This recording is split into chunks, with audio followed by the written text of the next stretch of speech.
Good morning, everybody, and welcome to the inaugural Michelin 992 Endurance Cup powered by Porsche Motorsport.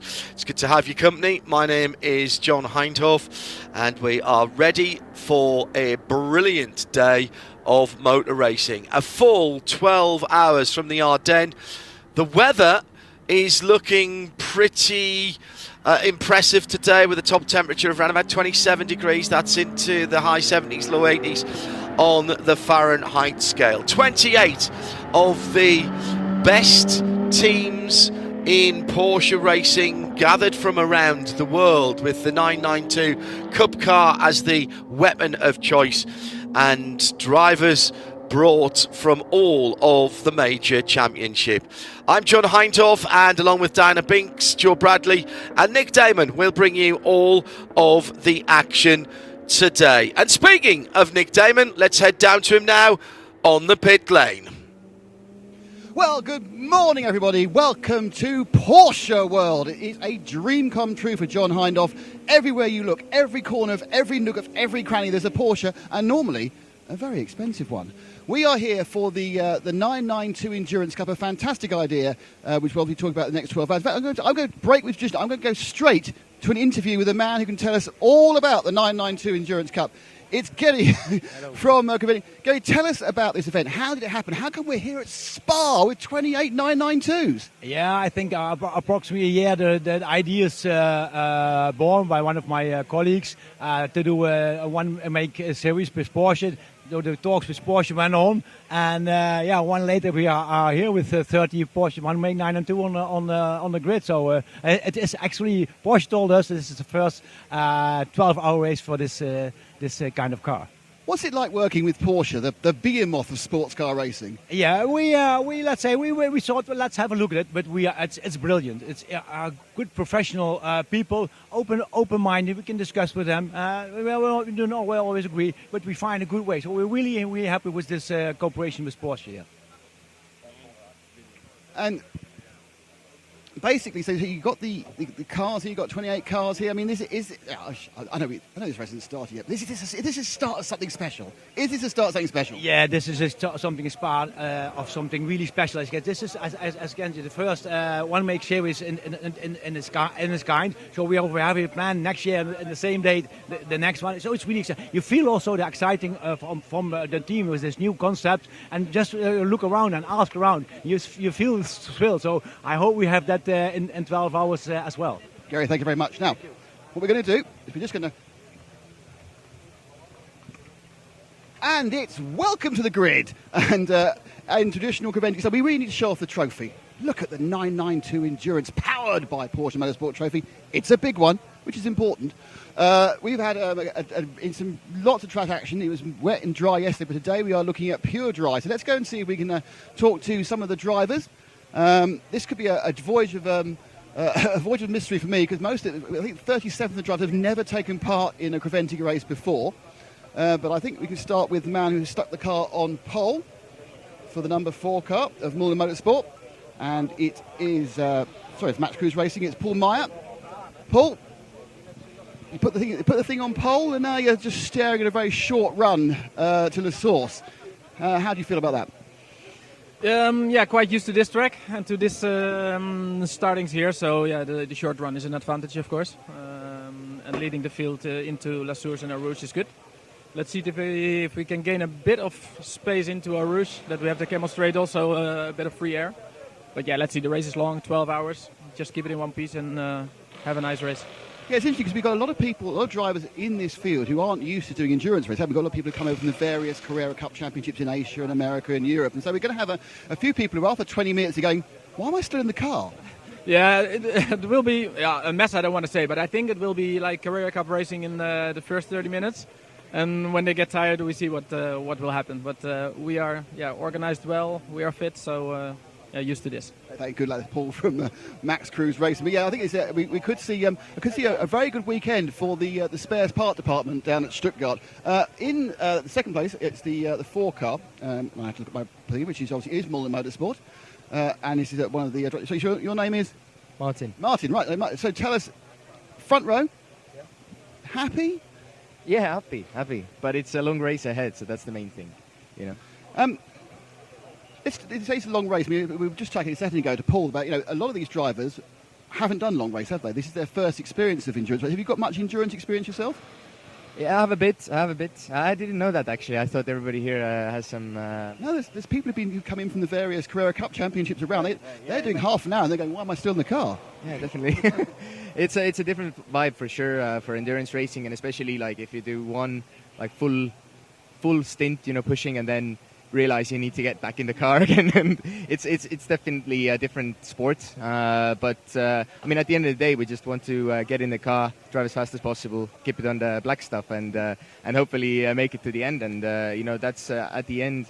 Either you do sprint or endurance. There are many things in common. So in that way, we're still racers and we still push until the very end, and that's what matters the most, I think. Thanks to this, Martin Rump there out of the number 4 Milestone car. We're going to carry on walking back, and I'm going to carry on asking who are you to various people. Oh, I'm going to ask this one, and this is even better because my normal problem, I haven't got my normal problem because look, it's actually got the name. I know which one it is.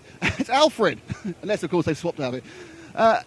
Alfred, you are of course part of probably the premier Porsche team normally in Creventic. How much higher is the level of competition do you think this weekend compared to a Creventic race in the Porsche side of things? I mean, the biggest difference is the amount of cars. Here with the Cup cars, it's 30 Cup cars in the regular Creventic races, except of Dubai, where you have more GT3 cars. But most of the time we are racing against 15 other GT3s, and here is 30 Cup cars with all the same engine and same power, so this makes it more interesting. You're with the 86 Neuhofer Rennsport team with your brother and Martin Racking and a couple of other drivers. How come it's not a case where you've not done it as a Herberth team? How come you're running for Neuhofer? Is it because you don't have a 992 Cup car? We don't have a 992 Cup, and we are super good friends. We know us very long time. Also, Martin Ragginger is a good friend of us. We have been racing many years in GT Masters in the past, and it's a good team together. I think just bring Martin. Martin, obviously your most recent racing is in Carrera Cup Asia. Is it nice to be back in Europe and at Spa? Yeah, like Fredel said, I think it's so cool for us because we have a big history in the past, and to come together to sit on one car again, to have this opportunity through Neuhofer Racing, it's really brilliant, and we enjoy the whole weekend. I mean, how good is this 992 Cup car? Obviously, because you're used to running very used to running the half-hour races around Asia. How is it effectively the same car? Or do you have to change it a lot to become an endurance model? No, actually, it's the same car basically, but obviously here we run with ABS, and in Carrera Cup you don't have the ABS. I think this is quite a big difference. But Neuhofer prepared the cars really good, and it's not the first time that we take part in a Creventic race with the team, so they have quite a good experience. And after last year, we did the Monza race, also the Dubai race together. So I'm looking forward to this one. It's a challenge. I think Spa is never easy, but we're looking forward to have a good race. Now, currently, of course, I think you're 4th overall currently in Carrera Cup Asia. Is your next race at Singapore, which is a bit of a different circuit, isn't it? I mean, how is it when you kind of going from one wide open Grand Prix circuit to one really tight one? Is it a big mental change each time? No, actually not. I mean, Singapore is quite a good street circuit, I would say. We have raced in Thailand this year in Bang Seng, and this one was really tough. So Singapore is wide open, and it's a good atmosphere next to the F1. But obviously there is a change to Spa. It's a bit different. And of course you'll get to drive probably 3 hours in total. That must be. Is that something you look forward to as driver? More seat time, even though some of it will be just turning laps. Yeah, I mean the seat time in this race weekend is unbelievable. I think for each driver, even though we have 4 for a 12-hour race, this is a bit uncommon because usually you use maximal 3 drivers. But the schedule is very tight. We are always under pressure all day. And yesterday we got a lot of track time, and today obviously as well. Thank you, Martin. Thank you for the 86. Now, what we're going to do now is we're going to do our own high-speed pit stop. We're not changing wheels, we're not changing tyres, we're not changing fuel, we're changing flags. Thank you. That's Peter Fry there giving us the correct flag. Next we've got the 99 car. There's 3 drivers here, so we can have a quick chat to the 99 machine. I think he's right, it's the fastest of the Pro-Am cars. I have to shuffle through my paperwork because it's not the most easy to use piece of paper, is it? Pro-Am? Oh, yeah. So the 99 car belongs to Belgian Racing, and which is the Pro-Am pole sitter, Dylan Deardale, Jan Lois and Sasha Norden. So let's talk to Jan, because he's very conveniently written his name there so I can know who it is. Top in Pro-Am, so far, so good. Yeah, so far so good. We had a good pace yesterday, but I make a mistake with the tires. I go out with the rain tires, and the track was getting dry, and I fucked up my quali. So fourth position is quite good, but yeah, let's see how the race goes. Thanks, Red. Sorry, apologies for the language, second language there. Right, let's move forward now to the number. So you've got back in fifth place now. It's the 48 car of Luke Hartog. Now I think Luke's got if I can find him. It's hard to find. Again, it's a mystery list of drivers, but the only person I can see in overalls is very conveniently got a body warmer. Is Tobias Muller one of their drivers? It is, okay. Tobias, out of the 48 car, I mean, you are the only person I can see in overalls. Are you the person starting then? No, Chris is doing the start. After that, we will see how the track position is, and then we will do our decision who is the next driver. Very strong team with Chris Meese and Luke Hartog. I mean, you must be looking for overall success, yeah? Yeah, I mean, 12-hour race is pretty long, so let's see how we can do the race through the 12 hours, and then at the end we will see how we are standing. I mean, is there a lot of tactics? It does seem that, because we've got a set amount of time for fuel stops, and there's regulations regarding when you can come in and yellow flags and safety cars. Is there much you can do to strategy, or is it, this sounds very basic, you just keep going as fast as you can because there's nothing much you can do apart from doing that? Yeah, I mean, we have to be strong, we have to be consistent, and with the fuel stops is a new story for us because normally we are doing PE10 at the Nürburgring Nordschleife, and it would be a challenge, and we will do our best. Great stuff. And that is you turn around and you think Chris Meese. Chris Meese, of course, in two cars. He's in both the Black Falcon engine. Can't see him at the moment, but hopefully he'll turn up in a minute. Now, where should we go? Oh, it's the other Black Falcon car across here, and it's Gabriel Prana's going to start this one, which is the other Chris Meese car. Yeah. So we'll look, and then it's number. Hang on a second. I'm just trying around. It's number 5. Yeah. So there we go. Let's see if we can have a quick word with Mark Stersberg. Black Falcon, strong. Is your only real aim to beat the team car? Yeah, no, I'm not. It's not the target. So it's nice to be that Christopher and I share our car, and he starts right beside me, so that makes fun. Sometimes we share the mountain bike. So now the racetrack. And how are you sharing Chris out? Is he equally across the two cars, or are you saying no? I'll have more Chris, please. No, he goes on both cars. Same amount? Sorry? The same amount? No amount, just friends. Great. I mean, it's interesting, really, because it's a lovely sunny day. We're going to, hopefully, I'm sure touch wood, we're in Spa. We get a dry day, great weather. What are the things you can do as a team to differentiate yourselves from the other teams around you? First of all, it's really a nice day. Every practice day, every qualifying day, we have rain. Now it's nice. So I think to survive the first 2 hours, and then let's see what happens the rest. It's a long race, a lot of same cars, nice drivers. So yeah, you're right. Good quality cars, similar drivers. I mean, once you get into the meat of the race, how easy is it actually going to be overtake people? I think it's not so easy. So I think it's one of the huge challenges here to overtake, depending on the driver. So let's see how does it work. Brilliant. Thanks very much. I'll stand back out of the number 5. We'll carry on going backwards. I'm going to go over this side now. The next car up is the 18 machine, which I think is one of the pro cars. Müller Motorsports. Is that a pro one or is it an amateur one? I think the 18 is a pro-am car. Jared Thomas is starting it, but it appears to be a complete dearth of drivers, which is a bit unfortunate. I am not seeing anyone. Nope. They've lost the chance of an interview. That's going to destroy them, isn't it, really? Across the other side is the sister car, or brother car. I don't know, Porsche's a sister car. They go to the 21.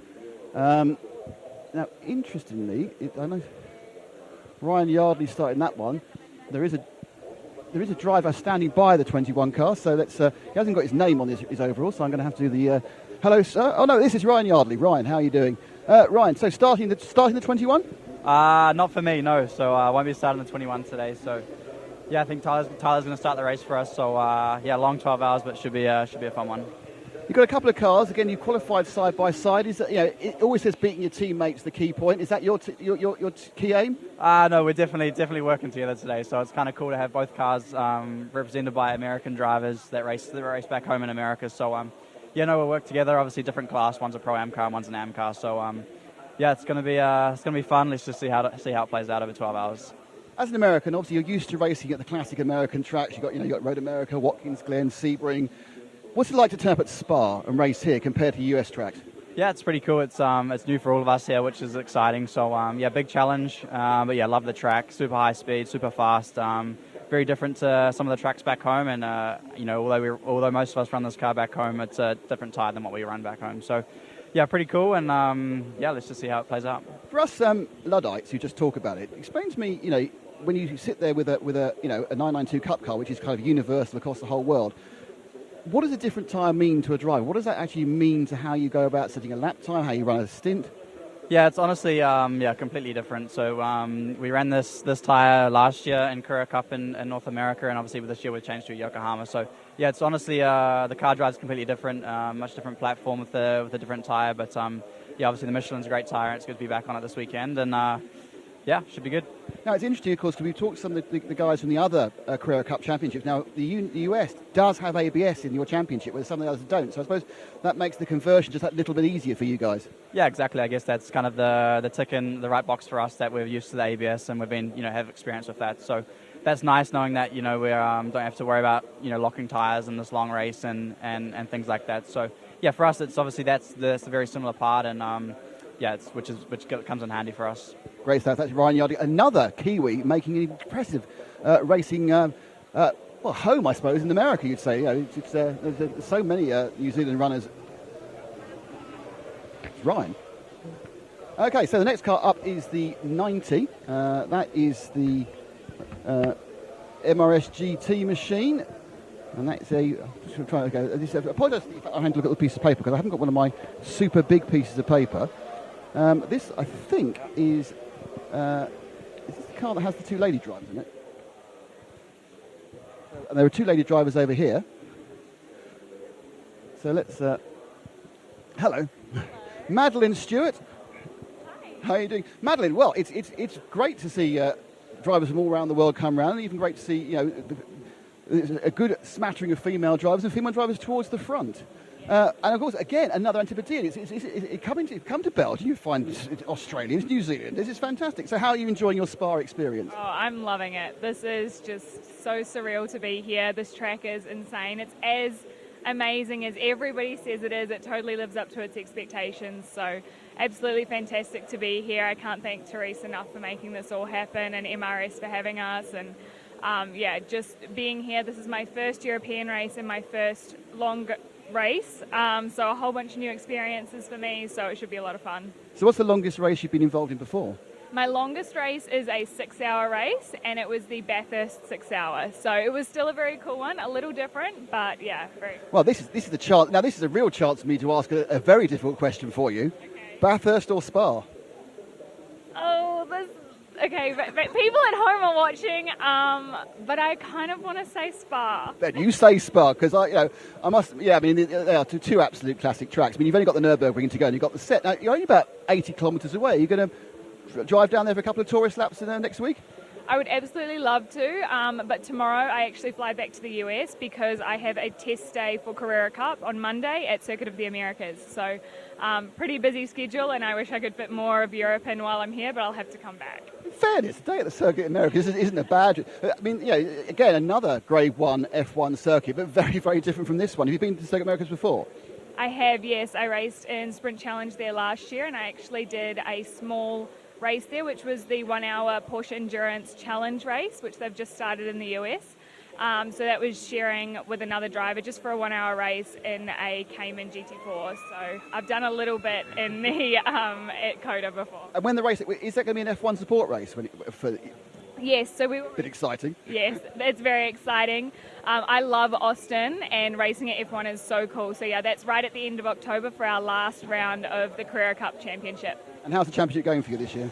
It started off a little bit challenging, just a little bit of carnage in that kind of mid-pack area, but we've found some more pace, so racing nicely in the top 10. Our last race, we were 7th, so we're happy with that for our first year in Carrera Cup, and we'll keep building on that. We had a good test at Indy the other week, so looking forward to progressing for the rest of the year. Slightly bad news, you're sort of mid-pack here. Are you expecting better manners because it's a 12-hour race, though?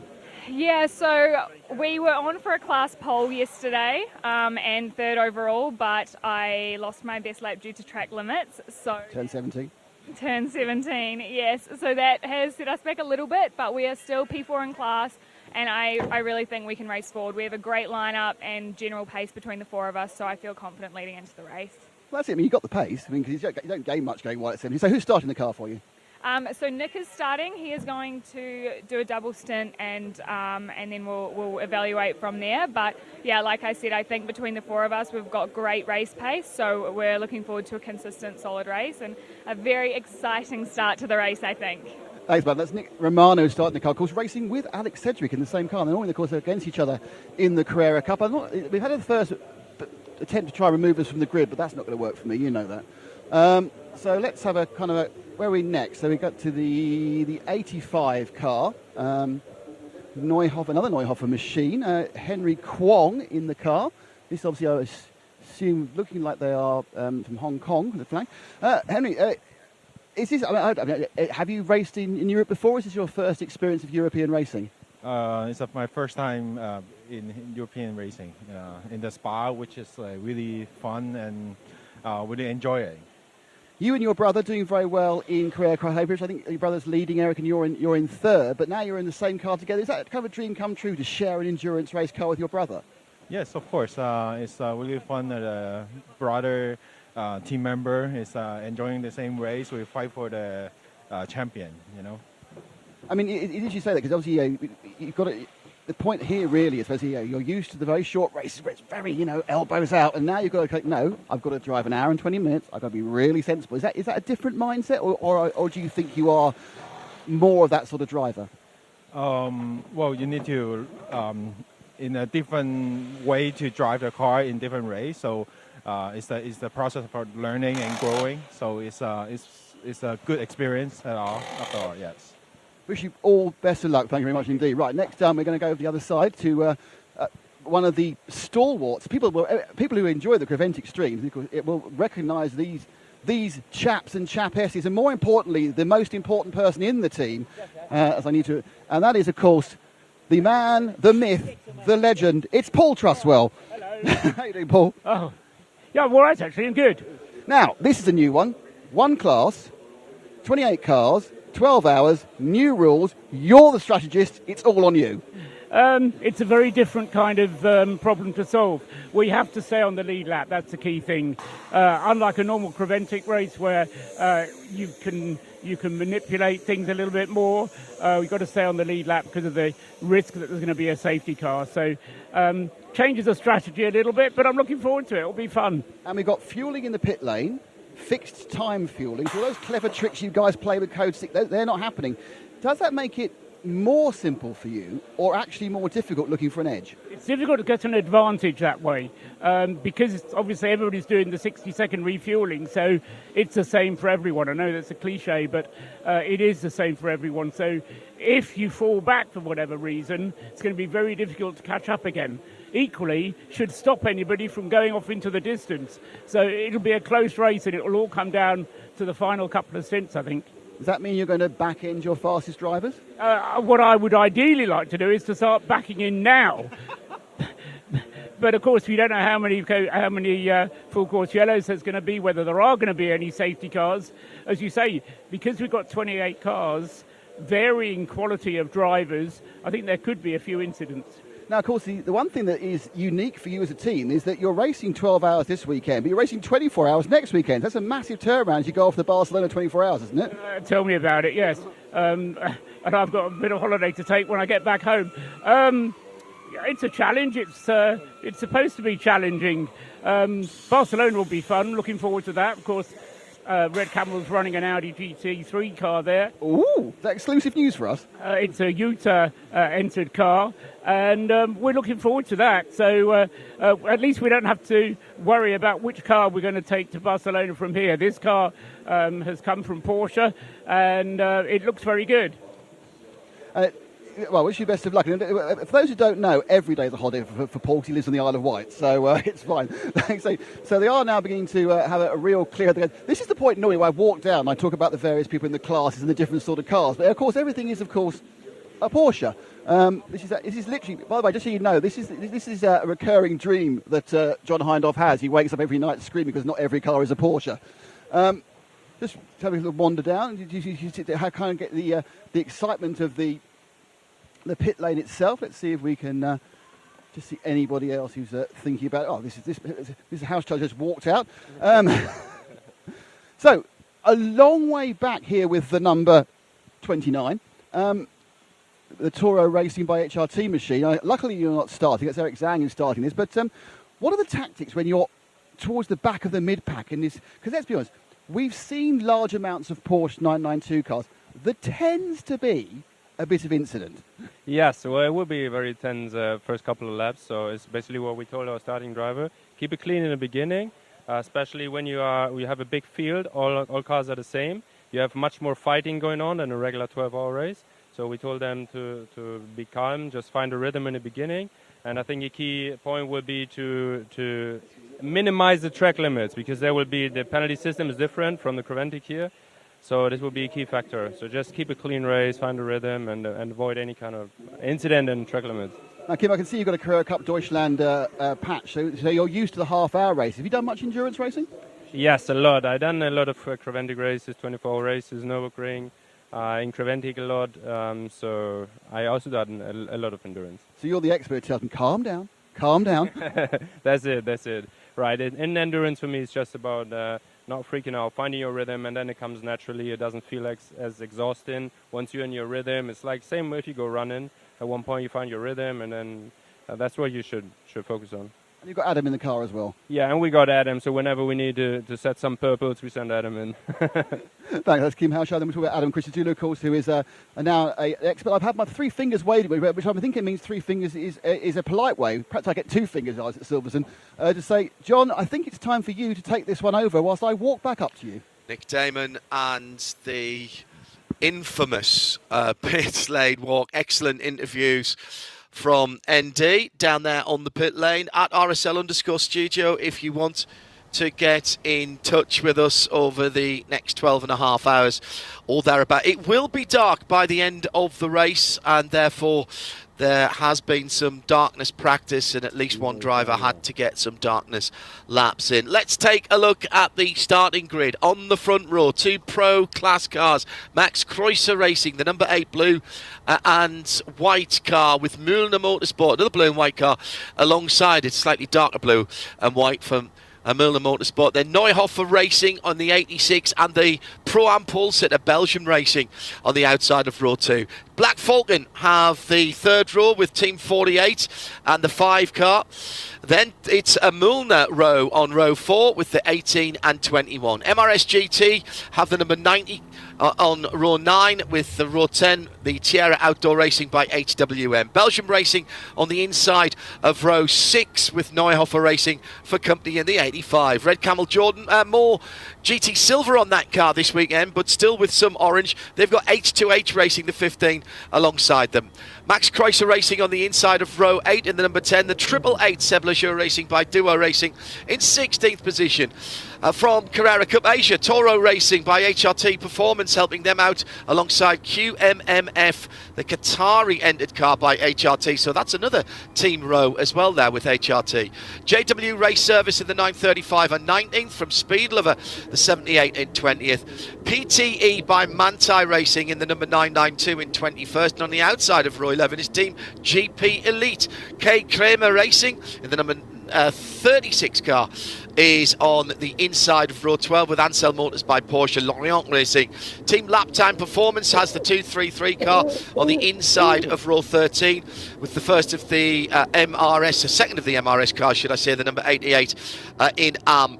And in on the back row, which is row 14, MRS number 89, and the IFA motorhome car. That was the car that nosed in to the barriers on the Kemmel Straight in the early part of practice. Wasn't sure whether that car had a little bit of a bump to get it there on yesterday. It is, in fact, only, isn't it? Of course, as this has effectively been a 2-day event. So those are the 28 cars.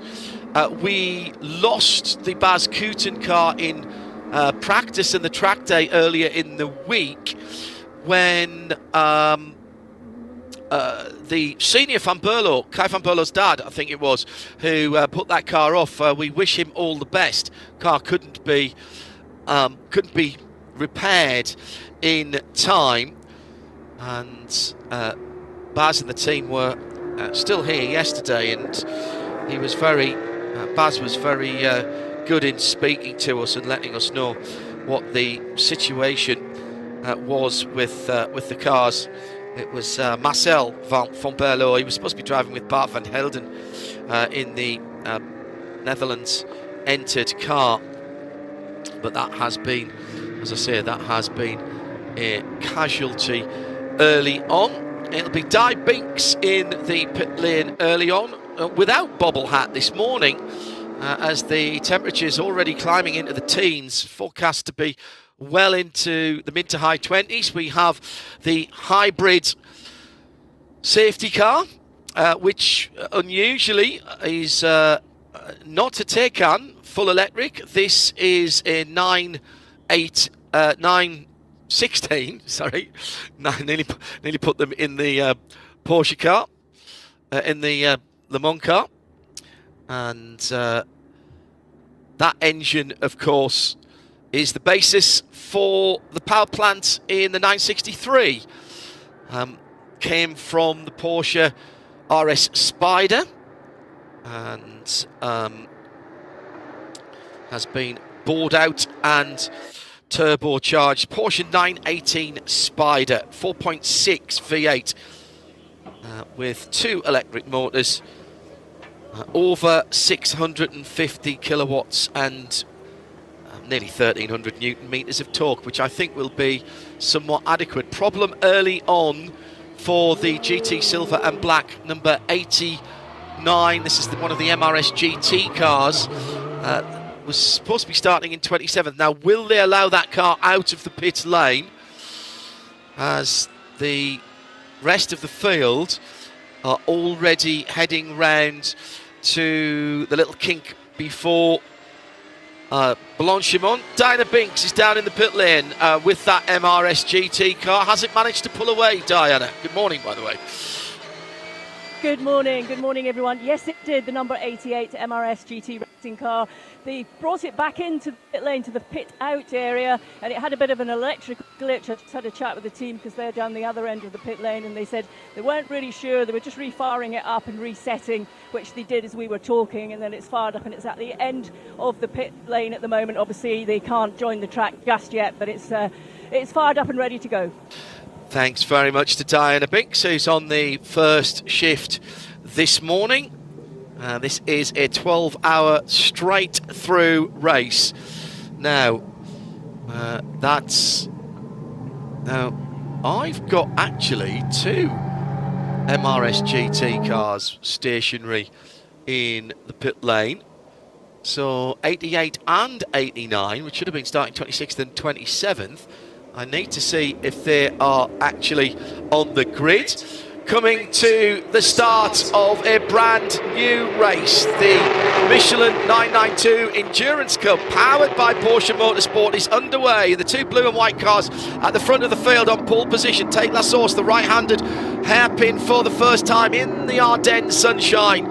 And it's Max Kreuzer racing on pole position. Paul Mayer from Martin Rump in the number 4 cars. They head down. Looks like the pole-sitting car has just about held on to it. There's already been contact further back, and a left front Michelin is being tortured by... That's another one of the Müllner cars. I think that is either Anthony McIntosh or Tyler Hoffman. And in fact, it's the 21 car of Tyler Hoffman. That was the arm pole sitter, and the left front Michelin is gone.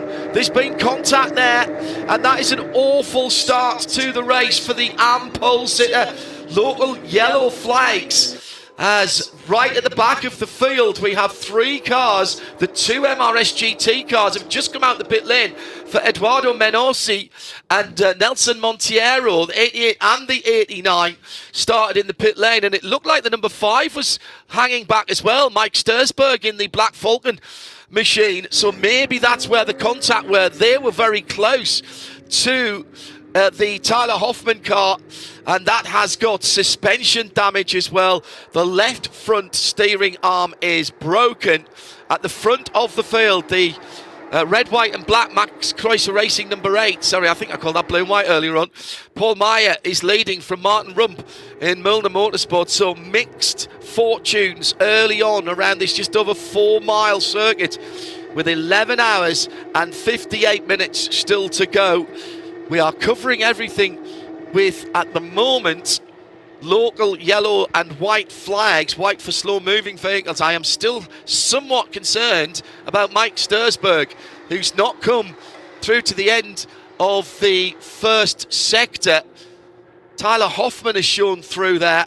We'll have to keep an eye open for the Black Falcon number 5.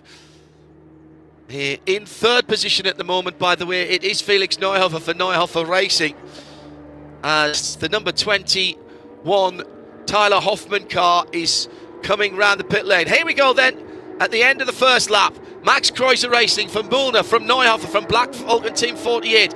Jan Lorison leads in Pro-Am in 5th in the GC. K Kramer Racing, Michele Di Martino in 13th is the best of the Am runners. And it's, other than those 2 cars, it has been a decent start. And Nick Damon has made his way to the booth. And, well, a rather typical group start down into La Source, and a little bit of argy and, if you will, bargy. Yeah, and that's, I think, why you saw the 88 and the 89 start from the pit lane. The 2 MRS because cars. They've done what's called the iRacing start, when you're trying to get your safety rating to avoid the melee on the first couple of laps, and they probably could see it happening. And as we've said, because this has got slightly different rules than those used to Creventic, in that you will be a safety car, you can give away 20 seconds at the start as long as you don't get lapped, because you'll get bunched up at the first yellow. Desperate bad luck for the 21 machine, because that has to crawl back 4 miles on effectively 1 rim. Now they're about to go a lap down, so leaders come past them now as they are just going round No Name Corner, in fact, and down that little run to Pouon. So he's staying way to the right. What is it called? Speaker's Corner, I always call it. It's called that because it used to be from the old PA booth on the other side of the track. That was the only place you could see in the distance. I think it's called Jackie X now, actually. It's one of those things that change every 2 seconds. I didn't realise Radion was no longer called Radion. It's still Radion. Radion is still Radion, and at the bottom of the hill, it's still Stavolo as far as I'm concerned. I'm not quite sure why on earth they're called Radion Bruxelles, isn't it? It's called Brussels. So no, Brussels is a different corner. That is the old. It's Radion, according to my track maps. No. Brussels is the one, the downhill after Malmedy. Radion. Oh, Rivage. Sorry, Rivage. Rivage or Brussels. Rivage, yes. Yeah. Radion is still over Radion, absolutely. Yes, absolutely. This is a fine job by the driver of the Milner Racing number 21 car. Tyler Hoffman is bringing that car back. Marcel Duc and the rest of the team will have some work to do. They are dropping laps away as Paul Meyer goes through 222.173. These are very quick cars. The 992 Cup car, round about probably a couple or 3 seconds maybe quicker than the previous version of this car around here. Now granted, that's a long lap. They're not that far away from GT3 pace on the Michelin tyre that the majority of the series around the world use. There's a couple of exceptions, but the majority of Carrera Cup around the world, and of course Super Cup, use this tyre. It is not an endurance tyre, but the Michelin technicians that I was talking to say that they are quite happy that it will be able to double stint, so do 2.5 hours plus around here, as long as the temperature doesn't get too high. We do have the RFID chips in them, so that's the same technology as we see in the IMSA Championship and in the World Endurance Championship. So with a bit of luck and a fair wind later on, when we fire up the readers at the end of the pit lane, we should be able to tell you exactly how many laps are on. A little bit of contact going down to Rivage Bruxelles. Nick was looking in his crystal ball there earlier on. Yeah, there's been a bit of a movement. I think Henry Kwong dropped from second to third there. Constantine Dressler, the PT operator of Manto Racing Machines, got up to second in AM. And those of you looking at the screen are wondering, why is it all mixtures of AMs and Pro-Ams and amateurs? Because effectively the first qualifying session yesterday was in wet and dry conditions, and some people got it wrong and were so far off the pace they couldn't then get themselves back up in this aggregated 3 positions. But they are now beginning to get in that order Pro-Am, Amateur. Just before we go to die in the pit lane, Leo Pichler in the IFA motorhome car. That was the car that had the damage yesterday. That number 911 is a brand new car to them, and from the back of the grid they're up to 16th in a couple of laps. Diana has a first pit lane car. I presume that's the Mullner blue and white number 21, Di. Yes, it is, absolutely correct. And the front left was completely punctured when it was on the rims as they came in. They've wheeled it into the garage and they're struggling to get that off. So that's going to take some time. I think they're working frantically around the car. I can see the smoke coming, but that's obviously just from the brakes as it made its way in. And they're working on that. They can't get that front left off at the moment, John. Yeah, I think there's a bit more than that, Di. I think there's going to have to be a bit of remedial work to the steering arm as well. We also had Mike Stursberg in the Black Falcon number 5, who I think was the car we saw spinning off at Les Zorz. They were just behind me, so they did a quick fix on that, and it has actually gone back out. Yeah, they're back out a minute and 13 in the pit. And there's been a change at the front of the field as Max Kreuzer Racing has dropped way back into 5th position. Martin Rumper was on the outside of the front row, now leads for Mühlner Motorsport from Neuhofer and Felix Neuhofer in 2nd. Chris Meese for Black Falcon. He started in 4th position. He's now up to 3rd. Red Camel coming through. Rick Bright has started the number 9, the silver and red car.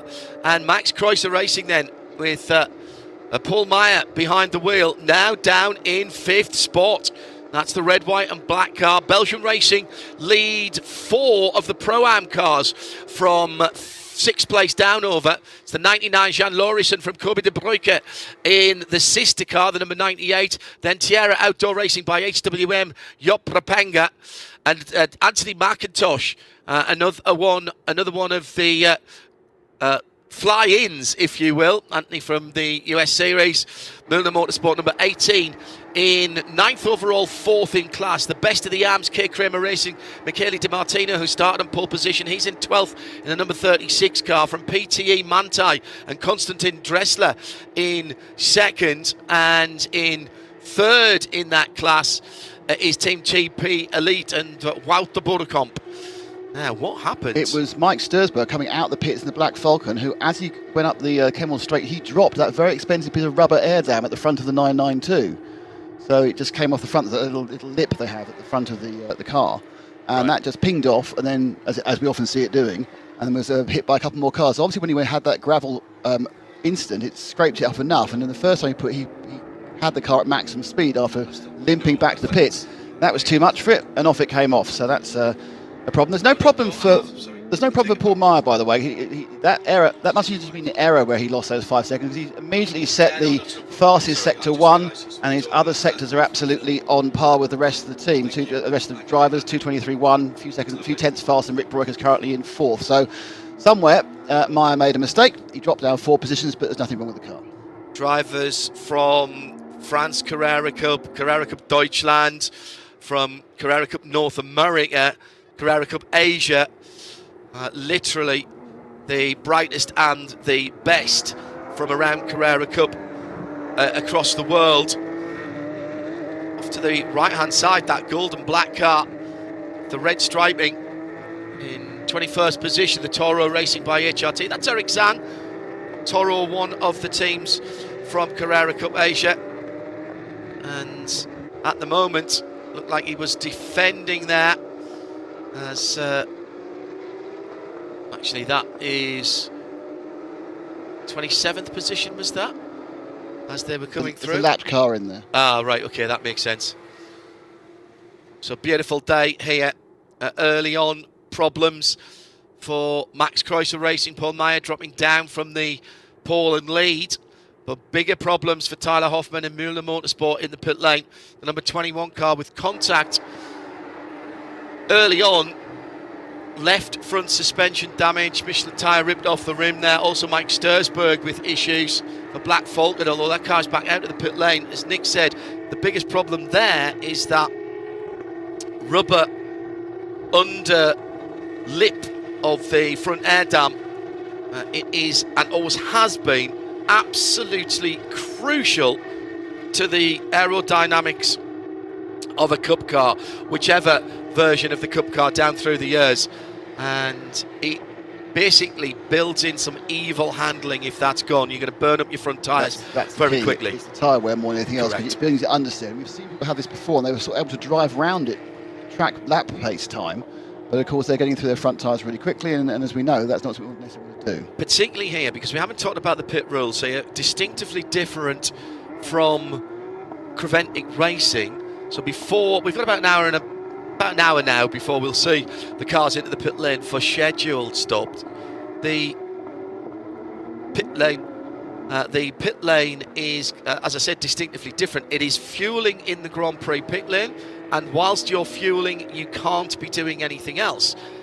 The mandate is that you do tyres and driver first if you are going to do them. So if you see a fuel hose going on, that means they are not changing first, that you are not changing drivers.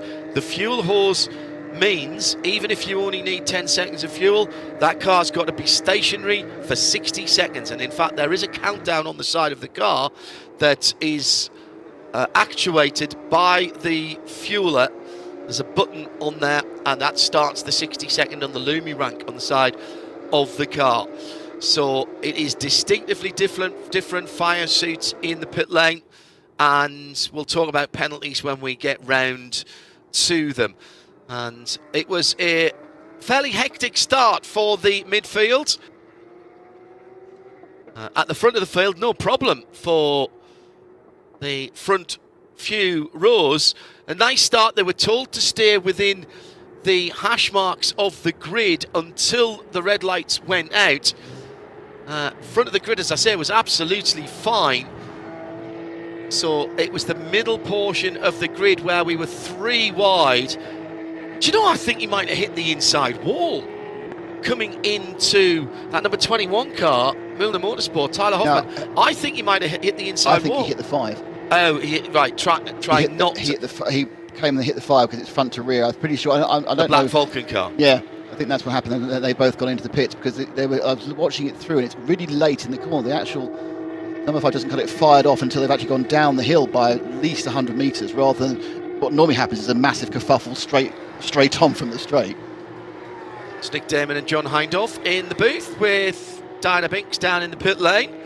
And we'll head back to her for an update on that Michelin Motorsport car in a moment. But it is not just a wheel and tyre change in that pit lane.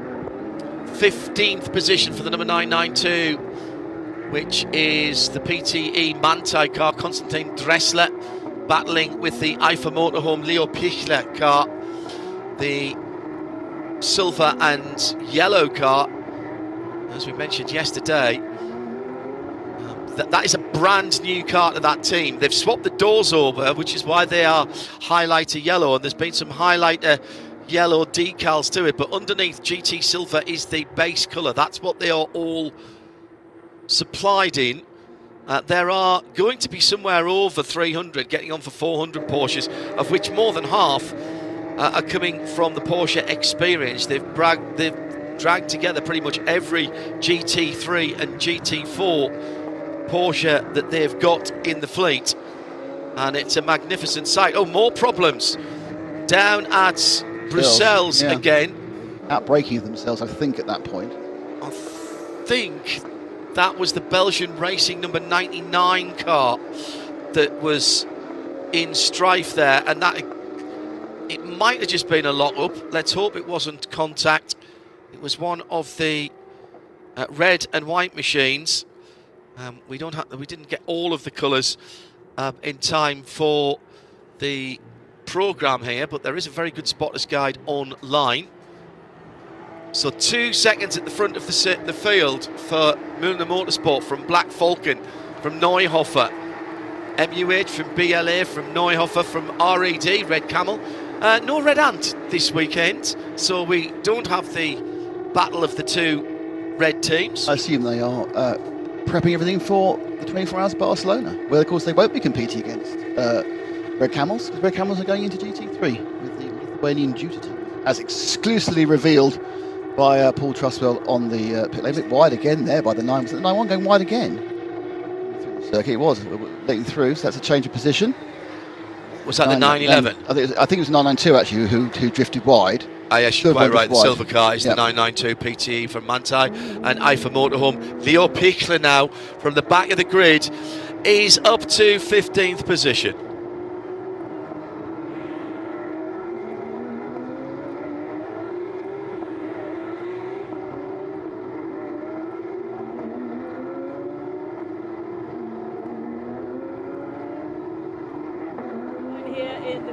And it's, we'll take this opportunity just to introduce a few of the partners to Creventic. And Matthew Greenman is here with Pagid Racing. He tells me I just double checked that name with him. But Matt, great to see you here. Great to get this event underway. Yeah, really great. It's been a good start. It's beautiful weather, so what could be better on a Saturday morning stood on the racetrack and hearing that going on in the background. So it certainly is. And your relationship with Creventic, you've had a long-term relationship with. And what made you decide to get involved in this? Well, it was exciting to be involved in the first version of this event here. As you said, Creventic have got a great reputation within the industry. They organise some of the most interesting events across the globe. So yeah, we're really pleased to be involved with them, and it seems like a very good fit for the partnership. And what do you hope to get from it? I'm assuming that with your development and everything that you do back at base, you'll be looking to collect as much information and data to help you with that. Of course, yes. I mean, as well as Creventic, we have a fantastic and long-term partnership with Porsche over the years. So there's nothing better than testing race pads on the racetrack. So there'll be an abundance of data that we can collect here from the teams afterwards, for sure. You do make brake products, and you've got quite an array of things, but for here in particular, you're looking at the brake pads. Yeah, particularly, yeah. I mean, obviously, the guys are using our yellow pads, as we call them, the endurance pads. So a lot of the teams do use them, and they're very used to them anyway. So we felt it was the best option for this particular race. And how much involved? How involved do you get? Me personally? Well, obviously, there's a lot of guys on the team that have far more technical knowledge than me and expertise, and they live and breathe friction material. So my job is to make sure that everybody's going in the right direction and give them all the support they need to help the teams perform the way that they do out on the track. So, with Spa being the circuit that it is, a very iconic circuit, very challenging circuit, how much more information do you get from a circuit like this? Well, as you said, it is a challenging circuit. It's a very exciting circuit. So although it's an endurance race, the speed that the guys get up to puts a very different type of pressure on the pads that we can get a lot of data from. So it'd be really interesting for us after the race to compare all the different teams. So. What do you look for when you do that? Sorry? What information do you look for? How quickly the pads are wearing, if there's any fade, that type of thing. So what the performance is producing for the guys, and particularly at Pagid, our products, we really focus on performance. So that's really important to make sure that they're doing what they need to do. So. Enjoying being here in Spa? Yeah, fantastic. I've been here a lot this year, so it's a really great place to be. It's not far from where we're based up in Germany, so it's always great to be here for sure, especially when the weather's like this. And like yesterday. Yeah, definitely, yeah. Okay, Matthew Greenman from Pagid Racing, thank you so much for chatting to us. Yeah, thank you very much. Have a good day, guys. Cheers. Bye. Well, another issue for Max Kreiser Racing at the front of the field. Paul Meyer has dropped another couple of positions. It's the car that started in pole position and is now some 10.5 seconds behind the leader. Fastest lap of the race, by the way, set by Kobe de Bruyke in the Belgian Racing Pro-Am leading car. 2:22.5. Sorry, that's the best in that class. Fastest lap of the race is Paul Meyer, actually. So he's been a bit inconsistent. Fast and then gone wide, fast and then gone wide. Nick will be keeping an eye on messages and penalties. Let me explain the track limits rules, because we have already a third offence for the number 9 car in third position, and Rick Breukers. Now, you get 3 warnings at a single corner, and the particular corners that are being looked at are at the top of Radion, 3 and 4, the straight ahead at Le Combe at 5. You must take the runoff area there, and then coming out of Blanchimont at turn 17, and at 19, the final more than 90 degree left-hander actually in the chicane. Once you've had 3 warnings at a single corner, that's for the car, not for the driver. The next one will be a drive-through, and then every 3 after that is a drive-through as well. So we will see that. Now, whilst we're talking about penalties, I mentioned the distinctively different rules. It is fueling in the pit lane. You cannot combine penalties. So if you get a stop and hold for anything, and you've got a 10-second stop and hold, and then you also get a 5-second penalty for a stop and hold, you can't come in and do 15 seconds. You'd have to come twice down the pit lane.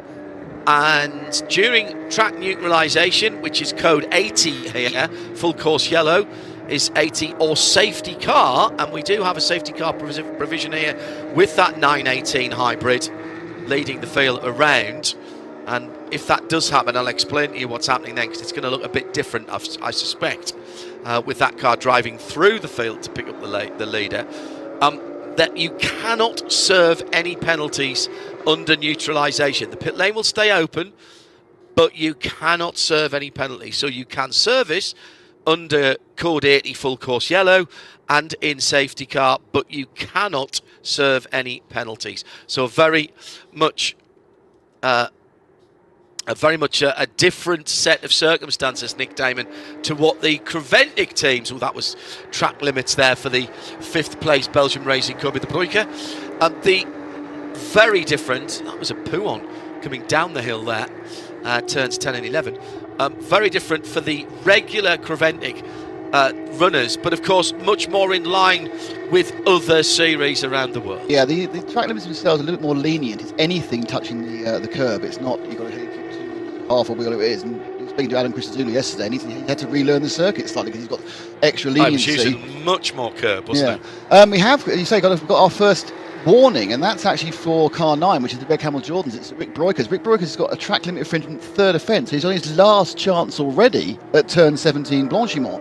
Oh, and a big problem at the main straight. So yeah, it's a wheel off. This is the MRS GT number 88 car. Eduardo Minozzi has lost the left rear wheel on the black, grey and red number. This is one of the cars that started in the pit lane. MRS GT. Surely he's had an incident before that. There's damage to the left rear. I can't believe that wheel has just worked itself loose on the left-hand side. The arch looks all right. But I mean, as the wheel came off, it took some of the wheel's gone at the top of the hill and didn't make it to the first kink on the Camels. Is that left rear or left front? It is left rear, isn't it? Left rear, yeah. 18-inch wheel and Michelin tyre. Is that a new tyre? Has he just been back into the pits? Yes, he has. No, he hasn't. Sorry, my apologies. So that car, now he's done exactly what he was asked to do in the driver's briefing, which is, if you can and it's safe, pull off on to driver's right. That allows them to get that car back to the pit lane and rejoin the race. That is something that is very Creventic and continues in that outside assistance allowed, and that car will be able to rejoin, albeit laps down, Nick. Yeah, I mean, they're interesting they've managed to get the car across. Whether they do the whole thing under local yellows, they go full course here once they get the snatch vehicle on there. But the interesting thing is, I don't think that car was damaged. I think that was a failure, either a nut or a hub. Because just looking at from that distance, we only had a straight-on view. It looked like the rear wheel arch was still okay. And if you're going to smack a car enough to lose a wheel, you're going to end up with the wheel arch damaged as well.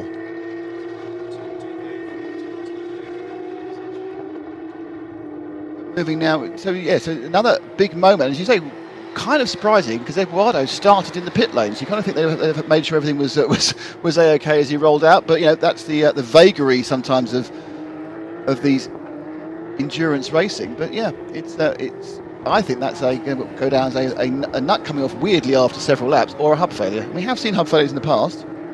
Big lock up at the final chicane for Belgian racer Jan Lorison, who has lost the lead in the Pro-Am category to his teammate Kobe de Bruyke. So it's the two Belgian racing cars, 98 from 99 in 5th and 6th position. They have got back into numerical order, which I'm very happy about. That's a lot neater on the timing screen. We are still under yellow flags at the top of the hill, just after the right-hand kink. I do wonder whether that car might be able to be recovered from the far side of the barrier. There are lifting eyes on the top of these cars at the balance point. It'll just depend whether there's a gap at the right place in the catch fencing. At the front of the field, Mulder Motorsport by 1 second. Martin Rump over Chris Meese for Black Falcon Team 48 Loch. Then Rick Breukers another 7.5 seconds further back. And the yellow flags have been taken in. So either it's been dragged backwards to the gap in the fence, or it has otherwise been moved. But that is good news for us. And we'll see next time around whether that car has been moved, and that the MRS GT number 88 car, Eduardo Minozzi, will get that car back to the pit lane. Now, all of the team managers that I talked to after the meeting said, we're not going to do any racing early on. It's all about the last third of the race. And they said we're going to absolutely make that clear to our drivers that we want the cars in pristine condition. Well, Felix Neuhofer, Kobe de Bruyke, Jan Lorison and Paul Meyer have completely disregarded that. The helmet's gone on, the visor's gone down, and all the advice Nick Damon has gone out the window as they battle for the 4th position on down. Yeah, and despite the fact, of course, that Bruyke and Lorison are in a different class from Neuhofer. I think a lot of these teams drivers aren't really that interested in the class, they're just interested in what the overall position is. But yeah, I mean, it's no real surprise that the battle breaks out in a Carrera Cup race, is it? No. But I suppose it's push without risk, isn't it? It's the whole Ina Gay thing. If you think you can get through cleanly, do it. And there is beginning to be a little bit of stretch at the front. Rump and Mees have got 7 seconds ahead of Rick Breukers in 3rd. He's 3 seconds ahead of Felix Neuhofer. So you could say that Neuhofer's a tiny bit of a cork in the bottle for Kobe de Bruyke and Jan Lawrenson, and perhaps even behind them Paul Meyer as well, who's on a comeback after a couple of issues despite starting the race in pole. But that is the fastest car on the track in terms of a single lap pace, Nick. That Paul Meyer car in 7th position, sitting in 5th in the Pro category. I'm rounded at 24.0, which is a little bit quicker than the 2 cars ahead of him, but not as fast as the guys at the front are doing 23.6. So the first two, Martin Rump in the Muller Motorsport and Christoph Mees in the Black Falcon, are pulling away slowly from Rick Breukers, but this 4-car battle is probably really because I think that Kobe Bruyke feels he can go faster than Felix Neuhofer, and of course you don't know when you're going to need this extra speed. Now what we have seen so far is what we probably would have expected to have caused our first Code 80, let's call it that, shall we, with a car losing a wheel, pulling off the side of the road, has actually been avoided by some excellent work by the marshals and the tractor team. So all massively off the track there for the car in 7th, Paul Meyer. Meyer seems to be having a little bit of a problem. I'm up to the car's set club. He's just gone so far off at Pouon. He was in a different postcode for a while I'm just wondering whether he's perhaps pushing a bit too hard in an attempt to make up for that earlier mistake on about lap 4 that lost the lead. Yeah, all of these early laps, in fact, you know, what do we know about endurance racing that is, in some ways, the golden rule? And, you know, Paul Meyer's the silver driver there. It's Jan-Jaap van Roon who is the bronze. Ben Luchter is another silver in that car. Tom Coronel, friend, not friend, is the gold driver. It's consistency. You look at your average lap time over your stint, and you're going to be in a car maybe an hour and a half, maybe 2 hours and 40 minutes here in these, if you're double stinting, and you want your average lap time to be as good as possible and your variance in percent to be as low as possible. No sense in having a super fast lap and then a slow lap. Battle for 4th and 5th side by side through Eau Rouge at the bottom of the hill and up towards Radillon. Fantastic stuff as they came across the top of the hill. The position for 4th has not changed, although Kobe de Bruyke for a moment I think was ahead of Felix, and behind Meyer's got a run. Meyer's got a run, but here he comes down the inside in the yellow, orange and black car at the end of the Kemmel Straight. Number 99, Jan Lorison, is that car. Meyer picked up 2 spots there. I think Meyer moved from 7th overall to 5th overall, because effectively what happened was Neuhofer and De Bruyke took the speed out of each other. De Bruyke suffered the most out of it, yet Meyer definitely now scored ahead of De Bruyke and Lawrenson. That's going to be really annoying for Kobe. Yeah, that red, white and black car, which we know, as we said, has got the speed, has the fastest lap of the race in overall. So at the front of the field, the leading pair have 8 seconds on Rick Breukers, and then there's another 3 back to a cracking scrap for 4th, 5th, 6th and 7th. Job Rapang for Tierra Outdoor Racing by HWM is another 5 seconds further back. He's got 3 on Mathieu Detrey in the number 15 H2H Racing Porsche. It's another one of the pro cars. Then the best of the AMs, Wouter Borkamp. He's in 10th position. That's your top 10, with still 11 and a half hours to go.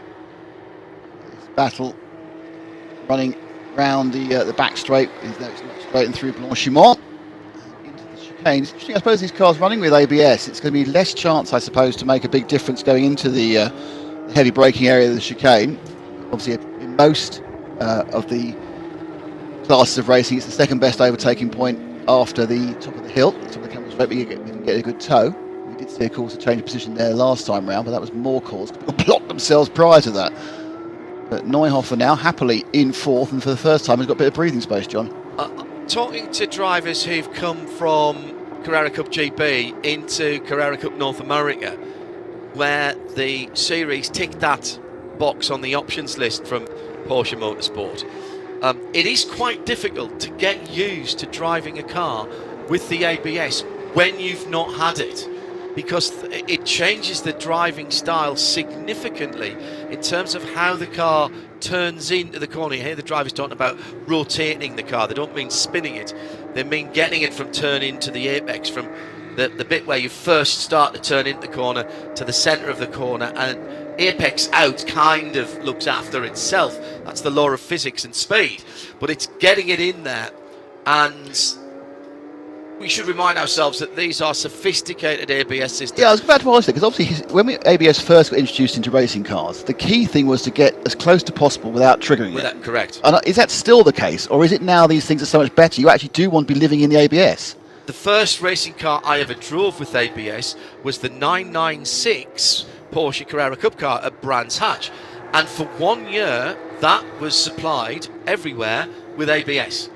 And I remember asking Kelvin Burt, who'd been champion I think the year before, about, right, so what about this ABS? I don't know, I've never had it before. And so that was the only car racing car that I'd driven before I jumped into a GT4 car, a GT3 car actually, Aston Martin in Spain. And so I asked that exact question. So, all right, what's this blue light at the top? That's your shift light. What's this light here? Oh, that's your ABS light. It'll be flashing when the ABS is on. So I don't want that flashing. Oh, no. You want that flashing all the way up to the apex. Otherwise, you are not braking efficiently. Oh, okay then.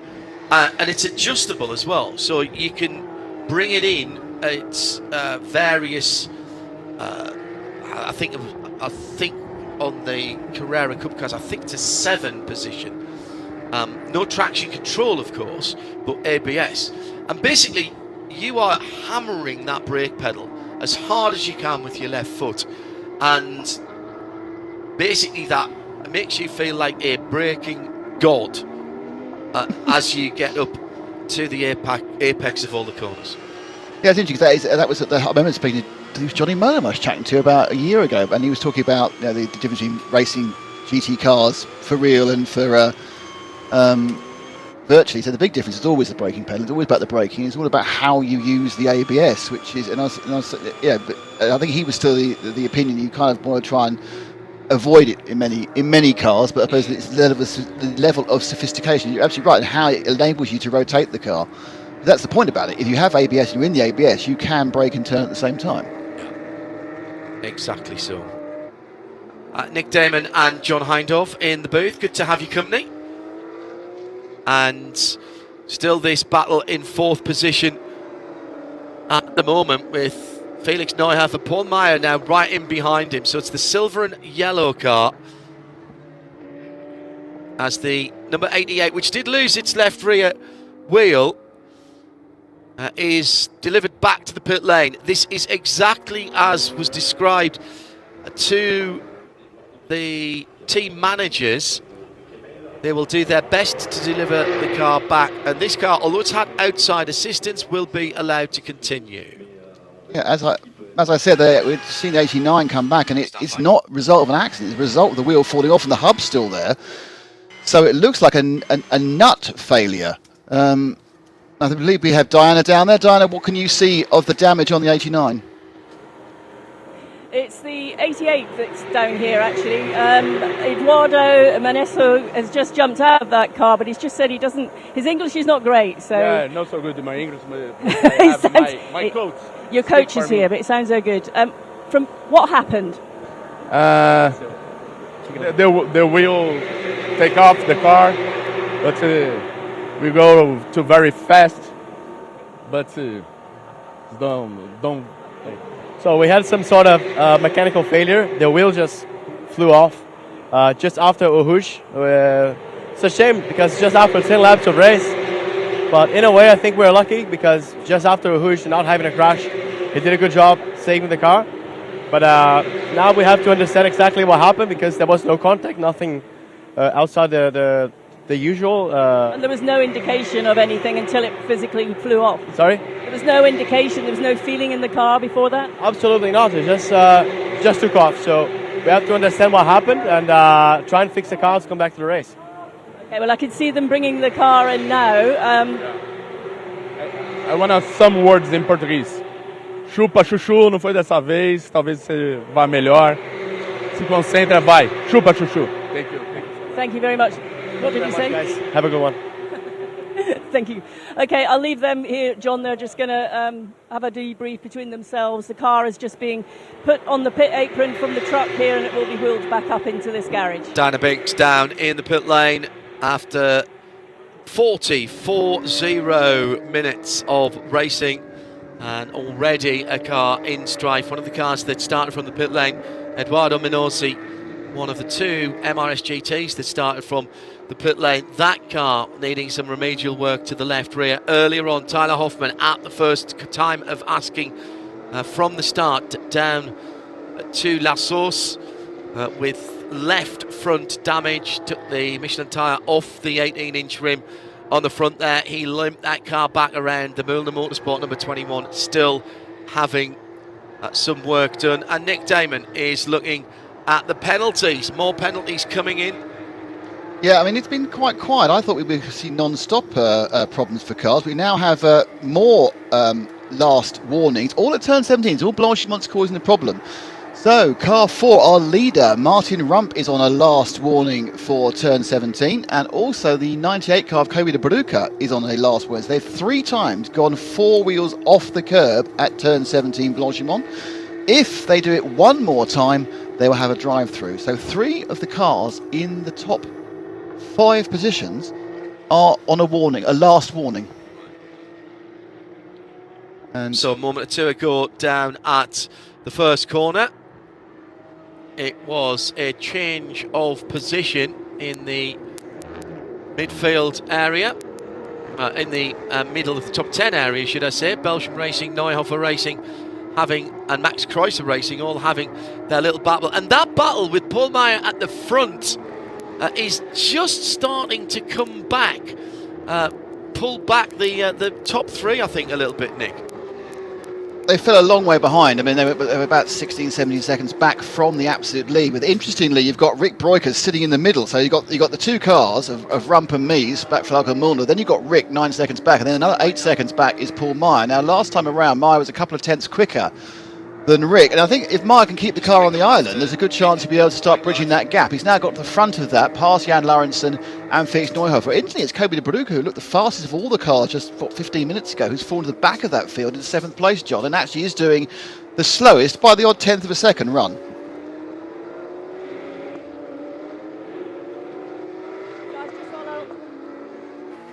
On the track for a second, and of course the partners here at Creventic are very important. Case liners provide the fuel rigs, and Robert Luca is here, who's basically in charge of that.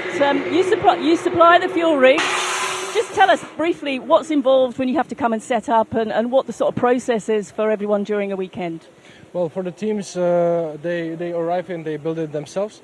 And we are here just to provide the support if in some case something goes wrong. So we are here to supply some spare parts and pretty much to accommodate them if they need anything from us as well.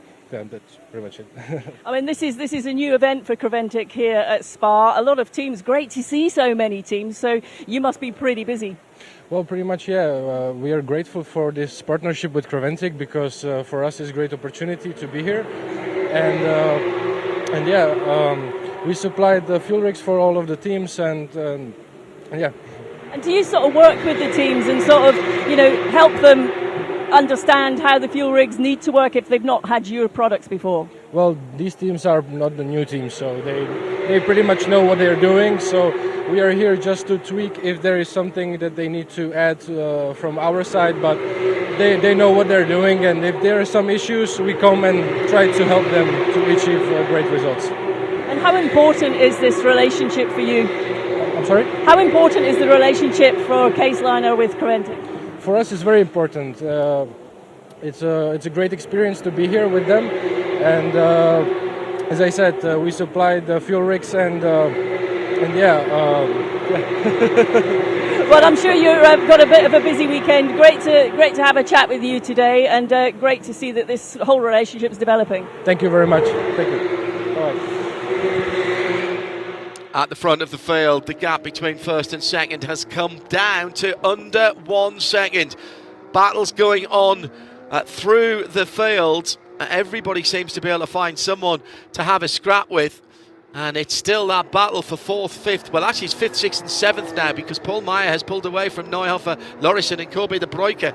But those 3 very close indeed last time through past the endurance pits, Nick Damon, down towards Eau Rouge. And they're doing that thing you should never do. They're actually slowing each other up by a couple of seconds. They're having great fun and super scrap. Felix Neuhofer in the pro, and the 2 pro-ams of Belgian Racing's Jan Laurensen in the 99 and Kobe de Bruca in the 98. But what they're doing is they're now doing 225s because they're not in any way in the correct line. However, Paul Meyer, head down, I can now run my own race, is doing a 23. So he's pulled out a gap now just shy of 4 seconds, and that scrap he was involved in. So you've got Rump and Mies, as John says, within a second now. Then it's 9 seconds back to Rick Breukers, who's having a very lonely, but I suppose quite inspiring race in 3rd place. Meyer just creeping towards him so slowly that I don't think he'll get there unless Rick makes a mistake within his first session. But they are these top 4 pros, 1, 2, 3, 4 pros, are pulling away from that 5th position pro of Neuhofer and the top 3 in Pro-Am. They initially got another person on a penalty, and that's again turn 17 again, and again it's someone near the front of the field. 8th place, Yop Rapage. So in the Tierra Outdoor Race by HMW. So 4 of the top 8 now are on a last warning for turn 17, John. Yeah, Rapanga doing a cracking job. Rapanga in 8th position. Here's how they stand then. With 45 minutes gone, Milner Motorsport lead by 1.2 seconds. Then it's 9 seconds back from Chris Mees to Rick Breukers. Paul Meyer has broken away from that gap. He's trying to get across to the leading 3 and has something like 5 seconds between himself and the 2 Belgian racing drivers. Belgian racing team drivers, Jan Lauritsen and Kobe de Bruyke. Felix Neuhofer still right in there as well. The top 10 made up by Job Rapanga for Tierra Outdoor Racing and Team GB Elite. Up to 9th now is the best of the AM, rounding up the top 10. Mathieu Dutrey for H2H Racing, number 10.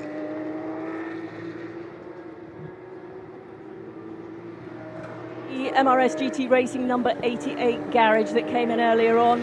They have said they can't see any damage to the car, so they've changed obviously the tyre that had exploded, or the tyre that came off, and they put another driver in, and they want to take it out, give it another lap just to double check, but they haven't been able to find anything that they can see, so they're just about to head back out into the race. Well, that sounds a little bit risky, because I mean, I'm sure when they tightened the wheel up as they left the pits, they gave it, several extra air jack goes, but at some point, obviously the locking wheel nut didn't lock, and the nut just wind off. But I suppose you take it for a lap, see if it's loose, see if it's still locked, and that's all you can do. We have seen that actually changing those hubs, it's a surprisingly long time. You'd think it would be really, really easy to do, but it normally takes them about 15-20 minutes actually to sort it out. So if they think it's okay, well, go for it. But I'm not sure I want to get in that car. Well, we had thanks to Seb down in the pit lane, we had a good look at the nuts on the spindle, and that looks really absolutely fine.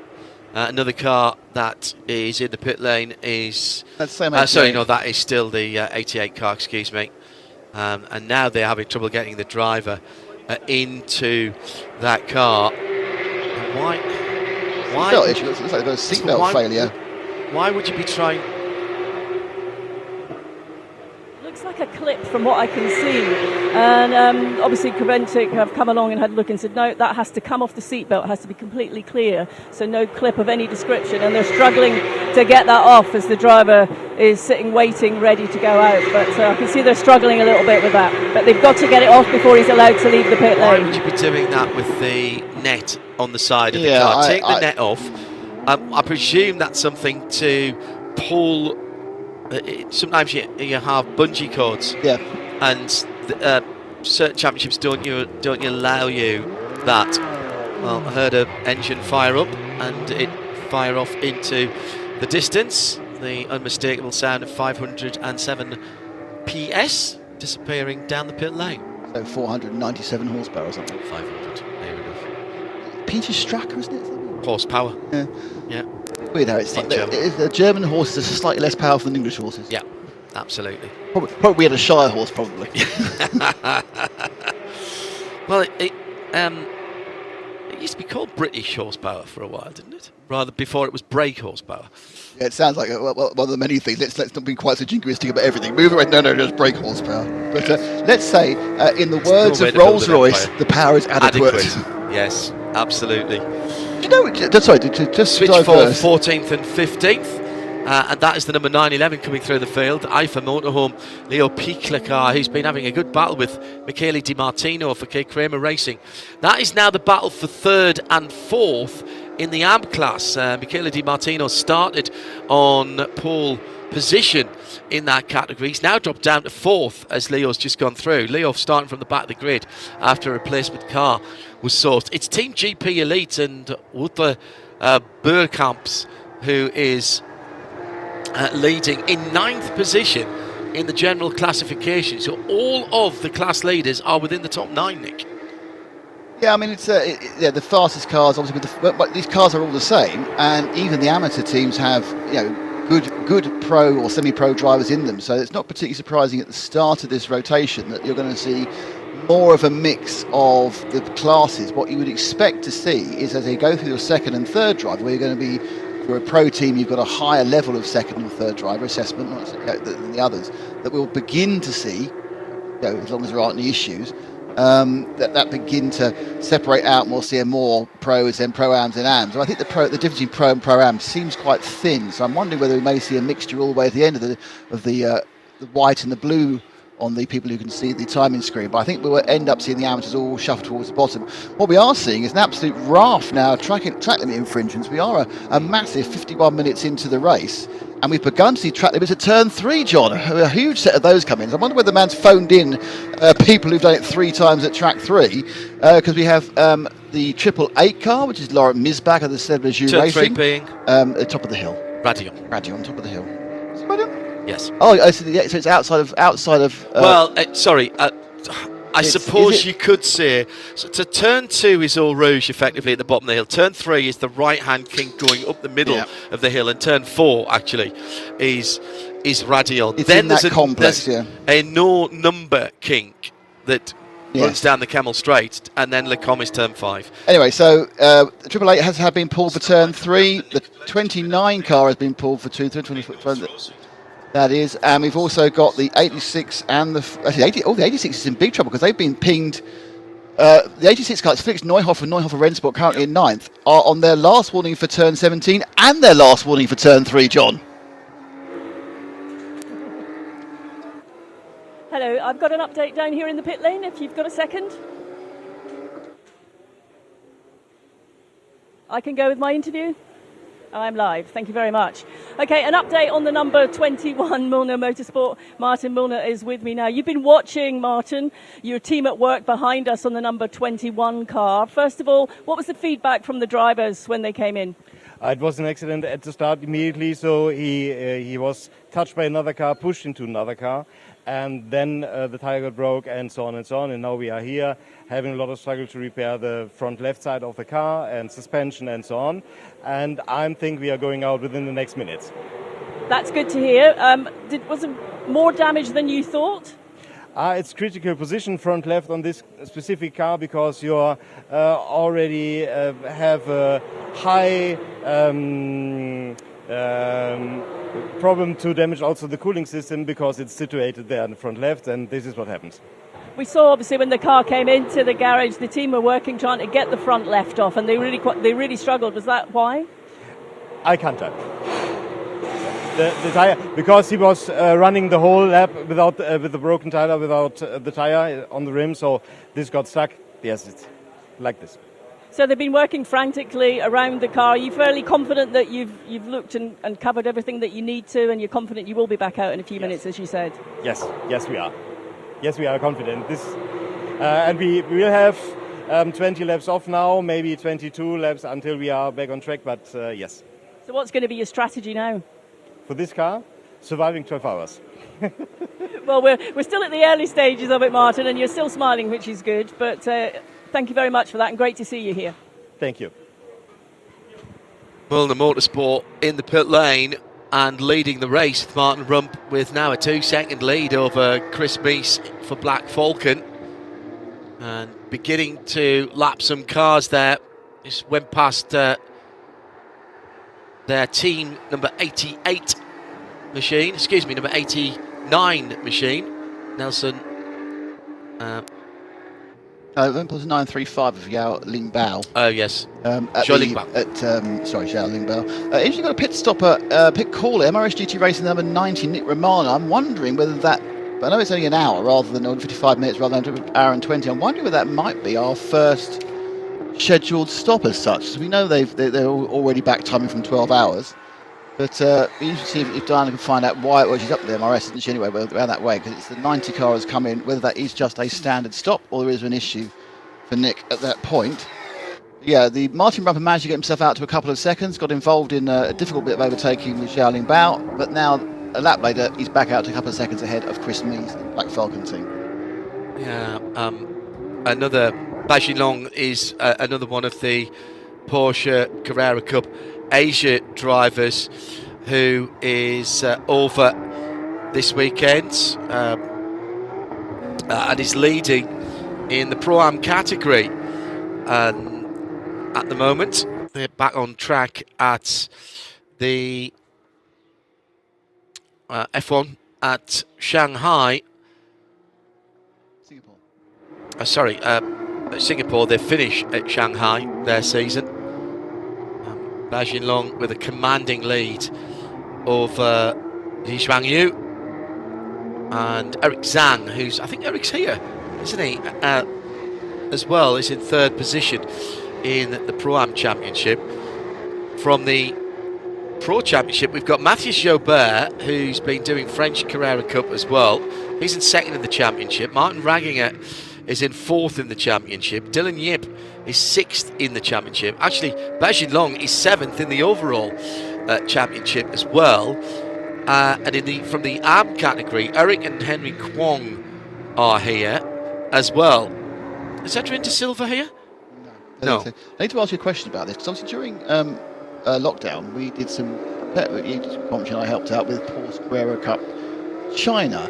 Is that now Asia? Because I can move around a bit. that was Carrera Cup Asia, but they just did. That's what they'd had to condense everything because of COVID. I wasn't sure whether it was actually, because it's such a big country, there's a separate China, but no, it's Asia as well. Ahead of Porsche Motorsport Asia Pacific, Alexander Shipor and the rest of his team did a cracking job during the 2 seasons that fell within the COVID lockdown of keeping racing going. They went to some... They got some nice little tracks, haven't they? Really good tracks. They've done the Chinese obviously have done the sort of thing the Spanish did, which is like build of lots of tracks speculatively, and they've got a lot of really nice little circuits. They're all like 2.5, 3 miles. They've all got a bit of elevation change about them. So they're thinking, I need to go to China for some track days. Yeah, it was a really good job, and that really laid the foundations. The Porsche Experience track days, a lot of Porsche owners in that part of the world, and also the Sprint Cup in Asia as well, doing a cracking job at bringing people in. And it was a record number of cars at the start of the season this year. I think we had nearly 30 cars for the first few races. We are just coming up to the hour at the Michelin 992 Endurance Cup, first running of this 12-hour event powered by Porsche Motorsport. Hello John, I just had a little update on the number 90 MRS GT Racing that I think Nick was talking about during that pit stop there, and I've just gone into the team to ask if that was a standard stop, and he said yes, we have a driver time of 55 minutes, and I'm sort of confused that no one else is coming in just yet. And of course the pit lane at the moment is clear, so I don't know what your take is on that. Information from the teams that we have is an hour and 20 minutes on fuel. 3 hours on stint. And 3 hours on stint. Now, there are some slightly different regulations depending on the classes about how much the different metallurgic, thank you, classifications have to do this in the race. For example, Adam Christodoulou in his class can only do 4 hours in the race. Okay, we've got the first big one in the penalties, and it is a big one. It's our leader, Martin Rump from Michelin Motorsport, a 1.2 second lead, but he has a drive-through for a 6th offence at turn 17, which is Blanchimont. So that is, I'd say, unforgivable for a pro driver to do that often. He's in the lead, he doesn't have to push that hard. Now, whether he's misinterpreted what the rules are, and therefore he's going wider than he should be, but he will be having to do a drive-through. He's only got 2 laps to do it, I believe, as well, from what you've got from the... Twice across the line. Right. So once the team have been notified, he has twice across the line. So when did that come in? 42. It's now 43 and a half. Right, and he's coming down. So I'm going to say that he got that on this lap.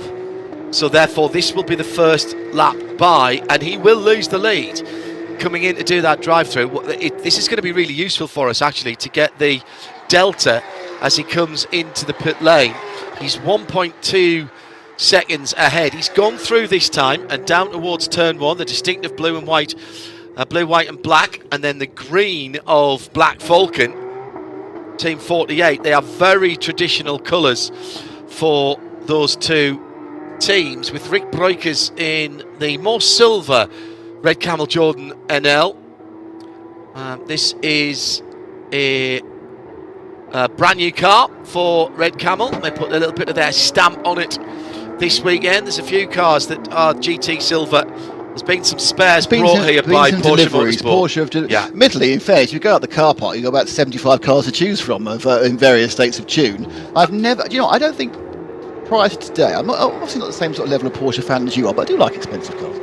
I don't think I'd seen a Porsche GT3 RS before today, and I've now seen about 50 of them. Porsche GT3 RS Weissach you were looking at earlier. Okay. On Even more expensive. Big moment for Kobe de Bruyke in the dark chrome red number 98 Belgian racing car going up to the top of Radion.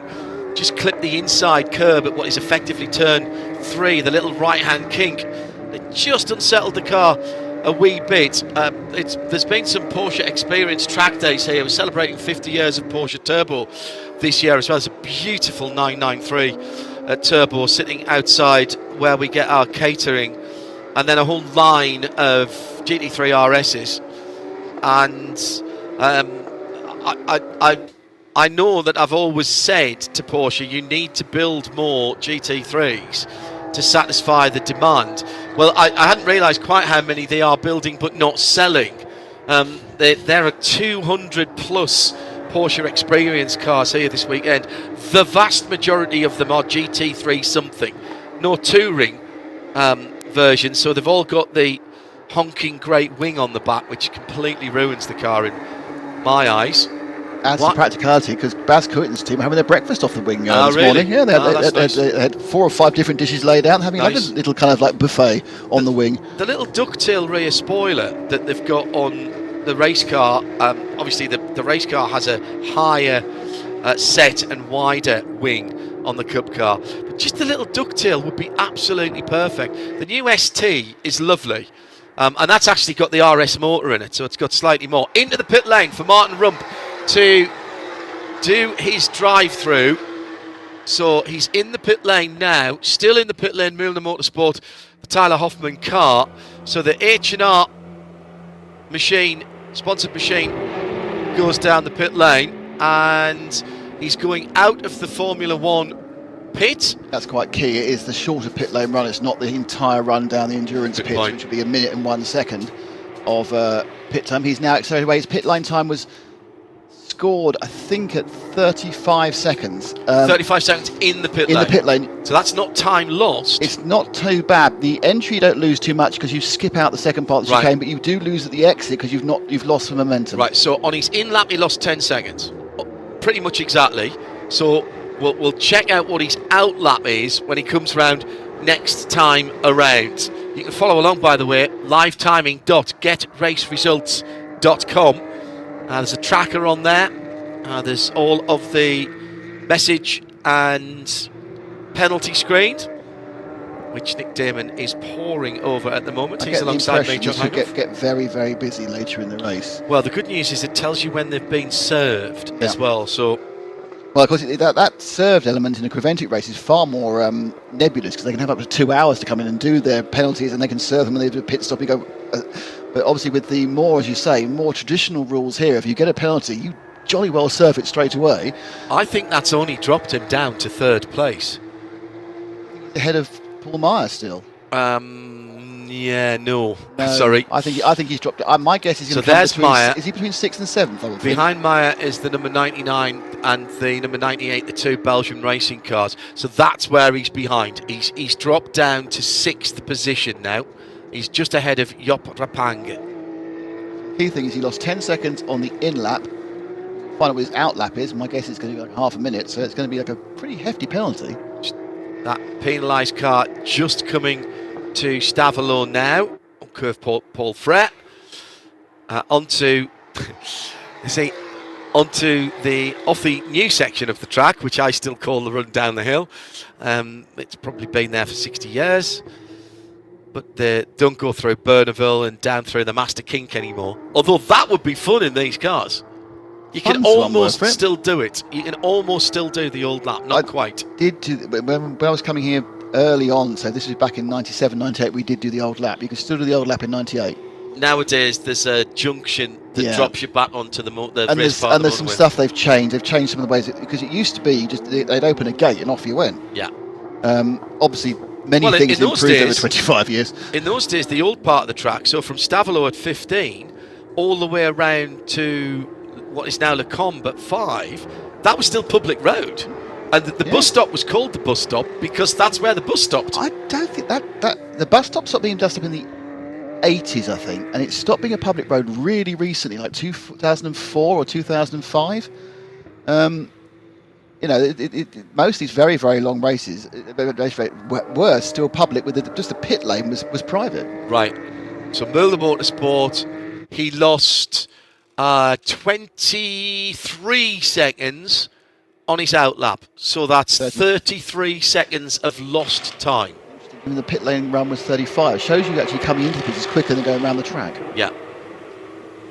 Second, I would say, standard pit stopper here. Car that was scored in 24th, Nelson Montero. And this is Nelson coming for the second time in the 89 MRS. Oh no, sorry, it was No, Nick he Meyer last started time. from the pit lane. Started from the pit lane. So they're coming in for a stop. Now, they're doing tyres first, which you must do first. And at that point, if you don't do the tyres and you put the fuel in first, you can't do the tyres and you can't change the driver. You would have to come round again. Dinah Binks is watching the action. You're spot on, John. They did the tyres first, and then one driver exited and another driver has got back in there, and they're just strapping him in.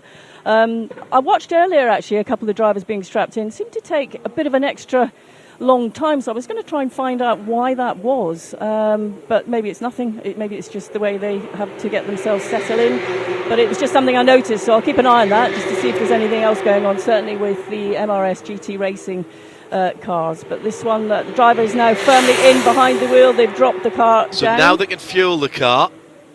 Yep, they're getting ready to do that right now. So they're starting the refueling process. All the crew have moved out of the pit apron area that need. So there's only 2 of them now on the pit apron as the refueling, as the fuel's going into the car. So they're just waiting for that to finish, and then they'll be all set, ready to go. The countdown timer started from 60 seconds when the car hit the ground. And this is all made so that there's no rushing on the refueling in the pit lane. I'd like to see the end of that tie wrap cut off the hose there. Don't like to see that sticking up. Interesting point is they don't know how much fuel's going in. No, there's no counter there's on no the counter. So it's on the foot, we yeah. talk about how much am I using, what's my fuel consumption, what's going on.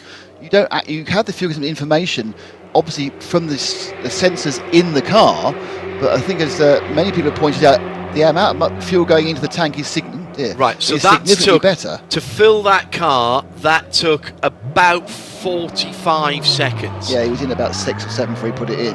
Yeah. But it's an interesting thing. It's kind of like blind filling. Just fill it till it gets full because you don't know how much is going in. 110 litre tank. And so that's interesting. If that was 45 seconds, that won't have been. That's nowhere near an empty tank that they've filled up. I don't think with an hour and 10 minutes. Maybe it is. I think maybe 2 or 3 laps. It must be a point that where you can. It must be a situation where you can fill it up in a minute. Otherwise, people are going to have. Are going to start sprinting again, aren't they? So it must be a safety fill. Just whilst that was filling in, we did see a shot of the Nick Romano MRS GT race number 90, and that had a bit of a tear from the rear valance. Now we're going to have a drive-through for one of the cars that stopped earlier. That being the MRS GT at number 88, not respecting the refueling regulations. Now, I don't know which part of it, but no one else is allowed over the line other than the fueler, the car controller, and the fire extinguisher. This is the car that broke down. Now, my guess is they came in, they worked on it, they fueled it up, they did some more work on it, because don't forget we saw them having to fiddle with the driver again after when it was about to leave. Ah, yes. So they've gone the whole thing round, which is a bit unfortunate because they were coming for a pit stop, so they're going to get a drive-through because they have broken that law of A to B to C. They had to go back to B again, and it's difficult for them. But anyway, I don't think, given the fact that they're currently 17 laps back, this 35 seconds will be a massive bother for them. It is interesting that it is mandated here that you do wheels, tyres and driver first, and then you clear everybody out of the way before you do fuel, and the car's got to be on the ground with the engine off. I really sort of like that. In the WEC, you can't do fuel and tyres together, and when you're fueling, you can't be doing anything else.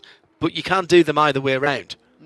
I don't like doing series. I prefer much for parallel. But prefer in series. Now entry is 1 hour and 10 minutes.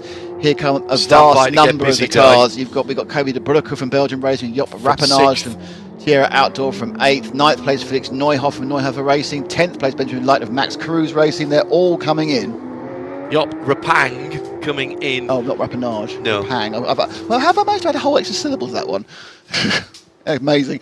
But yeah, so we've got 1, 2, 3, 4, 5, 6 pit stoppers. My guess is, because these are fast drivers driving fast cars in a very similar way, in the next 2 laps everyone else will be in, John. Yes, you're absolutely right. There's 1, 2, 3, 4 cars now in. The number 98 Belgium Racing is in. They've changed tyres and got a different driver in and now refuelling. They've just finished that. Very quick, precise stops I've seen so far down here in the pit lane, although the 98 just left rather quickly and they nearly collected a car behind him as he was making his way in, and 98 was making its way out. So up the other end of the pit lane I can see the driver changes and the refueling going underway. But as I say, very quick, precise stops here for this first sort of stop for the event.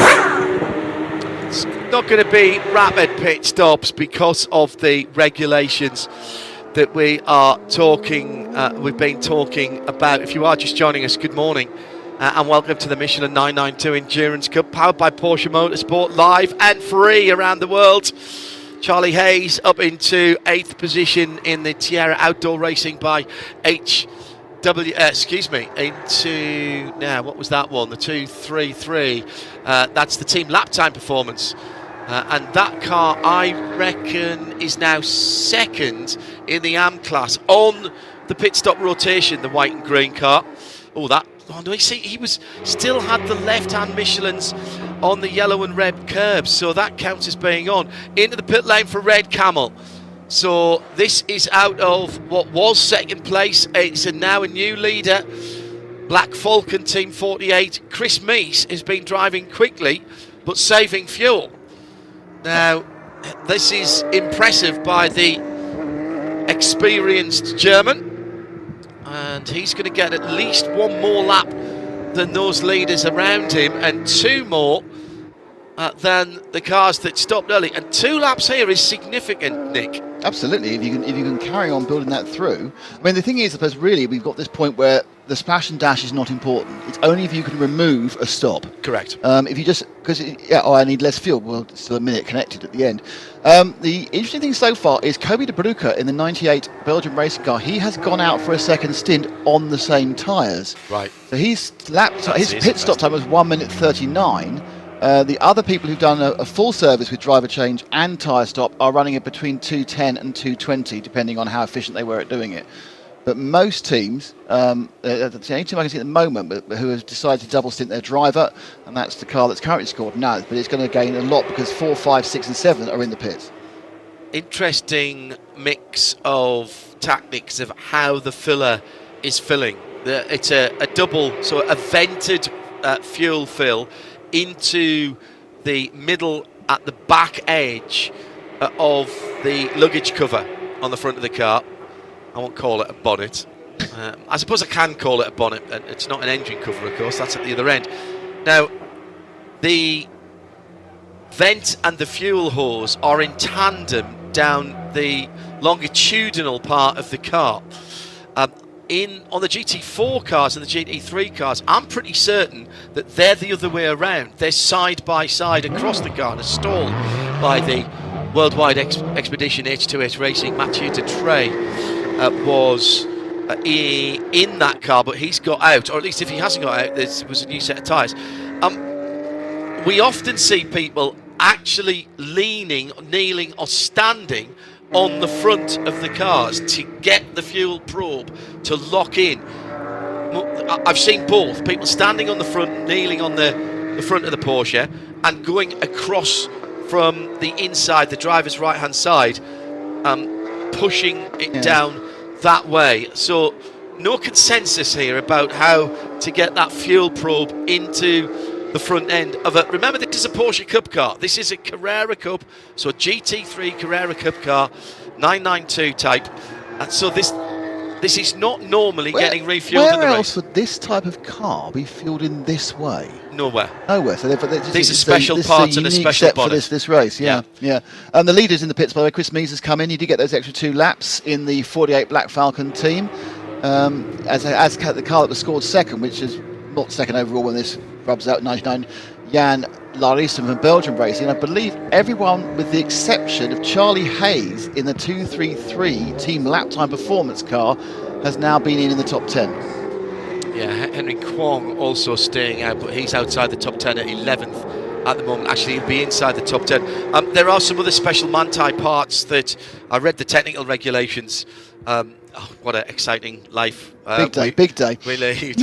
I read the technical regulations, and there's some Manthey parts which include LED lights in the front. There's some slightly different ducting that you're allowed. The cutouts in the bonnet. There's a couple of extra ducts in the bonnet area as well, over and above the Carrera Cup. Do the Carrera Cup cars, when they're running in sprint races in like America, do they run with lights? Or do they take the lights out? Oh, the headlights have to be in. The headlights are always in. Yeah, even yeah, you the don't need them. headlights Okay, are right. in, Okay. and they have to be in. And in quite a few of the championships, the 4 daytime running lights are different colours to signify which class you're in.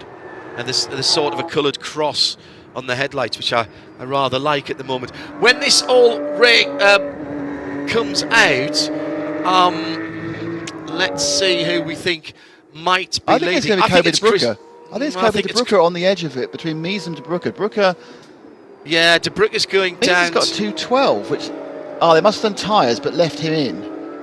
Yeah. So it is Mees. It's not a driver switch error. Mees is just coming through Malmedy now and going down the hill to Bruxelles Rivage, and I think De Bruyke is behind him. Right. And then behind that is Henry Kwong, who's yet to stop. So he's getting great mileage out of that car, the Neuhofer Rennsport. Problem is, effectively, he's dropped the better part of a lap on those two. Now, I think it's fair, and Henry won't mind me saying, he is not the quickest car on the track. Quickest driver on the track right now. Battling further down the field into the final corner. That's the 935 Porsche, which is JW Rate Service and Zhao Lingbo. And having a battle with the Milner Motorsport. Is that Anthony in that one? No, it's not actually. The other car involved in that is the number 31, which is further up the field, I think. Has that car just come out the pitch? That's Ghanan Ali for the Qatari Motorsport Motorcycle Federation by HRT, an 18th position at the moment.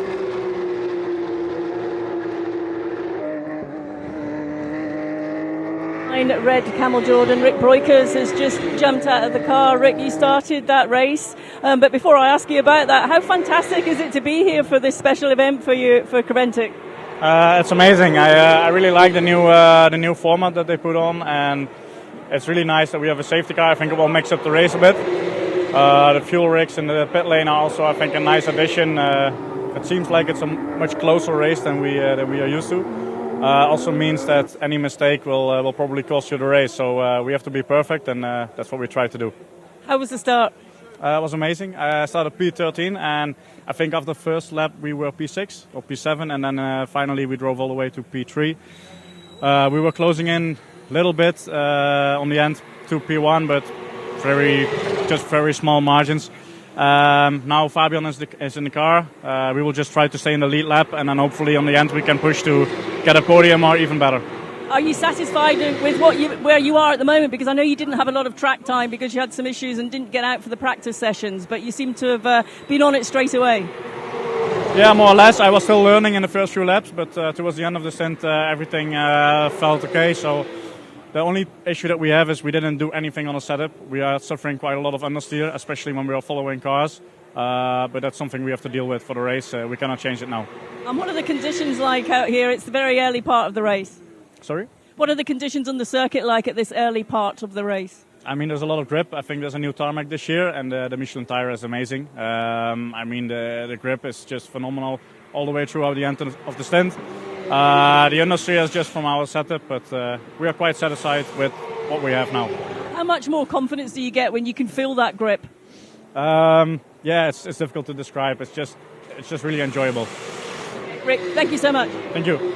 Well, Belgium Racing have pulled an absolute blinder tactically by not stopping for tyres or driver change. Of course, that may bite them not stopping for tyres, John, because we now have a 1-2 for Belgium Racing and 1-2 overall, 1-2 in Pro-Am. Yeah, I have to say, I missed those two. I was looking further back down the track, and they've got a reasonable gap. 8 seconds.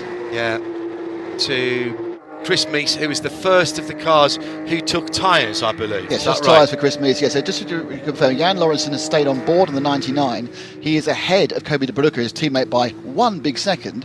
So it's Belgium Racing in Belgium having a marvellous time at the start. Fabian Dance for Red Camels Jordan is in 4th. Just waiting for, I think when it rubs out in a second, our leader in AM will end up being Koen Munich from Team GP Elite in the 12. So there's been a real shuffle about. And looking at it, I think it was the only cars who didn't take tyres or drivers. This is just looking on pit stop time, so obviously things can change but make mistakes. But it's just that Belgian team has decided to double stint at the start. And possibly the Ansel Motors by Porsche Laurent Racing 56 Frank Des Tux, who is down at the back of the AM field. So a real little kind of tactical roll of the dice early on. I suppose they've kind of realised if it goes wrong, it's not going to be the end of the world, because at some point we think there'll be a safety car, but perhaps there won't. We all say there's going to be a safety car, but there's been some sensible driving so far. I honestly think that race control will do their very level best not to use a safety car. Koen Munich, the drives in the Porsche Sprint Challenge Benelux, who are here this weekend, Dutch driver. What I don't know, and I haven't been able to find out, is he any relation? It's René Munich, though. I don't think it's got an S on the end from Come To You Racing. There. More, it's not all good news for Belgium Racing, and especially not for the 98th of Kobe de Bruyne. Kobe de Bruyne has been pinged for a 6th offence at Blanchimont, turn 17, so he will be serving a drive-through, which we know will cost him 40 seconds and will drop him somewhere between 6th and 7th overall in the next couple of laps. Also pinged for a drive-through, but this is for turn 3, so the Radion Eau Rouge area, for his 6th offence through, or let's say his 6th offence for the car. That's the 29 machine of Eric Zhang from Toro Racing by HRT Performance. That car will also drop back, currently 5th in Pro-Am. That will drop them down to 7th in Pro-Am. They'll be serving these penalties in the next couple of laps. Nick Damon with me, John Hindhoff, in the Global Broadcast Centre at RSL_studio. If you want to get in touch with us this Saturday, hello, plenty of people tuned in from around the world. I want to know where you are watching and listening. 5th position, the shades of blue and white, and that is the Koen Munich car, Team GP Elite. Not running, they normally run orange cars, GP Elite. They do, and interesting, Kobe de Bruyne normally drives for them. Yeah. But he's not. They've all shuffled themselves around. But that's when, of course, they're GT3ing, isn't it? Correct. It's very interesting that we're seeing such a change and a movement of drivers. 6th and 7th then. Guillaume Mondron is behind the wheel of H2H Racing's black 6th place car. This is the number 12. This is number 15, excuse me. And he's having that battle with Munich. In fact, he's just gone by Munich up into 5th position. And sitting one further back is the Max Kreuzer racing car, I think. Marcel Vogel now behind the wheel of that car. And I think everybody's made a stop now. Yes, they have. I just wanted to see how much further some of those cars. So 31 laps by Lauritsen in that car, 29 from Cobra de Bruyne. So the two Belgian racing cars split by a couple of laps, or if you prefer, that was an hour and 14-ish and an hour and 9. A lap here is 2.5 minutes, isn't it? So let's just remind ourselves, I don't think anybody Who won really? Lap time did 31. Oh yeah, Neuhofer Motorsport, 32 laps for Henry Kwong. He's out of the number 85 car now, and that has been taken over. Oh, that's interesting. 85 car's been taken over by Bajinlong, another one of the Carrera Cup Asia drivers. And as I said, 32 laps there. So what in time? That must have been, an hour and 19 minutes. So right on that 1 hour 20 we were talking about. So somewhere between an hour and 10 and an hour and 15, 18 in terms of the very close call into the pit lane for a late pit entry for... Is that Kobe doing his pit? Yes, Kobe doing his drive-through. It's Kobe de Bruyke doing his drive-through. It is Kobe de Bruyke doing his drive-through from the lead of the race, and very nearly took out his teammate. I know.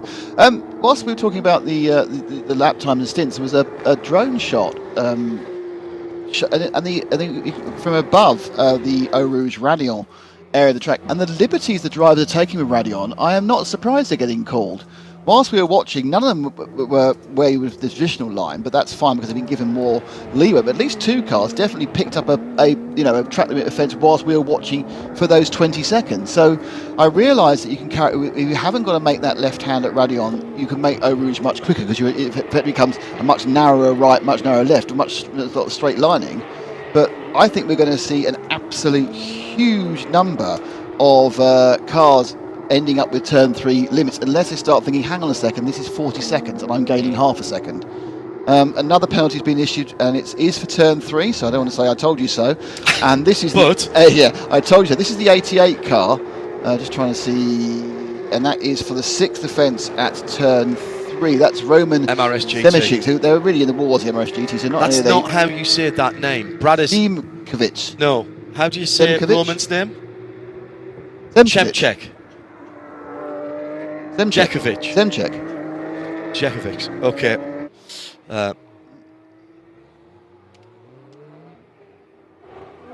Come out of the garage and making its way out onto the track. So I think that car has been in there probably over an hour now, but they've been working pretty hard on that, and they're now going back into the race. 1 hour 21 minutes and 45 seconds and counting. That's how it is for that instant.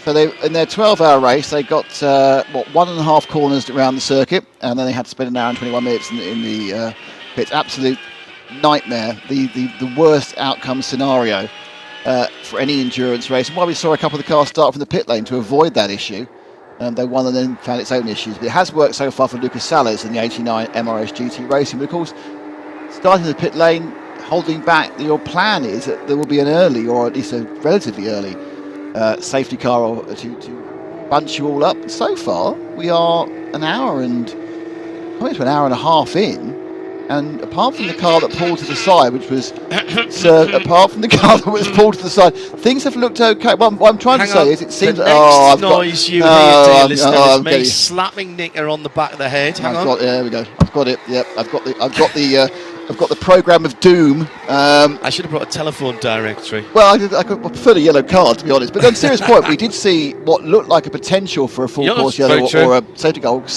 sorted out very effectively by the track. And, with this big track and with everyone calming down, you would hope that the accidents are less likely. Though, of course, that is always random. Yeah, good luck. And you do have... fairness to Porsche, you kind of do think that these cars can run 12 hours if they're run correctly. So I'm not going to predict no safety cars, but I think that the concept of a plethora, especially at a dry spa, this was wet, all bets would be off. Totally agree. It's a dry spa. They've been given plenty of leeway with the curbs. The track has been sorted out for motorcycle racing, so there's a less of a penalty as you go off. Yeah. I'm not saying it's easy. I'm just saying that if you make a mistake, you're not going to end up in pieces somewhere.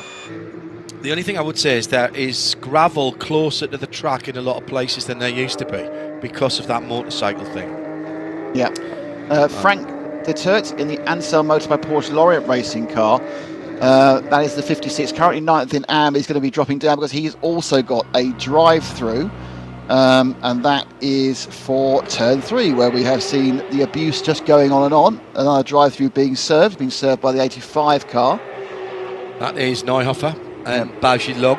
I don't think it was his offence, to be honest. No, I think there is going to be a situation here where somebody is going to get in their car on last warning, have a minor error, and then have to trundle on the pit lane, cursing their teammate. Derek, how could you?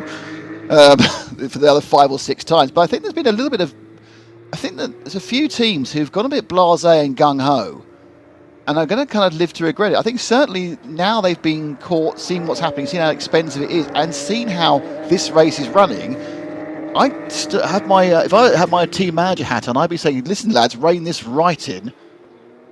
What? And lasses. What are you gaining? A second? Half a second? A second and a half? Ling Kong behind the wheel of the JW Race Service. Number 935 sits in 8th position in the Pro-Am, 24th overall. Just going through some of the drivers from further afield. Eric Zhang's now behind the wheel of the Toro Racing by HRT, number 29. That's 6th in Pro-Am, 18th overall. And Chris Meeks still leads the race. What the total number of individual countries represented here is? That's I think point. it's very, very high. I didn't go through that in a Bruce Jones we've got style. New Zealand and Australia and huge elements. Hong Kong, China. I'm not sure we've got US, Japanese, Canada. I'm not sure we've got any Japanese drivers. We've got Brazilians. I know that for a fact. Yeah. I think this is going to be pretty much all over Europe. Oh, yeah, absolutely, yeah. French, Swiss, Germans, Austrians, Belgians, Dutch, Brits, Estonian, I think, as well. Any Spanish drivers? I'm sure. Not sure, actually.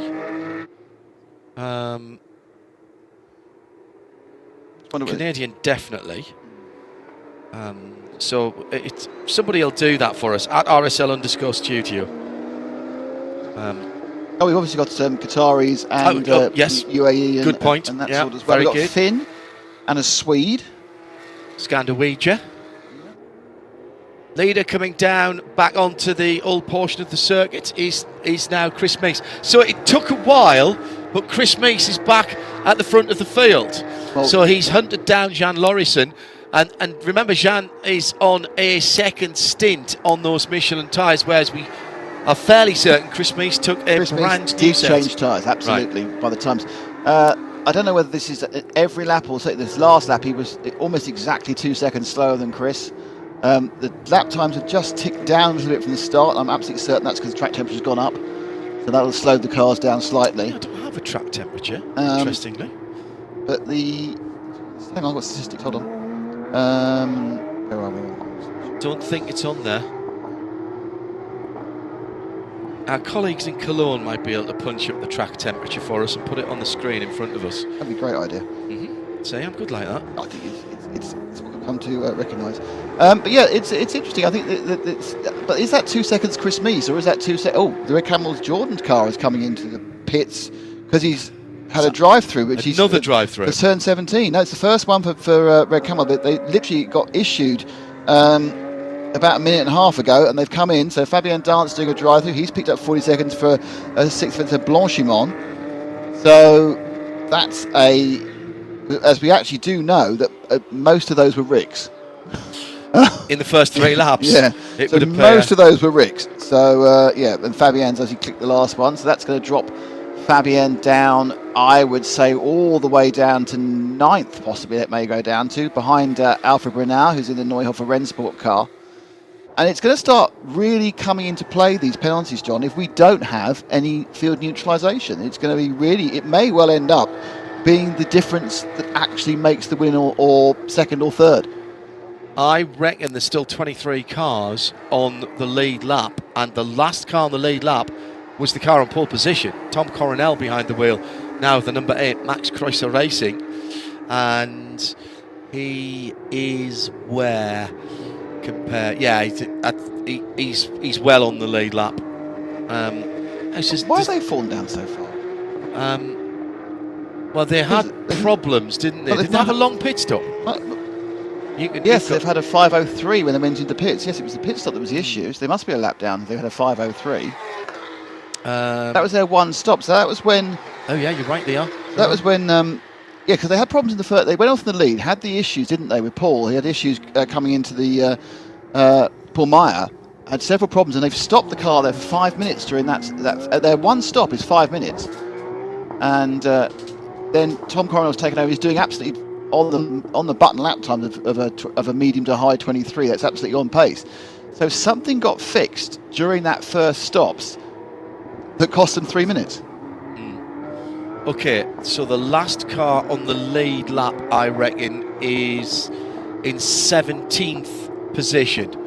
And that is the PTE Manthey Campbell Nunn driven 992 numbered car. And he is just going over the top at Radion now. The leader, Chris Meese, is behind him. Decent, a little bit of a slide through the middle of the corner. Now, Eric Zhang's about to be in trouble, John. Oh, hang on a second. I just want to identify that car that I said through the middle of the corner. Think that was... must be the 85 car, the Neuhofer car. So that's Bao Long, and he is a lap down. He might have got... there might have been a little bit of side-by-side contact there. He certainly was offline, and he dropped in. That's why he hit the middle of the curb. Hit the curb in the middle of the uphill. Sorry, Nick, go ahead. Yeah, the 29 car, Eric Zhang's about to be in trouble because he had his drive-through issued at 11:05, and it's now 11:21, which is 16 minutes. They've certainly done more than 2 laps there, so maybe there's a car, but the situation is that, yeah, Eric Zhang will almost get some sort of way of pulling him in and a conversation about why he hasn't done it. I'm joined now by Christoph, who from Porsche Motorsport, representing Porsche Motorsport. Christoph, thank you so much. I think we were due to speak to Michael, but he was unable to make it this weekend. How are you enjoying the event so far? It's a great event, and also the customers seem to enjoy it quite a lot.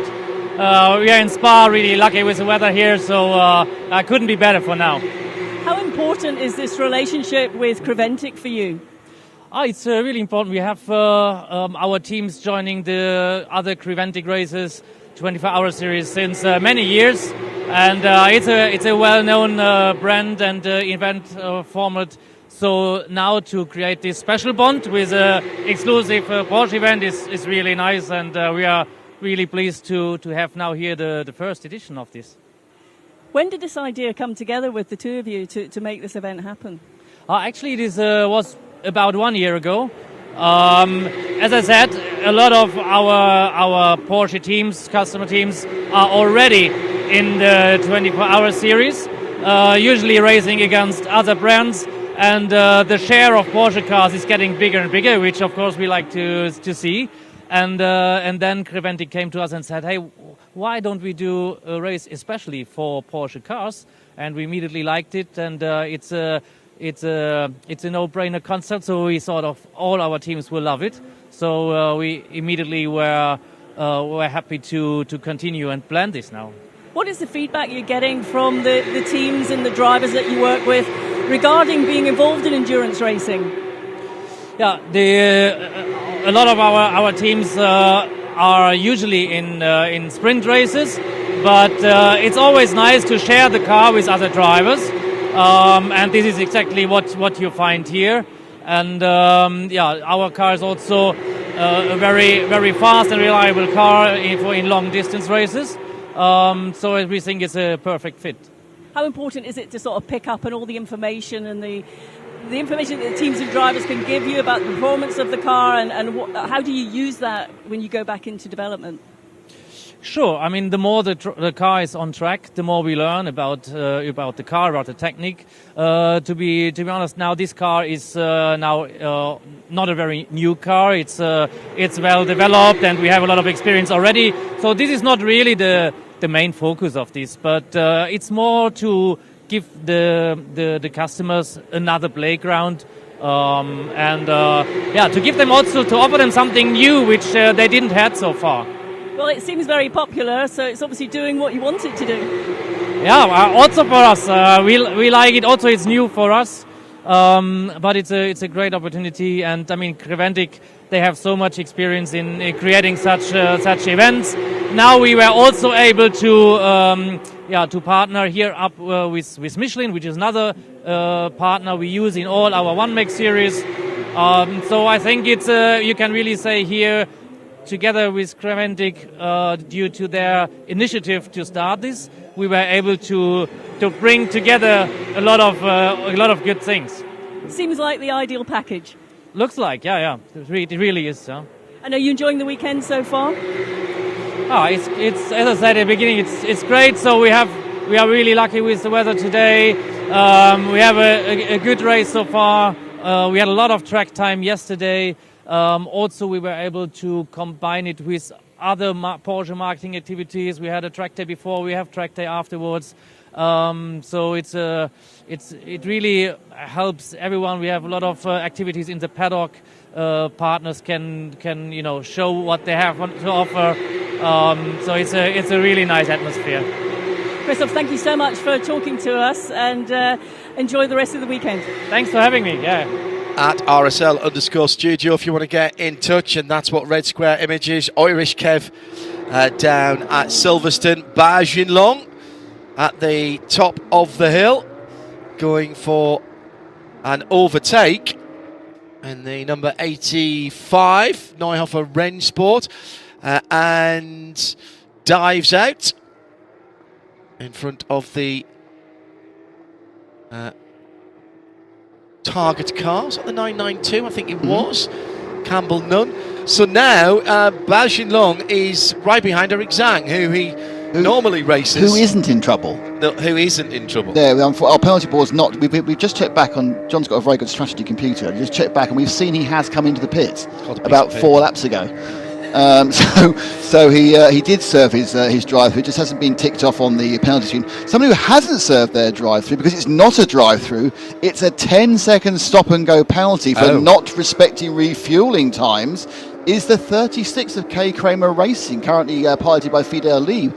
They obviously did not give the full minute of pipe attachment before going off from fuel. Or they had too many people over the line. Okay.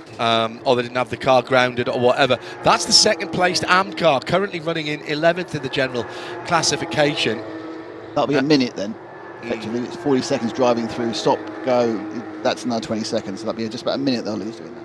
The cars with the white number backgrounds are the Pro class. The cars with the blue number backgrounds are Pro-Am, and with the orange number backgrounds are the AMs. So it's Pro, Pro-Am, Pro-Am, Pro-Pro-Am, which is a very nice sort of Pepita pattern if you are knitting, I reckon.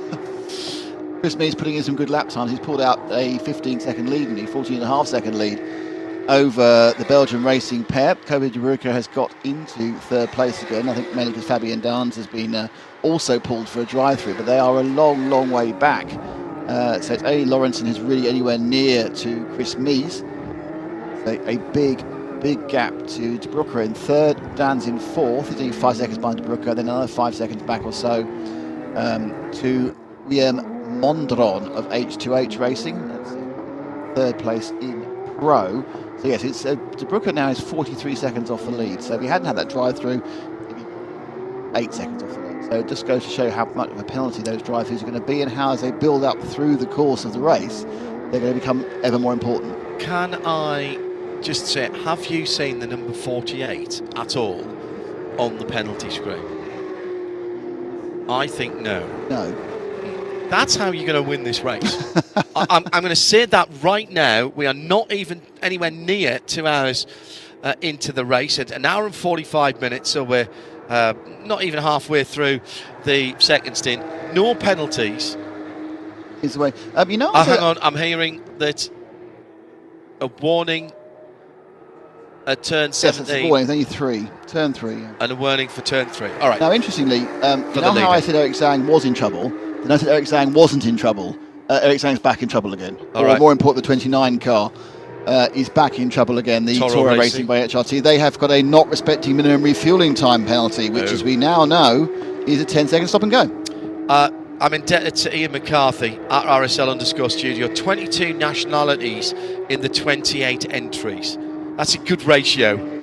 That is a good ratio. Great battle going on down the field, which includes Eric Zhang in the traditional red and black Toro racing machine. He's got Bao Xinlong right up his rear spoiler at the moment, and behind Bao is Stefan Perrin in the Seb Laju. No, it's not actually. That's a car coming through the field. Oh, into the pits for Eric Zhang. So this is for the drive-through, or the stop and hold, should I say? Stop and hold, yeah. Yeah. So the other car there is the number 85. Was that? I'll get a quick look as it went through. Yeah, I think it's 85. And why can't I remember what that is? The Neuhofer Racing. No, 85 is the Neuhofer car. Yeah. That's Bao Xinlong. What's the other car there? It was the 99. Then, in that case, the second place Jan Lawrenson car, and he was losing time, stuck behind that little battle, and it's now 17.5 seconds between first and second. So, garage number three is where your penalty box. So this is just a drive-through because he didn't stop. No, he stopped. They picked him up driving through. He stopped. He has done a stop and go. It wasn't a 10-second. Yeah, the camera came to it. We'll see what he's scored as he goes past. Right, he's out the pit lane now. So it is 47. So yeah, it's 12 seconds more than a run through. Right. So that was a stop and hold for the Toro Racing driver. 10 seconds. And that has now been served, so we can tick that one off the list. Chris Meese by 17.5 seconds to Belgium Racing's Jan Lawrenson. Covered the breaker, the teammate 30 seconds further back. 48, 99, 98, your top three. That's Pro. Second place, Fabian Danz for Red Camel, Jordan.nl, and the number 9 car. All dry, all clean so far, at least. As the 7th place blue car of Team GP Elite is the leading AM runner, and that is Koen Munich. Creventic Racing have also served their not quite correct fueling penalty, and interesting, their pit time was also 47 seconds. So that's a 10-second stop and hold, isn't it? Yeah, again, so they're just dropping down the field, but we should see where they come out. They're probably going to come out around about 4th or 5th class. Another US-based driver, Thomas Merrill, behind the wheel now. Tom Merrill of the 2:33 team lap time performance. They're second in AM, third in AM, IFA Motorhome. Andreas Höfler is behind the wheel of the 911. That's the silver car with the yellow highlighter colours on it. Now that car that team bumped the front of their car in the first part of qualifying yesterday in very difficult conditions, changeable conditions. They've been loaned a car by Porsche Motorsport. They started at the back of the grid because they didn't put in a qualifying time, and they are up to 13th and 3rd in AM. In Pro-Am, it's Belgium Racing 99 from Belgium Racing 98. And the 3rd in Pro-Am is the Tiara Outdoor Racing by HWN. Ralph Populaas in the number 33 car is holding a position within the top 10. And in the Pro class, the leader is Black Falcon, the number 48, which leads the race. In 4th place overall is the number 9 Red Camel Jordan.nl. And in 5th, 3rd in class is H2H Racing, Guillaume Mondron. In the number 15 car. Those are your class positions with 10 hours and 11 minutes to go in the Michelin 992 Endurance Cup, powered by Porsche Motorsport here at Spa. Yeah, I'm interested to see how many people over the course of the weekend have actually picked up a new car from Porsche, because I can think of at least 3 teams who've had a lovely silver one delivered and maybe stuck a few stickers on as they went. I do like GT silver as a colour, I have to say. It looks good in a road car because even when it's dirty, it doesn't look too bad. My Cayenne's in GT silver, that dark grey, so it's something very similar. No. No, you might be right, actually. It's certainly a very responsible similar, adult has the spec seat. Very similar colour to that. If I say my Cayenne, it's not mine. It's one I've borrowed. Thank you, Porsche GB. Very clear, despite the fact I'm sure my wife would like it to be my car. It's very nicely specified for what is a base Cayenne. into the pit lane, and it was a perfect transport on the way down. Cruise down. You want to be comfy and munch the miles and have plenty of room to take back some goodies from car 4 on the way back. That was the IFA Motorhome Andreas Höfler car starting the second round of pit stops in that number 911, coming into the pit lane. And that was after... Oh, no, that's early for Andreas Höfler, and he didn't start the car. That's just 16 laps, or if you prefer, 40 minutes. So the number 911 is either extending this stint for Andreas and just going to fuel it and send it. You'll need to, because you've got a 3-hour limit. Yes, absolutely. If you're running on 2 hours, it's perfect. 40 minutes, hour and 20. But it's a 3-hour limit now. Maybe they're reckoning that's all the tyres can do. Well, that's a very good point, actually. Because it doesn't really. Again, the problem is because you're stuck with this. You are. It's part of the rules. It's 1 minute solid fueling. It's really difficult to be clever around that, isn't it? Yeah. Well, it just makes you have to make other tactical decisions.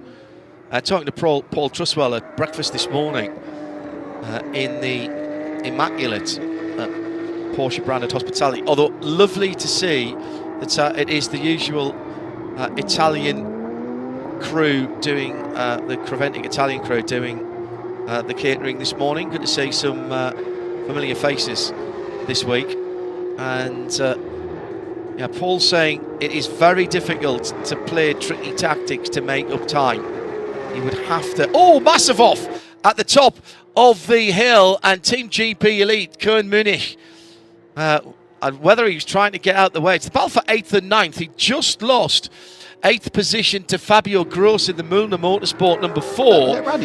But then he went right over the top, at the top of the hill at Radion. Now, did he get a swapper on there in the middle of the corner? But that was... He didn't even try to make... No, I think there's a couple of them I've seen. And this is where they're picking up so many track limits at that point as well. Did he hit the curb? Oh, he was right on the curb. He got there. He was nowhere near in the middle. I can't make it. I'll take the track limit. I'll take the track limit. And then that's going to be a warning at turn 3. It's one of his how many they've had so far. But turn 4. I say there was a shot earlier from the drone which showed cars either being within half a yard of that or just 2 other cars doing it. I mean, it's like I think people are throwing it in, hoping for the best, and going, oh, perhaps not. Going through, which is fun, obviously, but not necessarily a way of getting your team further up the track. If you then end up having a couple of drive-throughs because of it. Yeah. It's Nick Damon, John Hindhaugh, and Diana Binks down in the pit lane. He's continuing to extend the lead over second place. Of course, obviously, isn't his class rival, but is his rival for the overall podium. Lawrenson now 23 seconds behind and running at 1 to 1.5 to 2 seconds a lap slower. I don't think he's on second stint of tyres though. Behind Nico de Bruycker also running 25. Fabien Dance, he's running a slightly quicker 25s. He's on. He has of course dropped back because of the drive-through earlier. He's in 4th. Guillaume Mondron of H2H Racing. He's doing a 24.7. So again, not as fast as Brugger. Alfred Renau, unsurprisingly, Neuhofer Rennsport is fastest. It's closest to the speed of Chris Mize. He's just 3/10 back. Then you get down to the Pro-Ams, the AMs, who are running, for example, Koen Munich is running a 26. He's just lost a place to Fabien Gross in the number 4 Mauler Motorsport Pro car. The Pro cars now are first, and then 4th, 5th, 6th and 7th, with the 2 Belgian Racing Pro-Am cars, which hopefully have just had one driver in them, Lawrence and De Bruycker. Check exactly where they are in things. Bruycker is the silver and Lawrenson is a bronze, so it's a good performance by the Pro-Am there for the 99 car, because he actually is their lowest rated driver. Lawrenson currently in second. They've got 2 silver drivers to take over, which is Sascha Norden, the Austrian, and then Dylan Deerdale, another Belgian. Whereas in Kobe de Bruycker's car, he is one of the 2 silvers with Ghislaine Cordial, and then Michael Kuhl is the 3rd driver. It's an all-Belgian lineup, and Michael is a bronze. So Lawrenson, the lowest rated driver, has run the first 2 hours effectively and run them really well. Yeah.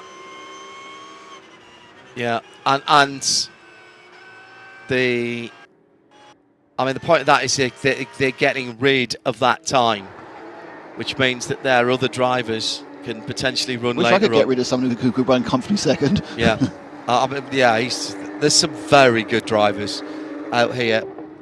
I'm not going to go. All the regs are online for this at 992 Endurance Cup.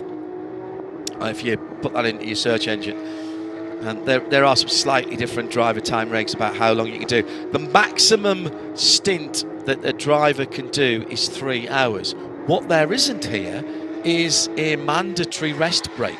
So I was talking to one of the teams earlier, in fact at breakfast, in the line for breakfast this morning, the breakfast I had at the track, rather than the pre-breakfast. Breakfast B. Rather than the pre-breakfast I had whilst waiting for everybody to come down to the car this morning. You could, for example, the pro drivers can only do 4 hours in the race, in the if they're in a Pro-Am class. And you could potentially have them pretty much do the whole of the last 4 hours. Let's say, for example, you had done you'd done an hour and a half, or let's say you'd done 2 hours in the car, and a yellow flag comes out. You can come into the pit lane. You can fuel and tyres, and you can tyres and change driver and fuel the car, and the next time around, the pro driver could get back in again and do another 2 hours. The person this is really going to play into is Chris Mees. Because Chris Mees is currently in the car. He's done coming up to 2 hours already. He's allowed as much as he likes in this pro car, the 48. But don't forget, he's also down in the Pro-Am. Oh yes, that's a good point. Machine for Black Falcon. Very good point. Where he is their platinum driver in the number 5, but the Pro-Am car currently. Where is that one? The 5 machine. Just trying to look down the list. Oh, it's had a huge problem. It's a little bit off the back actually with issues with Mike Stursberg, but they can have up to 4 hours of Chris Mees time, and Chris Mees can come in now at the end of this stint, as long as they, and then the next car, that car can drive away with its new driver.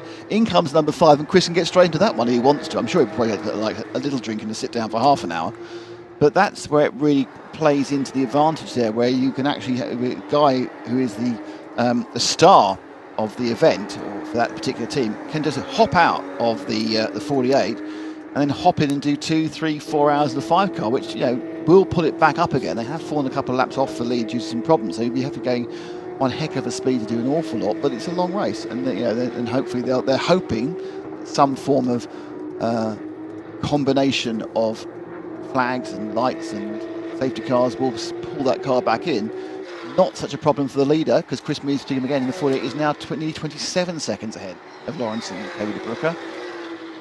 Not a great lap for Fabian Dance. He dropped 2 seconds on de Bruycker, and more importantly, he's now got behind him the other pro cars of H2H Racing and Neuhofer Mazda with Alfa Renault. So that's really where the action is. Actually, it's the 4, 5, 6 battle between the 9, the 15, and the 86. They are absolutely nose to tail as they come over the start-finish line. Just going to my right as I look out the window round La Source. Coming to the line now. Battle. Actually, it's not a battle. It's Campbell Nunn in the 992, and in close proximity with Kern Munich, who is the 9th place car and leading in the AM category. This is a bit of lappery going on. The blue number 12 then about to put a lap on the silver and red number 992 as they go down past the endurance pits. There is nothing better than driving down there in a Porsche. I've done it in the 968 a few years ago at Spa Classic. A 968, my 968. I think it was the first trip I did on my 968. I was on the way at the Nürburgring for the 24 hours, and the 968 I think had about 260 horsepower when it was new, with 110,000 miles on it. I suspect mine doesn't quite have that. It's never had the top off the engine. So I actually had to change down part of the way up Eau Rouge, from Eau Rouge to Radillon. That's how steep it is. Oh yeah. To manage to get over the top. What I was trying to get over the top at over an indicated 100 miles an hour, and one of the very kind people in a TVR was who was chasing me up there showed me his lap tracker, and we were doing 108 miles an hour over the top. Coming down to the first 2 hours completed of the race here at Michelin 992 Endurance Cup, presented by Porsche Motorsport. So here is the standing, and we are 1/6 of the way through this. 49 laps completed as we went through 2 hours by Black Falcon, the number 48 car, in first position. 2 Pro-Am cars from Belgium Racing in second, and third, the 99 and 98, Jan Lorison and Kobe the Breaker, both started the race. In fact, all 3 of the drivers at the top of the table started the race. Fabian Dance has jumped in for the Red Camel Jordan. They've come up to 4th position, 3rd in their class from H2H, the number 15 car, in 5th. Neuhofer Rennsport in 6th. Alfred Renard behind the wheel of that machine at the moment. Austrian flag there, so that's another nationality, isn't it? Max Kreuzer Racing and Marcel Fröger. That was the car. Was that the Paul car? No, it wasn't. That was the sister car. And rounding up the top 10, Milner Motorsport and Team GP Elite. That's the first of the AM cars, with Tierra Outdoor Racing by HWM in 10th position. Ralph Populars behind the wheel. Moving into the teams, team lap time performance, the 233 is another one of the AM cars. From MRS GT Racing, Milner Motorsport, their number 18 car. QMMF by HRT will be delighted at being up in 14th position and 3rd in the AM class at the moment. K. Kramer Racing in 15th, and the rest of the top 20 made up by the second of the Neuhofer Rennsport car. Bao Long making up positions there and racing well. The man who leads his category from Porsche Carrera Cup Asia. Seb Lejeune Racing in 18th, Speed Lover and the 78. Expect to see that is the 72 in the 18th position. Max Kreuzer Racing, Tom Coronel in 19th. Top 20, PTE and Mantai, Campbell Nunn in that. Outside the 20, Toro Racing, Eric Zhang from Linkang in JW Race Service. 2 more of the Carrera Cup Asia drivers. Ansel Motors, Alpha Motors, who had pulled themselves up into the mid-teams but have dropped back again since their pit stop. They've just taken their second pit stop, so they're a little bit off kilter with everybody else. MRS GT next up. Black Falcon had a problem right at the start. Mike Stursberg is circulating again now, but is well off the lead. MRS GT, the number 88 car, also had problems just coming in the pits there. That one, they had the left front suspension damage. Milner Motorsport with the number... No, that was the 21 that had the problem for Tyler Hoffman.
So, still in the lead, having completed 51 laps now, and with a dead-on 30-second lead, Black Falcon Team 48. Chris Meese bossing this race at the moment. He's doing brilliant because we've spent 5 minutes going through the results and going through the highlights. What we have now got, obviously, is some more penalties because it's been 5 minutes, and we have a ninth offence, offence for turn 3 for the 88 car. So they literally are just not interested in turning right at all through Radion. That's Rumen Zimchik of MRS GT Racing. And those are, a lot of those are his because he picked those up. And we also have another drive-through for the 36 car. That's Fidel Lee. Now, don't forget, they've already had a penalty for improper fueling. That's Kay Kramer Racing. So the fueling wasn't his fault, but I believe possibly the infringement. This is turn 17. Now, interesting, I think you said they were watching in 5 different places, didn't you? But the only penalties have been at turn 3 and turn 17, and lots of them. That's through Eau Rouge, Radion and Blanchimont. The system here is partially manual. There are some track sensors, but it's not completely automated. So there are observers on cameras, on the CCTV cameras locked off at those areas for races like the WEC here. All of the track limits are done automatically. They got, and they have sensors in the middle of the car, do they? Sensors at track exit as well. And the car is dead middle, is it? I don't know how it works, but I know it's an automatic run for it. The time to run is 9 hours 53 minutes. I mentioned that Joe Bradley would be down in the pits, but not yet, because Diana Binks is still down there.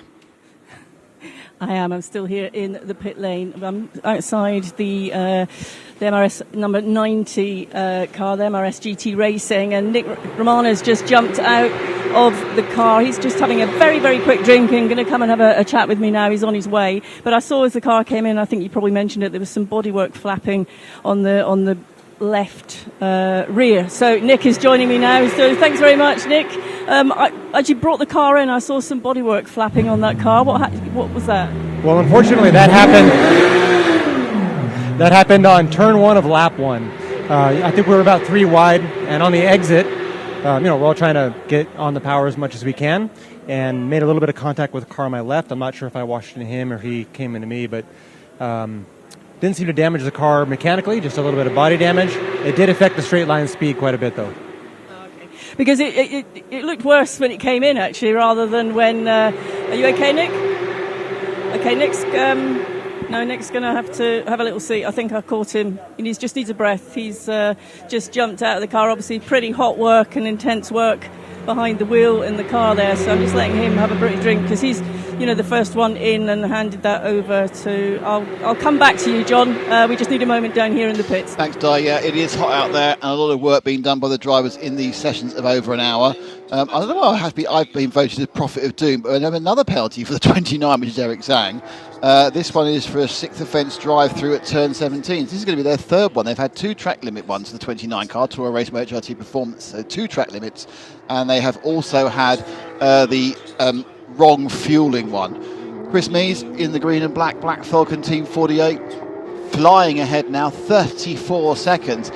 He's getting quite a lot on Lawrenson and De Bruyne. Now, it's hard to take one lap as indicative, but it does seem, I would say, as we are now 2 hours and 9 minutes in, but we might be getting to the back end of the life of the Michelin tyres, I think, at the back end of the second stint. Well, I'm very impressed that they've gone this far. Diana's still standing by in the pits.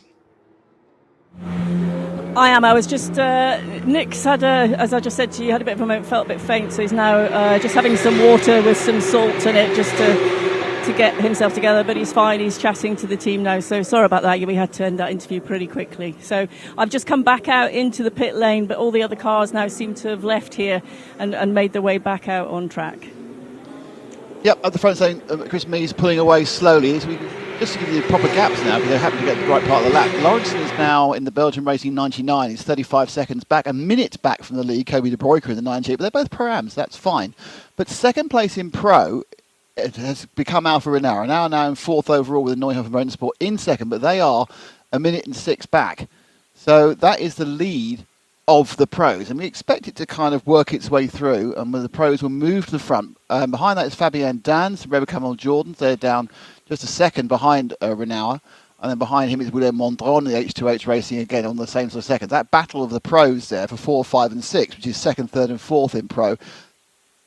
Very active. Max Cruz racing 10, Marcel Fugel. He is down another 6 seconds. And then Fabio Grossa in the 4 car behind them. It's a little moment for the Black Falcon, Mike Stursberg. Mike's still in that car. He's been in since the start, and he's exploring the outer limits of the circuit. Yeah, it's a very different story for the 2 Black Falcon cars. One has been peerless, impressive, out the front, no issues whatsoever, and Mike Stursberg and the number 5 cars had a lot of incident. He's had a, if you were not of his own making necessarily. No, it's nothing against Mike. If he's going to write down, Chris Meese writes down his diary of the race so far. Started, got in the lead, drove away. And Mike had off the track, got knocked off, had problems, had to go to the pits, extra pit stop. Yeah, and it's like, what he wants now, what the 5 car needs, is a couple of calm hours. Yeah. Start climbing back through the field, 3 laps away from its teammate at the front of the field. Just crests Radion now. Now, we've just had the 99 car with track limits. This is the 2nd place car. And actually he's served it. And he has actually, he's actually gone in and out right now, which increases Chris Meese's lead. But interestingly, the 3rd place car, Kobe De Bruyne, has now pinged his 2nd set of drive-throughs. So De Bruyne so both the Belgian racing cars are, in the last couple of minutes, been pinged for a drive-through. It was instantly served by Jan Laurensen, but Kobe De Bruyne in 3rd needs to serve this. And what this is going to have the effect of doing, John, is he's going to put those pros all at the front. I know we really should be keeping across all of these penalties and track limits and trying to give you them as they occur, but much like a Labour government Home Affairs Minister, can we ask you actually to go and look it up yourself? Because it's just happening too quickly. It's not the fact that we don't know what's going on, I think, which would have been the case for the politician I was talking about, but they are just coming in so quickly. So what I think we'll do is only give you when drive-throughs are being assessed, and everybody seems to be coming in as quickly as possible. They do have twice past the line to do that. But at the moment, if we were calling every one, we wouldn't be able to do very much else. Totally skipping the warnings now. Yes, I realised that. Tom Merrill in the sort of copper and black car, heading back down the hill from the far end of the circuit to us, and right in behind him at the moment is the 935 of Lincoln JW Race Service. They are not battling for position. That is 11th and where's Ling and 20th. But they're having fun. Oh, and Ling goes a little bit long there as he comes through the final corner in the left-hander. Actually, that was Alfred Renard in there as well that was going through. So that's at 4th place in there as well. Alfred Renard in the number 86, the Neuhofer car. And to keep with our new code, De Bruyne is serving his drive-through right now. Excellent. From 3rd place. Now, I think Lawrence actually managed to just about possibly stay ahead of Renauer. It now means you can have 2nd, 3rd, 4th and 5th right together, and De Bruyne is going to drop down to about, might drop down as far as 8th. That's a 2nd drive. Coming down up the hill. All in a line, 2nd, 3rd, 4th and 5th. Going round Lecombe and through to Malmedy, and then dropping down the hill. And it's interesting when you actually get the view how big a drop it is to Bruxelles. 2nd, 3rd, 4th, 5th and 6th all together.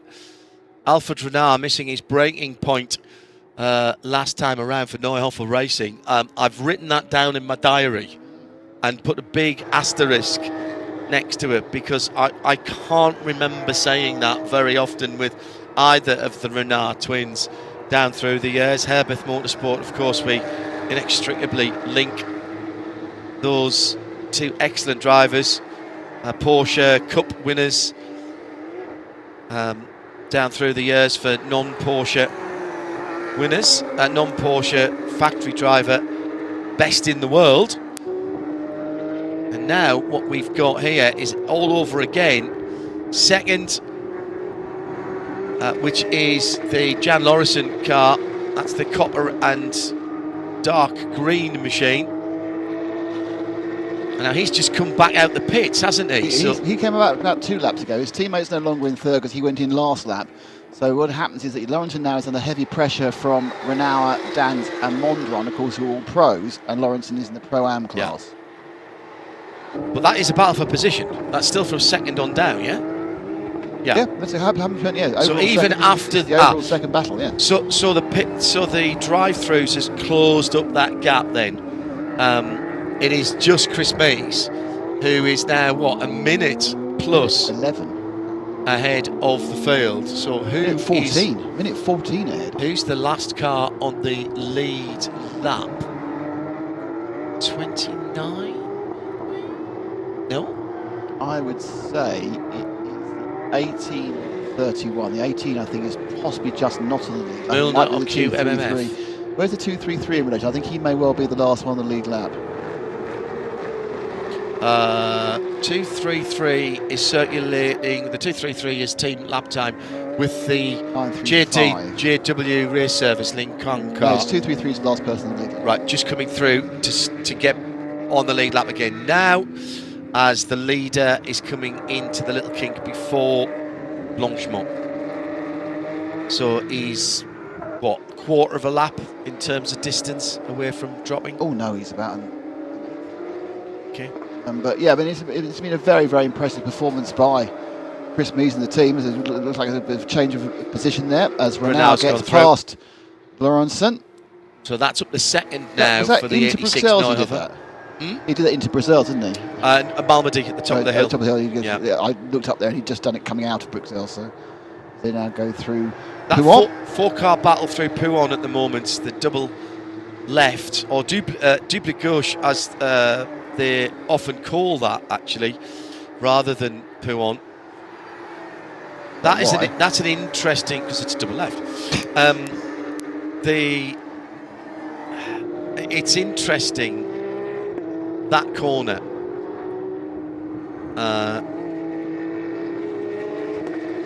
That you dive down the hill from Speaker's Corner, and you come down to it, and you think, I'm going way too fast for this. I'm going off, and I'm going to get ready to go off. The first time, released by the safety car, the first time I did that when I was doing a track lap in the 968, actually, down through there. And then I realised, of course, that this was long before they'd put the gravel so close. So it was basically a supermarket car park in front of me. So I thought, what's the worst that can happen? I'll just open my hands up, I'll run out on and come back on again, and I'll curse myself gently into the pit lane. There, one of those cars battling for second place. It was Jan Lorison, well done. So is that... That's scheduled. That's his scheduled stop. No, it's not. He was 218. He was in 3 laps ago. Yes, for drive-through. Oh, yes, for drive-through. Sorry, yeah. So he's done 2 hours, 18 minutes on that set of tyres. So he's done 20... He did 31 laps in the first stint and 26 laps in the second. Anyway, back to Pouhon. So I turn into Pouhon thinking I was going miles off, and I'm just waiting for the car to drift. And no, I ran the right-hand side tyres up over the curb, and I thought, oh no, that is actually not even quick enough through there. I need to attack that more next time around. It is an insanely quick entry to that. The high downforce cars that run around here, the sports cars, even the GT3 cars, but certainly F1. F1 turned into their flat. Yeah. New second place then is Alfred Renat. Just coming down to Jackie X curve. Hour and 6 on the Renauer stint, hour and 4 on Dance and Mondron. I think they can get close to 120 if they want to, but they seem to be coming in about 116, didn't they? Last time round, it's been full. Of course, they've obviously had done a warm-up lap, hadn't they, previously? So this second stint could be a little bit longer. Did they do a come to the grid lap then a formation lap? No. Oh, hang on. Yeah, they must have, because they would have come out of the pit. So that's 2 very slow laps, but still that's an extra 8 miles. Like 1 lap. It's an extra 8 8 miles. Like 1 lap, isn't it, petrol-wise? So they might well stretch the 120 if they can at this point. Lawrenson has come out of the pits. He's still in the pits officially. Yeah, he's still in the pits, Lawrenson, so it's a long 2-minute stop. Fabio Grossa from Milner Motorsport, who's in 6th, he's going to have to visit the pits twice, once for fuel in the next 11 minutes and once for a drive-through for turn 17. 9 offences as this battle for 3rd, 4th and 5th gets even more aggressive, and up the inside it appears Fabien Dance coming into the chicane. None shall pass, though, is the feeling from Renault, and almost kind of physically places the car in a way that means that Fabien can't get by, but now it's a sprint down to La Source. And looking at as they flash by underneath me, it was slightly ahead for Dance, and yep, he sweeps across the front, and that should be overall 2nd position.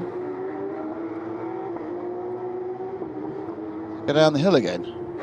So that is the highest in racing that Red Camel Jordan has been, as we head down to the pits. So the 88, the MRS GT car, seems to be having a troubled run. Roman Jimikovic, you've just got out of the car. That seemed a leisurely kind of pit stop. Was there a problem there that was being addressed? Yes, the tire is very inflated, how to say. The tire is not as good. The cars push the front, go outside. I need back here for fix this and back again to pit, to race. So was that a tyre pressure when the tyre... Sorry, what's your name? Nicholas. So I'm not driving, I'm just a driver coach. I saw that. But confusing me. You're wearing United Autosports McLaren overalls, but you're kind of are you helping these guys mentor? Your mentor? Yeah, my mentor, yes. Roman's mentor, sorry. So what happens is I'm coaching them, and we were missing one mechanic, so I'm now helping with the pit stop. I'm having to wear my own suit to do that. It's a first for me, but the thing is, we had a problem in the beginning of the race. The tire went off because of it just went off. We're not sure why. So we lost 15 laps. The tire pressure went crazy high for Roman. And since we're already 15 laps down, the method for me is to making them comfortable. So I'd rather stop him, put in the right tire pressure, and have him drive over 40 minutes after that with the right tire pressure. So that's what we did. We stop him, we correct the tire pressures. He went off. He was comfortably 2 seconds faster than the sister car here now in the team, so I guess that worked, and it's kind of like a big practice session for us now. So Roman, the question is, you have to enjoy the drive now then, yes? Yeah, now I enjoy the drive because no more compete for anything. Now is the only trend for me. Okay. And you're at Spa, so you will enjoy it. Thank you. Thank you guys, thanks for clearing that up as well. Thank you. Now, I need to correct myself. When we were doing that chatting about the drive-by, actually it wasn't for position. Dance was actually scrabbling around and getting past the 90 car of Therese Lalou, the MRS GT racing car, who's a little bit blocky for someone being lapped. Now, interestingly, now Alfa Renault in the Neuhofer Rennsport car has come in for his scheduled stop, around about an hour and 10 minutes, which means that Dance now is scored in second, 1 minute 22 seconds behind our leader Chris Mies. Guillaume Mondron is in third in H2H Racing. He's a few tenths behind, and there's 4-second gap to Max Cruz Racing, Marcel Fugel. So Joe Bradley now in the pit lane. We'll keep dropping into him as we'll start to get pit stops. Chris Mies is probably 4 laps away from his second stop, and he will comfortably be running the longest of the leaders, although further down the field, Bajin Long is still 7 laps away from his stop. There's the 85, that's not on the lead lap though, that car, is it? No, Bajin Long is not, he's a lap off the lead. About 4 or 5 drivers who actually double stinted their start. Kobe De Bruyne we know about, he's had a very busy time in and out of the pits with pit stops. He's also been in from the start. Also in from the start, Anthony McIntosh in the Milner Motorsport number 18, as well as Eric Zhang, who's had a very busy time. They've made 4 pit stops, but Eric stayed on board the entirety of that time. And also Frank Deserteur, he's also been in for the entirety of the race as well. And Mike Stursberg, who has had a very busy time with the Black Falcon, that spent some time in the pits as well. But he has also been there. So 5 or 6 guys have double stinted. Majority of people have been single stinting. The most number of pit stops is 4, and that's Fabio Grossa. He is now in. Now, the interesting question, he has both a pit stop to do and a drive-through with the Michelin Motorsport number 4. That is currently scored 6th in Pro. So we need to see whether they do the full service first and then send their driver out for a lap, or let Fabio do the pit stop and then do his last lap. And what do you do? Would you do the full service, then the penalty, then the full service? I think I would do the full service, put the driver in, and then bring him straight back in for the penalty. So he gets to feel the car, takes the shininess off the Michelin tyres, and the release agent, bring him in the next lap around. Can they do that? Have they got 2 laps before they serve the penalty? That's the question. They might not have that. They might have to come in and do the penalty first. They're currently doing the long stop. Now, I'm just thinking, because they've got 4 stops down, they may have done it being in the previous lap. I haven't got that information, unfortunately. You don't get stint length if you're actually in the pits. But yeah, so Fabio has done those 2 stops, which will drop them right down. But I would think at some point, the team manager, certainly any driver getting in the car, someone should be in his ear going, let's not do track limits. This is the number 4 Milner Motorsports car that Nick is talking about. They've now changed driver. Everyone for that. Yeah, they've now changed driver, and Heron Blekemolen is in that car. Hopefully can keep it on the area of the track you're allowed to keep it on. I can't help thinking, because I was looking at this and thinking, I wish we'd had a few more cars. I can't help thinking I'm quite pleased that we're actually sitting at 28 starters here. Can you imagine what this would have been like with 40, 45 cars? Yeah. Hectic. Yes, I think hectic is an understatement, and I think that's the reason why we've had this effectively very good, long 2.5 hour effectively clean run. And it's allowed people to settle in. It's allowed them to test the limits of the track. Yeah, this is. I must admit, I am surprised. I'm surprised we've got to this point of the race in a clean fashion. But you know, it just goes to show that people are driving these cars well, and they're perhaps not. They're thinking about it when it comes to interfacing with other cars. Not always how it comes to interfacing with some of the corners.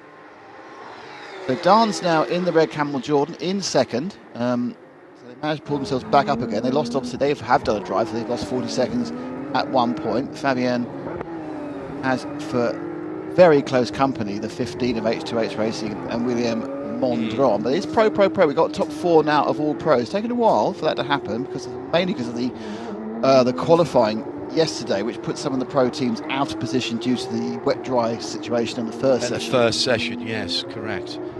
Because interesting, I was chatting to a couple of people overnight day.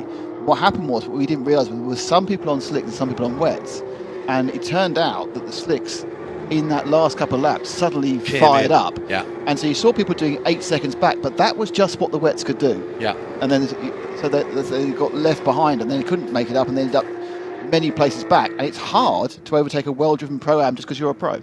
Got a problem at the second part of the Piff Puff chicane. That's the left-handed part at Fania, if you will.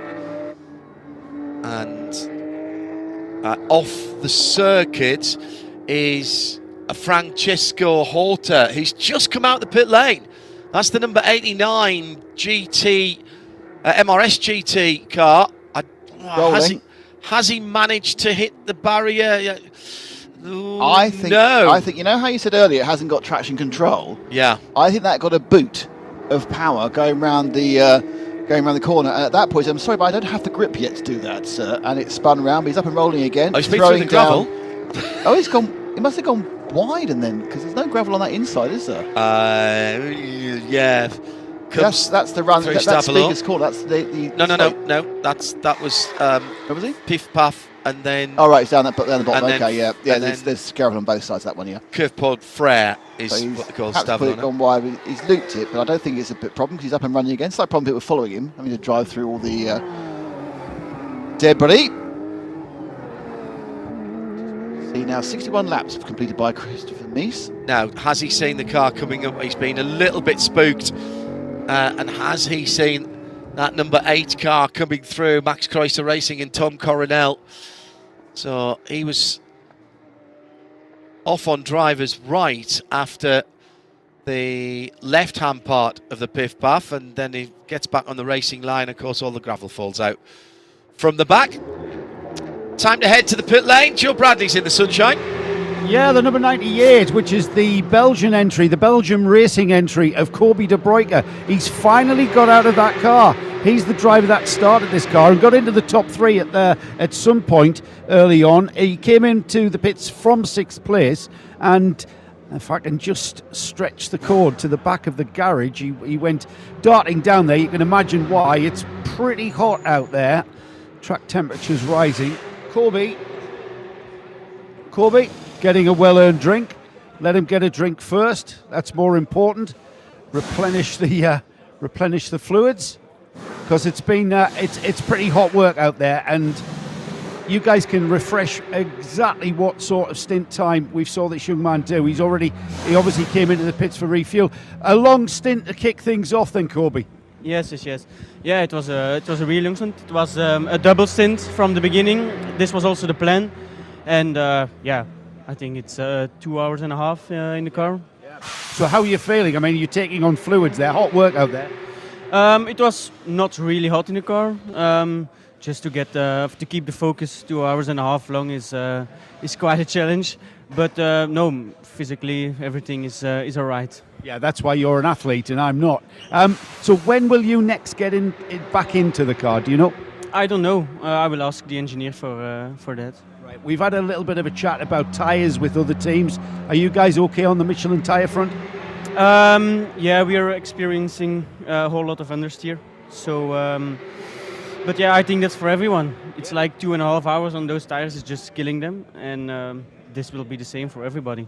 Do you think that will change the strategy with how you use the tyres? Maybe change the tyres every driver's stint? I don't know. We will look into it. We will discuss with the engineer and with the tyre guys and see what we can do about it.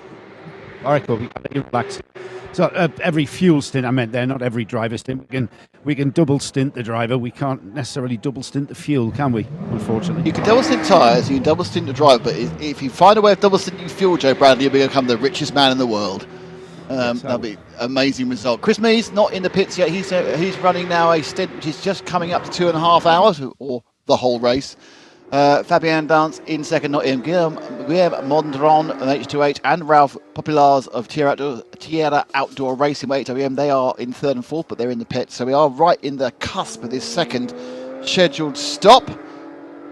Looking for some move. Interesting that we've just seen that Max Cruz Racing started well and then had that long pit stop at the end of the first session. They've got Tom Coronel out the car and Jan Jaap van Roon has got in it. It's a long kind of comeback for them. They're just trying to work out just how brilliantly Chris Mees has done, how far he's got up the field as far as lapping them. And the thing to remember is, as Paul Trustwell said on the grid, the absolute key is not to go a lap down. And because of this very, very long run with green flag running, there's lots of people who found themselves a lap down and didn't expect it. Now they've got to work out how they can get onto the lead lap, because if we do have any form of intervention, it'll just cue them back, and there's no wave by. Yes, they can catch up the partial part of a lap they lost to the lead, so they're lapping 3/4, and 3/4 will come back.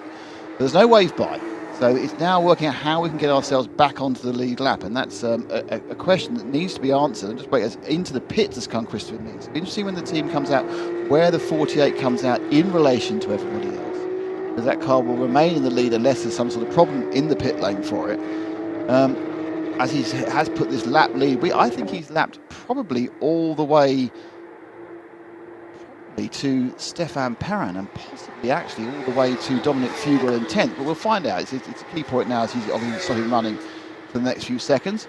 The pit stop is underway. I can't see him out the corner of my eye. I'm sure if Joe can see him, he'll fire up and say what's going on, but I expect it's going to be a full service. We're just seeing which of his teammates get into the car. It could be Loic Hartdog, who of course is leading the Carrera Cup Germany, or he has Tobias Muller or Noah Negelstick. But Chris, how long will his rest be before he has to get into the Pro-Am machine? So, running through now, stop still going on, 1:05. We've got a couple more outfit. I can see that Joe is with us. Joe, what are you seeing?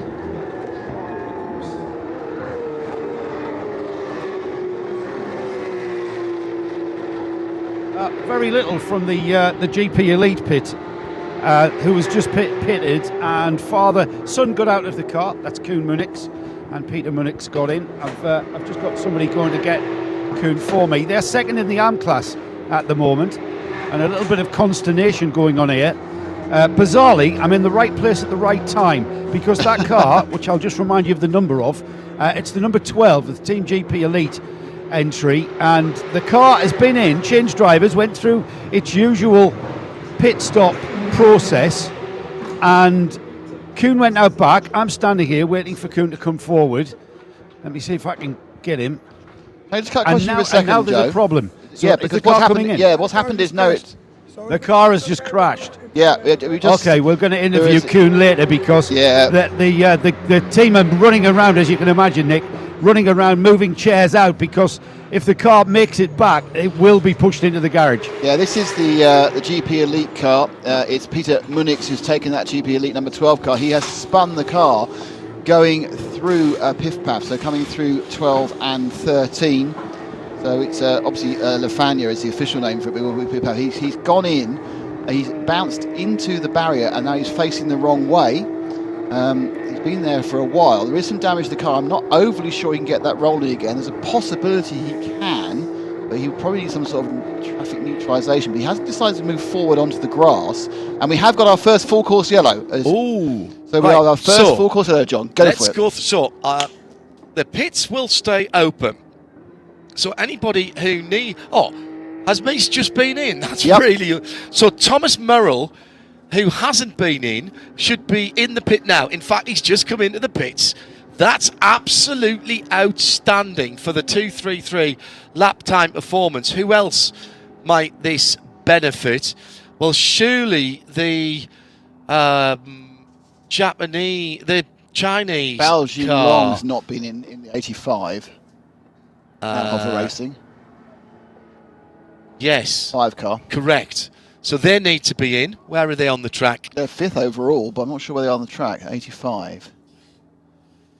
Now, this full course yellow will last approximately 7 minutes. Why 7 minutes? Because that is about the time to do everybody get a chance to come into the pit lane. We've got the rescue vehicle there. Bao is into the pit lane. Bao Jinlong then into the pit lane, leading his class in Carrera Cup Asia at the moment. They'll be on the F1 support at Marina Bay Circuit.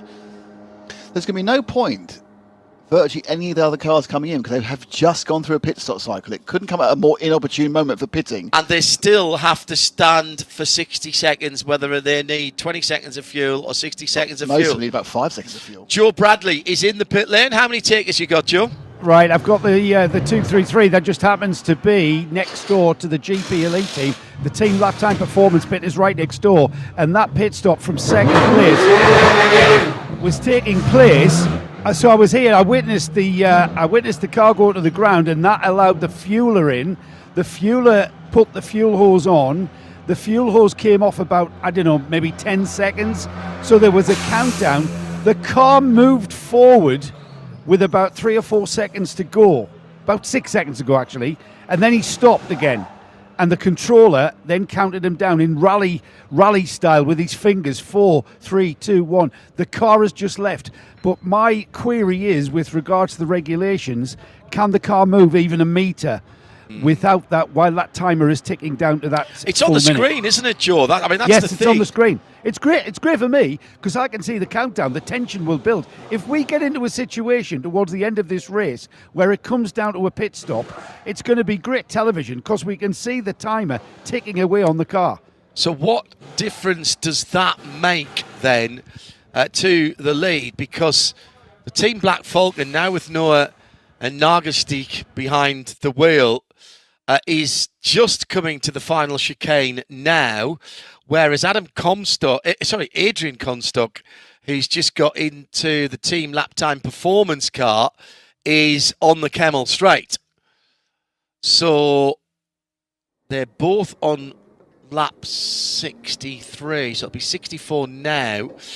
Right, so they're lifting the blue Porsche.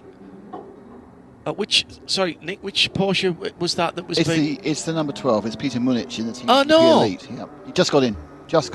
Oh, he's dropped some fluid as well. Right. Oh, he's gone in. He's gone in. They said on that side and taken one of the radiators out. That's why Correct. he couldn't move it forward anymore. Well, that's very smart that he didn't move it forward. Peter Munich, just into that car. That was his outlap then? Yes. Oh, another one caught out a pit path on the outlap then. That's 2 in relatively quick succession we've seen. There was a close call, wasn't there, a couple of laps before that? That was Francisco Horta who got away with it. Peter certainly has not. No, he rather than just having an embarrassing wide and then stopping, he unfortunately turned into the barrier and then the barrier turned him round.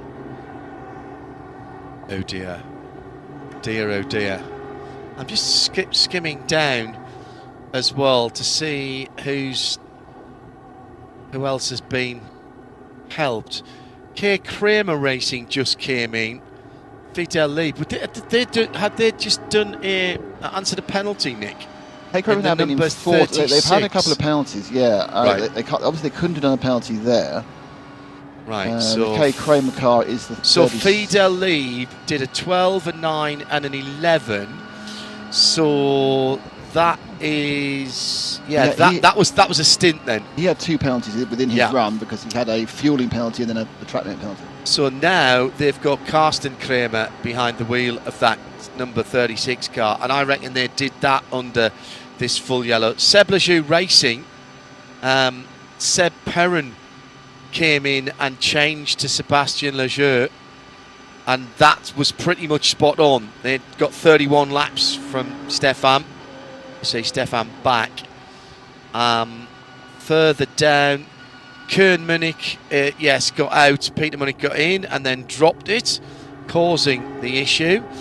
Eric Zhang, Toro, he's done a variety of stints, 6, 8, 9 and 9, and that was penalty affected as well. And Dennis Zhang, no relation, spelled slightly differently. Dennis has got an H in his name.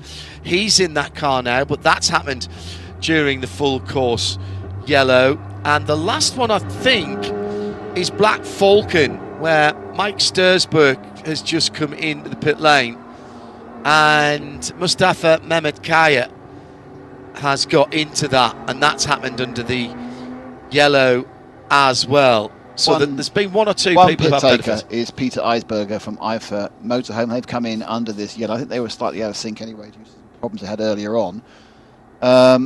Adrian Comstock, who was being scored second, but that was mainly because he was kind of out of sync on his pit stop, and then had a long pit stop, 3 minutes and 4 seconds, compared to normal around 2:10 average for a full fuel and driver. They did a 3:04, though some of it was under the full course yellow. So he's dropping down the field now. So it is now Noah Nagelstick from Black Falcon taking over Chris Moyes in the lead.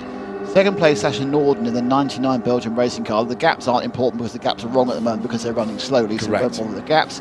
Luke Breukers now has become the third driver in the Red Camel Jordan team. They are in third place in the 9. It's Dominic Fugel in the 10 with Max Cruz Racing.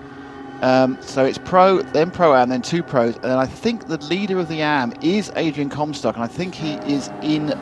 Nope, he's just been overtaken by Gilles Verleven of the H2H Racing car, the 15.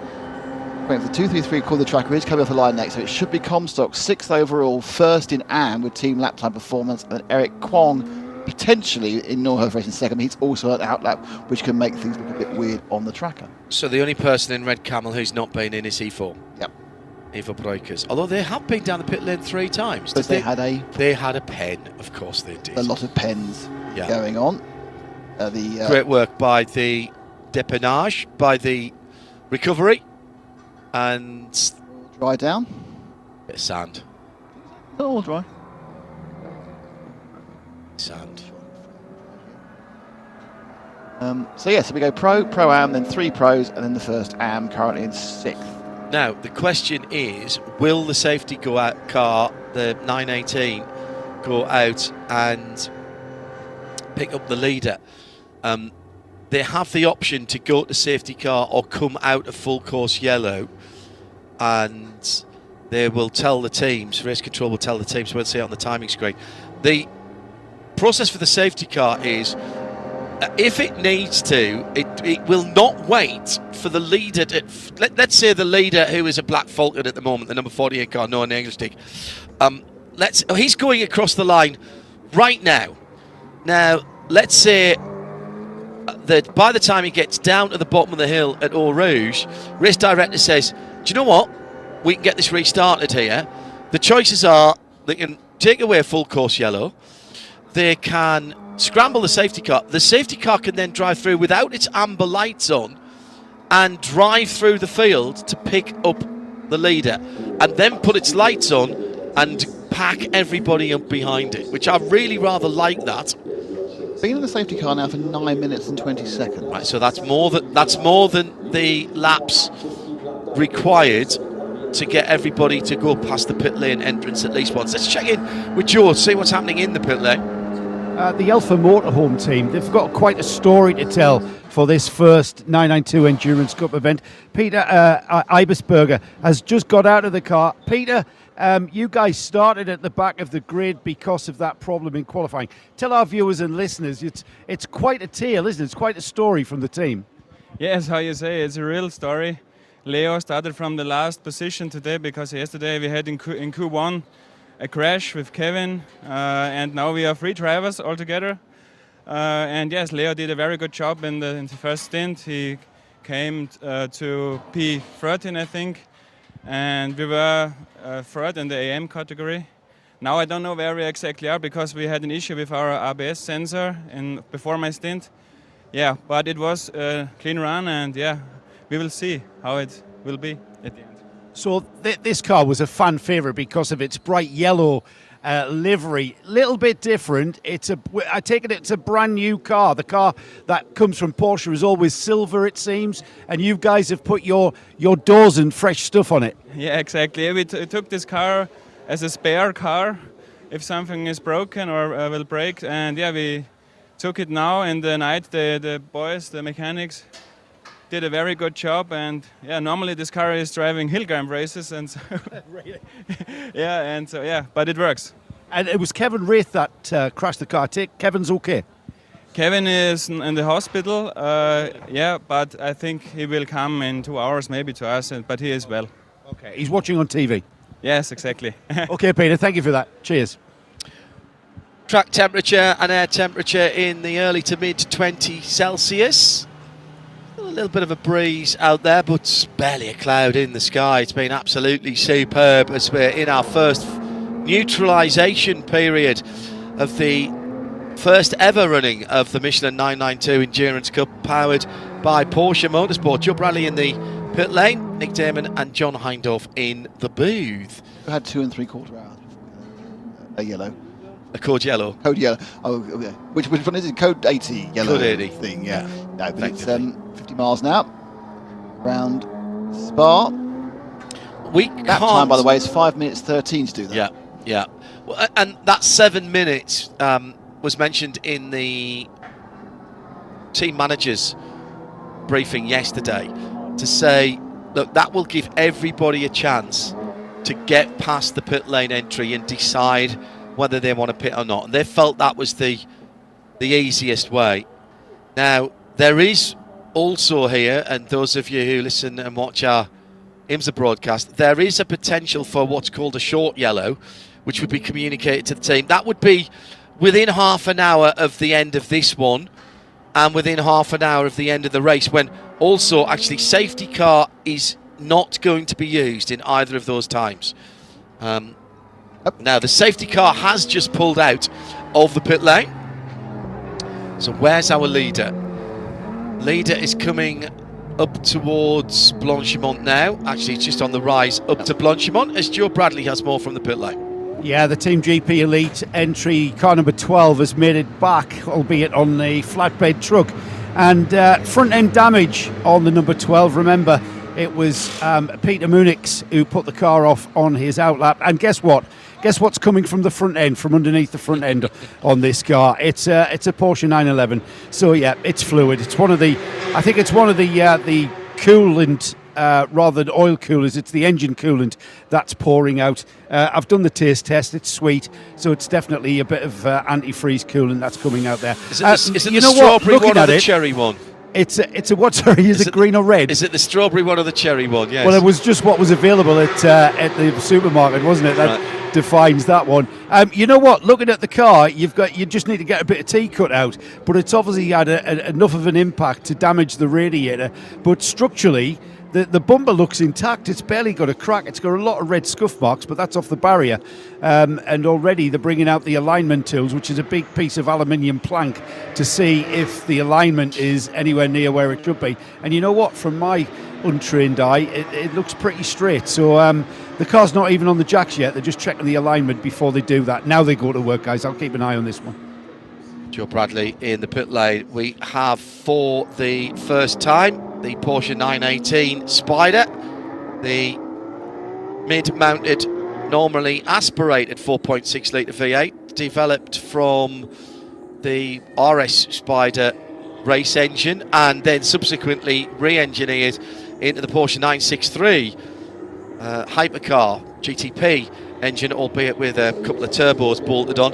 As it stands in this one, 447 kilowatts at 8,700 RPM and a couple of hundred more kilowatts of electric motors, 2 electric motors there. So add them together, 652 kilowatts, so that's 600 horsepower, isn't it? Yeah. 720. Oh, yeah, sorry, yeah, 720. What I would say is... No, it's the other way around. I want to know how... 650 kilowatts is more horsepower. It's more horsepower than kilowatts. It's 750 watts approximately is a horsepower. Oh, kilowatts. Sorry, I was thinking PS there for a moment. No, you're absolutely right. Sorry. Anyway, someone can do the maths, but what I would say is I want to know how often the safety car is significantly quicker than the cars that are racing. What's interesting to me is the relative proportions. I always thought the 918 was quite a big car for a hypercar style machine. We're getting everybody packing up, by the way, behind the safety car now. Last car in the line there is the Black Falcon, Mustafa Mehmet Kaya. So he is laps down in the GP late car. So everybody else will be told to speed up and catch up. We're waiting for Michelin Motorsport and Jared Thomas to get onto the back of them. He's almost there. And then there's a little group that is led by, well, the 99 is in there. That's the second place car, Sasha Norden. He's half a lap back here. So that big lead that Black Falcon had, well over a minute. It was a minute and 20, wasn't it? It got to a minute and 41. Did it? Right. But it's now going to be down to 15 seconds. There's no wave by. They'll start them in that order. But there will be something like probably 8 or 10 cars between first and second. And the lap cars do not go around. Unfortunately, this could split up the Pro-Am and the Am categories because if the leader overall has started lapping some of the Am cars, then they will not be waved by. Just going back to what I was saying about the 918 Spider, which is a phenomenal piece of kit. I thought that was quite a big car. When you see it in front of a 992 Cup car, you realise that actually it was quite a compactly packaged piece of kit. Those of you try and put your mind on which special Porsche it was. This was the 2015-2016 when we had 3 ultra hypercars released at the same time. The McLaren P1, the Ferrari, don't remember its name. Was that the FXX? Which was only the track car? No, this was the road car, the Ferrari. Right, yeah. And they back-to-back them all whenever they could on various motoring magazines. And it's they were all hybridizations. This is the cutting edge, state of the art. They're all 800 to 1,000 horsepower. The Spider, weirdly, was the most sensible of the 3 of them. Nicely out. It's been driven by Jose Clozan. If you remember that, if you recognise that name, it's because Jose's been in Creventic several times, mostly Mark VDS, I think. LaFerrari. It was the LaFerrari. LaFerrari. Well done, thank you. No, I had to look it up. The Ferrari the Ferrari, basically. The Ferrari, yes. So Jose Closer is your safety car driver. Jose does a lot of work here at Spa, runs track training and driver coaching here. And he is, I think, I'm not overly sure, I think that might actually be his car. I don't think he's turned There's up. more money in driving track days then than I thought there was. Well, I think you'll find there's a lot. We're very lucky to be in the Porsche hospitality, which is absolutely lovely. A couple of times they flashed up the cost of one of these track days, and Joe and I've gone, blimey. Blimey Charlie? Blimey Charlie, yeah. So, yeah. But if you had the money... as you know, I am not a big... I don't do track days in cars. It's a long time since I've done a track day on a bike. But this is a place where, when I first came here for the Spa Classic a few years ago, I was at the Spa Classic recently as well, calling the action, and it was great. Given the opportunity to go and do some laps, this is one of the tracks that I did want to get out on. It is great. I'd love to do a race here one day. Here in the Nürburgring and Bathurst are the three that I'd still like to race on. I've driven them all now in various road cars and race cars, actually, in the case of Bathurst, but never raced on them. But this place is very special. It isn't as intimidating as people say it is. Well, certainly not in a road car, because of the big runoff areas. And even if you're driving quickly but not stupidly mentally, you can be going very, very quickly around here and still have plenty of room to gather up any issues. Although I have to say, if I had the GTS here, would I have taken the GTS out on the track day on Thursday, given the chance? If you say no, I'm not going to believe you. I'm going to flick you in the ear. Okay. Because I'm sorry, of course you would. If I had to get back home, man, you see, you're not going to shunt it, are you?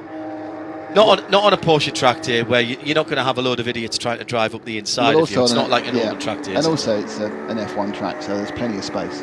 So when things go wrong, yes, things have gone wrong, but you probably are going to sit there being embarrassed rather than wondering how much that's going to cost.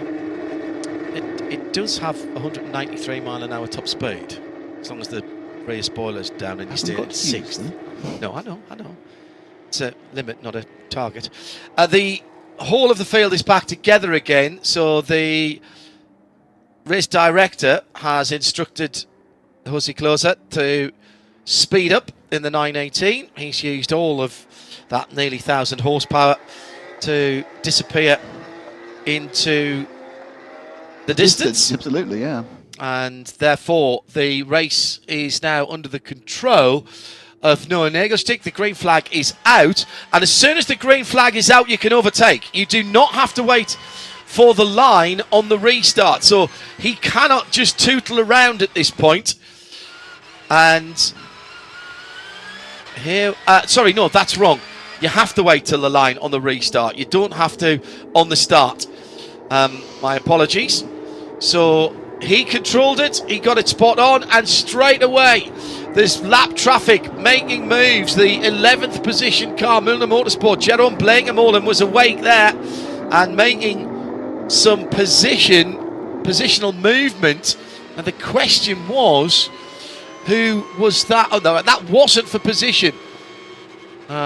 As far as I'm aware, I think he's the first car off the lead lap. Yes, he is. Top 10 cars are off at the top of the hill. 2 cars off at the top of the hill, which included Neuhofer Rennsport, Martin Ragginger. Don't say that very often.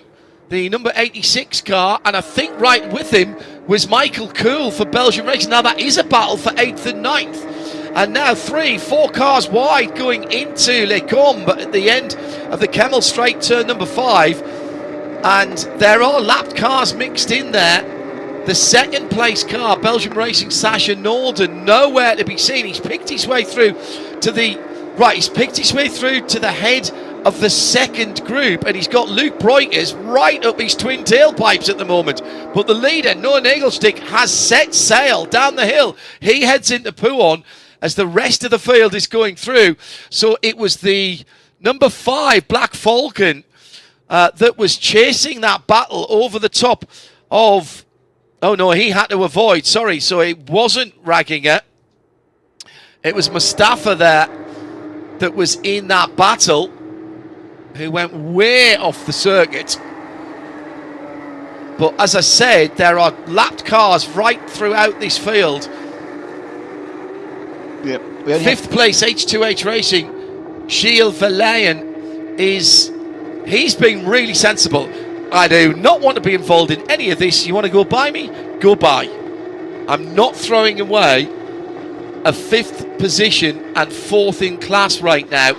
He's now over 10 seconds behind the leader, but he doesn't care about that right now.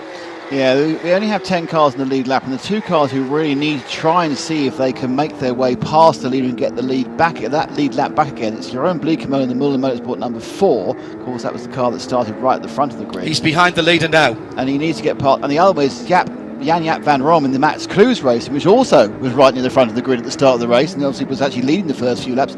He also needs to get a move on just to see if they can get that lap back. So if this process happens again with at least half an hour, we get another safety car, they can cycle their way back to the front. But it's because it's such a long run to begin with, so many cars, John, off the lead lap. Well, Jeroen Bleekemolen is the car directly behind the leader now as they go up and over the top of the rise at Gradion. The leader is the number 48 car of Black Falcon, Noah Nagelstick. He's on the camel straight, as is the number 4 Milner Motorsport of Jeroen Bleekemolen. The 12th position car, which is the next car off the lead lap, is Jared Thomas, and he's following Jeroen Bleekemolen through the traffic. So the 2 Milner cars trying to get their lap back at the moment, and they are very close indeed to the leader of the race. I'm trying to work out who else is in there that they are dragging with them. It looks like Luke Breukers is coming through as well. Yeah, the 9's there. The 99 and the 9 coming through. So 48 leads, Black Falcon, Belgium Racing 99 in second, Luke Breukers, Red Camel Jordan number 9 in third, but split up with cars around them. The number 8 is Max Kreuzer Racing, Jan-Jaap van Roon, the red, white and black car. He's in 14th position and trying to come back as well, but he's 10 seconds away from the leading 2 lapped cars, which have fought their way through, I think, to the front, effectively the front of the queue behind the leader. We'll get a better look at that as they come through next time around, because the tracker, they're all so close together on the tracker, it's difficult to actually pick out the individual numbers. Gone just under 9 hours after that restart to go, with the leader then, Noah Nagelstick. A beautiful restart. 4th place car in there is Dominic Fugel in the number 10 Max Kreuzer Racing machine, as he's getting through. Right, there's the leader. There's down into La Source now, the green and black car. Then the blue, white and black car is Jeroen Bleekemolen. Huge gaggle of cars coming through the final chicane now. But through and over the top, the leader. This is really important for the race, you feel here. The leader over the top at Radion and on the Kemmel Straight. And behind him now is Jeroen Bleekemolen. Is he closing in? That is the question. Where is the team car as well for Jared Thomas? Jared Thomas is about a second behind his teammate in the number 18 car. Right in there as well. That little group is Konstantin Dressler in the PTE Manthey car, the number 992. They're down in 18th position. They're all trying to get laps back at the moment. And Jared Thomas right with his teammate in the silver car with the red stripe down the middle. And there's more Milner cars in there as well as they're coming through. This is really important at the moment at the front of the field. And to me, I would say that Bleekemolen is catching him, catching the leader. Luke Breukers in there as well.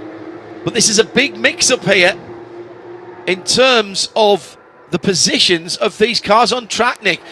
Great battling. No, fantastic. To answer your question, Bleekemolen was 0.6 of a second faster than Nagelstick in the last lap.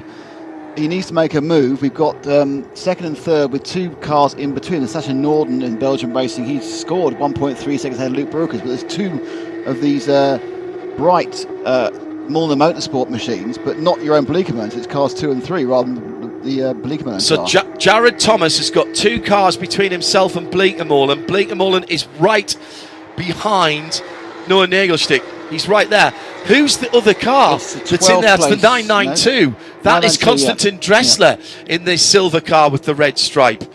That's one of the Manthey. That is the Manthey run car. Jared Thomas is 2 cars back from his team car. So that is the 12th and 13th cars trying to get back. Check that, 11th and 12th cars trying to get back on the lead lap. Across the line, there goes the green and grey car. Bleekemann right there. Then Dressler in the GT Silver Porsche design livery car. Behind that is the second place car of Sasha Norden, which is the more orangey car with the black bonnet. Then it's the first of the 2 blue and white Milner cars that are running Second together. one is the running last several laps back. Correct. From the problems with Ryan Yardley machine. So it's Thomas and then the Ryan Yardley number 21 car.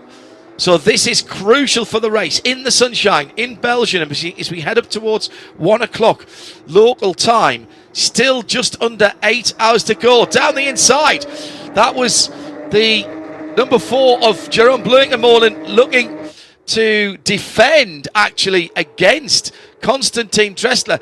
That's really, he does not want Dressler to go through here. Dressler is in that 992 car, is another lap back from Bleekemann. In fact, he's the first car 2 laps down. So those 2 cars, second and third in line behind the leader, the green and grey car, they're the first cars off the lead lap and on the second of 2 drop laps. Yeah, from a brief glance, fastest car on track at the moment actually is that Konstantin Dressler machine that did 24.4. Of the other cars actually in competition at the top, that's the fastest, 25.1 for the leader. And now here's a slight wrinkle because Sasha Norden in the Belgium Racing 99, which is the sort of copper-coloured car, the orange car, that's the second place car. The last thing he wants to see is 2 cars between him and the leader. He'd really rather like those 2 cars to get by. I wonder if there can be a conversation between the Milner Racing team and the Manthey Racing team to say, guys, stop fighting. We want to get past the leader. That's what we have to do right now. And Norden will be quite happy for that if they actually drag him back towards the leader. Those 3 cars, Nick, should be able to work better. Although that's interesting. Norden had a look and then backed out of it. But those 3 cars should be able to drag back to the leader. Shouldn't the 2 ahead be getting blue flags? They're a lap down. I know it's very grey because getting that back. I'm not giving that position up right now. No. Particularly if I'm. It's different rules in endurance racing, I must admit. But I suppose traditionally they should be getting a blue flag. But I wouldn't let it go because if I'm Bleekemann, I'm not letting anybody go past me at this point. That I don't have to. I'm looking at the guy in front to get my lap back, just in case. In the next half an hour, we get another safety car, and then you're back on the back end of the lead lap, aren't you?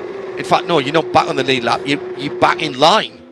Norden 7/10 faster again than Noah Nagelstick in the lead, but the issue is getting past these 2 cars. Now, if he gets a lovely tow from the 992 car and then pops out, that's going to actually gain him time. There he goes. Perfectly described, Nick, at the end of Lecombe. Yeah, and Dressler backed out. He did. Yeah, well, fight it, that's fine. That's fine if he challenges. And that's what I would have been saying on the radio. When they're saying, let him go, you've got to let him go. That's the second place car. I'd be saying, he's not there yet. Now, the thing is, if he slows Dressler up, Dressler will come back by him. And he's touched him down at Bruxelles. Down towards Speaker's Corner, that tricky little left-hander. There's the motorcycle cut out there as well now. Bleekemann just can't get close enough, just about a second and a half. Now the question here is, does Norden, who just had a little love tap in the middle of Bruxelles, now he's taken the sort of faster line, the non-racing line, where you miss the first part of the apex and you cut it back 2/3 of the way around. What do you do? Yeah, it's interesting because I thought yesterday Jared Thomas Jerome these guys Bleekemolen, up who over. obviously is a star of everything, he seemed to lack a little bit of pace compared to the others, even in qualifying. So whether he's not all at home with the particular set of this 992 Cup car, last time round, I don't think he gained anything on Nagelsmann. 25-2, Bleekemolen 25-3. No. I have some bad news. And what's that? It's for Jerome Bleekemolen. Is it a penalty? It is going to be a 5-second stop and hold for refueling. Absolutely. And we got a drive-through for the 29 as well. I think it's about 17 penalties.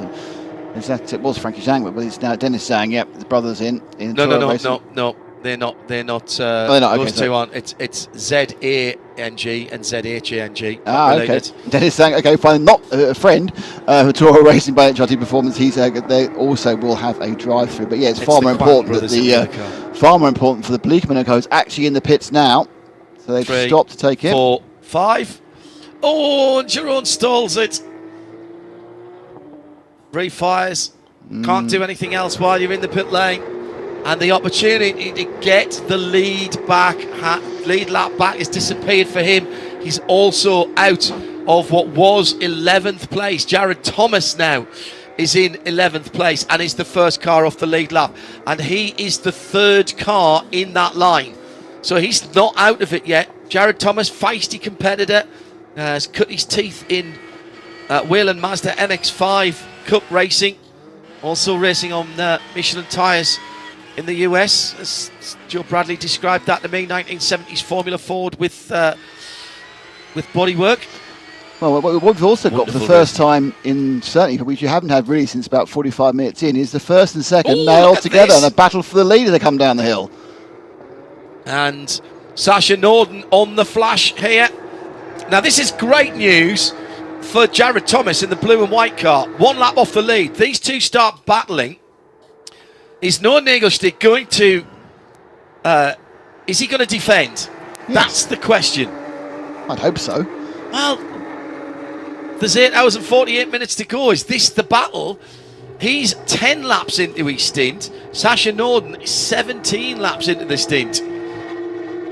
Who's the third car in that? Oh, that's the 992. That is the number 992, Konstantin Dressler. 2 laps back. So Dressler is hoping to get there. Fourth in the line, sorry, I said third. Fourth in the line is Jared Thomas. Oh my goodness, this could get feisty. Well, it looked as though Sasha Norton in that Belgium racing car, they ran 1-2, remember, after the first pit cycle because they only took fuel. So they're confident of making their Michelin tyres in that early part of the race at least do 2 stints. Now, Jerome Bleekemolen, by the way, came back out in 13th position behind Ibrahim Al-Degani in the Q MMF by HRT number 31 car. So that has dropped him around about what? 45 seconds, yeah. Maybe with a 5 seconds stop. Yeah. Now this is the chance for Norden. He's going to get the toe all the way up the Kemmel Straight. And a chance to pop out of Lecombe, and let's see how hard it's fought. He's as close as he can get. This is how he got past the lap traffic. Nick Damon called it. Again, he gets right under the rear wing. Pulls to driver's right. Is he going to be able to do the overtake down the inside at the right-hander at Lecombe? Didn't get it. Didn't quite get close enough to the number 48. Black Falcon now through Malmedy, ride the curb on the left. You can't go wide on the right-hand side, rather. You can't go... down the inside at Malmedy. At Brussels. And that is a change for the lead. 8 hours and 46 minutes still to go. So 3 hours and 13 and a bit in, and we have a new leader. And it's Belgium Racing again. They have led. But that was a proper pace-derived overtake, hassling the back of Noel Nagelstick. And that 1 minute and 40 second lead, all gone through to the safety car. Now, can Konstantin get one of his laps back from the erstwhile leader? The problem is, of course, that copper-coloured car is now the leader and is pulling away. Yeah, so to get the lap back, he has to overtake the copper car. He has to take the Belgian Racing Machine that's leading overall and is already gapping Nagelstick. So this is one of the vagaries of the safety car. Big losers there, Black Falcon Team 48. But we have many hours to go and many different driver combinations, but certainly the Belgian racing team have been playing a bit of a blinder apart from their track limit efforts. Just looking for the stint time, they are running something like 16 minutes longer, so they have gone a bit earlier. I'm not sure that anybody has managed to stretch it out to actually drop a stop. That's the question, isn't it? Can you drop a stop in the 12 hours? They'll have a longer stint this time because of the fuel saving behind the safety car and the full course yellow. So they should easily all do an hour and 20 plus if they've got that stamina within the drivers. So if you think about an hour and 20, that's 3 stops every 4 hours, and there's 12 hours in the race. So it is right on the cusp, it seems, of a 8-stop race. Chris Mace did 2.5 hours in the car. So it'll be a little bit more than that when you add in the stop, or on the track, should I say. So work that one out. If you can get to 4 hours at this stop, then you're on target to just drop one of the stops. Yeah. It's really, I think 120 is difficult. It can be done, and most have been not quite there. Mostly been 115. Yeah. At pace, it's been 115. 120 takes a stop off. Yeah. And they've gained some time. They've gained a few minutes in this. So we had 10 minutes of full course yellow and 2 laps of safety car. Yeah. So we had a total of 21 minutes and 9 seconds of reduced running speed, reduced speed running. Wow, okay. So that's pretty much gives you at least half that time back, if not more, because these things are very economical. Running slow modes, and they know what they're doing, and they run the cars super lean and make sure they can get the most out of them. And people now are thinking, oh, hang on a second, perhaps we can eliminate that last stop. And there you go, you've read my mind. So Havs Black Falcon, who are earlier in their stint with Noah Nagelstick only having completed 10 or a dozen laps when we went, in fact 10 laps, under 10 laps when we went back to green. Is he now on maximum fuel save? Is he on fuel save to the end of it? Because if he can eke out an extra 10 minutes and get to an hour and a half. Well, he's done 41 minutes. He needs to do at least another 43 just to get on plan, and that would take another yellow to make it. And that's an hour and 23, hour and 24. I think that's doable. Joe Bradley has been watching a pit stop for Hoon. It's a pit repair job, actually. Remember the Team GP Elite number 12 car came in. Peter Munich went off on his outlap. To be honest, guys, I think Peter's been a bit unlucky. All right, he was unlucky enough to spin off and have a little bit of front end damage. The bumper remains on the car. There's a little bit of gaffer tape being deployed to the front end. They'd lost the very expensive splitter off the front, but more importantly, somehow in that issue they damaged the radiator, and that's what's took the time. So without that radiator being hauled, that car would have been in and out in a couple of minutes. The radiators took the time, but the team have still done a sterling job, and that car is now back out and into this race, and Peter Munich gets a chance to run his first stint. Hopefully, fingers crossed for him, he'll come by the pits very shortly. Joe Bradley in the pit lane. All kinds of pretty feisty battling going on, which is pleasing Kerry up in London in our Master Control Centre. Not always for position, as Max Kreuzer Racing and Jan Jaap van Roon was trying to make up some ground on the track, but it, as I say, wasn't for position there. Was battling with a car that's a lap ahead of him. But at the moment, I think getting into the groove and getting some clear air, Nick, is super important for everybody. Sasha Norden has pulled out 2.5 seconds on Noah Nagelstick at the front of the field. We still haven't seen any of the lapped cars go by. The 930, the 992, Konstantin Dressler was the next car back, and then it was Jared Thomas going through. The weird pyjama coloured car, which I've been watching, that's the K. Kramer Racing. That is Carsten Kramer behind the wheel of that car at the moment. Hello to David Walters. He says, well done the 24-hour series in Creventic, getting on the job with innovative endurance racing and Porsche Motorsport as well. Good morning from Rosewood, Kentucky. I love this track. Brian D. Sorry, it was a little while ago. And Hello to Kevin says, is it just me or is a 918 safety car the ultimate black? We're going to need a safety car. Well, we've got a Cayenne here. Could I have that 918 over there? All right. Can't argue that point. It's the best safety car I've seen. Are you going to top me with a better safety car? At Silverstone, in terms of that, this is a very apt safety car for here, isn't it? Yes, very relevant 100%. because of Porsche. Silverstone Classic, a couple of weekends ago, the safety cars were RML SWBs, which is the recreation of the 250 SWB. There were two of them. Wow. And Michael Malik and the rest of the team. And I suspect that that's not the last time we will see them doing safety car duties. Unscheduled stop for the 9, which must be a drive-through of track limits, So we've had a few track limit drive-throughs. Joe? Yeah, car number 9, red camel car, just through in front of me, caused me to wake up a little bit. He's driven on through, so that's a drive-through penalty completed for the number 9. Yeah, out of 3rd place, I might add. Yeah, that was a 9th offence at Blanchimont turn 17, the drive-through. We've got a few more coming up for the 88 and the 888. So if you've got 8 in your number, you're in trouble. That's Sebastian Lejeune.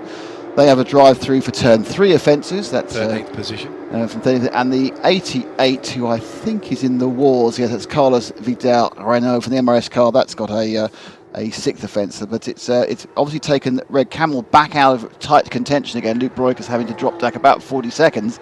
And that's probably going to drop him down to 5th in class because, of course, everyone's quite condensed after the safety car. So, it's interesting, playing all those previous penalties, if they didn't put you off a lap, it's fine, they've gone.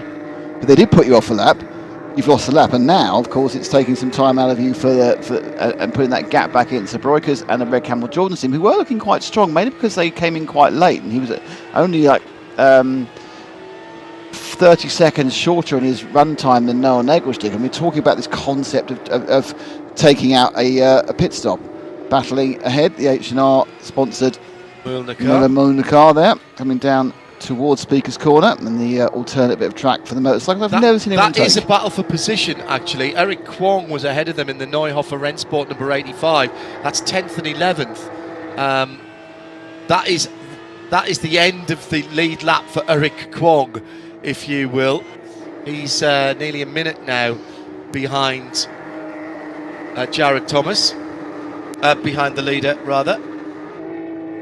That green and white car.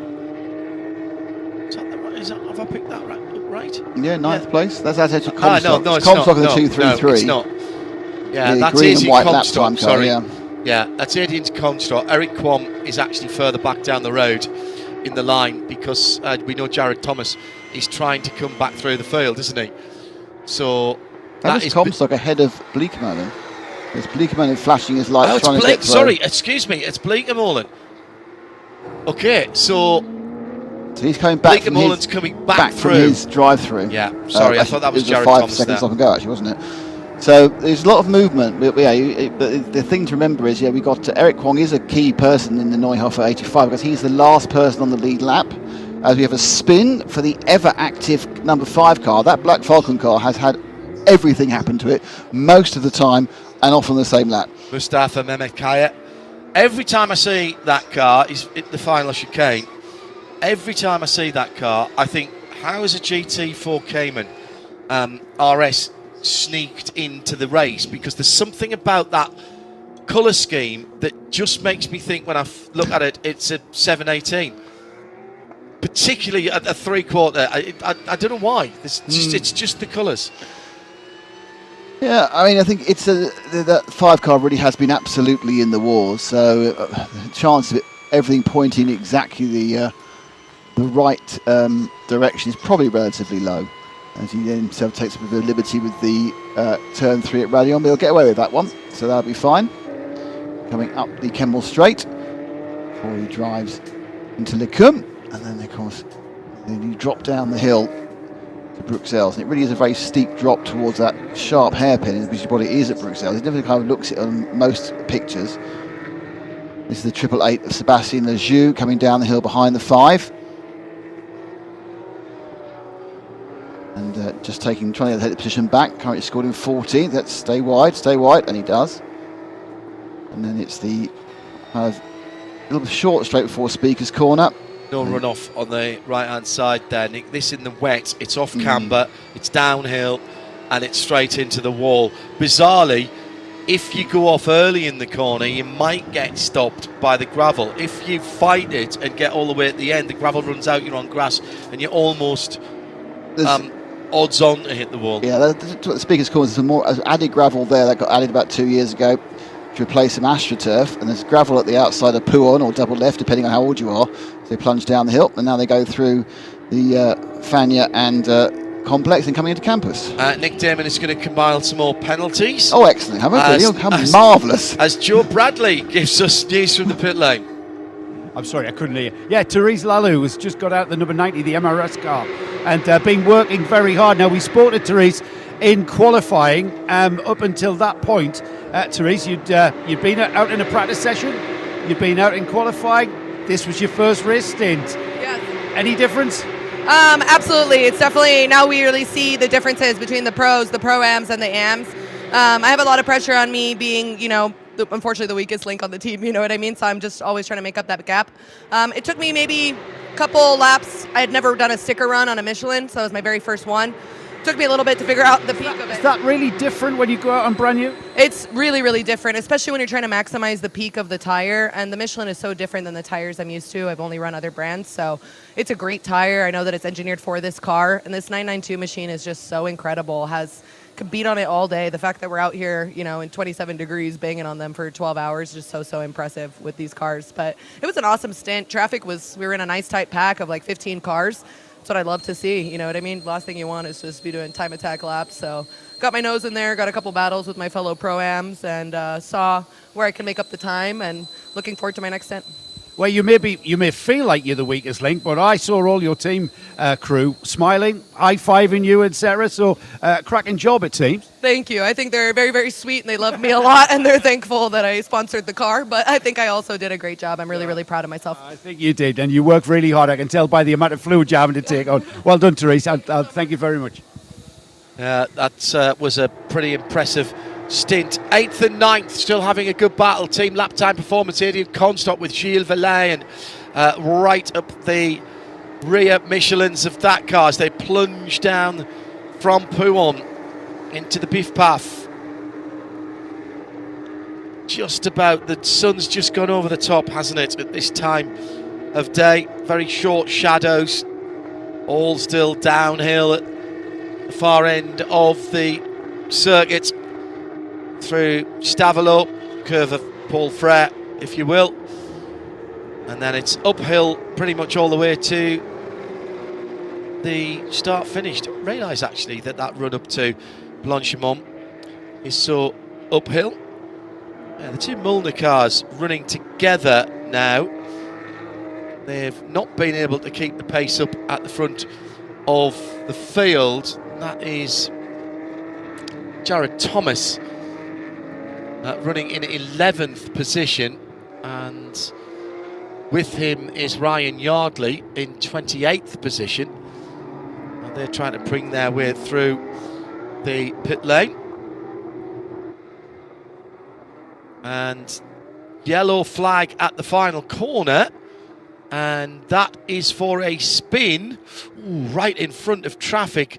One of the GT silver cars has gone around, and I think that was the MRS GT number 89 car that went around, which would be Francesco Horta. He's had one spin in the Piff Pack. He hasn't come back yet. He's still off to driver's right there. Probably doesn't have quite enough steering lock to get turned around. And now he's got to find reverse, which is never the easy thing to do in a racing car. He's found reverse. My very first motor race, I realised I got myself into a position in a race where I hadn't asked how to get reverse. Sometimes you have to have an interlock and do that. It's one of the first things I always ask now. And getting into a car for the first time, where's reverse? And where's the fire extinguisher arming pin, so that I can see that from the Drivers' cockpit. Francesco Horta from Brazil in the MRS GT racing car, racing in the AM class in 9th position, that car at the moment. Been an eventful stint for Francesco. Found himself facing the tyre wall at the exit of Pif Paf at turn 13, but managed not to hit anything. Now, meantime, Jeroen Bleekemolen fighting his way back through. Had a chance to get on the lead lap. That's gone now, but he's got Karsten Kremer right ahead of him. So that is a battle in the overall for 13th position. It's not a class battle. And Jeroen makes short work of Karsten. And next car in his sights is another 10 seconds up the road for Jan-Jaap van Roon from Max Kreuzer Racing. That's the number 8 car in 12th position. Bizarrely, the next car on the road in front of Jeroen Bleekemolen is that of Michael Kool in the dark red Belgian Racing number 98 car, but that is still on the lead lap. Meantime, at the end of the Camel Straight, more action with the, I think, at the 19th position car, the 56 of Ansel Motors by Porsche Lorient, and it is Frédéric Ansel behind the wheel. He's 7th in his class, that's the AM class. Behind him is one of the front running cars. The white car is the number 33, is it?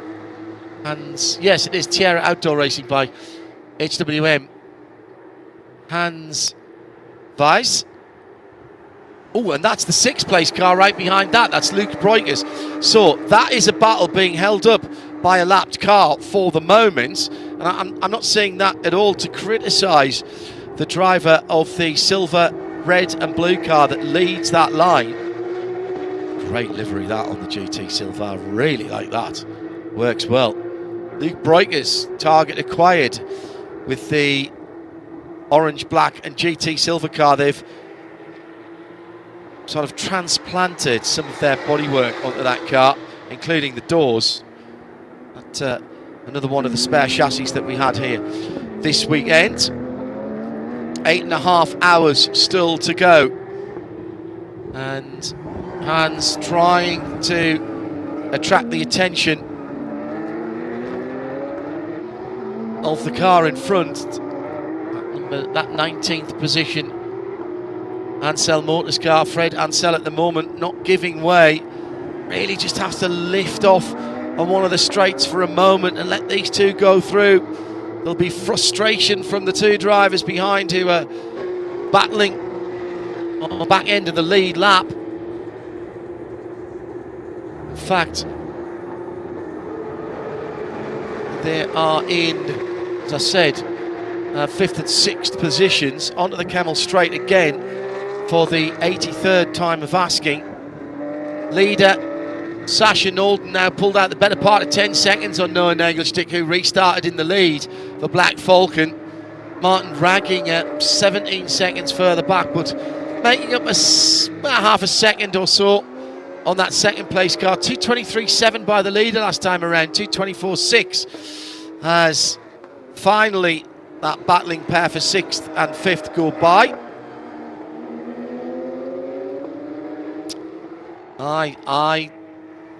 Noah Nagelstick in the 48 might be doing a cracking job. He's a silver driver.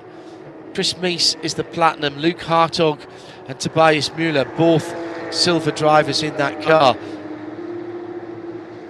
This might be an absolutely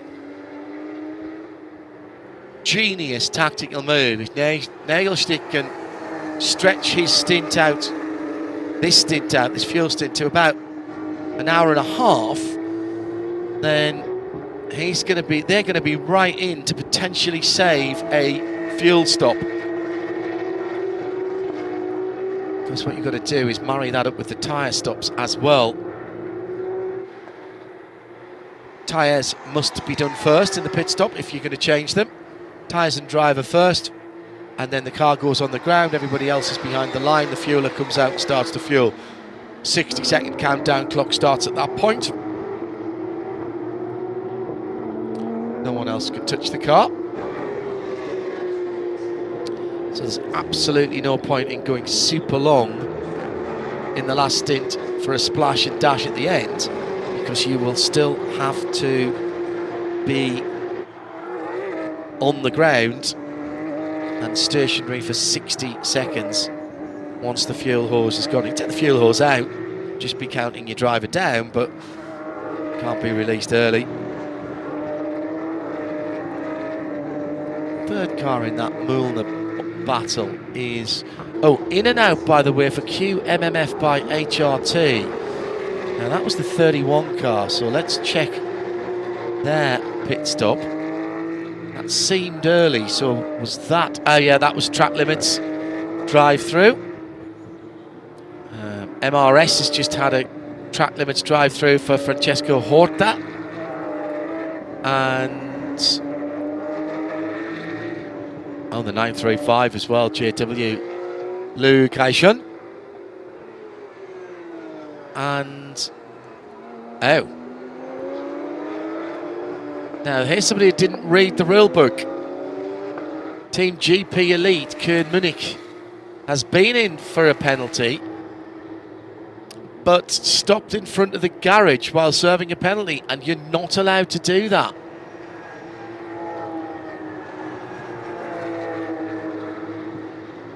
Go ahead, Joe. I've quite read that right. Peter Munix brought the car in a couple of laps ago, and Kuhn Munix has taken over. Now, if you check out the stats, Peter, I think, only did about 3 to 5 laps. Because remember, that was the car that had the radiator problem after the small impact. Peter Munix continued. He wasn't out 2 minutes. It felt like 2 minutes, you know what I mean? And he was straight back in. He's got out the car, and he's obviously not happy with something, as Kuhn has got in the car and continues. So that might be what you saw. So that penalty still has to be completed, I would think. I think he'll get a second. He may well get a second penalty for that, because I think they stopped in did they stop in the penalty box? Not sure. He did 5 laps, Peter Munich, and now one of those, of course, was his out lap. So he's gone back out again for four laps, and Kern Munich back in that car. Thank you, Joe. Lukai Shun in the 935 came in for a penalty and hasn't gone back out again yet. That feels like a long time, as into the pit lane Carlos Vidigal Renault. Lukai Shun back out now, so that was just a drive through.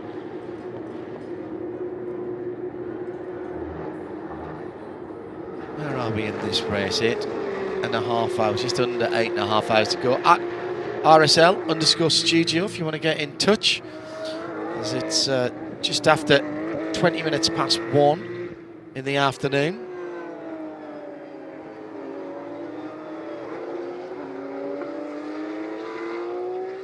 Let us know where you are tuning in from today.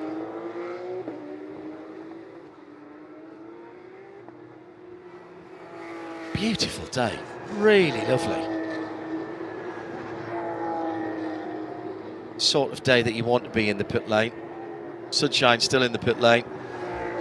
4th place for Dominic Fugel, Max Kreuzer Racing. 30 seconds behind the leader and 6 seconds behind a podium spot in that white, gold and black car, as he drops down to the bottom end of the circuit. Joe Bradley has more from the pit lane.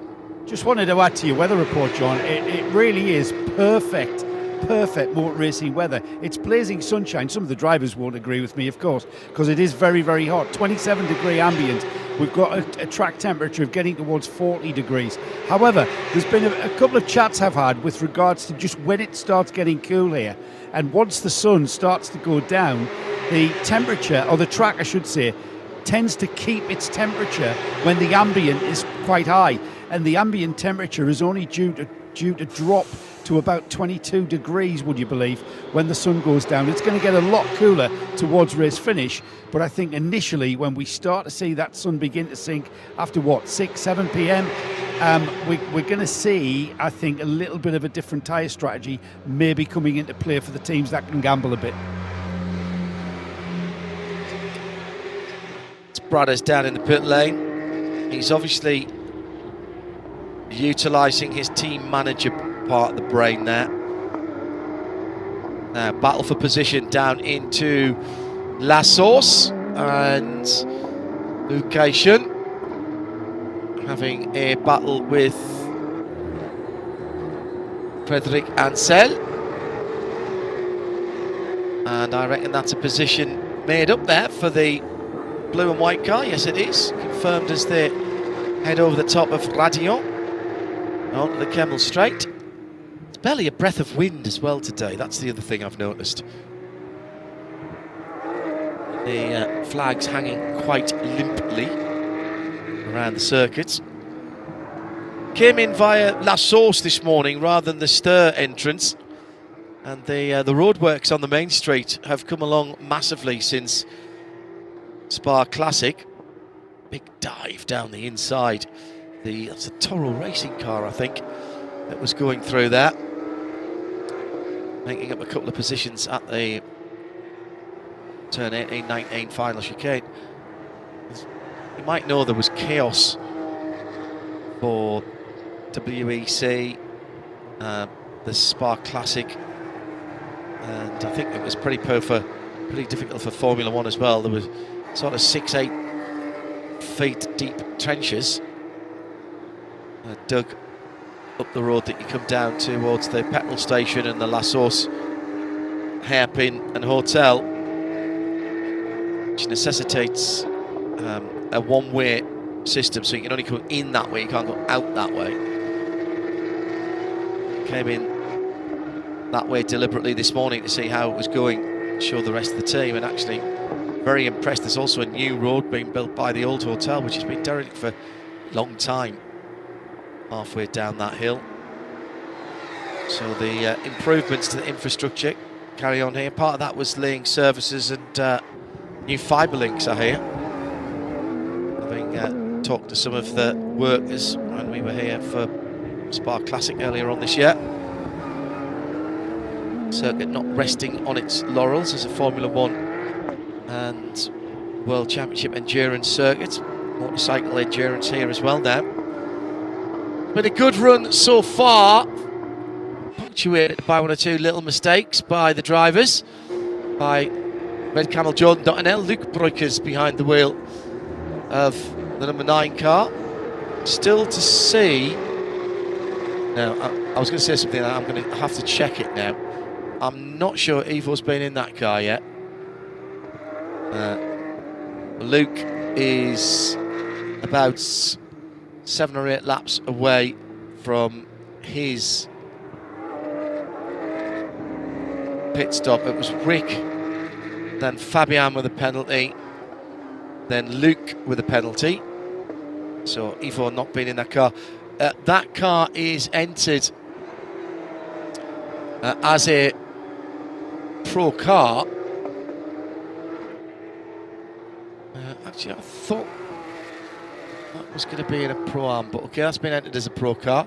So that means that Ivo doesn't have to do a whole lot of laps next weekend at Barcelona. So we'll be back on the air again for you for the 24 hours of Barcelona on Friday, Saturday and Sunday. We've also got Porsche Carrera Cup Asia for you in the early hours of Saturday and Sunday morning. Oh, big track limits there, as over the top at Radion, a position being made up. And that surely isn't going to be allowed to stand. Was that actually a position? Yeah, it was. 24th and 23rd. Black Falcon, Mustafa Mehmet and Maddie Stewart battling for position. Mustafa went through in the gold and red car. Did he keep some part of the Michelins on the curb? He did not. So that will be track limits there, and I think he's going to have to give that position back. or suffer more than just a warning for track limits. Drive through for track limits again. This time for Dennis Shang, excuse me, for Toro by HRT. Here's Matty Stewart coming back. That is a battle for position. The black and silver car against the red and gold. Not quite the old Lotus colours from the late 1960s and early 1970s, but not a million miles away. Red just needs to be, I think, probably slightly more maroon. Gold's pretty good though. I love seeing people getting creative with the liveries of these cars, and there's some cracking ones here.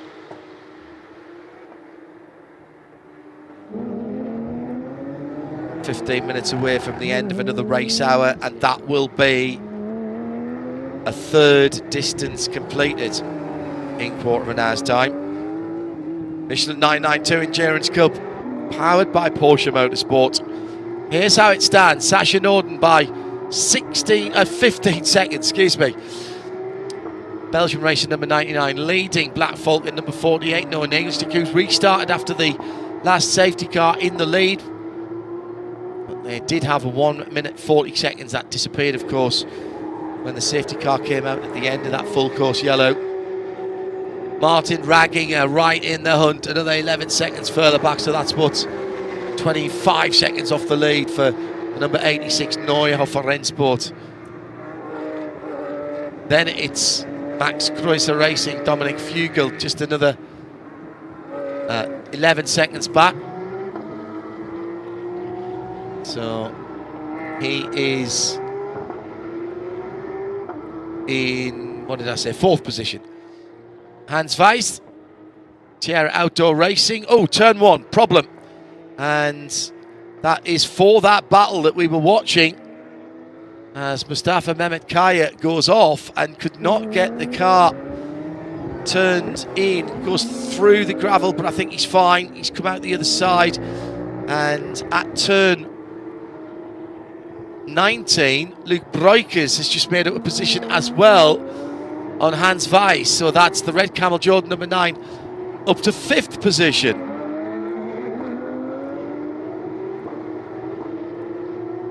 They'll be cursing their drive-throughs for track limits. Let's see who the next stoppers are going to be so that we can advise you and everyone else. Leader will be coming in shortly. He's done 32 laps, but of course we had a good 20 minutes of neutralised race. Nice overtake, by the way, by Luke Breukers. Looked like he was going to swing to the outside, which pushed Hans Weiss to defend, and then he switched to the inside into the final 2 corners. Nice little overtake on driver's right. So Sasha Norden will be the next car to come in. He's done a stint now, but there were 20 minutes of neutralisation there. 6 laps in the middle of his stint, where it was either full course yellow and 80 kilometres or behind the 918 Spider safety car.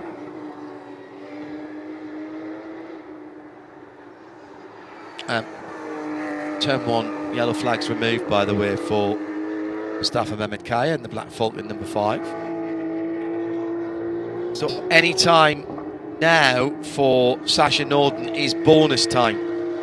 Now, can he get this stint length, which is, well, it's 1 hour and 28 now. So this is really good news as he goes on to his 34th lap. Really good news for Sasha Norden. How many more laps can he do? Nick was suggesting possibly as many as 4 or 5, so that might get us up to 36, 37 laps in this stint, and at that point that's another 9-10 minutes. It's going to be an hour and 40. That really brings the opportunity back to perhaps save a stop in the race. Now, Noel Nagelstick has not been doing the lap times of Sasha Norden. He's around about a second and a half. No, check that. He's exactly a second away on the lap averages. Now, is that just down to Noah's pace, or is he saving a bit of fuel, or is it a little bit of both? But he can go longer still and stretch out beyond an hour and 40 minutes. That could be crucial when we start counting back from the race in another 3 or 4 hours' time. 10 minutes to go to the first 4 hours being completed. All quiet in the pit lane at the moment, but Joe Bradley, is there any... leader is coming towards you. I was about to say, is there any kind of movement in Belgium racing? And the answer would have been yes to that question. Well, I think he's just doing a drive-through. That's what I was about to ask you. Because I was in a pit garage, I've just popped out, and that car was swiftly in, and it was driving past me, and I was at pit out. Their pit garage is towards pit in. So was that a drive-through? I don't see that. Because by the time I've come out, he was already, and I just saw it on the screen that he'd come in. It is a very quiet pit lane at the moment. I would say no. I think that was a pit stop. So did he just take fuel then? I don't know. I'll go down and check while I'm walking down there. Well, I think he's just taken fuel because Sasha Norden has stayed in, and I need to check the other screen for the last pit stop. 1 minute 38 seconds. That sounds like just fuel for me, because it's 38 to 40 seconds down the pit lane and 60 seconds stationary. I think that he's lost the lead and second place as he's getting back up to speed. Black Falcon, Noah Nagelstick and Martin Raginger from Neuhofer have gone through. I think you've worked that out for yourself, haven't you, there, with the 60-second static. That kind of indicates refueling. The reason why I jumped in, H, is to... I've talked to 2 or 3 people who you and I know and just asked them their thoughts on the safety car. We've experienced the first safety car for Creventic, and I kind of... it was great entertainment there, bunching the field up and get, the strategists are saying, well, what does it bring? What does it bring? I said to them, great television. That's what it brought. A mixed field going off on a restart. Absolutely. That was brilliant. Opportunity for people to get that. I mean, there was an opportunity for a moment for Jeroen Blekemolen to get his lap back. That's right, and that's another thing I said, all right, it's all right in the position you are now, in the top 3, that might be a clue. I said, but if you were trying to get things back and claw things back, it gives you an opportunity to strategize and get in there and get those laps back in situations like that, which is what we saw. So I think it gets my vote, actually, so far. The leader is the Team 48 Loesch, Black Falcon, Loesch. And he's in traffic at the moment. His gap is 8 seconds back to Martin Raginger, and he's sitting behind the 12th position car of Jan-Jaap van Roon, Max Kreuzer Racing. Back down the field, Belgium Racing Michael Kool is on his own, going down towards No Name or Speaker Corner, Jack Yates Corner, call it what you will. You know where it is on the track. It's the tricky little downhill left-hander that's off camber, and the 6th place dark red and grey car is now 14 seconds ahead of its teammate. Sasha Norden has made its 4th pit stop. Michael Kool's made its 4th pit stop, but of course I think there was a penalty involved in at least one of those. So Nagelstick back at the head of the field, and I would say that he's probably got, if he wants them, Probably another 5 or 6 laps, maybe more. Being caught at the moment by Martin Raginger by about 1.5 seconds last time around. And Hans Weiss is matching the sector times, certainly in sector 2 of Luke Breukers as well. 2:25.9 for the leader last time around, 2:24.3 for Raginger. Luke Breukers 2:24.5 and 2:25.8 for Weiss. Then Fugel just coming into the pit lane for Max Kreuzer Racing. 4th place car in Pro, 5th overall, the number 10 car. Joe Bradley will be keeping an eye on that. There's a fair bit of lights flashing as Martin Raginger in the dark grey and highlighter yellow car is getting a little bit frustrated with the MRS GT Racing of Francesco Horta. Now, has Francesco left room through Piff Puff? He sort of has, but then he sort of didn't. Just needs to lift out on the straight. That's the easiest way to let people go. Instead of driving offline through the corners where you dirty up your tyres and risk falling off or sliding into the guy that's going by you. There is a skill, undoubtedly, to being passed as much as there is to going through. Red, blue and silver, Fred Ansel from the Ansel Racing Team. So, fuel going in at pit out for, I presume, is that the Max Kreuzer Racing car? Is that the Toro Racing car? That's the Max Kreuzer car.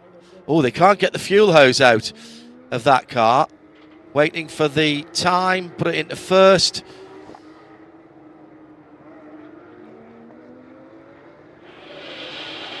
It is indeed Max Kreuzer, Dom Fogel, who is right at the end of pit lane. That's the engine you can hear as well. Straight out on the track, down the downhill. Still playing with his right hand shoulder harness. Joe Bradley. From second place, then the Neuhofer Rennsport car 86 in, and it's Martin Raginger that's bringing the car in. He will be handing over. Didn't quite see the helmet design on the driver that got in. Jörg Muller, of all people, is the driver handler, and also cleaning the windscreen. And he runs back round. Remember, everybody across the line, car off the jacks, hits the ground. Now the timer starts. Fuel hose going on. Little bit of a different refueling regulation here in this 992 Endurance Cup pit lane. And the fueling goes on. No hurry. It's not a quick fill. It's a gravity fill system from a pit apron churn. And the difference here is that when the fueling is done, we've still got the 60-second timer. Now, the benefit for me is that that timer is on the driver's right-hand side of the windscreen. So at the moment, we've got 23, 24. Now, usually the fueler pulls off at 20 seconds. This fuel is still on. 18, 17, still on. I'll tell you when he comes off. We're down to 12 seconds, and he comes off at 13 seconds. Now then, the car handler still holds out the lollipop. He tells him to fire up at 6 seconds. I've seen other teams wait until the timer's run out before they fire up. I couldn't see the point of waiting until the timer runs out before starting the car up. Start the car up at about 5 seconds, which is what we've seen the number 86 do. So the Neuhofer Rennsport car back out. It came in from second, John. Don't know where that'll put it when it resumes. Well, it's going to lose. Did they put tyres on that car, Joe, or was that just for you? Oh, okay. No, remember driver that. change, you said, yes, sorry. Just to remind everybody, the tyres and everything else is done before the fueling. It's a little bit different because, World Endurance Championship, the rule was, is it still where you can only do the fueling first? It's everything now, isn't it? But there was a reg somewhere in the world where the fueling had to be done first before anything else. This way is the other way around. Everything gets done and the fueling is the last thing. Yep, and I've returned from my repast with just shy of 4 hours to go, so we're just about a third of the way through. Who has not made their stop? Who is going to make 4 hours on 3 stops is the question. 4 hours gone, not 4 hours to go. You've just panicked everybody down in the pit there. Very good point, yes. It's 4 hours gone, 8 hours to go. Thank you. These are minor points. I've had a sugary pudding, mate. You know, this could be an issue for the next 20 minutes. So we're waiting still to come in for standard stops for Noah Nagelstick. He's in a 1 hour 23 minute stint. He got a 1 hour 26 for Han Weisch. Luke Breukers is on 1 hour 24. Now, obviously, the point about why it's important that we've gone 4 hours is because the race is 12 hours. So therefore, there's a possibility of actually managing to lose an extra stop, which certainly the Belgian racing cars can't do. They've been through 2 actual stops now. Now, we've had other people down the pit lane, of course, with penalties. But let's see where we all stand after 4 hours of the race. Noah Nagelstick still leads it with 24 seconds to go. And off wide for the MRS GT 88 car. That was Marcus Vinicius Neves. As we are now officially through the first third of the race.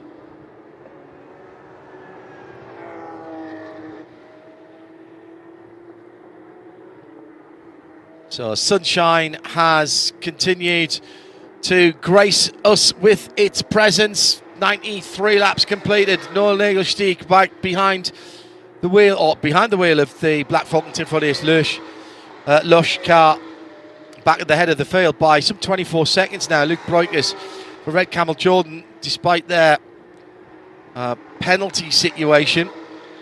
Rick Breukers didn't get a penalty, but he set up his teammates, and both of his 2 following teammates have been down the pit lane. Still to see Ivo Breukers in that car. Hans Weiss back in to 3rd place for Tierra Outdoor Racing and the best of the Pro-Am teams, with 2nd place in Pro-Am in 4th, Michael Kuhl and Belgium Racing in the 98 Porsche. His teammate Sasha Norden, who had been leading the race as well, he's another 10 seconds further back. 3rd in the Pro category, 6th overall, is the H2H Racing number 15 car, ahead of the first of the AM cars, Neuhofer Racing. Eric Kwong striving with his brother this weekend. He leads in 7th position in that AM category. Neuhofer's other car, the Pro car, is in 8th position. Robert Renard trying to make up some time there. Max Kreuzer Racing. Nico Otto now behind the wheel of the number 10 car. And rounding up the top 10 is Kay Kramer Racing with Karsten Kramer behind the wheel. Seb Lajou by duo in 11th for the Triple Eight. QMMF by HRT in 12th, the number 31.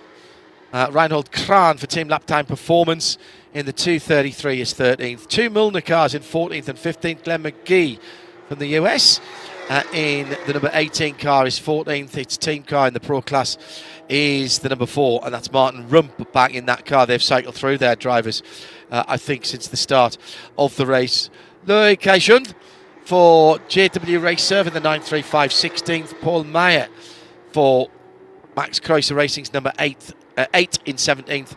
Elfa Motorhome have settled back into 18th. They ran as high as 13th at one stage in the 911, but they had I think it was an ABS sensor, I remember somebody saying, for that. Andreas Hofler behind the wheel of the 911 in 18th. They start from the back of the grid. Speed Lovers Kurt Henson in the 78 is 19th, and in 20th it is Toro Racing's 21st, excuse me. PT in Mantai, the 992 in 22nd. Fred Ansel, who's been fighting everybody at the moment. In 23rd position, the 56. Mustafa Mehmet Kaya, who went straight on at La Source a few moments ago, about half an hour ago now actually, is in the number 5 Black Falcon in the 24th. 25th MRS GT, they've had their problems. Team GP Elite, see above Comment Kuhn Munich back behind the wheel of that car. MRS GT's number 88, Marcus Vinicius, is behind the wheel of that car.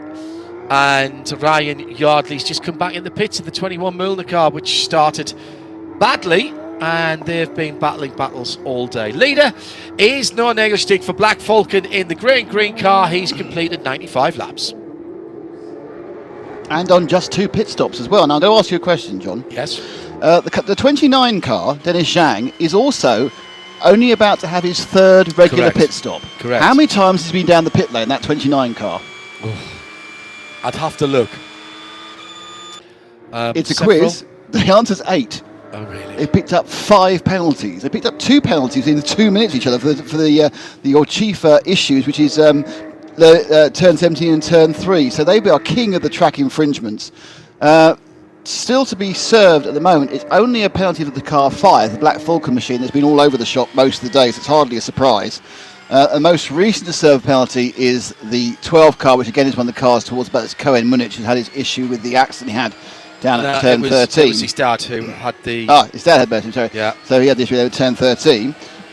But so it's been quite a few drive-throughs, but nothing bigger. We've got one here. The turn 12 got stopping in front of the garage during serving a penalty drive-through. Joe, what do you have for us?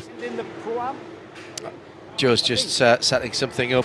I've got someone now, guys. Go ahead, mate. Go for it. Yeah, it's the Tierra Outdoor Racing by HWM. I had to look at that because it's such a long title. It's the number 33, and it's Hans Weiss, who's just got a... Hans, I could have sworn I saw second place in the Pro-Am class there when you brought the car in. You bring the driver, you probably were unaware of that. No, but we just what we can do, and we see where we are, So we push the maximum all the time, and of course we are in front. It's really nice, but hey, it's still a long way to go. We push what we can do. We make a clean pit stop, so I think till now we are quite happy. Yeah, what's the weather like? It's very hot out there, so what's it like in the car? It's quite okay, I have used to be in Morocco or in Dakar, so it's quite a cool day then for you. Yeah, we had a short stint and quite a cool day, yes. What's the traffic like? We presumed with everybody in a cup car that it was going to be very, very hard to overtake. Is that the case? Sometimes it depends on what risk. Sometimes what slower drivers are starting to fight, they think they are driving for the position, but you let them and you wait for your position to overtake and then you pass, For me, no damage and a clean race will be a good position on the end. Fingers crossed, Hans. Thank you. Leader is in the pit lane, no Nigelstein. Nigelstein is in the lane, sorry. And that was an hour and 30 minutes, so that little bit of neutralisation gave them back that 10 plus minutes that we were talking about, Nick, and that's super important because we've gone over the 4 hours, and that's only their third pit stop. They're 6 minutes into the 4, so they've got 6 minutes in hand. If we run green for the remaining 7 hours 53 minutes, there is no way they can do it on 3 pit stops every 4 hours. We know that they can't do it. However, as we have seen, with one little chunky bit of help, it wasn't that long, it's probably about the minimum it's going to be, that will pull them back into the potential of doing that. Ivo Brokers is now in the car for Red Hat Camels, and they're on their out lap and just shuffling down, I think, back to 3rd or 4th position overall. That was a 33-lap stint for Luke, punctuated by a run down the pit lane, 44 minutes and 45 minutes. So, again, that's, there you are. You are into an hour and a half there again.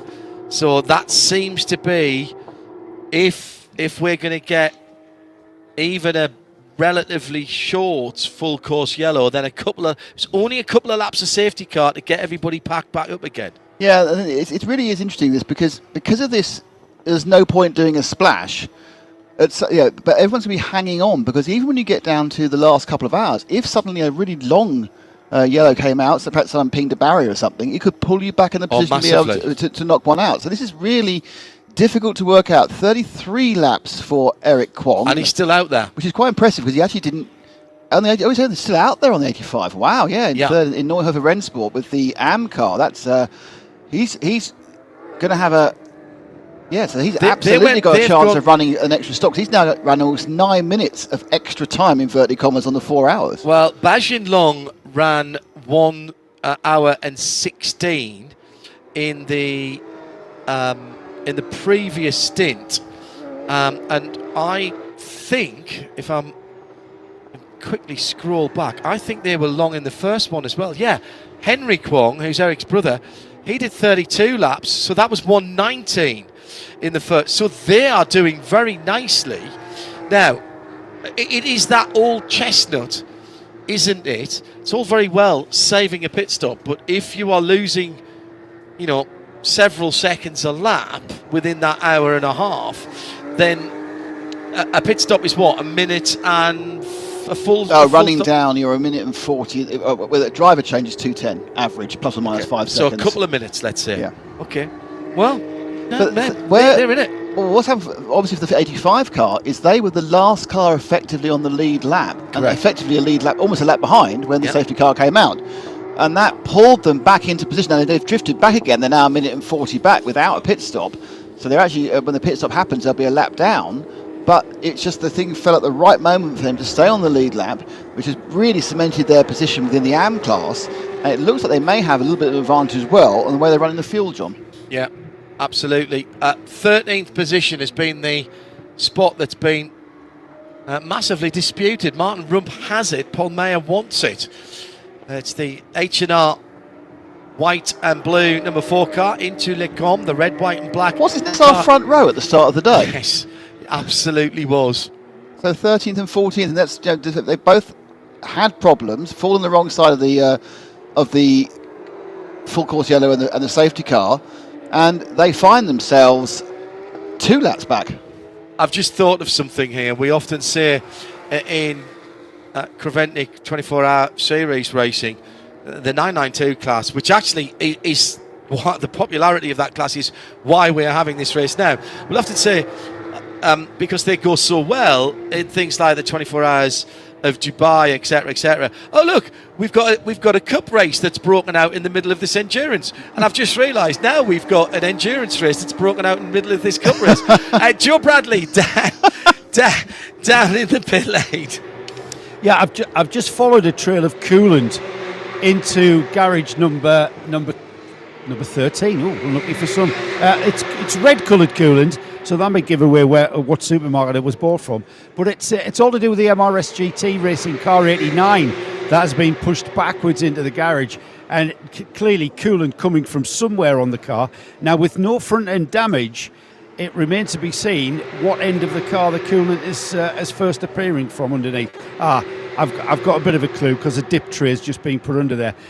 It's the left hand, the radiator that's just on the left hand side, just in front of the left hand front wheel. So somehow something's got in there and punctured this radiator. Another very susceptible, not quite as susceptible as the road car versions, but there's a problem here that's brought this car into the pits, and it's losing time. The clock's continuing to tick, of course.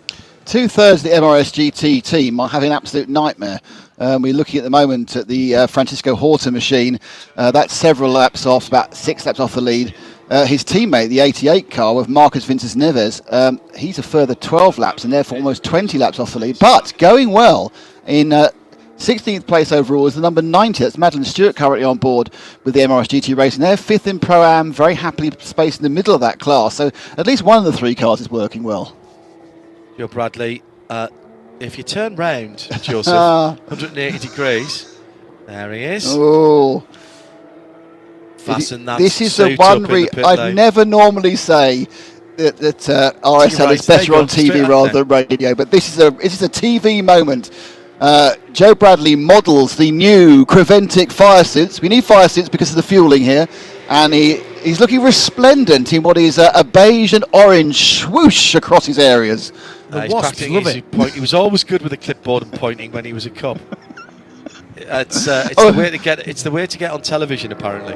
Yeah, and they always used to tell me. This time as well. They did, yeah, absolutely, totally did. You see the oil dry we're putting down. Yeah. For all of this coolant. Is the camera still with us? It is now. Yeah, all this oil dry going down for the coolant. Not as quick as me though. I got in there, got the finger, did the test. It's very sweet coloured, but this was red, whereas the coolant that was coming out the car, number 12. The blue one, I'll say it, might not working. That was green, so they're obviously getting their coolant from different spots. So one's lime, and one is cherry. Basically, yeah. And you know that because you've been tasting. It's like having the Corona van turning up, isn't it, and offering you various different colours of pop. I've been tasting fluids for years. I'm about to hand over to Bincy, actually. I think. Oh, we need to get a view of it. Yeah, 2 minutes. So, I'll be Dice. Sweet dulcet tones that you hear next. Sounds good to me. And just to explain something that Joe said there, whilst we were having breakfast, he got stung by a wasp. Yes, he did. Yeah, I tried to charge him 25 quid for a small glass of water. Boom. 7 3/4 hours to go. It can only get worse from here. Sasha Norden by 44 seconds at the front of the field. Then the Neuhofer Rennsport Robert Renard in second. Tobias Müller for Black Falcon. Don't worry about these gaps, dear listener and viewer, dear audience, because it can all change at the drop of a yellow flag. It really can. And may well do. Well, what is it that Trustwell always says? Paul Trustwell always says, now, if everything remains the same, which of course it never does. No. Now, interesting, after this set of pit stops, Black Falcon now find themselves in third place, 4 seconds or so behind Robert Renard and the 86 Neuhofer Racing, and they're quite a distance behind, 41 seconds behind Sasha Norden in the Belgian racing car.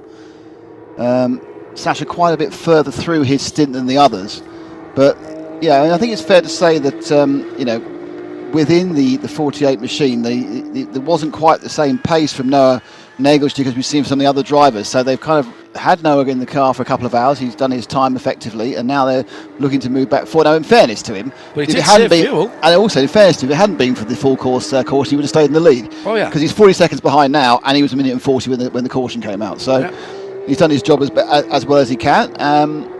How many cars are still are on the lead lap now? If we had another yellowage. Right, so then a yellowage.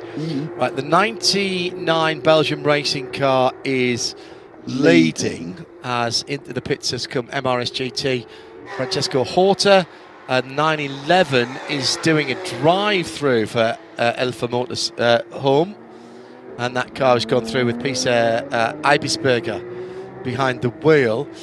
Sorry, what was I doing? Oh yeah, who's leading? Right, coming towards Blanchimont now. So ahead of it is Paul Meyer and Max Kreuzer Racing, but they're already off the lead. I think they're about to put their teammate a lap down who's doing a drive-through. The 98 Belgian racing car, Michael Kuhl, is doing a 6th offence for turn 3. He is just rolling, so he's just going to stay on the lead lap. So the last person in the lead lap is going to be the 98. So that's down to, I think now, Matthew may have got past him. 15 right. is behind So the leader. we now is have behind the leader. 7 on the lead lap. Okay. As it stands right now. Difficult. Another run through the pits for the 98 car. That's their 6th trip down pit lane, compared to 4 for Sasha 13th Norden. and 12th. That battle continues between the cars that were on the front row, and this time around the outside. Paul Meyer goes past Martin Rump. They are off the lead lap, but having fun. Well, they're having a race. Yeah, absolutely, yeah. And, you know... And I think, yeah, obviously when we sat down here 4 hours, 18 minutes ago, we'd have expected to see this race, but not this race, 2 laps down the middle of the field. Yeah, about a lap and a half, to be truthful. I don't know. Do you know what? Actually, as I say that, they're just coming through Pouhon, and the leader's just coming out of Bruxelles, so he's only 2 corners behind them. So, yeah, you're absolutely spot on there. And let's not forget that it was only after the safety car restart that Jérôme Bleekemolen in that number 4 car almost got his lap back. Yeah. So, you know, when people say, oh, there's no making up, I'm not sure about that. I think with a bit of pace you can. Yeah, I think what went wrong there was, of course, they almost immediately got 5 laps into that, or 6, and they got called for a drive-through. So, you know, the drive-throughs have had that significant effect we expected they would do. Several cars were out of condition because of that. Problem at Bruxelles, turn number 8. Somebody's gone straight on there. Let's see if we can pick up who that is on the downhill at turn 8. Still showing yellows there at the moment. A lot of gravel around there, John, so it may be someone's having a little bit of a sticky moment, trying to wrench themselves out of the kitty litter. Slightly overcooked. It's difficult, Bruxelles. It's very steeply downhill. Oh, yeah. So, yeah, if you miss your braking slightly, you're going to find yourself just overreaching, and as you try and then put some steering angle in for the right-hander, you can very easily find yourself running wide, and you are greeted by a large amount of the finest Belgian gravel. Yellow flag still there, I believe. Yeah. Waiting for it to go back. I can't. What I haven't got is anybody missing up there at the moment. Where's the end of the next sector? See if anybody is missing there. That's down to. It's in between 14 and 15. Is it the next sector? And I can't see anybody whose little dot is parked there. Must be clear again. Well, unless there's debris there. Ah, good point. There's been a problemette because, as I say, I can't say track is clear now up at that part of the circuit. Somebody had a trip and a long recovery. Yeah, let's look for a long lap time this time around. Well, you see. No, that was last time. Long middle sector is what you're looking for, isn't it? Yeah. Really. Round about 106 to 18. If you're not coming into or coming out of the pits, excuse me. No tyre warmers here, by the way. Still not seeing any. No, me neither. With an errant middle sector, as it were. At RSL_studio, thank you for all your messages. Clearly enjoying this new format of the Michelin 992 Endurance Cup. I think it's nice that they've laid on the good weather for it as well, to be honest. An inaugural race with decent weather is always a good idea. I think that's a Porsche thing, isn't it? Yeah, absolutely. I'm surprised you haven't gone out there. It's Porsche crazy out the back there now, mate. It is non-stop, back-to-back. I dare not Porsches. go out there. I don't think you'd ever come back, actually. I think we'd lose you. I don't think I would dare go out there at the moment. Certainly, I'd have to keep the credit card in the pocket. Oh, that's not the whole point. Porsche are there to separate a man and his credit card. But yeah, it's a lovely day. The back of the paddock is very busy. There's a lot of people who've turned up to look at the track. A lot of people, Porsche friends and family, have come with their cars. So it's a sort of a semi-party atmosphere. And of course, they are, as we heard in one of Di's interviews, they're running a experience track day tomorrow as well. So are they? Yep. So they've had the tracks, I think, since Wednesday. I think they said.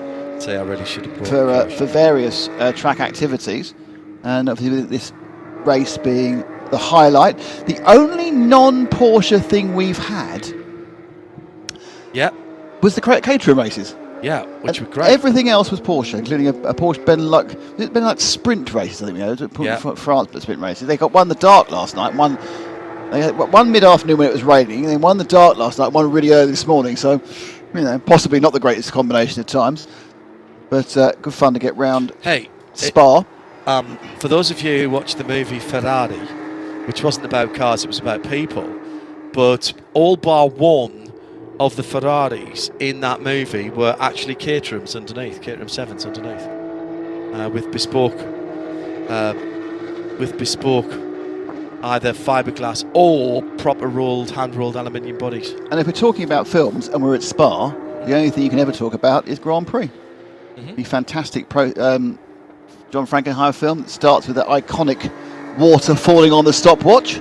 Yes. And of course they are going through the old version of the track, all the way down through the Master Kink and everything. Bernaville, yeah. Bernaville, where Sir Sterling Moss said to me, and I said, what was good about that? And he said, everybody talks about the Master Kink.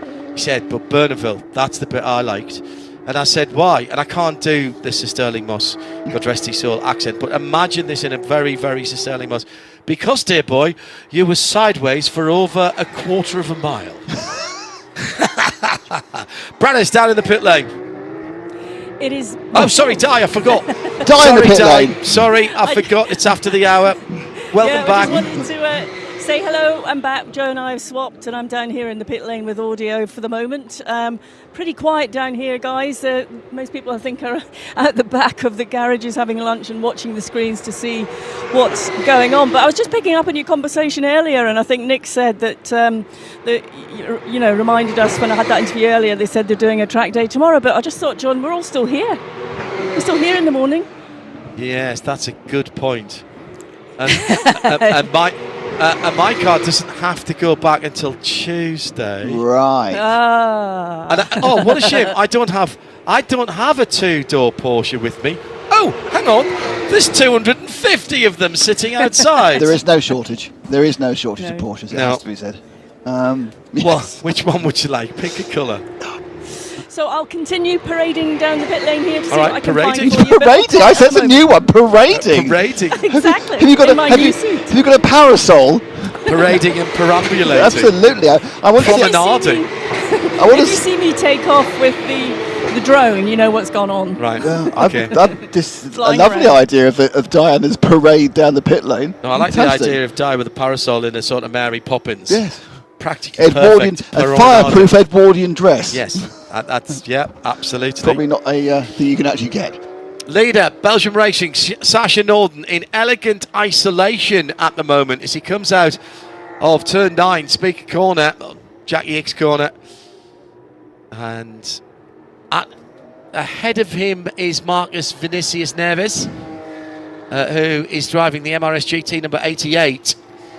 But after that, there's a big, long gap down to Belgium Racing. The last car on the lead lap, still on there at the moment, is the 98 Belgium Racing team car. Michael Cool running in 7th position at the moment. And that is the last car on the lead lap. He's just come through Stavelot heading towards that left kink before Blanchimont as the leader exits Stavelot now.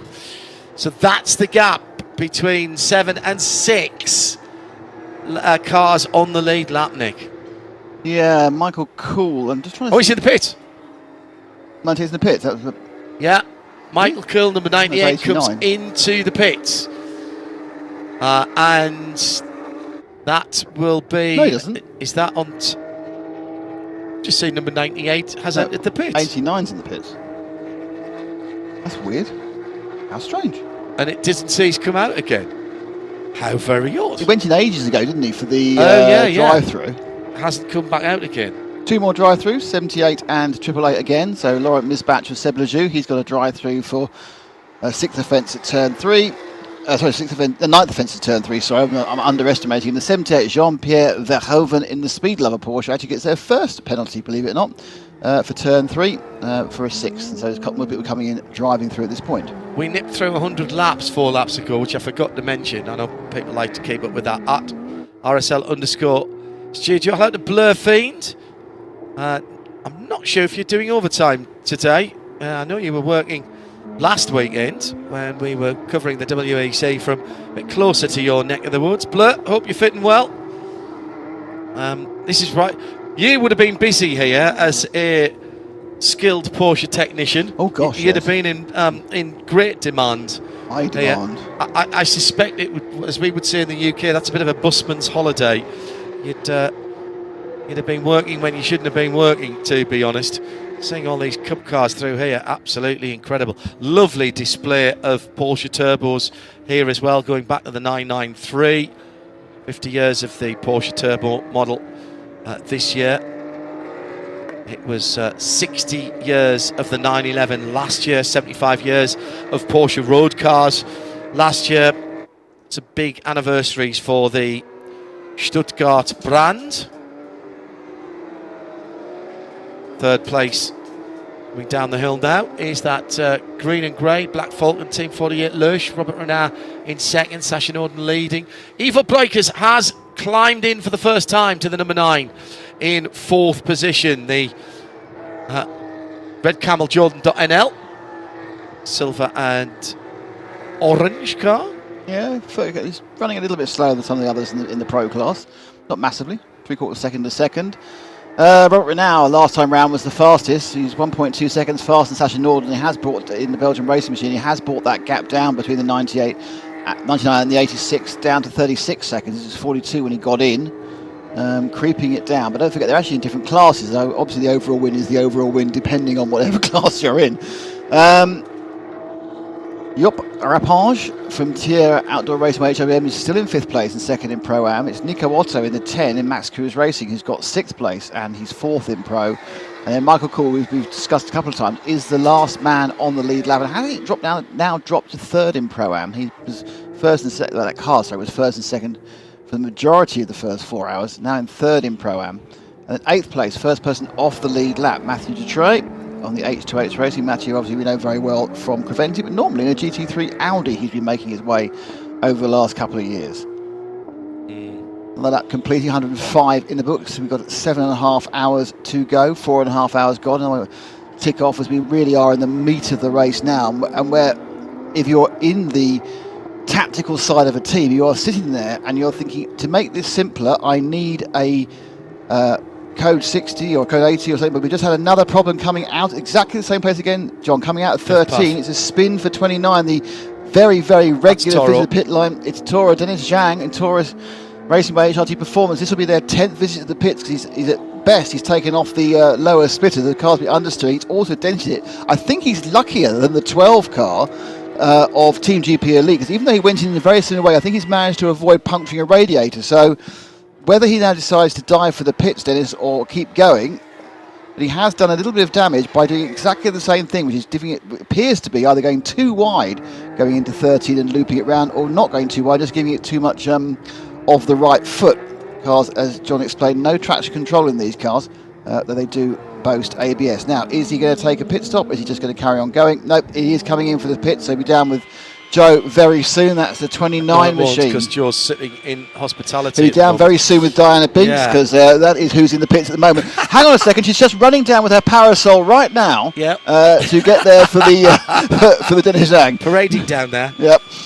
Hello to Neil Gardner, artist in residence for Radio Show Limited. Just finishing off his, well, he's carrying on with his fabulous Colin McRae open helmet drawing. Have a good weekend, mate. I know that you tuned in at the moment. He doesn't watch even if there's pictures. He just likes to have it going on in the background. I hope the sounds of Spa are inspiring you, Mr. Gardner. And settled into the new abode, and know it's been a busy few months for you and the newly minted Mrs. NG Auto Art. Hello, Kerry. Hope you two are enjoying the new spot. Absolutely glorious from the pictures you've been posting at RSL_studio if you'd like to get in touch. That lead, Nick, is 35 seconds now. Yeah, it's coming down from 42. Just luckily out the window, I can see the 29 pit stop, the Danish Zhang stop, and they have given it a very, very thorough checking over. They haven't done a driver change, they haven't changed tyres, they haven't done anything to the car apart, or even a bit of gaffer tape. They've just looked at it everywhere. And of course, what it needs, handling-wise, is a refitting of the front lip spoiler, which I assume, I'm sure we've seen that done in about a minute, haven't we, by one of the teams? The problem is that it isn't fastened on, and when I say it's a problem, it has to be put on properly and sort of bent around with your fingers, because it's an interference fit, and you've got to get the bottom edge of it to get underneath the bottom of the front air dam.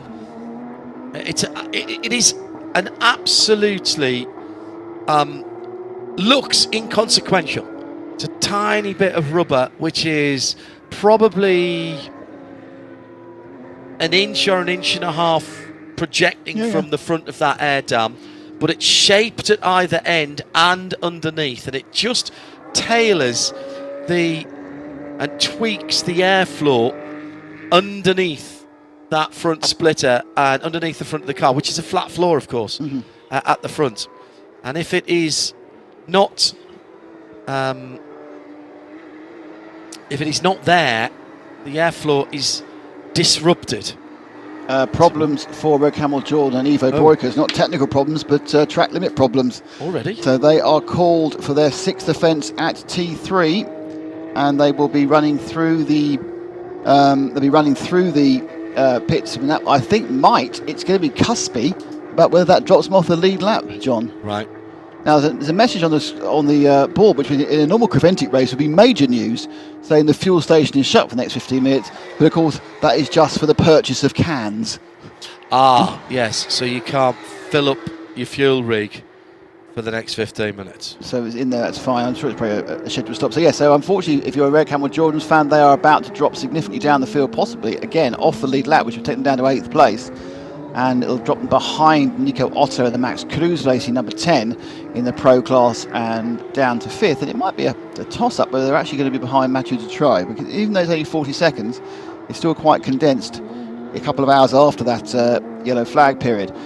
Sasha Norden again, the 25-1, Robert Renauer 23-9. That 1.5 second gain, pretty standard now from Renauer over Norden. There's two reasons for that. I think Robert Renauer is very quick, but also don't forget that the Belgian Racing are the only team which are regularly double stinting their tyres, and he's done 2 hours 13 on these. So I'm not saying that's the whole 1.2 seconds, but I'm sure half a second of at least is tyres, if that is a sentence you can use. Tobias Muller in the Black Falcon Team 48, he's keeping a pace with Renauer and only about 3 seconds behind him. So that second and third is very close, and they are the two pro leaders. It's Nick Damon with John Hindhoff in the booth. Hello. Hello. Is that 36 car, the car you've described as pyjamas? Yeah. Yes, so it's Paisley pyjamas, yes. It's not the Paisley pyjamas. It's got like a gold, so for those you watching on radio, it's got a kind of a squiggly gold design that does from a distance look like a Paisley it's more like a smoking jacket, actually. Do you know what? I'm going to have to agree with you completely. I think that's the sort of Porsche you take to the club and then drive it and go, hello, I'd like a large brand in the Daily Telegraph crossword, please. Yeah. Obviously not whilst you were... Well, you do the crossword whilst driving. It's fine. You just can't drink and drive. Yeah, true So enough.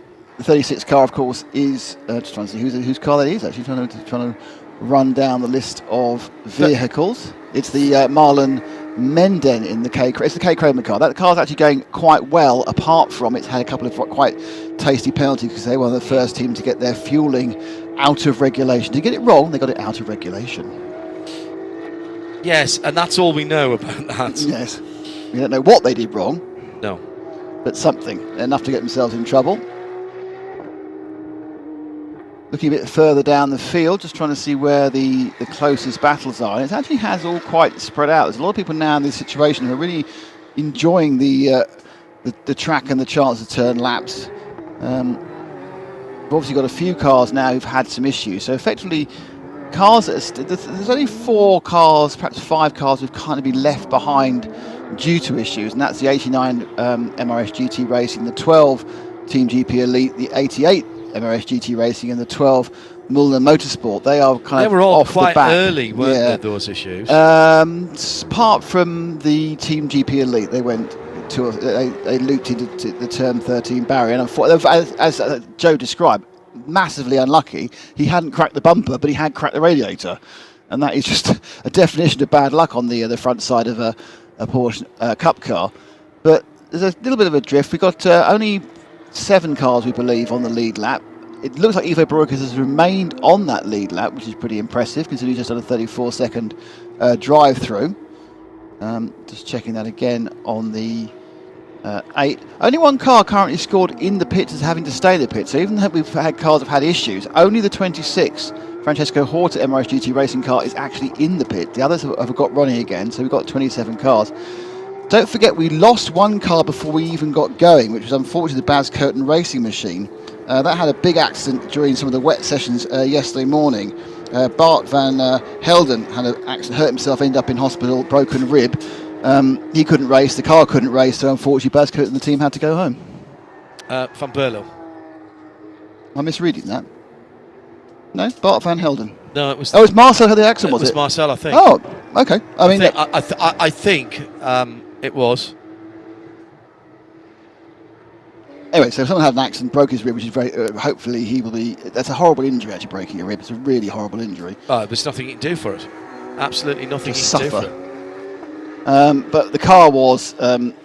unfortunately, very heavy damage, and as only I think even the car hadn't been too bad. There were only a two driver entry, so I don't think that obviously they wouldn't have carried on going. But it's just a bit of bad luck. But then we did get 28 starters. We have 27 runners at the moment, and competitive racing the whole way through the field. Well, and I think that's the key, isn't it? I'm not surprised really, because we get competitive racing when we have a dozen of these things at a Creventic race. We've now got 28, though of course we have 3 classes. But there's plenty of people who are very close. And in fairness, they would have been close, John, even without the squeezing up of the safety car. The only, I think, real change was it did take away that Black Falcon lead that was massive, whereas everyone else was actually very close anyway. And they've carried on being close. Closest battle of interest at the moment is obviously second and third. Robert Renau and Neuhofer Rennsport and Tobias Miller with the Black Falcon car. They're only separated by 2.5 seconds at the moment, and both slowly gaining on our overall leader, Sasha Norton. They're gaining by like a second and a half a lap. And so it's basically happening that they're 30 seconds behind, but I would expect with Sasha about to come in soon, he's done 2 hours 17 on the stint, so he's probably got a few laps to go, that they will be coming in, and at that point the lead will change again, but perhaps through the rotations Sasha or his replacement will get back into the front for Belgium racing. But anyway, we are 4 hours 40 minutes in and we have a Pro-Am car leading, and that's pretty impressive, but under anyone's reckoning. Through the classes then, Belgium Racing leading in Pro-Am, and overall the best of the Pro cars in second place is Neuhofer Racing, and the best Am car is the Neuhofer Rennsport car. So the two Neuhofer Rennsport cars leading their classes. Dylan Yip, another one of the Porsche Carrera Cup Asia drivers behind the wheel of the 85. That is leading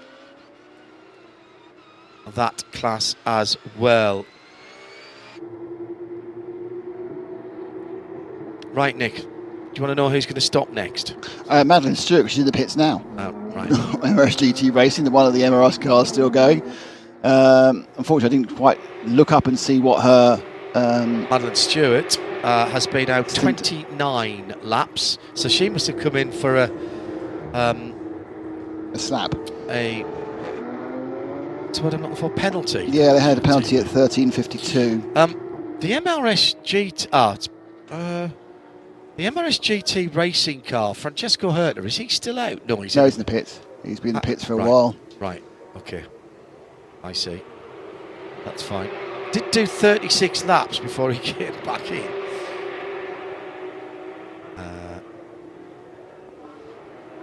Of the leaders, I'll give you a shout in a moment as Di's making her way down towards that car. I do like the logos on the side, which is Gran Turismo. Ah, very clever. Do you know what? I hadn't even seen that. I read that as Gran Turismo and carried on going. It's the right typeset, exactly, isn't it? Yeah, and they've got themselves a little bit of sponsorship. They've got a wobbly diffuser. Ooh. No, you can't have a wobbly diffuser. Rear left-hand side, there's a bit of... Oh, tie wraps. As Nick would say, there's a bit of scuffage there. Tie wraps going on. It looks like it was a multicoloured blue car. Diana Binks is on the scene, and maybe she can have a word with... I think Madeline's just got out of the car. I am here. Madeline's not getting out of the car, actually. They've decided to change that. Alex was ready to jump in, and he's not, so she's just alongside me now. You can see some damage to the rear, first of all, Alex. Do you know what that was? Yeah, we had a bit of contact on the start when Nick was in the car, so we've had a few issues with that since, just battling some understeer from it. But the team's done a great job at sort of slowly patching the car up every stop without trying to obviously lose too much time being stationary, kind of playing or adjusting a little bit our strategy as we go as a result to make some time back up, but yeah, trying to double stint as much as we can. I was on standby just in case, obviously with the temperature getting a lot hotter than it has been so far, but Madeline's doing a good job. She's going to do another stint, and then I think it will either be me or Therese will jump back in after. So far so good. Need a bit of luck, but hopefully it should come to us. Yeah, Alex, I saw you standing there waiting patiently to get in the car. You must be a little bit disappointed. Yeah, I've got lots of practice getting my helmet on now, so you know, I'm ready to go when the time comes. But I think, yeah, the plan for me is I'll finish the race, and yeah, I'm just kind of here in between if needed, in between everyone else's stints, obviously trying to get the bronze time used up as well. Are you satisfied with how you're running your strategy at the moment?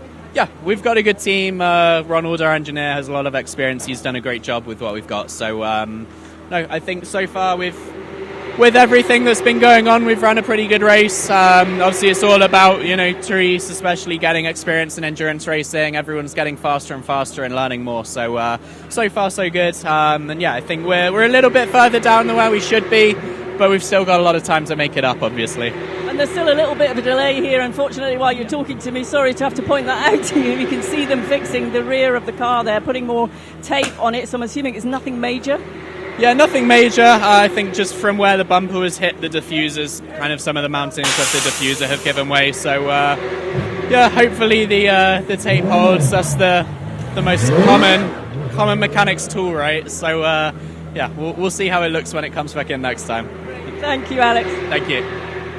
Alex Sedgwick, who's normally plying his trade for JDX Motorsport and PT Autosports in the Porsche Carrera Cup North America, wearing not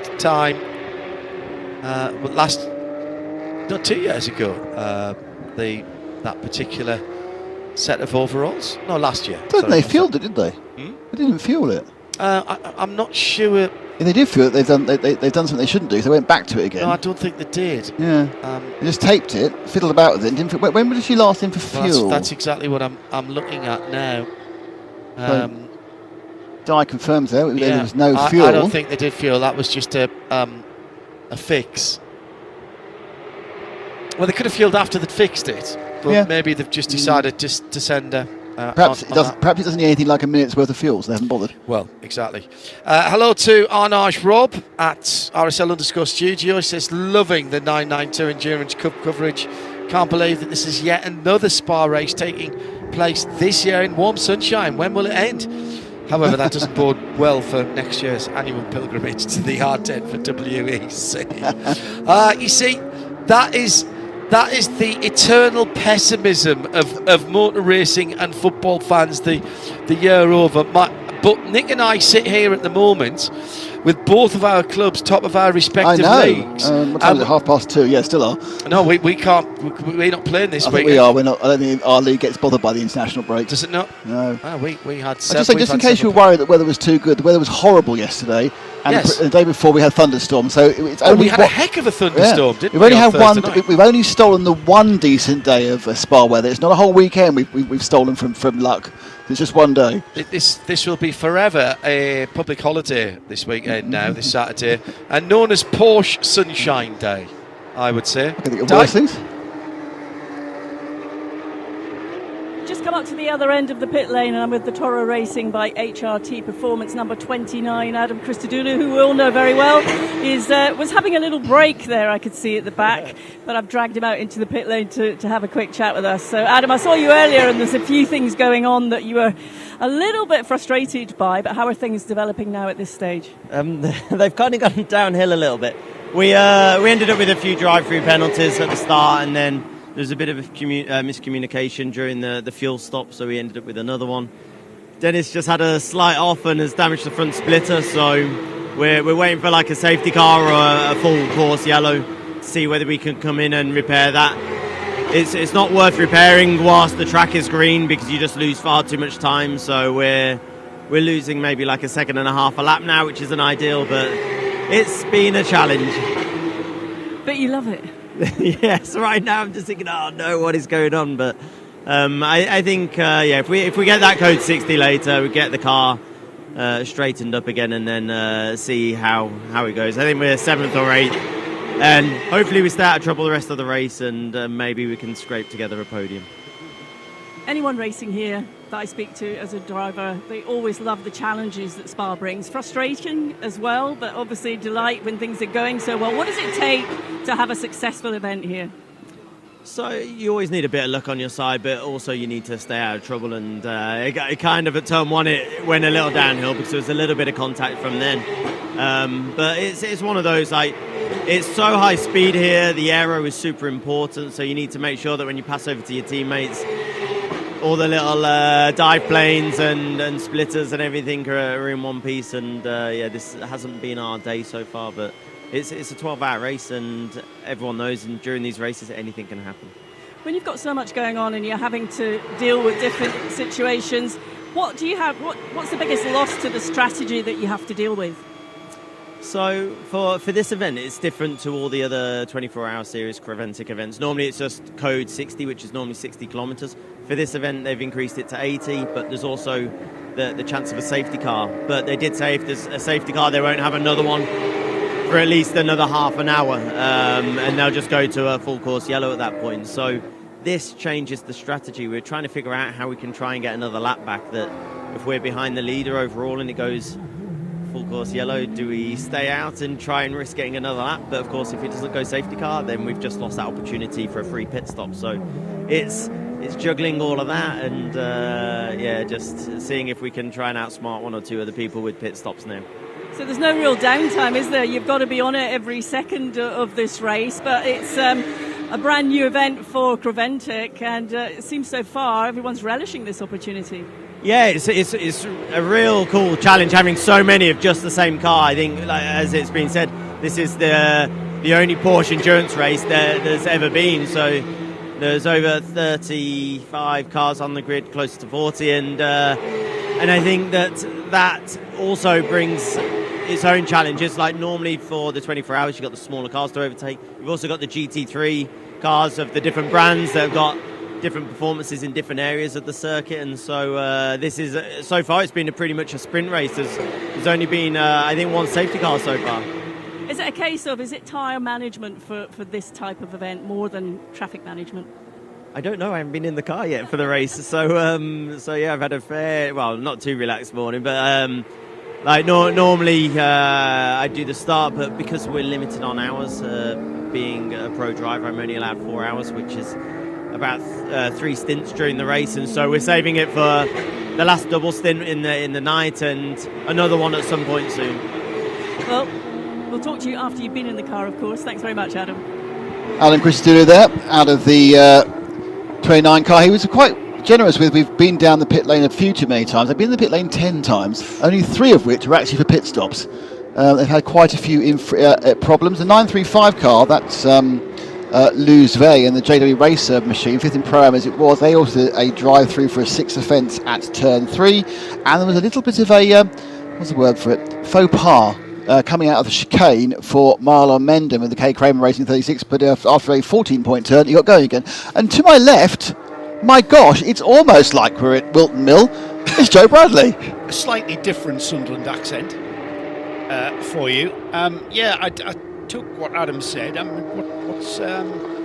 He's probably about 6, perhaps, pit stops too many in that assessment, Nick. But what he did say was very interesting insofar as it's been a sprint race so far. Yeah. And it really has, and it's really shaping up. I mean, all right, we are, we've had coming up to 5 hours, so we're not even at half distance, anywhere near half distance. So if this continues, you know what? I heard John earlier in the commentary say that we are sometimes in a 24H series race talking about the 992 class and how there is this tremendous race-long class battle. Well, we've taken all the other classes away for this event, haven't we? And we've got a 992 class battle all the way through, which we can focus on quite rightly. And it's not uncommon to see this 992 Cup class go for this amount of time, wheel to wheel, nose to tail, all the way to the flag, and it will come down. I think you said this in qualifying. It's going to come down to that final pit stop, and when you time that pit stop. And I'm glad I'm sat here, not down on that pit wall, because trying to gauge when, back time, that last, hour and 20-minute fuel window to take you to the flag, bearing in mind there is this possibility, Joe, that if we get a little bit more yellow, some of the teams can skip one of the stops. So they'll be able to save You're a big advocate of 2.5 minutes. Well, it's not making a stop is the fastest sort of stop you can do. You were talking about the normal high-quality competition we get within Creventic 992 races, and that's normally involving our friends at Red Camel Jordans. Unfortunately, another drive-through for the number 9. Track limits at turn 17 is the problem. On, though, isn't he? Pushing on. So Evo is going to drop even further down. Currently, as he stands in 6th place, but he'll probably drop down to 7th or 8th. But we can now join Diana downstairs. Nick, I'm with the MRS GT Racing, the number 90 that that went out a few minutes ago, and you were talking about it with the tape on the back to keep the under tray. Well, basically it's supposed to keep the under tray from dropping down. I didn't realise that car has just returned to the pit lane and gone straight into the garage. They've been told to bring the car in because the under tray now is actually flapping underneath the car, so the tank tape didn't work on that, so they're now having to replace that and fix it before they can take it back out on track. Clearly, the team here pretty disappointed, but the crew are now set to work on that and repair it as much as they can. Time-wise, not sure. Could be, any time lost is a lot of time lost, isn't it, to make up? And so disappointment here for the number 9. Yeah, basically, MRS GT Racing team are having an absolute mare. I think to give it its official term, Joe. I don't know what's going on down there. All three of them. I really don't. It's not just one of the cars. They've spread the bad luck across the whole garage floor. It's not like you've got one team enviously eyeing another team's having a great run. This is the third car. They currently are in 26th and 27th. Is the 89 car running again now? Yes, it is. They are running again after a long stay in the pit. So 88, 89, 90 currently 24th, 26th and 27th. And to be honest, I think that the 90 have dropped down. To be honest, it's not like they've done anything particularly wrong. They just ended up with bad luck and a bit of conflict and a bit of damage, and it's all just fallen apart. But it's weird how it's happened to one garage. Across 3 cars. Yeah, I mean, it really is. I mean, and it's not over yet. I mean, I take what Di's saying. It's kind of contradicting myself saying this is a sprint race. You were going to say something, Nick? You pointed at me. That's to me next. All right. Who else am I going to go to? So I'm going to contradict myself. I think when you're in that situation, you can't write yourself off, and you've got to look at the clock. It's not an hour to go; it's a chunk of time to go, 7 hours to go, and you've got to keep pushing on, and you've got to hope that the sort of situations and the adversity that you're facing, you kind of want to win fairly in a competitive fight, but there's adversity and the situations that the teams ahead of you are going to potentially have to deal with, and you've got to keep pushing and get yourself back in. Is that thought now gone? No, luckily it's a very important thought, because we're about to get a change to the lead. Because the 99, Sasha Norden, the Belgian Racing, has been pulled for track limits offences. Their 9th offence at turn 17, which is Blanchimont. They are already serving that drive-through. So they are coming into the pits to serve that one, and off goes Sasha Norden. Now, also, interestingly, the 86 car, who was in second, has been called for a drive-through, which is what we're now. So first and second are doing a drive-through at exactly the same time, which means that Black Falcon Team 48 are back in the lead again for the first time in an hour and a half since they lost it a couple of minutes after, or 15 minutes or so after the code 60. So I can't get codes in my mind. Brilliant. After the code 80 and the safety cars. So second and third, both pulled for totting up on track limits. They've now gone through, and the car that's yet to serve a track limits penalty and do anything apart from actually be in the pits, the 48, takes the lead. And you know what? The turn 17, is it? Yeah, where Blanchimont, these the Blanchimont, that fast left, it's nigh on flat chat, maybe a little bit of a confidence lift on worn tyres, but it is pretty flat. And the problem is, of course, that at the point where you realise you've gone into too deep, or you've missed your turn in and you're just a little bit to the right, you can't do anything about it. You've got to let that car breathe, and you've got to let it breathe to wherever it's going to go, because if you try and lift or tug the steering wheel to the left, you are going to unsettle the car across the curb. You're going to go off. So you've kind of made you've made the decision before you've turned into the corner. The speed that you're carrying at turn in, that's the speed you're going to carry through the corner. And if that's going to take you over those curbs and exceed track limits, then so be it. And I think that's what we're seeing here.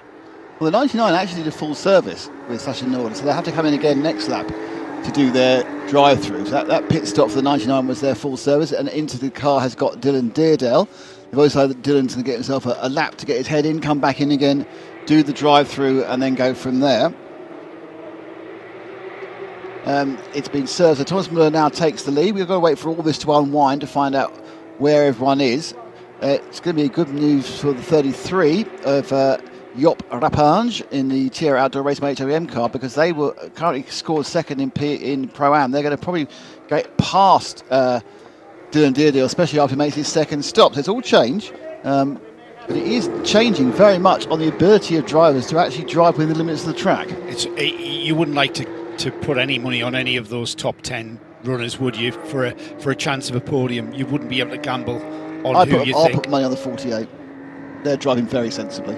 The Black Falcon car. Now, I'm assuming at this point they must be on last warning on every single corner. But they've not had one yet. All right, I hear what you're saying, but I offer you the Neuhofer Rennsport Car 86 with the likes of the Rennauer brothers at the wheel. Oh, you said podium, did you say win? Yeah, I said podium. Oh, podium, yeah, absolutely. Yeah, I mean, they're in a podium position now. But then just outside the podium positions, the Max Kreuzer Racing number 10.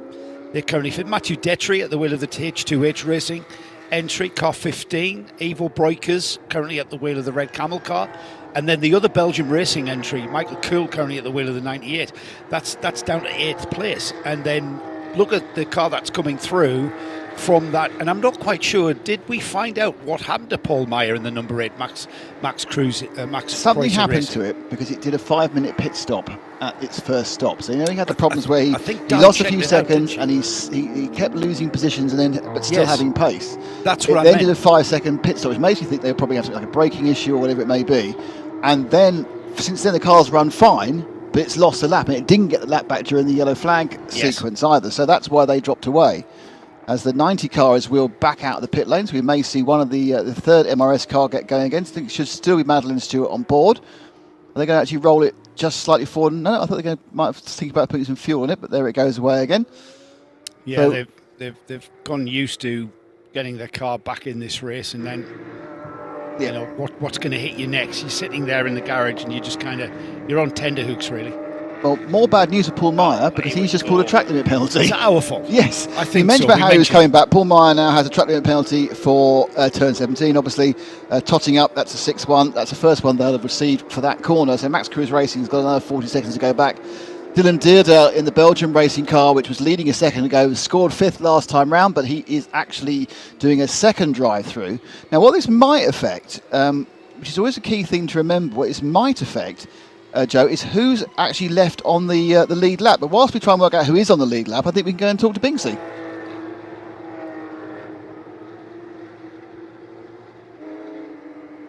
Confused. I went into the 98 thinking it was someone else, but they're next door. But not to worry. Sasha, you've just jumped out of the car. How satisfied were you with the stint?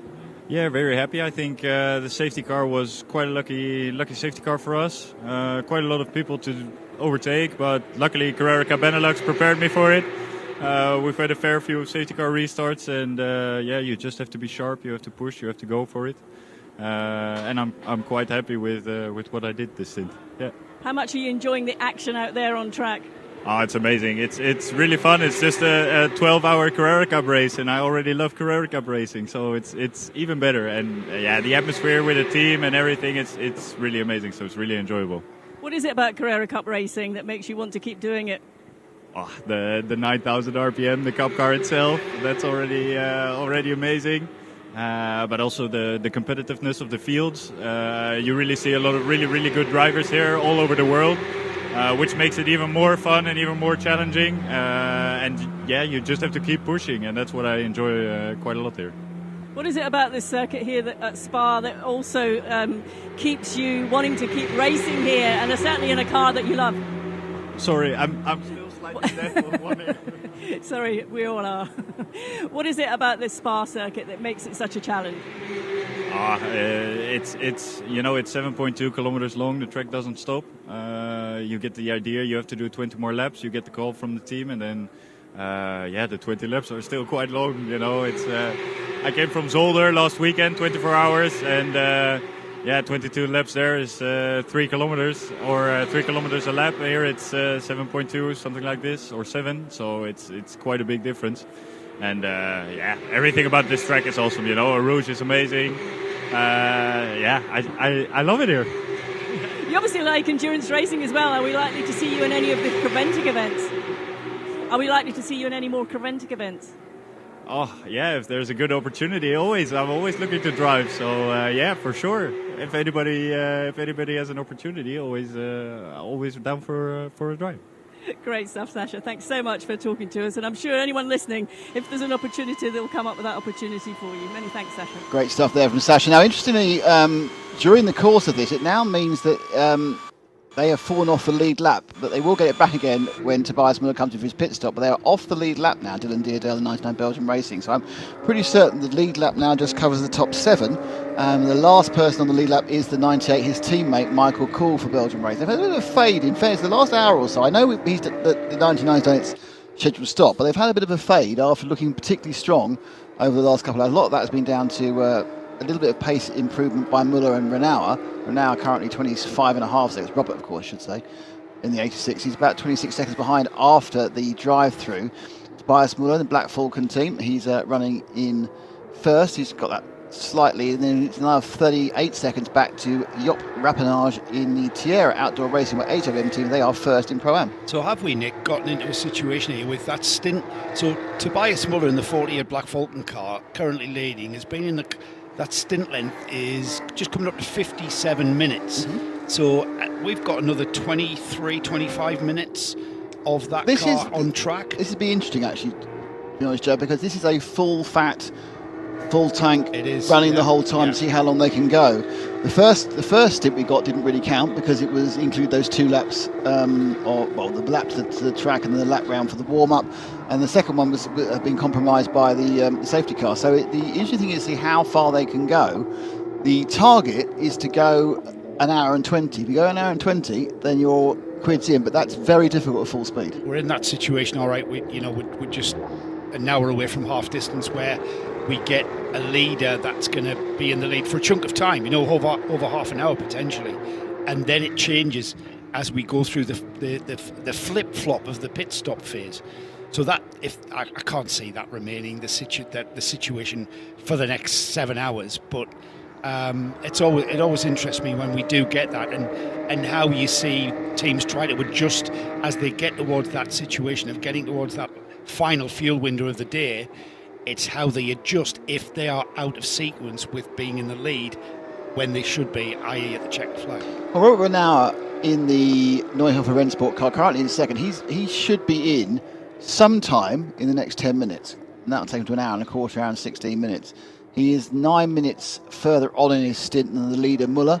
Rapinage in third is an hour and 2, so he's probably got another 12 minutes or so. Nick Otto in fourth, and the 10, Max Cruz Racing, is at 1:09. So we'll begin to see what can be done on a single stint of fuel quite soon. The only person double stinting at the moment appears to be, there's a couple, but the main one being Michael Cool, the 98 Belgian racing car. He's been in that car for 2 hours, 33 minutes, 55 seconds.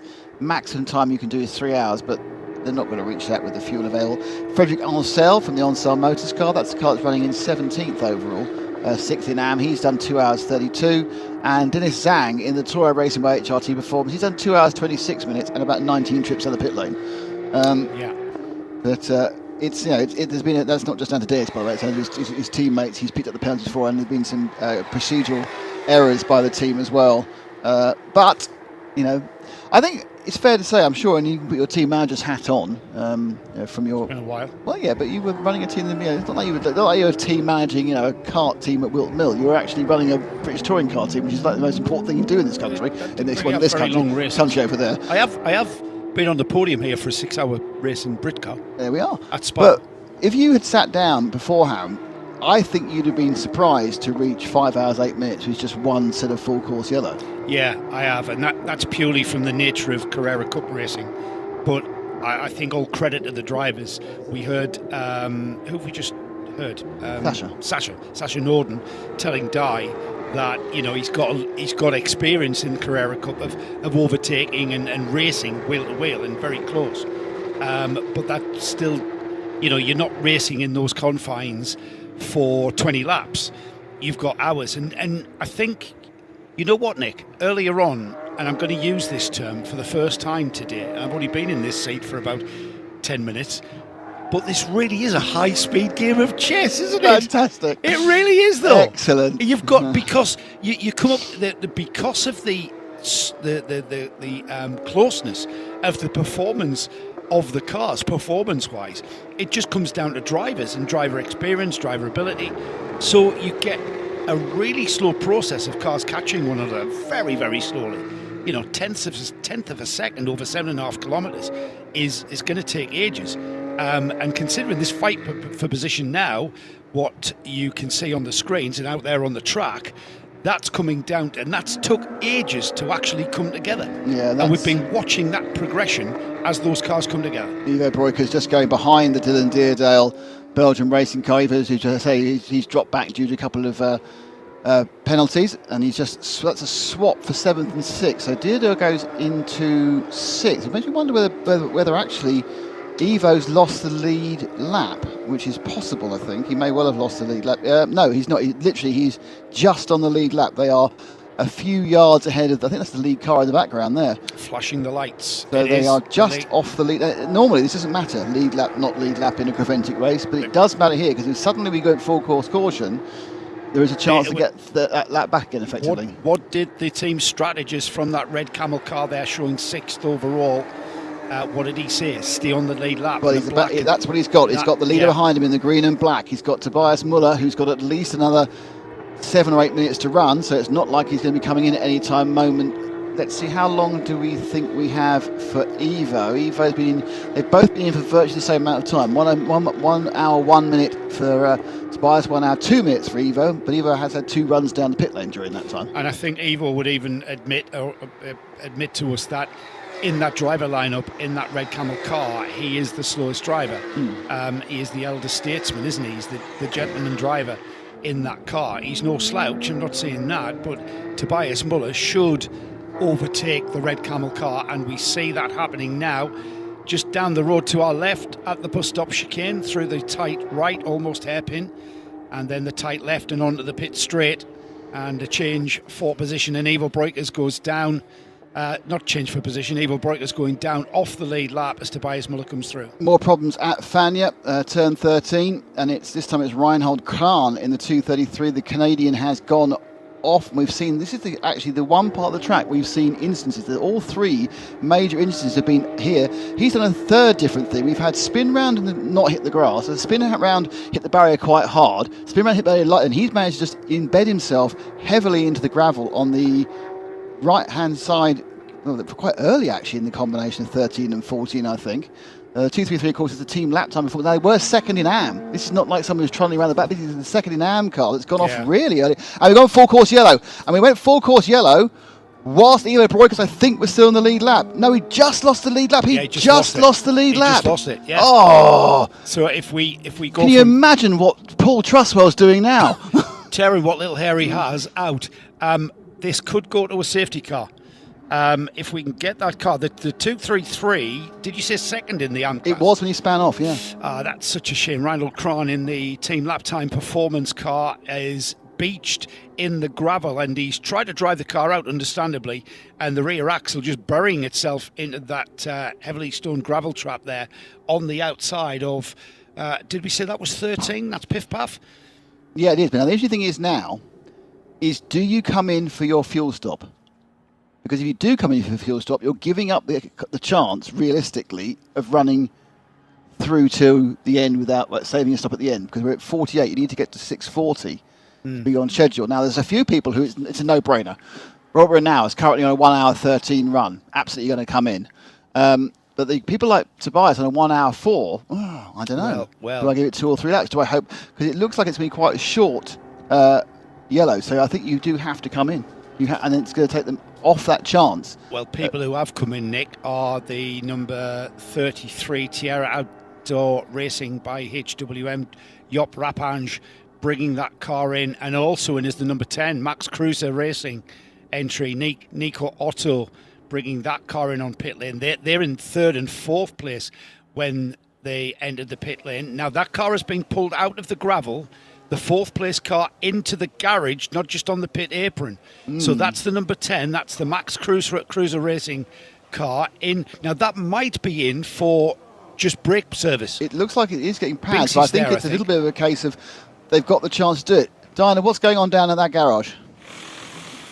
I'm with Max Cruise Racing. Tom Coronel it was in the garage there just watching the screen to see what's going on. Pretty frantic moment there a minute ago. Yeah, absolutely. We saw that there was a full course yellow, so on our sister car they're changing the brakes. And Paul just made a double stint, so we gave him fresh tires, fuel, and there he goes again. What's the biggest challenge for everyone at this point of the race? I think, to keep everything alive, survive, don't make any mistakes. We had one drive-through penalty just because of cutting, so there was a pity. But no, everything feels at the moment fine. We had at the beginning a small electronical problem. That's why we dropped back one lap, but we're still in there. We're hoping for a safety car because then we can catch them up again. Yeah, there's sort of different regulations for this 992 Cup, and it's a case of reacting and dealing with it when it happens. Yeah, you have to be clever, but you never know when it happens. I mean, we were in the pit while the full course yellow came, so we had half benefit out of it. But it's for everybody the same. You have to wait for the moment when it's the most clever to make the pit stop. When are you getting back in the car, Tom? After this stint from Paul, so in 1 hour and 15 minutes. We will speak to you after that for sure. Well, the interesting thing for Diana will be, as she just says, she follows and unfollows Tom Coronel. The interesting thing for Diana will be whether we see the lead, and it looks like the 48 is being scored as going past the pit lane. Now, I'm not sure if he has, but I don't think Tobias Muller has pulled in for fuel. He's not. He's gone past. He's eschewed the chance of fuel. Now, do they know there's going to be a safety car? Because why would you... He's running now at 106, but this absolutely tells you that Black Falcon are trying to save that stop at the end. They aren't prepared to give up the fact they've got possibly 15 minutes of fuel. Give up track position. So what they're going to do is they're going to trundle around, see how long this yellow is. Perhaps they've got a chance to come in next time if they know there's a safety car, and just give it. Perhaps by coming in next time, of course, it's a 5-minute lap at this speed. They'll get, right, we'll go 5 minutes further on. A lot of other cars are coming in, including Populars from third place. Interestingly, Robert Renauer didn't come in either from second place. To try, Breukers, Michael Kuhl, Nico Otto, the rest of the field have come in. But there are the top two are already thinking about, and let's see who they are. It's Black Falcon and it's Herbert. Who are thinking, it's the Herbert, because don't forget, when the Renauers aren't driving, what are they doing? They're managing. Well, I was about to say it. Robert and Alfred Renauer might be down as drivers in the Neuhofer Rennsport entry, but do you think they go back to the motorhome when they get out of the car? They're on that metaphorical pit wall, because nobody works on the pit wall these days. They're all in the garages around big tables full of screens and data analysis going on every moment of this race. They are there. They are very much influencing the strategy of that number 86 car. So, yes, I mean, those Renauer brothers, who are a big part of the 24H series, former champions in the Herbert car, they know how to win these long distance races. And they have come in now, so they've... and there's a safety car already trundling round, so the safety car has been released. We haven't got the title that there is a safety car on the call, safety car call, but there is the safety car. The stunning Porsche 718 is out and running, so despite the fact our information just says full course here, the safety car is already running. Now, I wonder whether it doesn't actually click to safety car until it's picked up the leader, because don't forget they want to pick up the leader. Now, the issue about picking up the leader might well be that actually the leader wants to go into the pits, but he's only as far as Bruxelles, the 48 car. Renauer into the pits. So the number 86 that we were speculating would know exactly what to do in this situation. Well, he showed his cards. Robert Renauer pulling the Neuhofer Rennsport car into the pits. Question is, where is the safety car? Remember, with this safety car, the safety car will run up the track. It will overtake other cars to get to the leader. Well, so the safety car doesn't have to pull out of the pit lane at the right time and wait like you see in Formula 1. He will come out and then catch up. Now, he's going to catch up the 48 car probably halfway around the track. Well, so then everyone's going to start closing up. And when the 48, if he wants to come in for fuel, which he thought he'd be doing under yellow, may have a situation where he's not gaining as much as he wants to. So it's very much now they're throwing the dice here for the Black Falcon team. I think they are going to, lose track position at some point. Well, the number 48, the leader, Tobias Muller, just going towards Piff Paff. That's turns 12 and 13 if you've got the circuit track mapper up. Just come out of Pouhon, short burst to the right and left, and then out of that and into Stavelo and Paul Frey, and then heading back towards us here in the paddock. He's okay at the moment because everyone's under code 80. Everyone's doing 50 miles an hour. Everyone's doing 80 Once kilometers. it says safety car deployed, everyone else can catch up. Because the safety car will be in front of the 48, and even though he has the right at that point to peel off into the pits, at that point, many other cars already have gained quite a lot of time by running at faster than 50 miles an hour. So it's going to be really going to see when we get the click that says we now are at safety car, we're not a full course yellow. So it's kind of interesting to know where that 718 Porsche pilot. Interesting, I see they've dispatched a tractor. They're going to do some cleaning up. There's a tractor that's dispatched. It's got one of those air blowers in the front of it. Yeah, they're going to be trying to do a little bit of cleaning up. Got a brush on the back?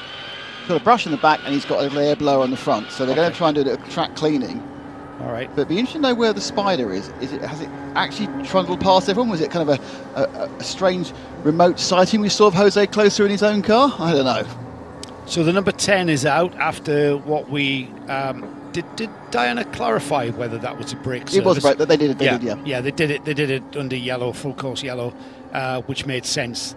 So the number 10, Max Kreuzer, entry with Benjamin Leutner at the wheel now. He's out and doing 80 kilometres, as has been imposed. Still showing full course yellow. Safety car we know has been deployed. We haven't got a location on the safety car as to where that safety car may be on the track. Our leader is getting very close. The leader's getting close to here. Close to pit end. I'm sure. I'm sure.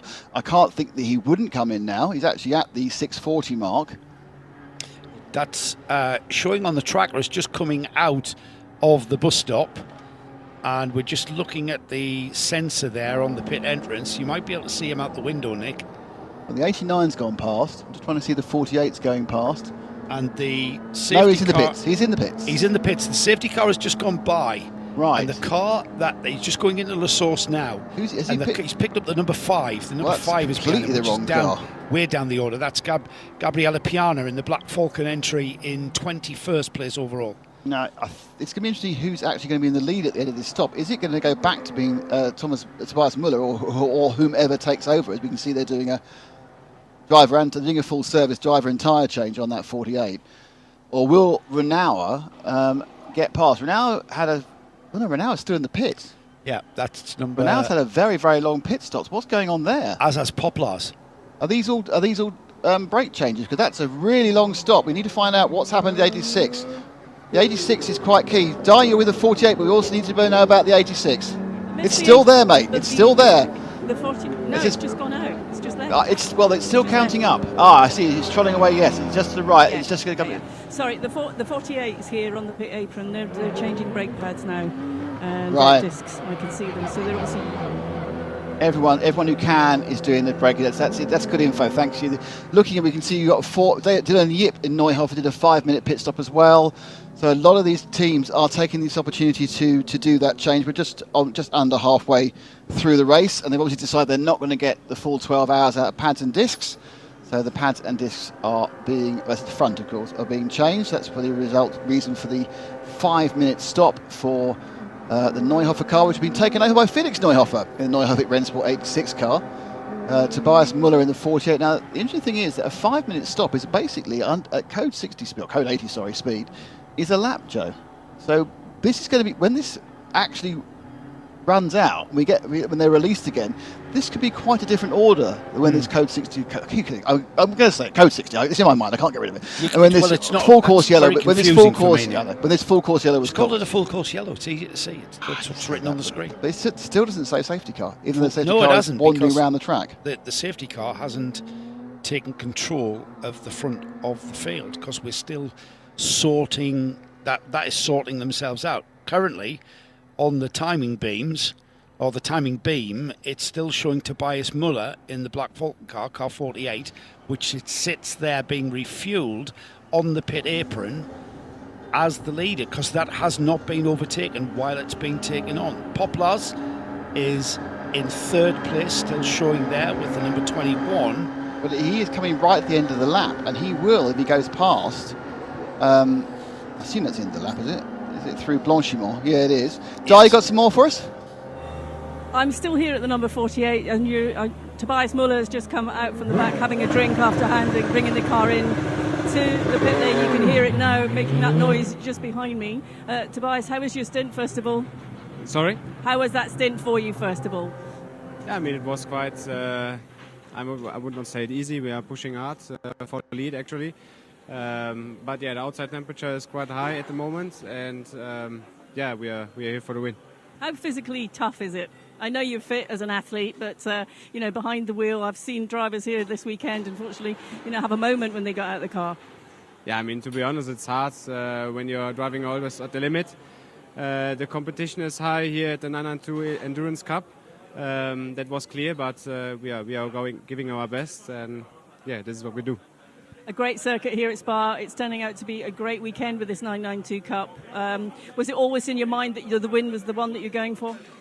No, I think we have a strong lineup. That was clear at the beginning, but also the competition, as I said, is pretty high. Also the competitors are really strong, and yeah, I love it, especially with the 992.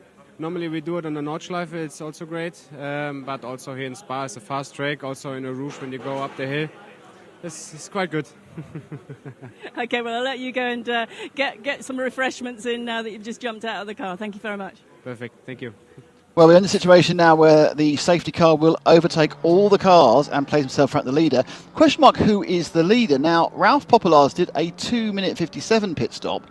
Loic Hartog now, who's taken over the Black Falcon. Ralph Popelars is in the Tierra Outdoor Racing HMW, the number 33. Loic Hartog, the very proficient Carrera Cup driver from Europe, his team did a 3:21. Now, completely out of this was that 5:26 we saw from Neuhofer. Now, interesting, there's a couple of other low threes. 3:32 for Rick Breukers and the Red Camel team, and a 3:32 for H2H Racing Matthews Detroit. So perhaps the outlier in this was Neuhofer rather than the other way round. So I think we're going to see a situation which we're going to see how they all come together. But my feeling, they are scoring the 48 in the lead, but I just wonder whether 33 is in relation to him. That hasn't sort of cleared. They're showing on their outlap. It's when they come back around on the tracker and complete the outlap. That's when we will get a clear indication as to if there has been anybody overtaken or been overtook in that pit stop phase. Yeah. At the moment, the safety car is on the Kemmel Straight, heading towards Le Combe, overtaking several cars as it does so. It able to use all of the power in the 918. That is a 918, isn't it? 718. 718. I don't know. Might be right. Might be 918. You might be right. It's Porsche expertise we need. Yeah. He's in the pits. So we will get the safety car gathering up the field behind the leader, and everybody will remain on a full course yellow, which means that their maximum speed they're allowed is 80 kilometres an hour. That's why we're seeing cars trundling around, as Nick puts it. And yeah, so it's interesting as they're rolling out. It looks like Loic Hartog in the 48 is going to be scored in the lead, but second place now has come through the Dylan Deerdale Belgian racing car, the 99 car. That's the car which was leading about an hour ago, but then had a genuine pit stop and then two issues with drive-throughs and had to come back and dropped off the lead. They did not stop during this Code 60, I don't believe. So they are running in this full course yellow, sorry, they didn't stop during that. We've got the safety car just coming out of Piff Paff, heading towards Stavelot. He'll go through the two right-handers and then onto the run towards Blanchimont, where the number 48 is. So we're not far off the safety car picking up the leader, which is, at our estimation, waiting to be confirmed, the Black Falcon Team 48, with Loic Hartog at the wheel, and the safety car should be coming up upon him any moment now. Yeah. So we should have only 5 cars on the lead lap, though we are waiting for everything to shuffle its way out. Only 5 cars on the lead lap. 9, Rick Breukers on the 9 Red Camel Jordan team, I'm afraid, is the first car not on the lead lap, as the Spider picks up our leader, Loic Hartog in the Black Falcon Team 48 Loche. Right, so the safety car light should come on now, shouldn't it? Kind of recognised it. Yeah. So they're just heading towards the bus stop now, so the leader will have completed his outlap from the pits, and we will now be gathering up the field behind these two cars. Yeah, safety car deployed. I'm sure it'll be 2 laps to get everyone give you an idea, the 18 car is probably only 150 metres ahead of them. He has to come all the way round and through the track. That's Glenn McGee in the Mulder Motorsport car. And they aren't going to just start doing 180 round here. They're just going to go a bit quicker. A bit quicker, yes. Yeah. As everyone will not at full join up. So at least this time across the line we'll get the correct order, because no one was in the pits last time round who was in the high level contention. It does look like it's going to be Hartog from Deerdale from Felix Neuhofer, so 48 from 99 from 86. And that slight problem which we saw, which seems to be a problem for the Neuhofer racing car, will be completely negated because they didn't lose a lap. If you don't lose a lap, those extra 2 minutes just disappear because they'll be queued up behind in the queue. So it's not the end of the world for them, despite having a bit of a kerfuffle. So it's currently Pro-Am, and that fourth car is the 33 Ralph Populars on Tierra Outdoor Racing. Just trying to get a location on track where the second place car is, Nick. Has he just gone through, or is he still approaching? Currently, no, he hasn't gone through. He's still scored in a different lap. So I'm trying to see where the 99 is. I think he's just about going through, going round through Blanchimont now. I think he is. He's going through Blanchimont now. So long way behind, but that all disappears now. The only advantage that Hartog has is he's got about 15 minutes, 25 minutes more fuel in the car, and he is over the 640. And he's just rolling at very, very, as Joe said, he's done one lap to catch up to the safety car. This is, at most half fuel from how it would normally be, and probably third fuel. So they are, and the advantage, of course, of being the car that's behind the safety car is he doesn't have to accelerate up and catch up to anyone. So he can be on full fuel save as the cars begin to form the snake. And it is right behind Hartog is Rick Roykers, and I'm sure Rick's number one aim, Joe, is to get past Hartog and get that lap back. Got to. You've got to. I mean, we're half an hour away from half distance, and we are about to see a restart. And going off what we saw from the first restart, it's certainly from our perspective, Nick, it's very entertaining, isn't it? We're in the entertainment business, and we love a good restart. And when we had lap cars and the like trying to get that lap back on the leaders, this is what we're going to have. We're going to have a mixed bag, and we're going to get the likes of Rick, who's now at the wheel. And Rick, I'm sure, like his brother, would put up a good argument, a good strong argument. But the Sebring and Daytona GTD winner is probably the quickest driver in that car. So we're going to have that number 9, the Red Camel car, absolutely optimised. And his mission statement, when that safety car is brought back in, his mission statement is going to be to get that lap back and get that car back into contention, because we've still got 6.5 hours to go. Yep, and of course one thing they do know is there won't be a second safety car within a half an hour of this safety car.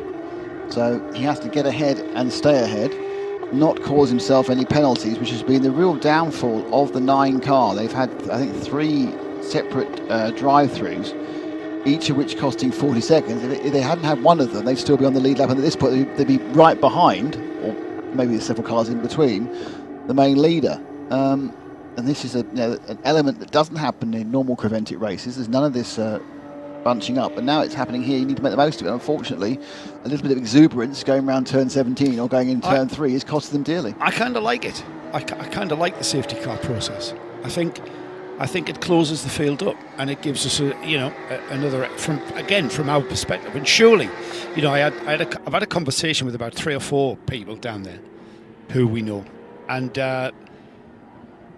it's like a 50-50 split to what they prefer, and you've got to look at it from what the situation is. If the situation is like we've described for Rick Breukers, where you're trying to gain something back, you're trying to get back into contention, then the safety car is going to offer you that opportunity.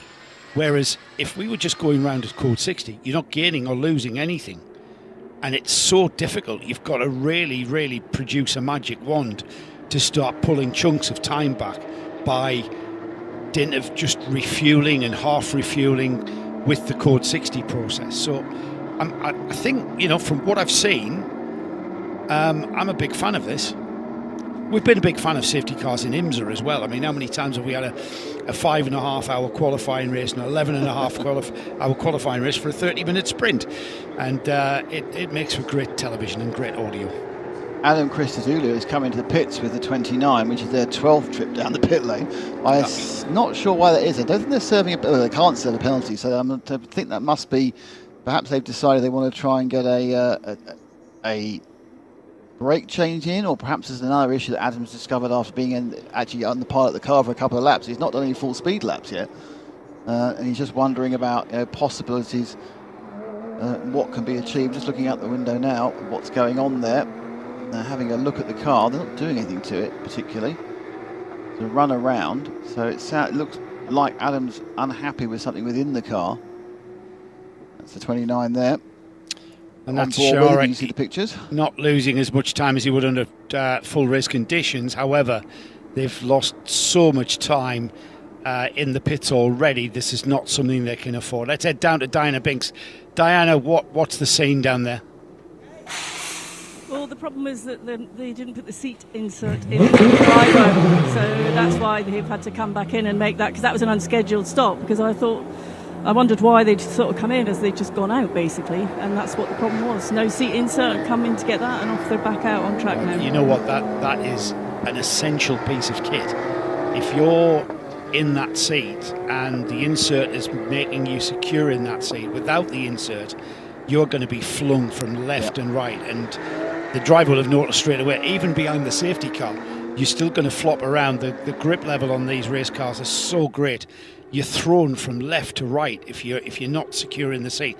That's why we have bucket race seats where you can't move from left and right. And if you eventually, I mean, how many times have we seen drivers sort of break ribs and have to spend 2 weeks in bed after a race like this?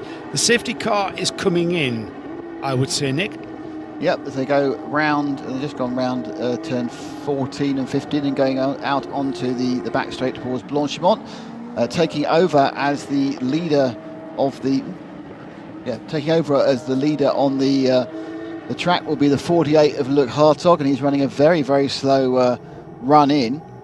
My guess is because he's going to try and go quite early. Give himself a bit of breathing space. Right behind him, as you said, it's Rick Breukers, but Rick Breukers is not the person right behind him as far as the race is concerned, and Loic already ups the pace. They come round and through, up towards Blanchimont and through now, up to the chicane, and it's already gapping in various areas. It's not as quite as frenetic a restart as the last one. Got to stay in position though, not allowed to try and overtake until the line. Once they come across the line, if you can get a chance, and the first opportunity is, of course, it's going to be into that braking area full of sauce, and the leader breaking away, and quite a gap already produced there. So fantastic tactics from Loic Hartog, who maintains that lead by a considerable gap there as they head down towards Eau Rouge. Yeah, there's quite a few. It was a great start, but there's several cars between him and second place man Dylan Deerdale, who scored 9.5 seconds back. Felix Neuhofer from Neuhofer Rennsport, that car was second prior to this rotation of stops, but had that very long brake change. He's only 11 seconds back, but that 11 seconds includes probably about 9 or 10 cars, which they then have to navigate past, and no one's really helping anyone. No, everybody getting through. We had some three wide action going past the Heritage pits there on the big steep bank down towards Eau Rouge, but they sorted themselves out before they turned left and then immediately right and went up the hill towards Radillon. I can assure you that everybody is without incident all the way to Le Combe, and as the majority of the midfield here coming out of Le Combe, everybody seemed to be behaving themselves. Yeah, it was very sensible, wasn't it? There was a little bit of 3 wide, a little bit of 2 wide, but everyone gave everyone space. No one is doing that first lap scrap. They all realise. I mean, in a lot of cases, the car you're side by side is, you're not in any way racing. They're a lap ahead, they're a lap behind, they're a different class. So it's more a case of trying to get yourself in a position where you want to move forward or you want to protect your placing. Just to give you the rundown of where everyone is after that set of stops. It's Loic Hartog in the 48 Black Falcon leading, from Dylan Deerdale, the 99 Belgian Racing. That's the leader in Pro-Am as well. They're second in Pro, Felix Neuhofer. Second in Pro-Am, which is Ralph Popularz's here at Outdoor Raceway HWM. Then it's Matthew Detry, who's one of the guys who's gained this. He's now third overall in the H2H racing, and that is the last car on the lead lap. There are 5 cars on the lead lap, 3 pros and 2 pro-ams. Then Rick Broiker's in 6th with the Red Camel Jordan NL car. He is in 4th in pro, but a lap down. Then it's Ghislaine Cordial for Belgium racing 3rd in pro-am. Well, the red roofed car in 5th place there is Mathieu Detry, the H2H racing, in amongst a lot of back markers, and it got very crowded there going through Piff Paff. They've sorted themselves out through Stavelot. They're already at Blanchimont, heading towards the paddock now and towards the pit lane. Whether or not we'll see any kind of overtakes into the bus stop, it's one of the best areas, but because the cars in front of that 5th place car are also battling for position, as down the inside of the number 21, which is a car that is down the order, isn't he, the 21 still? Yeah, last. Yeah, that's well, it is. It's recovering, yes. Yeah, it's recovering from lots of problems. So no fight being made there, but into 4th place now has gone Detry. So that car, somewhere around that lap, has gotten ahead of the number 33, Ralph Poplar's, the Sierra Outdoor Racing by HWM car, and Detry takes the number 15 into 4th place. Mathieu, who we know well, of course, from running within with the Audi GT3 in the main series, GP Elite.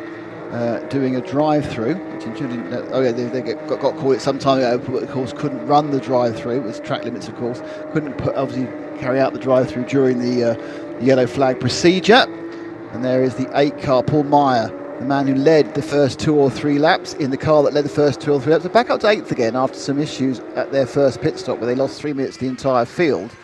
And they are, I think, just 1 lap and a bit off the lead, so they have kind of improved their position and running in 5th in pro. Great stuff out on track here at this, well, iconic, isn't it, legendary track, Spa. Been racing here since the 20s, and some would call the more sanitised version that we race on these days. Well, it's more sanitised than the 1960s version because we weren't running off in the countryside. I was going to say, I'm not sure I could sort of visualise any modern day racing taking place on that road course. That was the original road course version here. Phenomenal stuff. So it's a famous thing that's a famous track where Jackie Stewart knew to slow down because he smelt the cut grass and realised anything cutting grass is with other cars, and so he realised that somebody had gone off. See, I'd be goosed with that one because I haven't got any sense of smell. Now we have got a plethora. Oh no, we've got a plethora of fines coming in and issues, and unfortunately, it's the Red Camel Jordan car again. Oh dear. Excessive speed limit during the full course yellow, a drive-through for the number 9. Also, the 86 excessive speed limit during the full course yellow. Who's the 86? That's the Neuhofer Rennsport. Gosh, that's 3rd and 5th. Play 3rd and 6th have been called, but also the 89 car. Which I think is one of the MRS GT cars, is also being called for not respecting pit stops. So 2 cars were too fast in the full course yellow, and that was Felix Neuhofer and that was Rick Broikers. And the 89 is one of the MRS cars that's showing in the pits at the moment. Add more to their issues, shall we? Their issues, yeah. Add more to more tales of woe. But for that number 89. Speed limit during full course yellow. And that's going over the 80 kilometre speed limit, remember, and that's measured by time over distance within the sectors. So Rick exceeding that. I'm not sure what margin of error they allow. I think it might be just a very black and white. It depends really whether they're on you need to do the lap in 5 minutes 20, or you need to do sector 1 in 1 minute 20 and sector 2 in whether they do it by sector by sector. Yeah, I believe they do it by sector. You have to do it at lap time. They do it by sectors, or else you would sort of blast round the lap and then slow down so that you're within the time. Yeah. When it's within Formula 1, it's done on sort of mini sectors. You have to be. It's not there are 3 timing sectors within Formula 1, but there are many mini sectors. And you have to stay within that agreed speed for all those mini sectors. There's your 5th place man, the white Sierra Outdoor Racing HWM Ralph Popular's machine, the 33. Going down now towards No Name or Speaker's Corner, whichever way you want to call it, with the new cutout for motorcycles. Not quite sure where motorcycles need to go a different route. It doesn't seem the most dangerous of corners. Significantly, Nick, that is the last car on the lead lap in 5th place. The first car off the lead lap is the car in 6th place, and that's the car that we've just mentioned there, getting a penalty imposed upon them, the Rick Broikers Red Camel car. 35 seconds that'll be, Joe? 28 seconds the gap between fifth and the leader. So 28 seconds after coming up to 5 hours 40 or Well, Luke Hartog has just gone out and done a Nothing in it. 2:22.6, which is a tenth of a second or 2/10 of a second off the best that car's done the entire period of the race, including when it's much cooler. So he's absolutely flying to the extent where he was 2.7 seconds faster last lap round than Dylan Deerdale in second, and 2.2 seconds faster than Felix Neuhofer. So Hartog absolutely making a statement of intent here that he is going to try and get back that massive lead which Chris Mee's got, which of course was lost during the first of these yellow flags procedures. So with 130 laps completed, Hartog continues. The AM leader, by the way, is Henry Kwong in the Neuhofer Rennsport entry, car 85, currently 10th overall. And when you consider he's got quite a few scalps behind him, we've got a couple of pro cars there that have been in the wars, and we've got a number of pro-am cars that have also not managed to get up there in the top 10. So AM leader inside the top 10 overall. That's quite an achievement, I would say. Yeah, a number of cars now putting in their fastest laps of the entire race. Interestingly, it's two of our local Creventic favourites. It's Matthew Detroit has done a 2:22.9 for the H2H Racing, and despite his regular rule breaking, Rick Broikers has done a 2:22.4. So he is he's going there, but he's going to have to make a lot up for some of the little bit of what should we say, peccadilloes he's had with the way the rules are run. But Hartog absolutely flying and pulling away despite those fast laps from the people following him. That penalty is going to drop Rick outside the top 10 down to 11th, I would think. Yeah, these penalties are very, very expensive coming out the back of the back of a safety car, because everyone's chunked up, so you'll drop a great number of positions. It's the same amount of time, but of course traffic-wise you're going to be behind a lot of cars who you were ahead of. We have debris on track at turn 3, which is through Radion, so that could be slightly iffy, but hopefully that is stuff that's been pulled onto the track rather than the result of it coming together. Just to give you a run, we haven't mentioned the running. Actually, Joe did mention Henry Kwong's picked up the lead of AM. Second place, it's Julian Hanses in the QMF by HRT machine. That's running 31. That's the Qatari Motor and Motorcycle Federation entry. But they are quite a way behind Kwong. I don't think a whole lap, but I think they're quite a lot of cars behind Kwong at the moment. Did I miss anything? You missed the second of our full course yellow and safety cars, which I've just managed in the past 7 minutes to stop calling code 60s. Code 80s. No. I was told by my surrogate boss, Mr. Bradley, I had to call them full course yellows. Yeah. Code 80s. Full course yellows are code 80. So the main thing you missed is Rick Broikers has and Felix Neuhofer, so it's both the Broikers car and the Neuhofer car, which has got the Herbert, the Renards, and have both got penalties for expeding full course yellow. Expeding the seed limit. Expeded the seed limit, yes. There's too many seeds out there. I did get a full lap at Racing Speed in the 918 though, which I thought was lovely. Hosey Closer having far too much fun. Oh, I've missed picking up the leader. I'm going round again. Race control. No transponder on that car. I was talking to Time, so they do have a GPS on it. I know you drifted out what seemed to be way too early. And then it was trying over several laps after drifting out, and then I've picked him up now. It's fine. Yeah, very good. So I'm sorry I was a bit later than I expected coming back, but with that opportunity, whoosh. Can't argue that, can you really? We're away. I also decided, which was probably a bad idea, to look at some of the older Porsches out there. I'm surprised you're back. The 993 Turbo S, which came out in 1995. Now, it's just a little bit heavier than my 993, which is a tad. Was that the first one that didn't kill you? Because the 80s ones killed you, didn't they? No, only if you were a rock ape.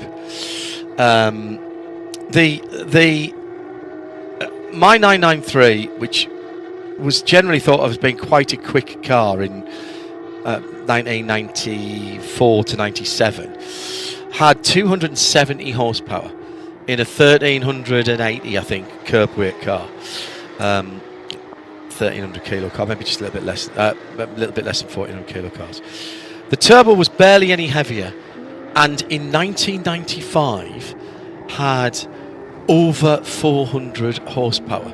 And I'm like, wow.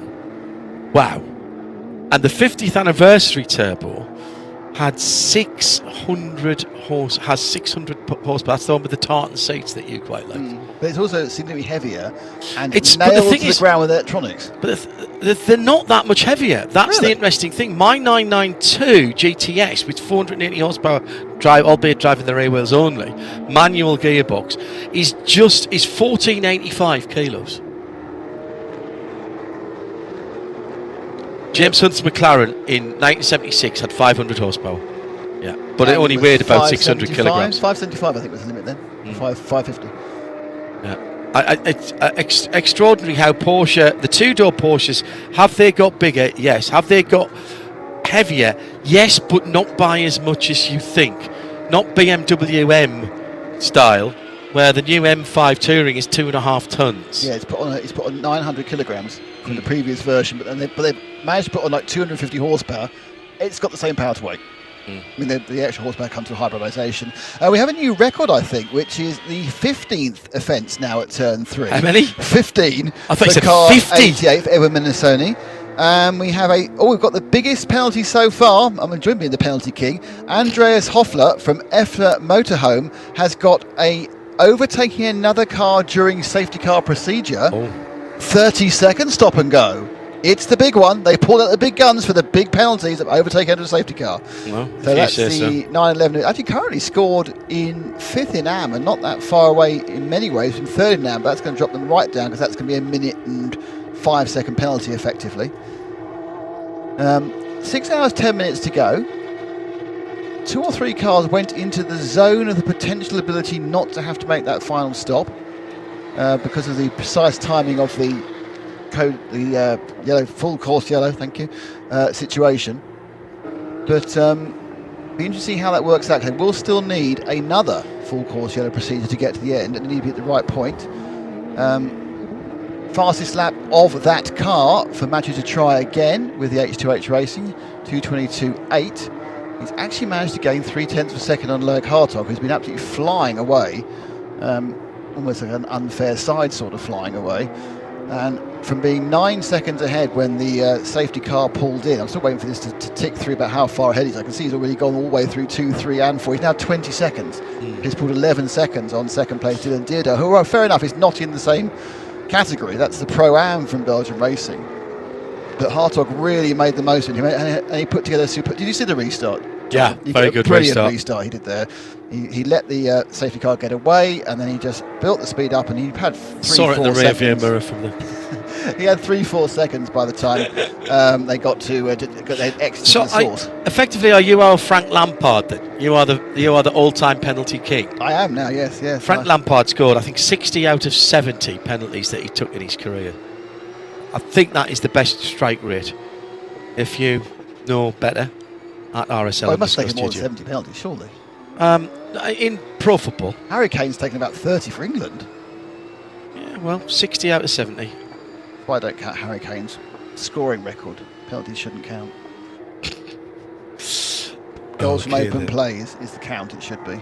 I think then it means Lineker, I think it is, because anyway, there's football, doesn't matter. Right. Well, there's no football this weekend, is there? Yes, we're kicking off at 3 UK time. Mick Palmer being very negative towards my team there, I see on the Twitter. I've told him he's got to leave that. Yes. When was that playoff game? 87. Roker Park. I think I was there. I was there. We were all in the same. We didn't know each other in the same. You weren't on the job in 87, were you? 4-3. No. Tony Cascarino did it for us. Followed by heartache 2 weeks later when we lost the replay at Sellers Park to Swindon. Didn't go up. But yeah, that was the only year that they had people from the other league, the third loser involved in the. Bottom versus top. Yeah, after they scrapped it, it was just Carter. I liked that. I thought that was fair. I think I couldn't agree with you more. I think because you're always going to have an advantage as a team that's been used to winning all season against teams who are used to losing all season. Yeah. But our team's more used to losing all season. Not this year. No, I know. It's worrying, isn't it? Still, we could still be in a relegation battle by Easter, couldn't we, Joe? Still could be in a relegation battle before the turn of the year. Yeah, absolutely. Christmas. Christmas break. The eternal pessimism of soccer fans. Brilliant. 6 hours, 6 minutes and 51 seconds to go. Hello on our WEC Discord that you are listening in. They definitely think we could get away with taking the safety car for a drive. I've got the right shirt on. I could just work up to Honestly, just go Jose for it, 'cause Closer that's- and say, Jose, sorry, we're going to have to swap you into that I'm one just, over there. I'm just telling you right now, because this is going to be a bit of a shock for you, and you're going to have to sit down. I really like that car. What's The it not Spider. like? No, it's a Porsche. V8. It's a Porsche. It's a Porsche V8. You know I have issues with Porsches, apart from Cayennes. It's a Porsche V8. That's all I'm going to say. And so you could never have a the 911 is serving this 30-second stop go for overtaking. Number 911. Yes. Do you think it's the first number they all try and get? They all queue up for who wanted the 911 See, number. I'd want 992. That would go quickly. It's no the one's Alpha got Motorsport. Oh no, motorhome Campbell car. Nunn's got 992 Yeah. in the PTE operator Manti racing car. Manti got that. Yeah. So there's the stop and hold. Wearing the doors from the car that they qualified. Possibly the rear wing as well, but the rest of it is a brand new car. Which racing driver has to have a certain door in his car regardless? Tracy Crone. This is too easy, sorry. Extra- Too easy. Extra bracing. Extra bracing on the car. His insurance company demands it. I think that's a Found that out at Le Mans one year when, if you remember, they had the door open and they dropped the car on the jacks and the door fell off and broke one of the hinge mounting points on the door. They're meant to be quick release. And Reese, I think, offered them one of their doors and they couldn't use it. They had to fix the one that was for TK's car. Yeah, we've had a situation in the past at the Mans where you've got an all-yellow car with one red Ferrari door. Yeah. Because it's borrowed, but they say they are very light and very easy off. But it's, yeah, absolutely. Tracy Crone, is he multi-millionaire or actually a billionaire? Comfortable. I think Francois Perraudot's richer, isn't he? I think he's comfortable. Yeah, I think Perraudot is the richer of the multi-millionaires within motor racing, of which there are many. Perraudot owns more racing cars than Audi and Peugeot put together. Yeah. So the number 8 car, we're going to look at that's Paul Meyer, who's obviously trying to recover from what can only be described as a massive setback during the first session. He did get into the lead, and they obviously had some problems. He kind of braked a couple of times, didn't stop. He was doing good lap, awful lap, good lap, awful lap, and we were going, oh, what is it? And it appears to be in the car. So they stopped for 5 minutes to sort that out, and they've been trying to catch that lap back ever since. He's now in 8th, and possibly might get past Rick Broikers when Rick has to serve his next drive-through, which they still haven't actually served that exceeding speed limit during full course yellow. So that sounds like perhaps that one's being argued by Paul and the team. But because that was issued 16 minutes ago. Right, I've given this a bit of time, and I hope Gavin Wright is tuned in now. Go for it. He says, I'm an ex-F1 fan. Oh gosh. Okay. Former F1, and just loving my first season watching the WEC, IMSA, ELMS and GT racing. Absolutely loving it. I'd love a mention during the race, it would make my day. Gavin Wright, at Gavin3D. Hopefully, your day is made. And thank you for tuning in. Yeah, it's lovely to have you, Gavin, but you haven't got to be an ex-F1 fan. You can still enjoy F1 and... Look, motorsport is motorsport as far as I'm concerned. Absolutely. Some of it is more... Yeah, I'd put myself out for some of it rather than others, but generally speaking, when I come back after a work weekend... You're even broader than me because you'd be rallying. It's Rally Grace this weekend. The old Acropolis Rally. Fantastic event, that. Car breaker, though. Hey, how about that news about Hyundai, though? Yes. So this is interesting. Are they coming? Well, to GT3? We're at a sports car race, so we can talk about this before something kicks off. So last weekend at the WEC at IMSA at WEC COTA, another 4-letter acronym. The big talking point, other than we don't want mandated 3-driver lineups for the 6-hour race, was how we were going to get another manufacturer. I've been told from a couple of different sources that it was Hyundai Kia Genesis, by people who had been approached by the manufacturer or by the team who said they'd be running it for potential sponsorship. And I'd been asked about a couple of things about that. However, last weekend, it started to become clear from people in the know that perhaps it's not going to a team. And I'd sort of put that, well, if it's not going to go to a team, who's going to run it? So then, talking to the rallying guys, and Peter Mackay is our rallying expert, along with young Mr. Constant Giras, Ben, as something rumbles down the pit lane. 78, Jackson Verhoeven. Thank you. Clever. That's Hyundai, which is HMSG, Hyundai Motorsport GmbH, or Motorsport Group, I suppose, based in Europe, are actively looking for private teams to run their rally program next year, and sort of outsource it to a Pro Drive, Malcolm Wilson M Sport kind of way. The reason given for that is they want to run their WEC sports car program themselves. So, yes?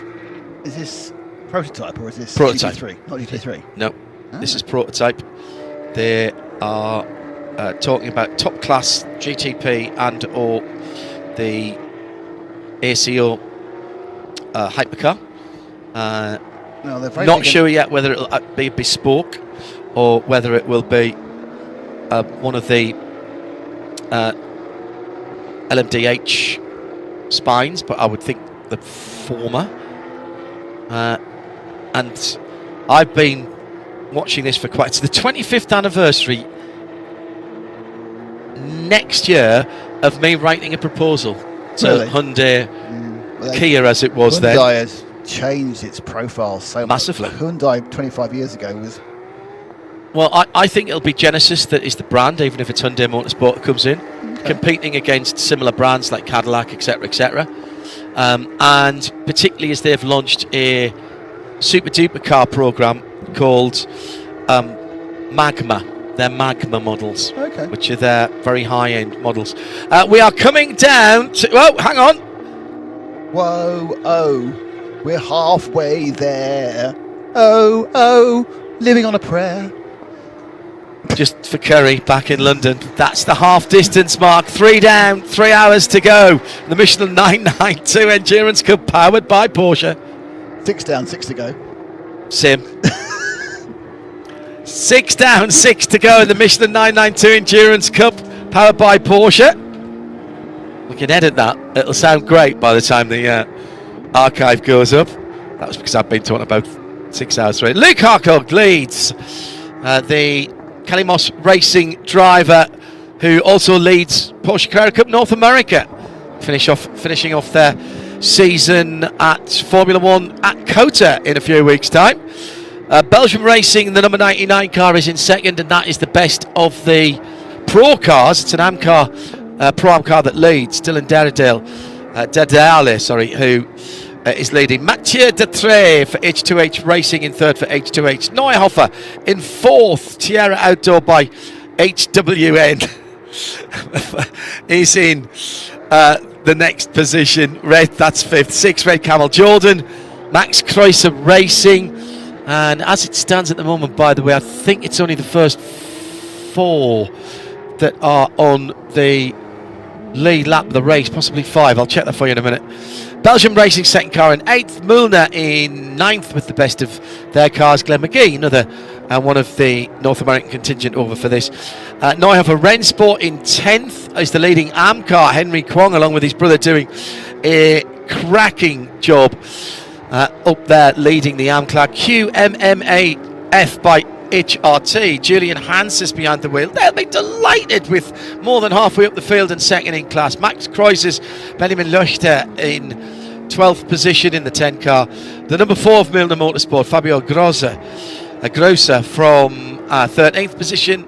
Seb Lajoux Racing in 14th with the AAA 233 lap time performance. Charlie Hayes back behind the wheel of the 15th position car. JW Race Service, Lincoln behind the wheel of the 16th place 935. PTE Mantai Campbell Nunn in the 992, the silver car with the big Porsche decals on it in 17th. Elfa Motorhome Andreas Höfler in the number 911, the silver and bright yellow car. Ansel Motors Pascal Gibbon for Gibbon, Pascal. 56 car in 19th, and in 20th it's Black Falcon, Gabriele Piana. Some of these cars are laps down. Adam Christodoulou, Toro Racing by HRT in 21st, Speed Lover in 22nd with a 78. Then some big gaps starting to come up. Fidel Leib from K. Kramer, MRS GT. Alex Sedgwick back in behind the wheel of that. Then a big gap to Team GP. Peter Munich's back behind the wheel of that one, the number 12. Two MRS GT Racings had their problems, Eduardo Menozzi and Marzio Mauro. And Anthony McIntosh, Milner Motorsport in 20th. Just had a quick chat with Jared Thomas. Anthony's having a ball. They haven't had a great race, but they're still trying to get that car to the finish of the race. And that is how they stand as we move into the second 6 hours.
Into the second half of the race, then, as we've mentioned a couple of times, Nick Damon and John Hindhaugh in the booth. It's Di Binks in the pit lane for about another 10 minutes or so. And we've had some more penalties. Here's Frank Lampard, Thank you. penalty I'll king. hit the post. We've had penalty. You know, I mentioned that the speeding under full course yellow penalty for the Red Camels Jordan was overdue and hadn't been served, and wondered whether they were arguing it. It's been cancelled. Now, oh, has it? Now I'm having to wait because the 88 track limit infringement offence for car 88 was also cancelled, but that was replaced by serving your penalty too late for them. So they've now got a 10-second stop and go for that one. So that one's been upgraded, but it does appear that the Red Camels speeding during FCY has been removed. We do have another drive-through. There's two other drive-throughs. We'll worry about them when we come to it. But that's the key one. It may well be that Red Camel have managed to argue the case, probably with telemetry. They did not speed during that particular situation, the full course yellow. Loic Harteg now over half a minute in the lead, but second and third right together. Dylan did Matthew to try. As far as the pit stop cycle is concerned, ran about 29 to 32 laps, or an hour and 5 to about an hour and 15 minutes on a full tank of racing fuel. Serge Norton, who leads the race for Belgium Racing in the number 99, is on his 20th lap at the moment. Robert Renard in second is on his 17th. Tobias Müller on his 13th. Job Rapang on his 14th. Nico Otto for Max Kreuzer Racing is on his 17th. Ivo Breukers on his 13th. That's Rick. Is it Rick now? Mm-hmm. Oh, Ivo's just got out, has he? They got out a while ago. He's did 12 laps. I had Luke for 15 and 18, Ivo's for 12, and Ivo again. Am I not scrolled all the way along? No, you're not scrolled enough. We're on 140 now. Oh, standby call up. Standby call up. See, I go away and leave Bradley in charge. And I'll do a bit of lappery there. Getting up the inside of Lazors with the orange and the black car. Now, the thing he's got to worry about is the red, not the blue car directly behind him, lap down, but that red and black car in the background as they come down the hill towards Lazors. That is Mathieu Detroit and the H2H Racing Detroit. Really, really quick laps he's been putting in this car. They are, as a pair, falling off the back of Loic Hartog in the Black Falcon car, and of course this isn't a battle within the same class.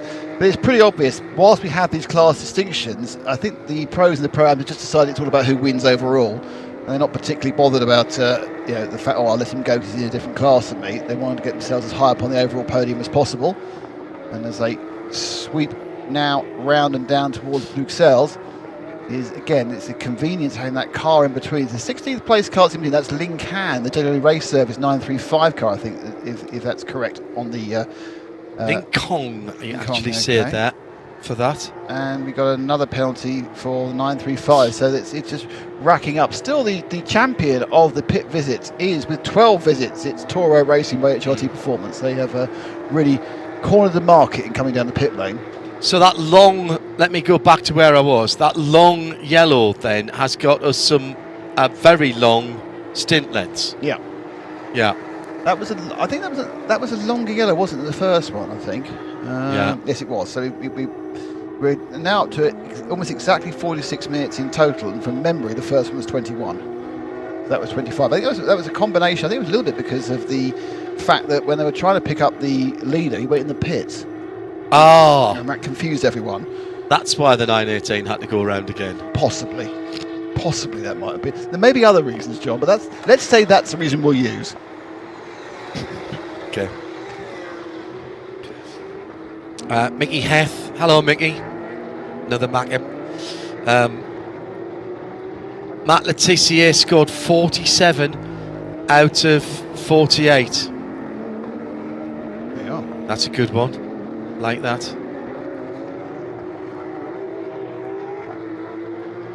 Yeah, I mean, it's Matt Letizier. Yes. Interesting man. Great player. Yeah. Channel Islander, of course. And completely overlooked by the England setup for some reason. Some of the decisions made by the England setup in the 80s and 90s are unfathomable. He was a Channel Islander's Graham Lasaw, was it? Yep. If it's to something, there's a good chance you're a Channel Islander. I couldn't tell you which one, whether it was Jersey, Guernsey or Sark, but... That was very brave going up the hill there between the two cars that seem to have been battling quite a lot, actually.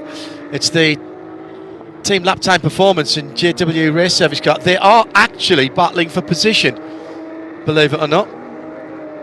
The 233 and the 935 also in there.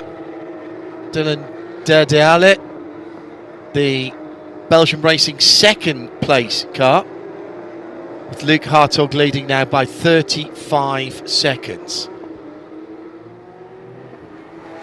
Troy's pace has dropped off a little bit the last couple of hours. I know he's following someone, but he was churning out 222s and 223s with fun.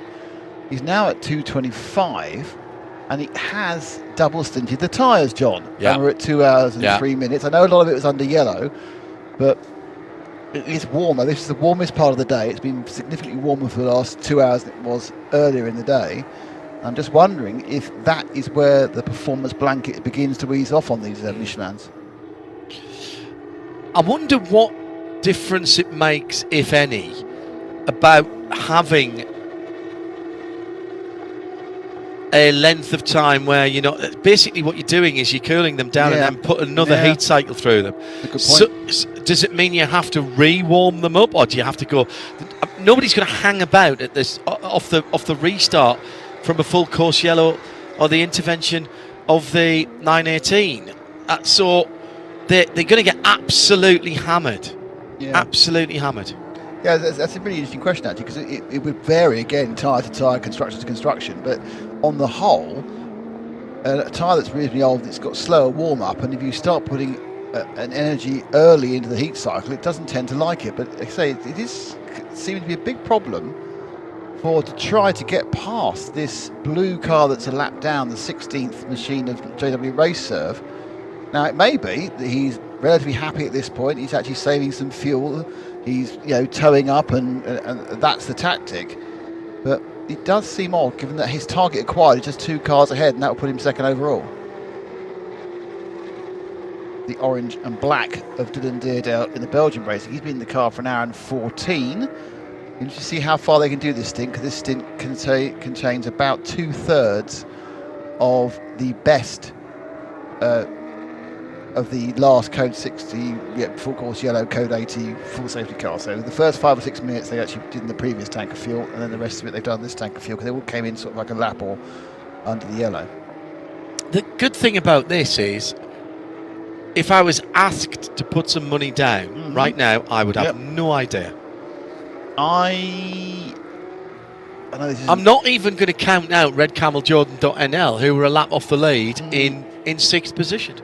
No, I mean there's a kind of an unspoken element which we don't know how close everyone is to another penalty, do we? And it seems that they're coming so regularly. That's a very good point. You could just get one any second now. The most recent one has gone to car number 90, but that's Alexander Sedgwick, who's way back, and one of the very unlucky MRS GT Racing. All 3 of their cars were a nightmare. But they are all, I think... Are they the opposite of boring white Porsches? They are unlucky silver Porsches. They're broken Porsches, yes, all 3 of them. But they are, in fairness, now all running, so people are getting laps. But they are in 24th, 26th and 27th of 28 cars. And they have all suffered mechanical and damage issues. Is the Milner Motorsport car back in the pits again? No, it's just come out. Oh, okay. No, it's back in. It's back in. The 21 car. Out on the 8. No, that says. Mulder. Sorry, I'm in RS. Yes, Mulder. Yeah, Anthony McIntosh is in the pits. He is. Yeah. With the 21. As I said, I spoke to Jared Thomas whilst I was grabbing something to eat, and he's not been over here to Europe before. He's had an absolute blast. He's getting ready for the end of the season for MX5 Cup, also powered by Michelin. Petit Le Mans weekend. That's crazy. MX5 at Petit is crazy. It's a great way to end the season. Still 5 drivers who could take that championship. And if you remember, probably a procession where the leader's 2/10 ahead. If you remember last year, we didn't know who'd won the championship until after all there was a penalty assessed at the end. It changed, not on one of the championship leading cars, but it moved it down the standings, and one position decided the championship. Now, was that Dylan Deerdale going past Charlie Hayes of Team Lap Time at that point? Just trying to see. Yes, so he's got 2 cars between himself, 3 cars now between himself and Mathieu Dutrey. That's a great battle that's going on there through the traffic. I know that this is a single category in terms of the cars. All the cars' performance potential is the same, but where the luck has fallen and the speed of the drivers has seen plenty of lappery and cars that are having to be passed.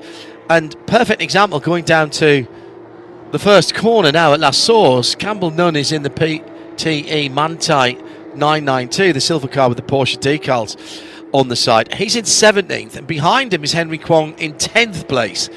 Just go with me on this. In the Neuhofer Motorsport number 85 car. And the problem being, of course, that because these cars are so similar, it is actually quite hard. If you've got someone who can pedal, or at least can put the car in the part of the road that you can't get past, then it makes life really difficult. And that I like that about this.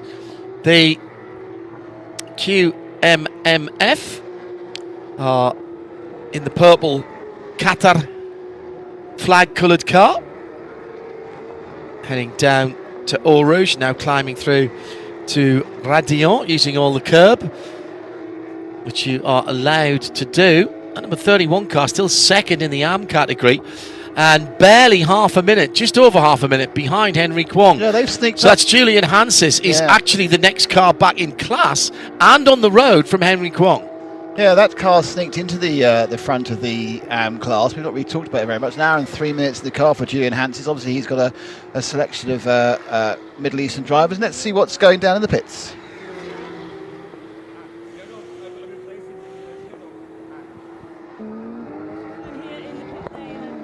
just getting ready to have a chat with one of the other partners of this event, actually, the Michelin tyres. Charles Mamatz is joining me now. We're just sort of moving around our area down here just so that we can get him in a better view. We were right in the sunshine, John, so we've had to just moved in so that he could basically see. And we'll get this interview up and running in just a few seconds, so just bear with me. We're just adjusting our set, shall we say. But we're ready to go now. So Charles Mamet from Michelin. A great event, this 992 Endurance Cup. How happy are you to be partnering with this? Super happy, super happy. Porsche is one of our dearest partners, so it's very important that we support Creventic, especially in a one-make series like this one. It was super important for us to be here, equip the 992s with our specific N3 and 3R tire, and we hope everybody's having fun out there. Yeah. What work did you have to do building up to this event to prepare for the tyres for this 12-hour race? Well, we're quite familiar with the tire. We've had it for a few years. It's worked incredibly well, especially at Spa and other tracks as well. Now, this is a more endurance type of race, but the philosophy of Michelin is always having tires that last a long time and that perform well over time as well, so that we don't have any loss of performance, or at least very little loss of performance over time. So it's working really well. I mean, some people are single stinting, some people are double stinting, and it looks like it's going really well. We have very little issues, and I mean, I haven't seen one, but I'm guessing everything is going really, really well. And the weather is nice. The weather is great. So, did you take that into consideration when you decided to bring the tyres to this event as to what you might need? I didn't hear the question. Sorry, it was very loud. But the 992 has been, I mean, the N3 and N3R tires that we have today is specifically developed on this car. So it really made total sense to use this tire here. There could have been other options, but this one is really, I mean, the tire is made for the car and the car is here. So it was the logical choice, for sure. And how important was it for your relationship with Creventic to be involved in this? Oh, it was super important. Yeah, we started working together about 3 years ago in the Prototype Cup Germany, where we equipped the LMP3 cars. Now we're working here together for a 12-hour race with Porsche cars, and soon we'll be working together in the 24-hour series as well. So, I mean, Creventic, the values that Creventic are important to them are really important to us as well. So we find a lot of synergies between us, and I'm really excited to work with them even more in the future. How important is it from you to give a driver, a tire that they're confident with? How important is it? It's super important, really. I mean, the development of our tire, really, we want to make sure that the tire is really, really performing well for the guys that really want to push to the limit. But we also want a tire that can be used to every gentleman driver out there as well, So it needs to be a tire that can be worked for a pro driver, but also for an amateur driver. That's the most important part for us. So we really want to find a balance between pure performance and also usability. And so everybody on the grid feels like he has a tire that fits him specifically. That's what we're trying to do. How many tires have you had to bring here logistics-wise? Oh, it's a lot of tires. We work together with our distributor here, Kronos.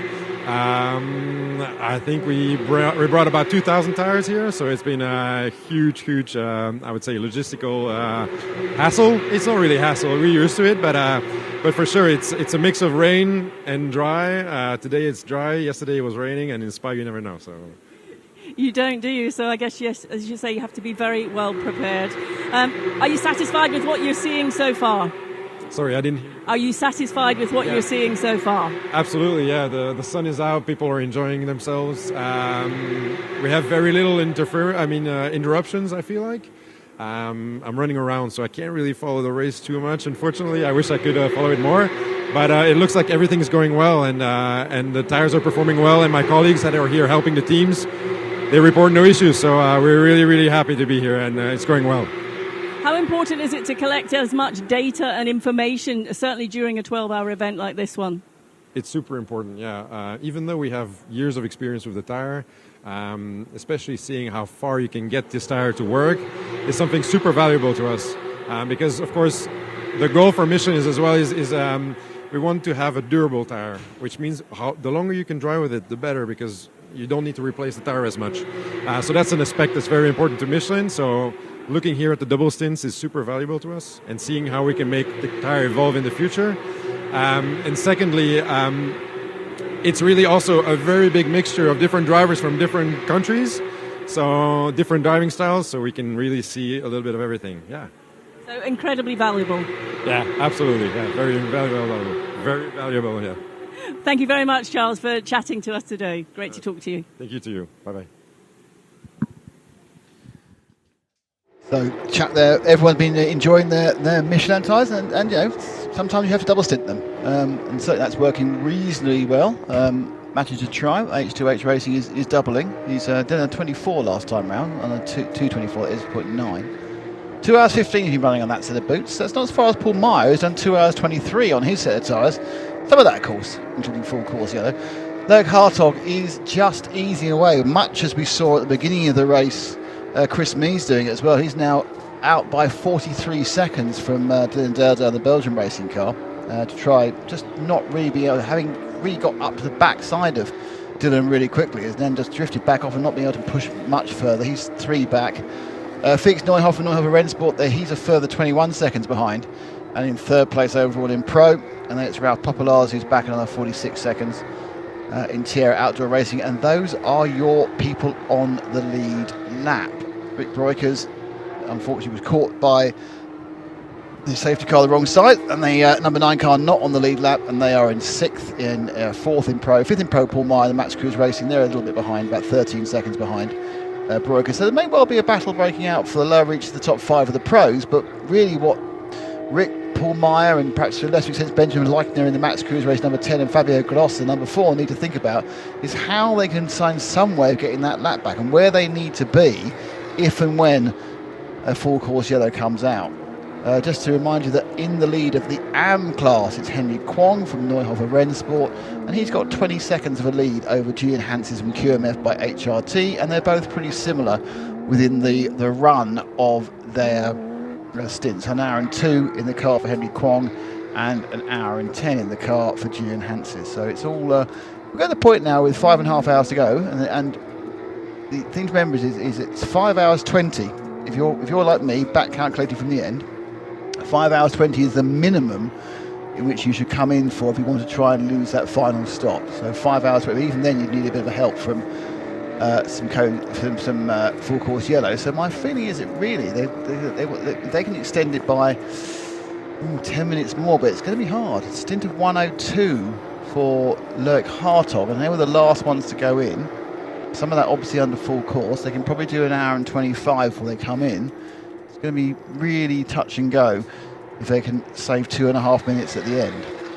But that's the joy of endurance races, the joy of a 12-hour race. It's so complicated to kind of work out where people are if this happens or if that doesn't happen. It's not just about going fast around a lap, it's just how you can position your car strategically within the race. And it's even more complicated here because they're all the same car with all the same fuel tank and all the same fuel capacity. Yeah. And they're racing everybody.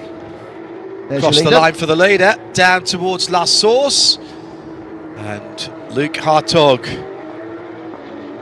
who is leading his championship in Porsche Carrera Cup North America for Calimos Racing. I know that Victoria Thomas and Andy Kilcoyne of Calimos are in Europe at the moment. I saw that there were lucky so-and-sos posting pictures from Roma. Ah. Ciao. Ciao, Bella. And I hope they are here because their driver is doing a cracking job at the front of the field. Calimos, one of the preeminent, if not the preeminent, teams in Porsche Carrera Cup North America for a number of years now in terms of championship wins for both the team and drivers.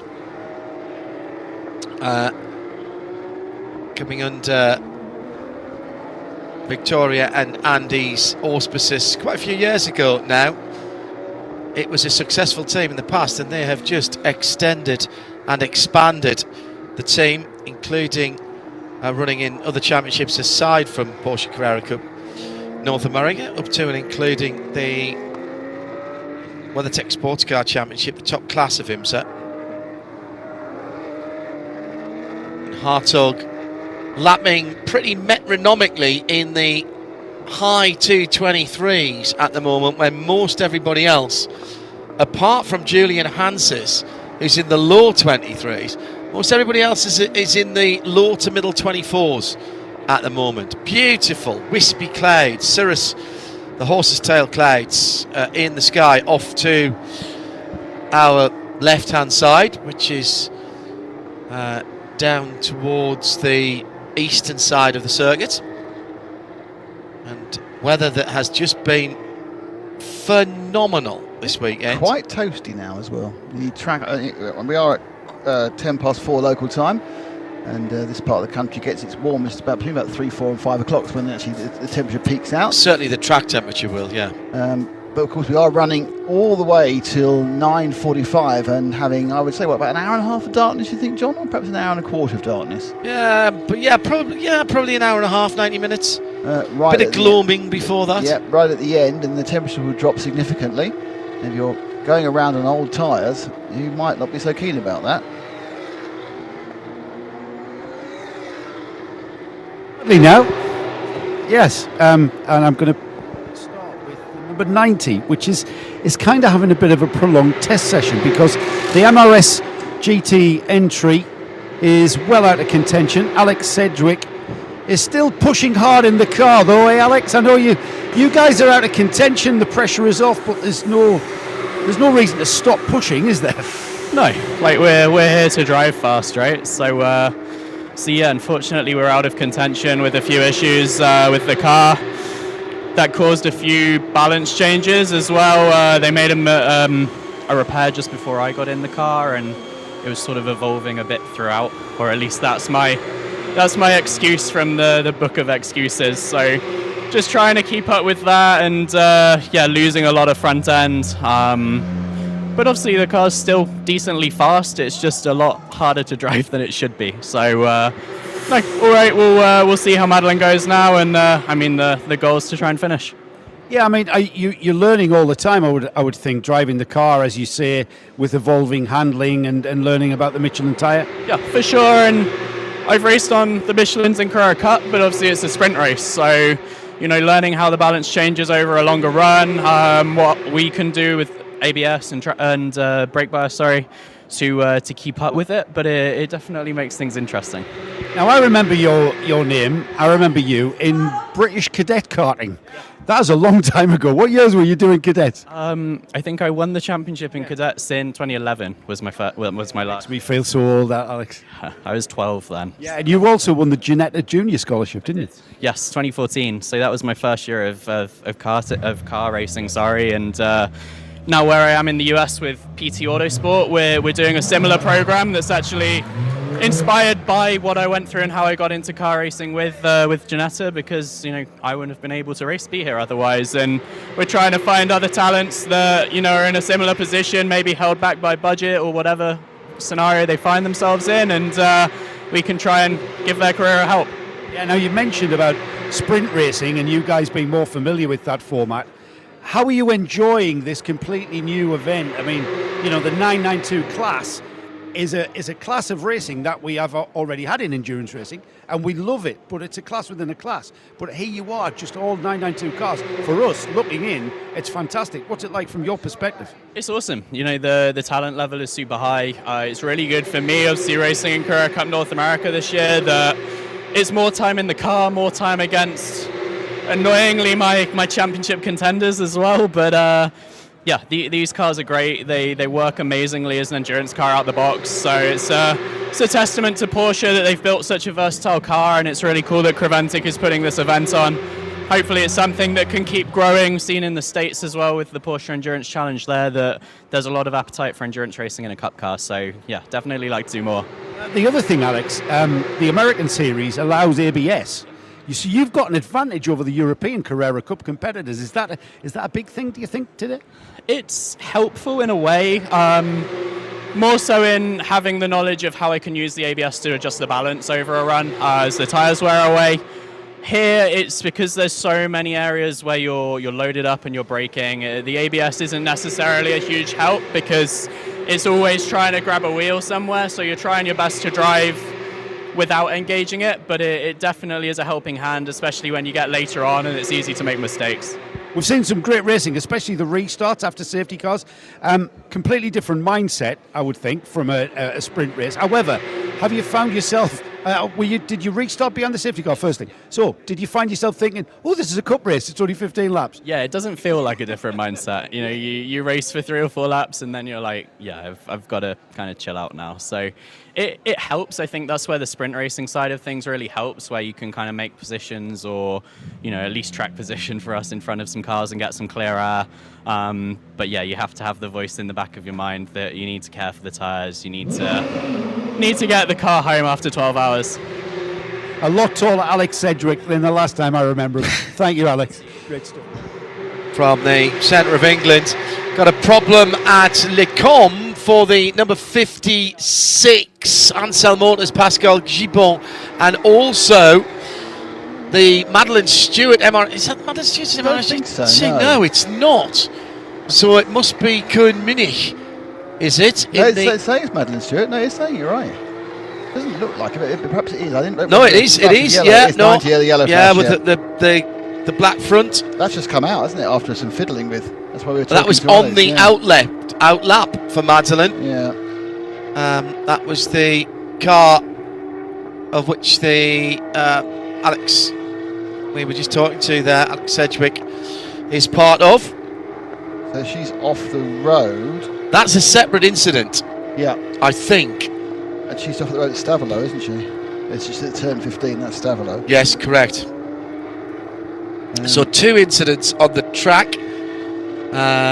Green flag now up at Le Combe. So that number 50, what did I place up there? That was Pascal Gibon, wasn't it? So the Ansel Motor Porsche Lorient Racing 911. Got the hazard flashes on. Warning all the people in the motorway that the hazard flashes on. That car's parked on the side. We did have the. Those go on automatically if you have an incident. If you spin or it detects too much G. Our second place man has gone in for a full service. That's Dylan Dearday on the Belgian racing car, and I think he's continued the pattern they've had, which is going in for a double on the same tyre. So Dylan, the first person to come in, with about 5 hours 26 or 27 minutes to go. So was that the number 99 car? That was the 99. That's right. Yeah. Dylan So they're just the first on that rotation to come in. They didn't come in during the yellow flag situation because they'd only come in about 10 minutes beforehand. So they are. So they've just done 60. Have they done 60 laps? No, they can't have. No. Okay. I'm not sure how many laps they would have done because a lot of the laps would have been under safety car. Safety car, yeah. Or full course yellow. Yeah. 15th position for the green and white number 233, Charlie Hayes. They've been having a scrap around that mid-team position with team lap time. That's their car, and Lin Kong and the rest of the team from JW Race Service in the number 935, which is another one of the silver cars, as the sun has now come round to drivers left on the start-finish line. Madeline Stewart still stranded, coming back onto the old circuit. We've steered with just a full course, with just a local yellow. I wonder if she's still trying to control or delete that. Full course yellow. Oof, right, okay. Now, so who does this benefit, Nick? Well, it's coming up towards that 5 hour 20 minute mark. If they do the full course yellow and the safety car, Black Folk has got to love this. Effectively, you may as well come in because you will then get past that hour 20 Brett lap. One thing I think it's going to do is it's going to put a lot more cars into that window. Yeah. Because cars were dropping off the window, but then it puts them back into the window again. There's not going to be a safety car this time because of the relatively short amount of time since the 918 was out. So this will take the amount of time that it takes. So we won't be having a safety car. So the tracker is our friend now to see who's going to really benefit. So our leader is nowhere near. Our leader has just come through Bruxelles. So he's got the whole of the bottom of the track to go. And don't forget, he's doing it at 50 miles an hour.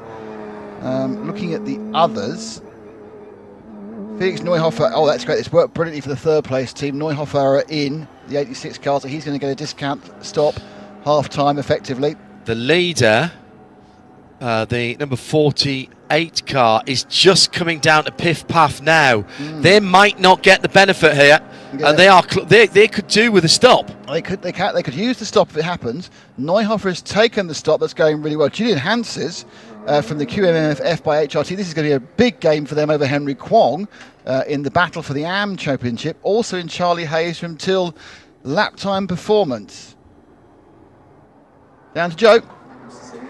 Yeah, the 86 taking advantage of this shorter, we think, full course The caution Neuhofer Red and Sport having car. its brakes changed. We're talking, of course, about the Neuhofer Rennsport number 86. That was one of the first cars into the pit lane. So full service on rear brakes for sure, not so much on the left brakes, the front brakes. So that just beginning to get finished. Oh, they put the wrong tyre on the right rear. Now that tyre comes off the right rear and goes onto the left rear, and then you can hear in the background the guns just firing up, and the car will drop off the jack, and then everybody behind the line, and the fuel has come out. So fueling taking place now, so we know that this car's got 60 seconds more of this pit stop before it gets rolling. That car, I think, had the front brakes earlier. Yeah, it had a 5-minute stop last time round, so I think they are obviously in a little bit more brake trouble than some of the others. It's quite rare to need to do the rear brakes. I wonder why some of these teams have been a little bit caught out because they're used to running the cars, well, for 20 minutes, but more importantly, used to running the cars without ABS. It's 45 minutes in the States. Yeah, I know. I'm being facetious with 20 minutes. Yeah. 30 minutes, but I think that is the longest Carrera Cup race. We are still under full course yellow. The leader, Luke Hartog, is coming into the final chicane now. Will he dive into the pit lane? I think he has to, and he does. Into the pit lane. Will he get his full service under yellow is the question. Any will help him though, won't it? Let's be quite clear on that. Still FCY showing on the panels. Joe Bradley is down in the pit lane with the leader heading towards him. Yeah. So the number 48 just goes by me. I'm stuck in Neuhofer. I'm going to dart out into the sunshine. And goes to work. Tyres being prepared and readied already on the apron for the number 48 to take on. The tyres come off. Just see if I can get a look at that. A little bit of pickup on that left rear as it came off. This car also, the Black Falcon number 48, also taking advantage of the yellow situation and replacing the pads, is it? Or brake discs and pads? Looks like only pads going on the rear of this one. Yeah. So they're not changing the discs, they're just changing the pads. There are no fresh discs out, just fresh brake pads. So brake pad change on the rear of the Black Falcon. And I'm not surprised, actually, because in comparison to the new pad that's going on, there's virtually no material left on those two pads that have come off, certainly the right rear. So that one just coming to, just squeezing that big set of levers to get the pistons back in the caliper, and that will allow the new pads, the thicker pads, room enough to be squeezed into the caliper. And both sides pretty much level, or has the left-hand side just taken it?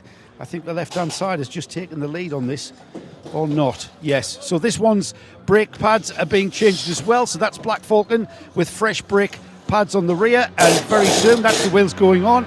It'll be coming off the jacks and the fueling will take place. So, or is the fueling taking place? Yes, it is. Of course it is. Yep, the earth link goes on, and now the fueling takes place. But they were pretty late with the fueler, but then again, they've got about, 15, 20 seconds to play with? Yeah. It looks like Madeline Stewart has lost a wheel on that car. It was her outlap, and there's a left-hand side tyre, which has seen very little work because it's only done 2/3 of a lap. And that car has lost a wheel. Now, we saw a left rear wheel departing earlier on, and I think it's a left rear again. Actually, no, I think it might be a left front because it's not quite wide enough for the rear. Luke Hartog, when he came into the pits, was leaving absolutely nothing out there. He flung the car into the left-hander. Pit lane speed limit doesn't start until that concrete corridor halfway down it. It's actually a bridge, effectively, isn't it, over the bottom part of the paddock. And he was absolutely on it. So this is a standard full course yellow procedure without safety car restart, or a short yellow. Team's been reminded of that, so we will wait for the countdown. We will get a note on the screen that it is under 1 minute, but the drivers don't get a countdown back to green on their driver display panel. The number, go ahead, Joe. Luke Hartog, I'm pretty sure, stayed at the wheel of the 48. Correct. You'll be able to confirm Yes, that is correct, It's just Joe. tyres and fuel. Tyres and fuel for Luke. Continues to lead. He came out where? Well, actually, I think everybody in the Everyone stopped. Yeah, everybody stopped. So it is... With the exception of Glenn McGee in 9th place with Milner Motorsport. I think he's the only person who's not stopped. And he's on 2 hours 41, so he's going to need to stop soon anyway. Who? But hang on, who just stopped before that happened? Out of the top. That was the Belgian racing car. Yeah, Belgian racing car. And then Glenn McGee now has completed another lap. It looks like he's not going to stop. So Dylan Derdale, he came out of the pits as the full course caution happened, so that has not benefited him at all. Attitude to Trey, and the H2H car now is also in the pits and just getting his minute of fuel. It looks like a lot of people have decided this stop around to do the rear brakes, which is a bit surprising, to be honest, that they are causing wear. But I suppose it's it's the way they set up. Normally, you think that certainly with the weight at the rear, do 911s use more rear brake? I think why we are seeing the rear braking as we get under 1 minute to go, I think people are unfamiliar with the ABS, and the rear brakes probably work a little bit harder under ABS, and the other part of it is that I just wonder if people are running more rear brake bias with the ABS to get the car to rotate. Yeah, it could well be. We're under green again now, and we'll have to again give it a couple of minutes for it to all sort itself out.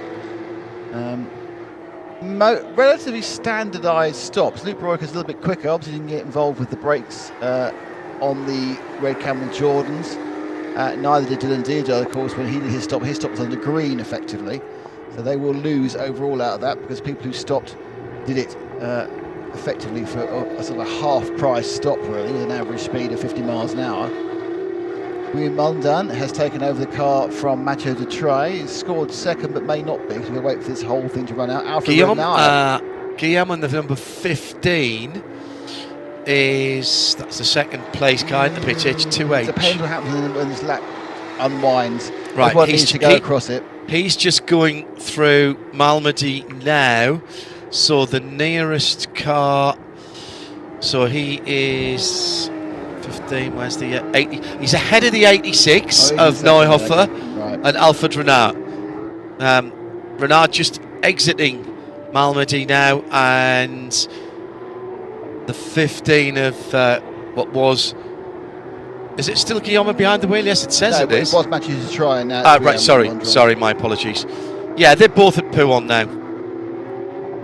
Okay, so next up it's Hans Weiss in the Tierra Outdoor Race Metro. He's the leader now in Pro-Am. He's got past both of the Belgian racing cars, and he is going particularly well, actually, because that's a good gain, because those Belgian cars look fast from moment one. Hans Weiss in the 33, not very far behind Alfred Renard. We'll get the actual gaps quite soon. The 48 car has completed the 154 laps, and once the others start coming over the line, the 15 now is currently just about to go through Blanchimont, so it's a good lead still though. It has to look, Hartog has got a good lead, but he's extended the lead, which is an interesting thing to do given the fact that he seemed to have a slightly shorter pit stop than some of the others. So any second now we're going to get our first indicative time as the 15 of Mondron H2H Racing comes across the line. There he goes now, and as it ticks through on the timing screen, He is 1 minute and 15 seconds off the lead. So Hartog now leading by 1 minute and 15. Renault in the 86 is a further 6 seconds back from Mondron. And have we moved the point now? We only have 4 cars on the lead lap, John. I think it may well be the case. I don't think, or has. Hang on. News. I think Luke Breukers may have got the lead lap back. Right. So it looks like the Breukers have got the lead lap back. I assume by not doing the brake stop, or not needing to do the brake stop, because to my mind the 9 is going to cross the line any second now, in 5th place, but on the lead lap. That's a major movement. Yep, 2:03. They're on the lead lap, and that's a huge advantage they've managed to gain during the course of that full course yellow. Nick Damon and John Hindhaugh in the booth. Good to have your company. Tom Coronel just lost a place there, dropping down to 8th place in Max Cruz Racing. He's 5th overall in Pro. There's still a little bit of shuffling out of some of the later pits. And Glenn McGee has finally come into the pits. They decided to come into the pits way outside of the window of the full course yellow. It doesn't mean they're coming in with 5 hours, 11 minutes. So they're actually going to exit the pits probably that 5 hours, 10 minutes to go. So whether they are absolutely wedded to this fact they don't want to make that extra stop at the end, and they think the only way they can do it is by extending this one as much as possible and not relying on the luck of the yellows. But it's costing them a lot of time now to decide to come in 2 laps after we stopped. And Mathieu Joubert, a French Carrera Cup and Carrera Cup Asia driver, has just done the fastest lap of the AM race, a 2 minutes 22.176. And so the fastest laps of the race are as follows. Gabriele Piana's car, the Black Fulton number 5, which is a Pro-Am car, has the fastest lap of its class and the race with a 22.045. 22.173 for the Max Kreuzer Racing number 8 car is the best Pro lap, and the best AM lap, as I've just mentioned, 2:22.176. This is extremely quick. So when we say, Nick, that these cars, albeit in 3 different classes, have the same performance potential, and it is the driver that makes the difference, that's a perfect illustration of that. Under a tenth between the fastest laps of the 3 classes. 100%, and there's top drivers in every one of the cars and every one of the classes. Yes, the difference is the 2nd, the 3rd, and the 4th drivers in the team. That's where the difference is. That's how the whole thing shuffles itself out. There is the 8 car, the man or the team, it's Tom Coronel in the car now, because with Paul Meyer, that's the car that took the lead. Is that the 8th car in 8th position? 8th car in 8th position with Tom Coronel, yes. Yep. And he's following someone, and someone's following him. And now he's stopped following them. He's not following them. Yeah, he's gone completely offline. He's following them again. Now he's ghosting them. Coming, if you know Tom Coronel's social media, you will understand that. If you don't, just go and look at him. Legendary. It is totally legendary. It's happened to all of us here. Not me. Oh, really? I've had it. Have you not had it? No. Oh, I think so. Well, I'm sure that one of the accounts must have done.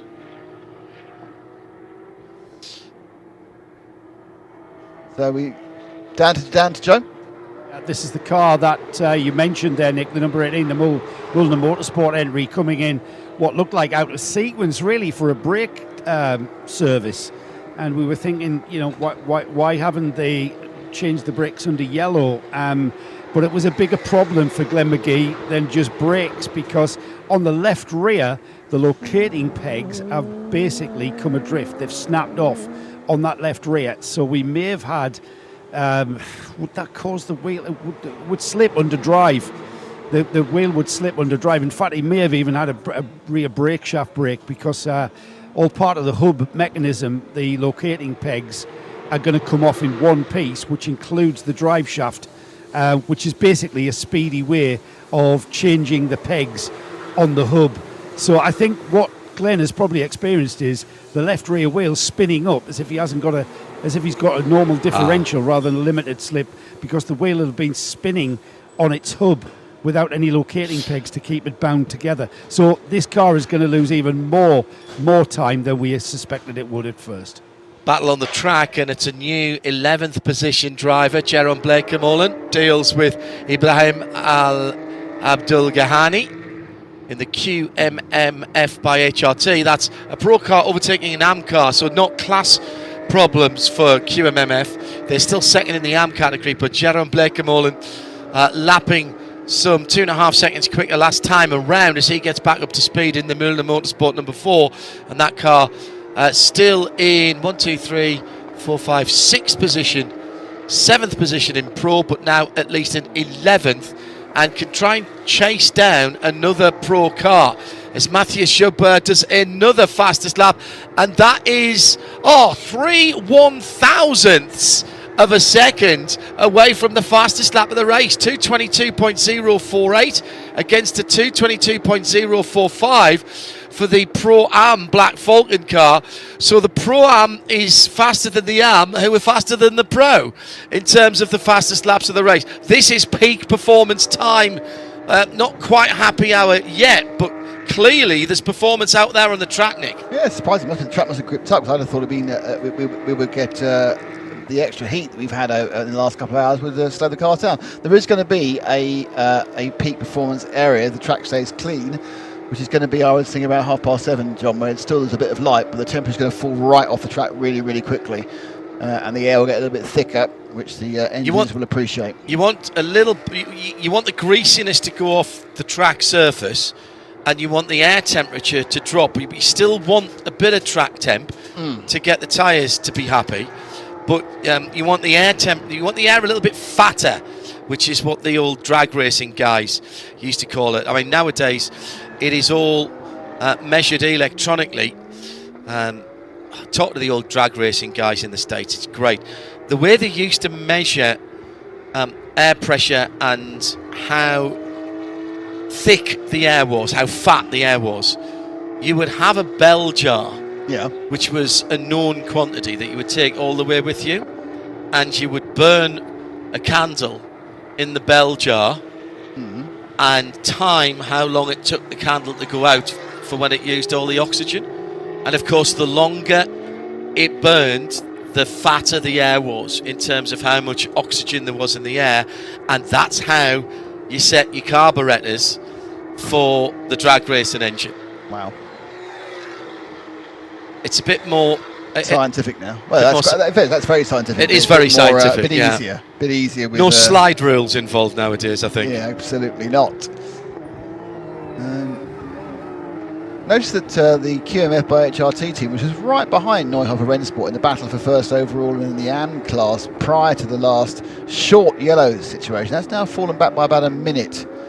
And it's Bao Jinglong in the Neuhofer car against Ibrahim Al Abdulghani. So that's, I'm not sure, it might be, I think it is, well, it's hard to tell because Ibrahim's got not particularly good lap time last time round, but I think that was the lap in which Jeroen went past him. So maybe that Ibrahim's not quite at the ultimate pace of some of the other drivers, but you know, it's all about keeping the car pointing in the right direction, turning the lap to this point. We've only, you know, we still have 5 hours and 3 minutes to go, so we aren't just over halfway. At the moment, I say this about a number of endurance races, and this one is no different. This is like the middle round in a heavyweight boxing contest. Effectively, there's a bit of sparring and a bit of jabbing going on here, and you're counting off the rounds right now. You're trying to get to rounds 10, 11 and 12 and see what you've got left there to mount an attack. You haven't been able to land a knockout blow at the moment, so you're saving a bit of energy. I don't think there's much fuel saving going on at the front, because we're getting 223, 224 laps at the front against bests of low 222s, low to mid 222s. So I don't think there's fuel saving. I think everybody's in the window that they would like to be, Nick, if I'm honest, and they are trying at the moment to just get down. So they're counting back in roughly an hour and 10 minutes, an hour and 15 minutes. So 70-minute chunks. Let's say 70-minute chunks. That's what we're doing. We're coming down to 5 hours to go. That's 30. That's 300 minutes, and in 70-minute chunks, 4 sevens is 28, 280. 20 minutes extra. And so they need to find. This is the problem. So they need to find 5 minutes in each of the stints. They want to have 80-minute chunks, but the petrol, the fuel, if you're running at full throttle, is only giving you perhaps 72 minutes. So far, they've been given 40 minutes of 45 minutes now of various yellows, which is probably, I would say, I think they probably lose less than half fuel running behind the back of the thing. We've had 44 minutes and 25 seconds under either safety car or full course yellow, probably giving them 25 minutes or half an hour back. They'll still, I think that they'll still need one more if they're going to get there. They'll still need one more, some sort of code 60 or yellow, because otherwise it won't work. Yeah. And they won't get there in time. An hour and 10 minutes per. So what we're looking at, aren't we, is 7:50 this evening. That for the last pit stop. No, we're running to 9:45, so the last pit stop realistically. Oh, 9:45. That's right. I'm thinking 9. If you make your last pit stop at 8:30, it's absolutely fine. Yeah. If you make your last pit stop at 8:25, it's a bit kind of, because don't forget, it's not exactly 9:45, is it? It could be 9:47 and a half if you're unlucky with the. Depends when you cross the line. The line. So, I think that's why they're probably wanting to do it and trying to keep it in the back of the mind, but they're having to abandon the concept. Probably every half hour, they think, oh no, it's not going to work. Oh yes, it will work. Oh no, it's not going to work. Oh, that won't work. And it's down very much to what's happened on the track, what's happening with their running fuel consumption. Also, of course, John, what's happening when we get yellows or full course yellows. Now, not going to the safety car last time was great for us as far as the competition was concerned. But I'm sure as far as the people who are back timing and thinking, oh, can I save that last stop? Can I save that 3 minutes? Yeah. They're going, no, could we have those other 10 minutes, please? Behind the safety car. But yeah. And it's not as if you can bank those 10 minutes up.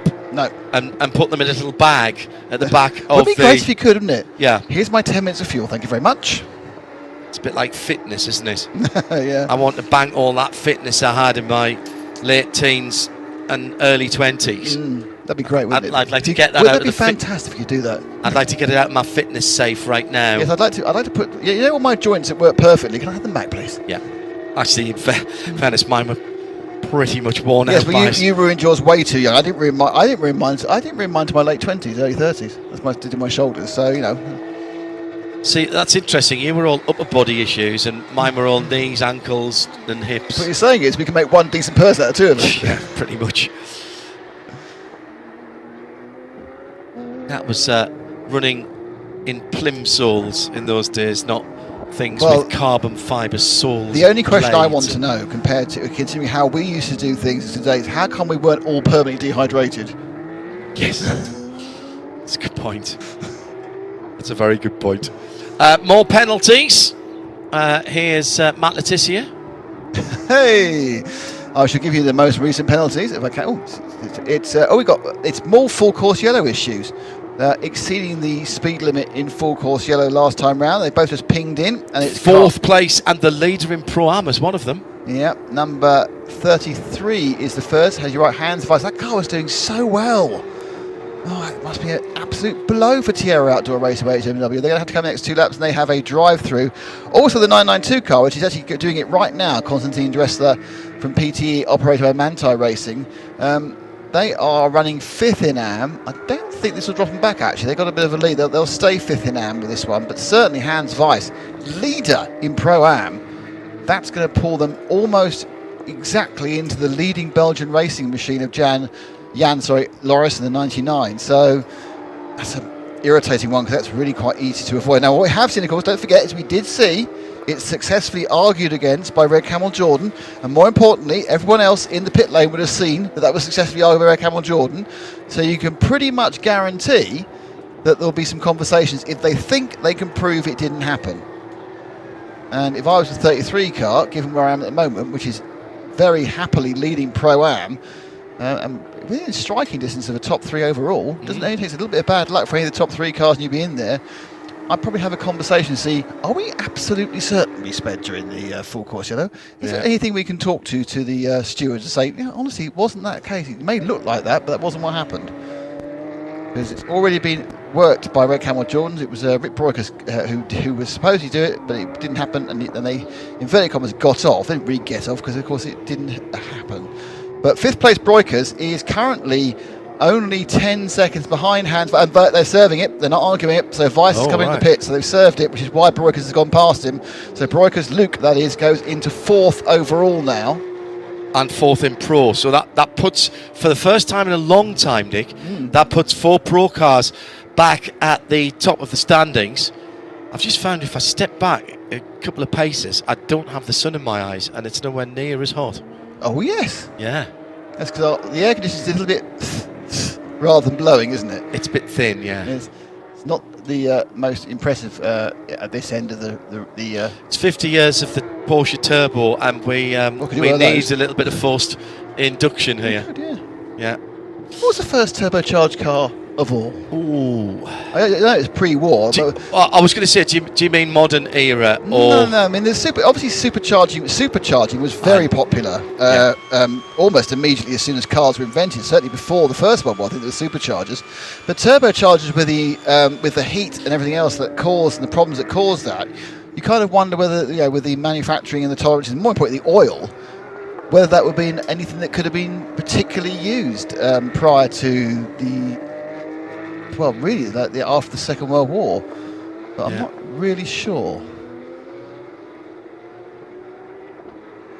1962, the 3.5 litre V8 under the hood of the Oldsmobile Cutlass.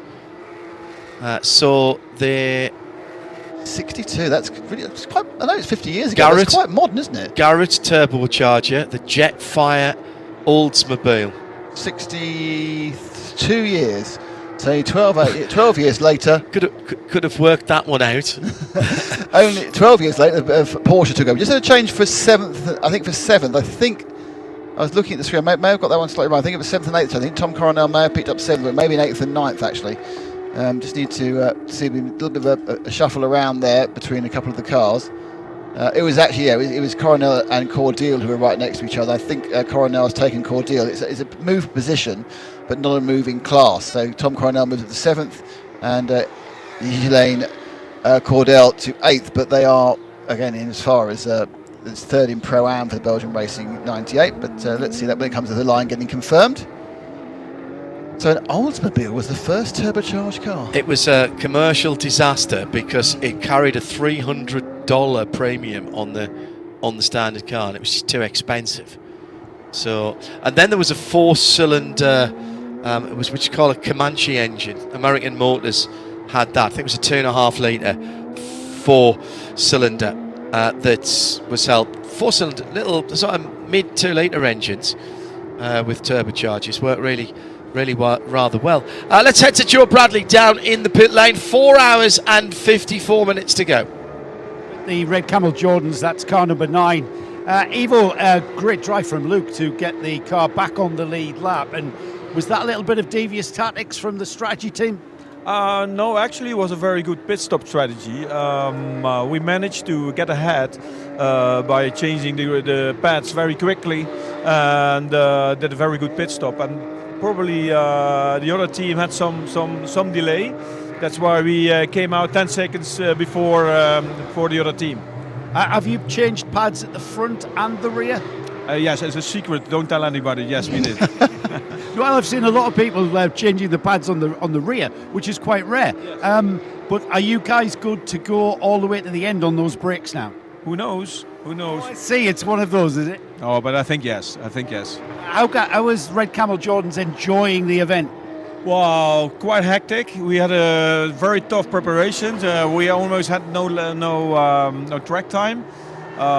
We do not know the Michelin tires. We had to work a lot on the car. So it was very late, tiring, but still we were very proud that we are now, I think, 5th or something like that. So So I think it could have been better with a better preparation, but we are happy how the things are going. It's a great event, and all those people, all those Porsches, it's really enjoyable. Well, Ivo, the preparation was kind of taken out of your control, to be honest, and the team have worked really hard. I'm not going to ask you anything about Barcelona. I'm going to keep all of those questions about the team moving into the GT3 class with an Audi. So I know you've got a big smile because I've just mentioned it, but I'm not going to talk to you now because you have to focus on this Porsche race. Yeah, that's true. We have to focus on this race. We have to finish it. We have a good team. We have nice people. We try to do our best and to get the best out of it, looking at the circumstances. Is the format of the team still, these guys are volunteers that come out on a weekend? Yes, every Wednesday night we go to the workshop, have a beer and work on the car. The beer is coming later, I think, at 9 o'clock. Always everybody's starting at 7, and then at 7:30 the guys are asking, is it already 9 o'clock? And then that's what we do, a group of friends, and we have a very good time. And also, of course, outside the races, we have a beer and we have a good dinner, and we like that, and we are a special group of people. You certainly are that, a very special group. Thank you, Ivo. You guys are into 4th place, by the way. 4th. Yeah, brilliant. Joseph, you have a job. You need to go down to see Neuhofer Racing, Alfa Renault, because they've come in completely off schedule. Correct. For the pit stop, just 10 laps in that last session for Alfa Renault. I've been checking through the penalties. It's not a penalty. They're currently stationed for 1 minute and 35, so there's some issue down there at Neuhofer, and that's the 3rd place car, which means that Luke Breukers will be inheriting 3rd. They'll be on the podium, or potentially within a few seconds. So that's really worked very well for Campbell Jordans, who were looking quite sad after the second full course yellow. Yeah, absolutely, yeah. 3rd place showing on the number board, but it was just sat there. It had it's the just gone out. telltale data cable coming from the car, but it's just left now, so it's back in the race. But I'll make some inquiries. 2 minutes and 6. I'll make some inquiries. Evening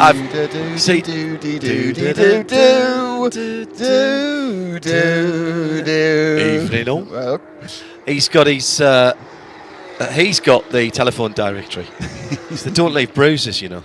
I've heard that. So Renault spent 2 minutes and 6 seconds just being looked at, and indeed has dropped down to 4th place. So that means Red Camels are up into a podium position now with Luke Breukers. PC Bradley on patrol in the pits. So 86 and 9. So go ahead. Didn't take much of an inquiry at all, did it? Observational inquiries have ensued.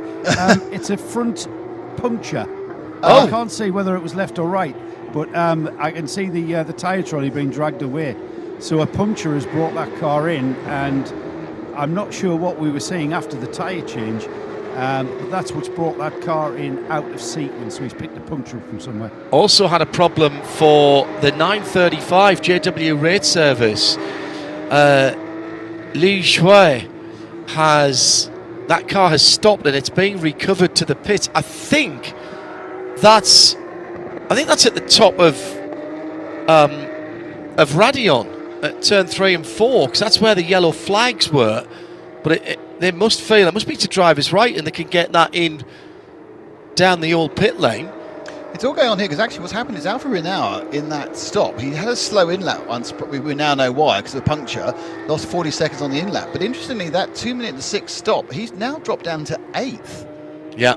Overall, he will gain a place in a second. He's lost a lap. Cordeal in the 98 has just served a penalty, a drive-through for their 12th offence at Blanchimont. So I'm not sure whether he'll get back. He'll be behind again in the Belgian Racing 98, but he's just got it in and out on a penalty.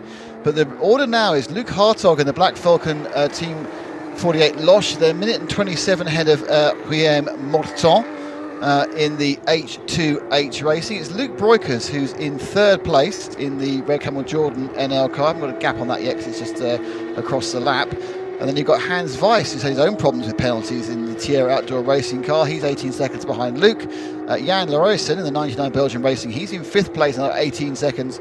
No, sorry, just right behind that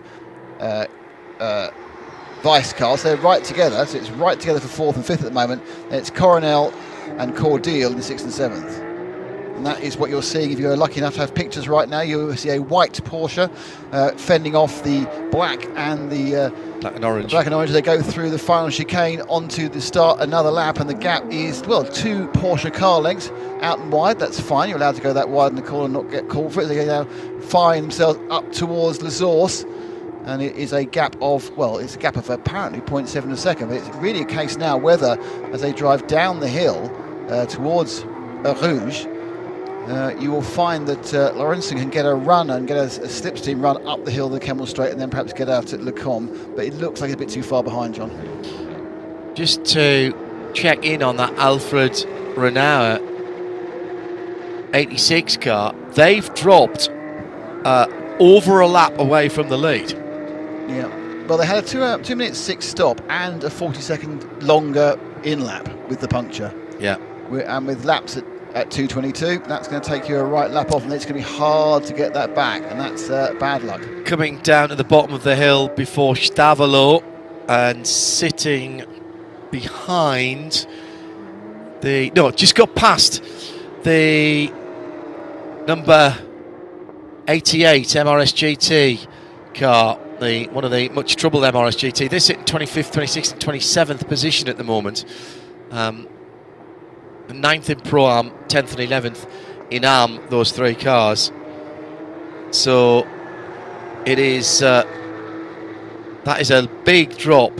The leader is just coming to that part of the track now as the number 86 and Renard pulls onto the main straight. So that has been a big drop, and as they come across their line, they are confirmed in 8th position and 5th in Pro. Next car back, actually, just a minute and 13 further back, is Bao Jinlong for the 85 Neuhofer Racing, or Neuhofer Rennsport Racing, a car which is leading the AM class. So 3 pros in the podium, overall podium positions, then the 33 Tierra Outdoor Racing and the Belgium Racing 99 are the first 2 in Pro-Am. They're in 4th and 5th. Belgium Racing Gilles Cordil is in 7th and 3rd in Pro-Am. In AMS, 9th finds 1st position now for Rennsport in the 85. QMMF by HRT, Ibrahim Al Abdul Ghahani still in that car. That's 12th position for the 31. And about 24 seconds ahead of Mathis Joubert, who's been uber quick in the Seb Lajour Racing by Duo Racing number 888. Back to penalty corner again with Matt Letizier. Only really because the 29, which is going for a record of number of pit stop visits within a 12-hour race, has been pinged again. Eric Zhang in the Tour Racing HRT Performance. They've come the 15th offence at turn 3. That's Radion. And any second now, he'll be bringing the car down the pit lane for its 14th visit, John. Goodness gracious. Don't forget, this is 14 visits on cars that can do an hour and 15 minutes on their fuel. Well, that will take them level with the number 88 MRS GT racing car. They've already done 14. But they've been breaking down a lot. They've had some mechanical and other issues. How long we got to go? 4 3/4 hours. 4 hours, 45 minutes, pretty much on the nosy. Another 2:22 from Luke Hartog last time around was by far the fastest lap last time around. New 4th place car new 4th place car for a moment as Jean Laurisson went through past Hans Weiss. Those 2 have been battling throughout the race. They seem to have been in the car. That's the Pro-Am lead. He's going to have to give that back. Mentioned absolutely specifically in the team managers meeting. If you go off at Le Combe, turn 5, you cannot just drive across the tarmac or the grass. You have to divert and come back on via the return road to driver's left. He will have to give that position back. The team are telling him that, and the redress is done. That will save him a penalty. Yeah, I mean, that was... He'll get a track limits warning, but that will save him a penalty. Well, whoever got on the radio has done good a job, because I'm pretty sure the driver, it's in the heat of the moment, you're not going to remember that, and they're going to be told, no, you've got to let him back through again. Of course, the famous incident of being let back through and then not giving it enough time before he went past them again happened here in 2008, the Belgian Grand Prix, when Lewis Hamilton was adjudged to have gone off the track and overtaken Kimi Raikkonen. He let him through again, but then overtook him again within about a corner, and they think that's too fast. And then, despite Lewis Hamilton coming across the line here at Spa, having won inverted commas the Grand Prix, he got a post-race 25-second penalty, which I think dropped him down to 4th or 5th. And that was the last time that somebody had been disqualified from first, until we had here with a lightweight McLaren. Now, interesting, he was disqualified. He wasn't disqualified from first. He was penalised from first. It's the last, because the last time someone was disqualified from first was here, but it was Michael Schumacher with the plank back in '94. It's nowhere to talk The last person to lose a win in the stewards' room was Lewis that year. Right. Though, of course, a couple of years previously, the leader, which was Sebastian Vettel, had already had his penalty, which is why he wasn't classed the winner of the Canadian Grand Prix, when he famously petulantly picked up the number 1 and put it in front of his car. But go ahead. Go ahead. No, that was as a team manager, wasn't it? That was the Belgian Clio Cup. No, it was the Italian. It was a round of the Italian Clio Cup Championship. Yeah. And we blitzed it with a kid called Mickey Doyle, a young Scottish kid from Glasgow, and we'd come across with our Renault Clio UK versions, and we were told that we were eligible. However, the Italian team, who we obviously annoyed immensely because Mickey was fast, protested us because our gearbox and engines did not have a Renault Sport Italia seal. We had a Renault Sport UK seal. And the Belgian stewards, by the letter of the law, said it's in black and white, it has to be Renault Sport Italia. So even the Renault Sport organisers were like beside themselves.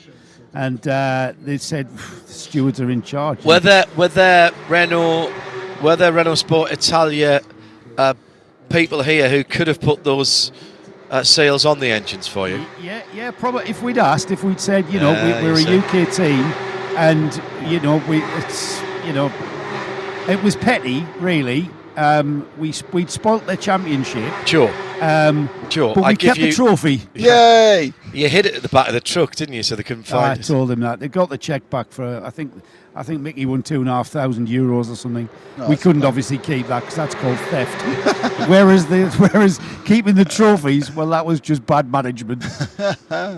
Sure, I give you the Mini Cooper win on the Monte Carlo Rally, which was denied to that particular August mark for the wrong tailor light bulb.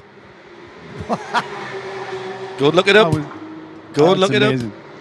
98, which is, of course, Ghislain Cordial, 7th place Belgian racing, 3rd in Pram, is going to be trundling down the pit lane as they have a drive-through. Their 9th offence in turn 3 as the 4th and 5th continue battling. So this time, can we get that bright copper orange car stopped into Lecombe? Answer yes, but couldn't get it into 4th position by Jan Lorison. Hans Weiss drove all the way down driver's right there, which is by no means the quickest way into the corner, but it's the long way around the outside into Lecombe. And having gone off there 2 laps ago, Jan decided not to do that again. Now this is giving a little bit of encouragement. Yeah. As Jan goes off there, coming down the hill, and coming out of No Name Corner before Pouon. Pouon, even in these cars, is a tremendous pair of corners. This little battle for 4th and 5th is giving a little bit of encouragement to Tom Coronel in 6th position, who's pulled in within half a minute now, 27.2 seconds. It took a good half a second out of them that time, as Jan Lorison's Belgium Racing number 99, the sort of copper orange chrome, becomes the world's fastest flat 6 lawnmower. I don't have quite enough grass out the front for one of those. If you did, though. Well, I aspire to having a big enough lawn that it would be worth me buying a Porsche Junior tractor to cut the grass. Expensive now, though. The Juniors aren't too bad. The Standard and the Master are quite expensive. The Juniors like big single-cylinder diesels, aren't they? They are. It was a modular engine concept, and basically they just you had a cylinder design, and it was a single, a twin, and a 4, I think, from memory. I called a tractor race at Rensport a few years ago. And I had a car with a tractor engine. Do you? Well, that's the TR4. The origin of the TR4 engine was very good. It doesn't bear a lot of similarity. Apart from that, of course, it's quite long stroke and low bore, so it's torquey. And then a lot of British cars. Which track was that? Massey Ferguson. Yeah. Why? But I know. But yeah, it'd been a few years past that, and it was only the block anyway. But yeah, that's the excitement of a bit of tractorage. I forgot that when I was here last time doing Spa Classic. That would have been good to come out. Coming round to halfway through. In fact, the leader is exactly halfway through his stint at the moment. Luke Hartog has just gone over the 16th lap into the 17th. He should be in round about lap 30, 31, 32. Guillaume Mondron has just been through the pit lane. Was that a... Yep. That was a penalty. A penalty, yeah. Excellent. No, Mondron. Yeah. Yes, he had not respected refueling regulations drive through from about 15 minutes ago. Luke Breukers is on his 17th lap. Hans Weiss has just been through the pit lane 8 laps ago as well. He's on his 17th lap. Presumably, again, that was a drive-through. Cute. Jean Lorison, 17 laps. Coronel, 17 laps. A lot of these are going to be the same because they all came in at the same time when we had that short full course yellow. Now, what is happening is that Luke Hartog is getting a bit closer to Luke Breukers. And currently we only have 3 cars on the lead lap. Oh, a lot closer. And yes. if Hartog can get past Breukers, we only have 2 cars on the lead lap. And the other car, Guillaume Mondron, isn't that far ahead, considering he's just served a drive-through penalty. Yeah, in between them at the moment is the very rapid Mathis Joubert for Seb Lajoux Racing in the 888 in 13th position. Big bad news for Jan Larison in this car.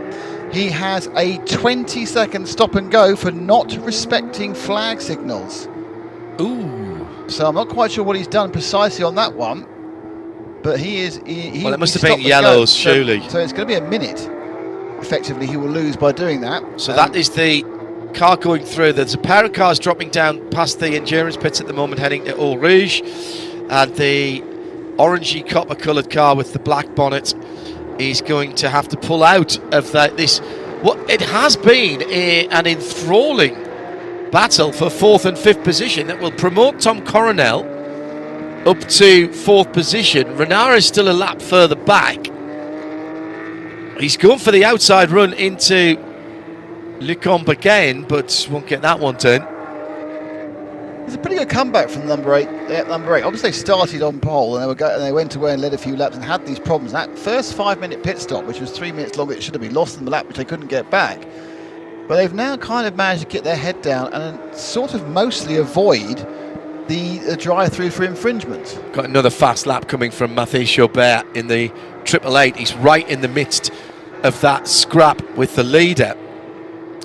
And he is in between the leader and the 3rd place car, and the pace has picked up from everybody.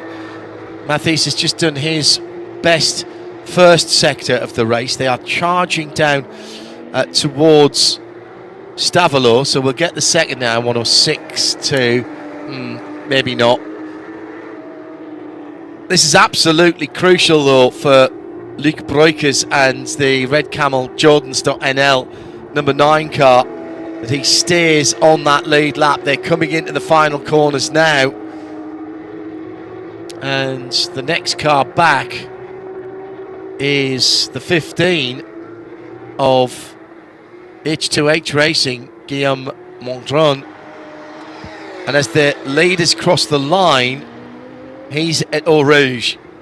So we are not that far away from having only 1 car on the lead lap. And this has been done on pace by Luke Hartog. Since the restart,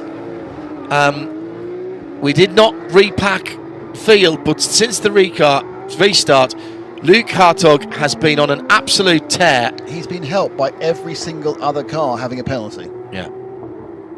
Every other car has had some form of penalty. In the pit lane for Jean Lorison. This is the long stop and hold down at Garage 3 penalty box. Got one of our stewards down there with the countdown clock. Can't do anything else in the pit lane. Can't combine penalties. So it is a trip down the pit lane to the penalty box. And off he goes. Again. New record. It's the 88 car has been called for its 18th offence at turn 3 at Radeon for another drive-through. So that's 6 drive-throughs for the MRS GT car just at that one corner.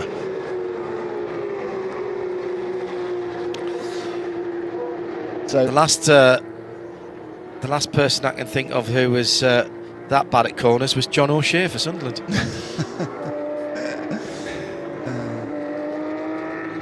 So we are in a very interesting part of the race now, and still the leader has not been able to get past either the 888 Mathieu Joubert Sebla Joux Racing by Duo Racing, or indeed the second place car, which is one car ahead of that. However, he is going half a second faster than Guillermo Morton and 7/10 faster than Luke Breukers, so he's still eking out his lead. Yeah. Well, those three are the fastest 3 cars on the track at the moment.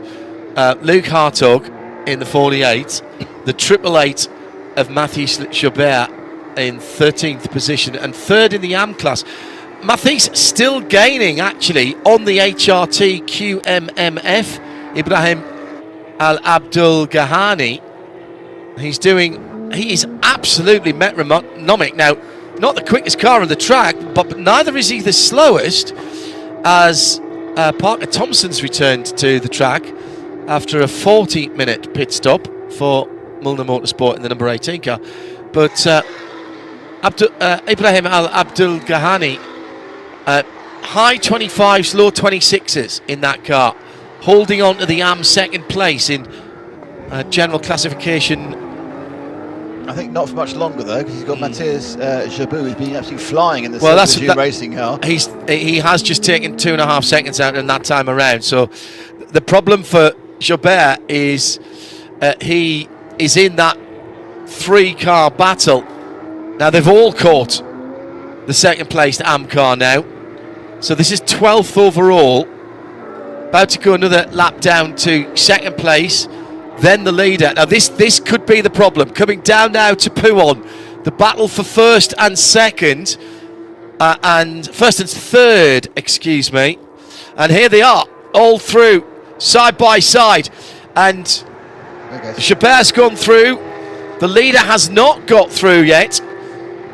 So that is a change for AM second place.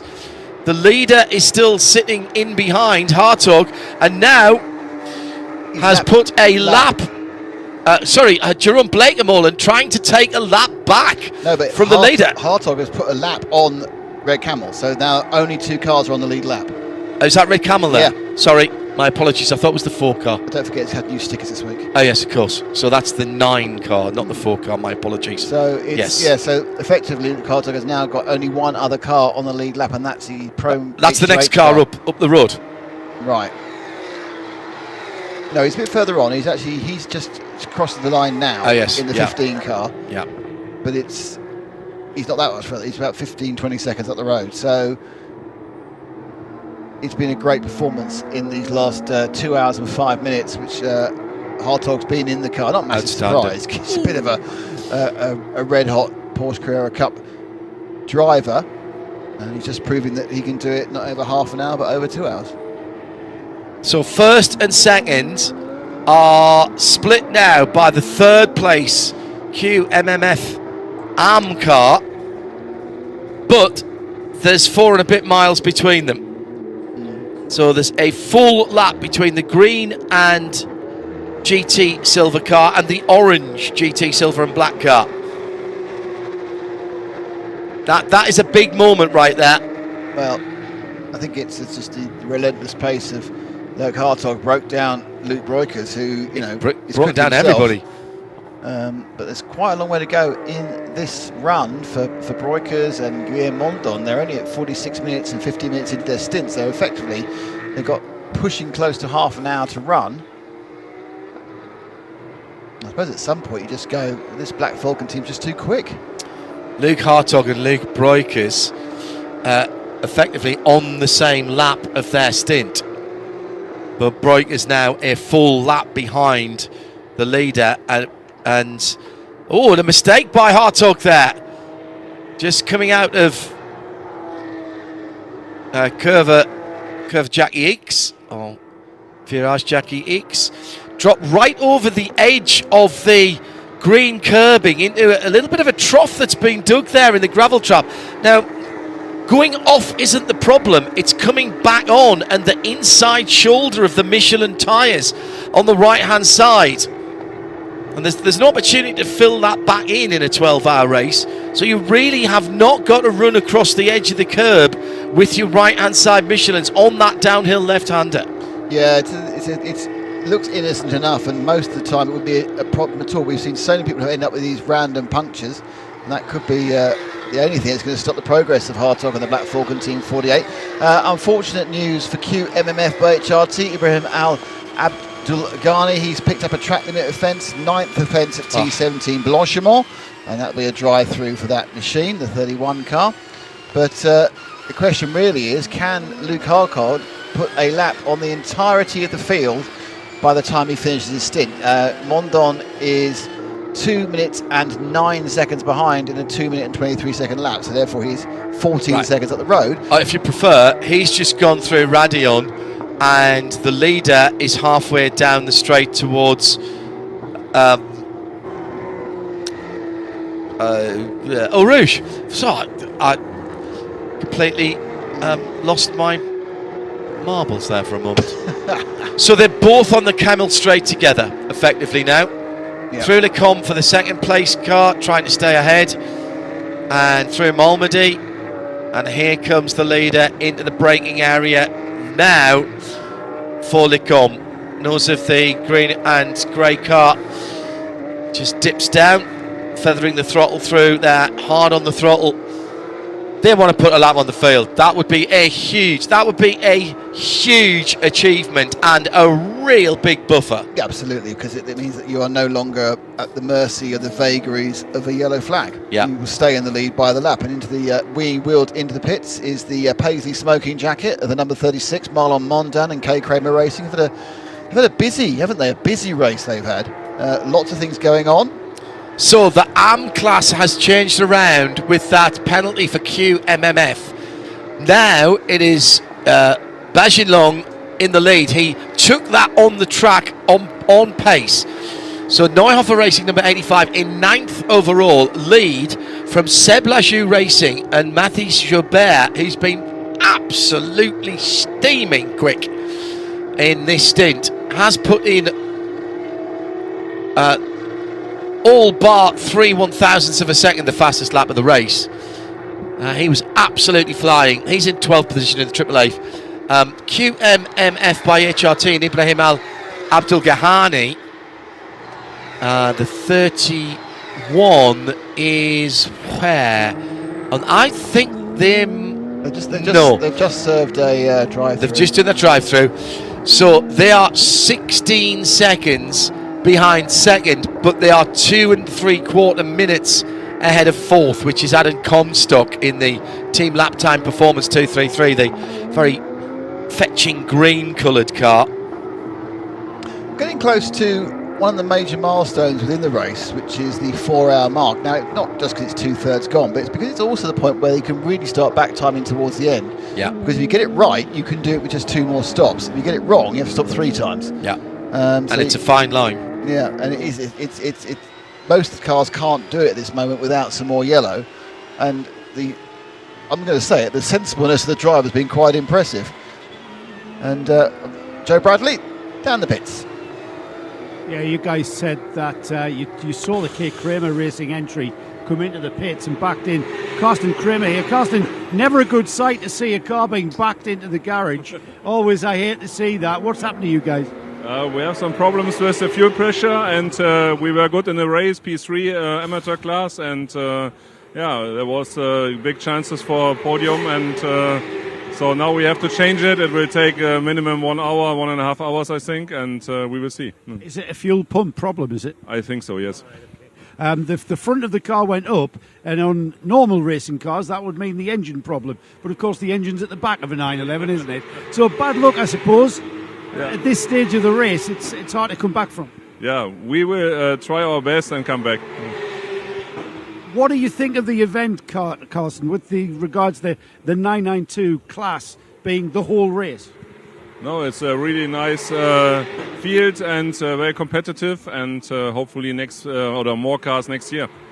Yeah, we would like that. What do you think of the new? I mean, you're very familiar with the Creventic and the 24H series, running with code 60s. The pit lanes are different with regards to refueling.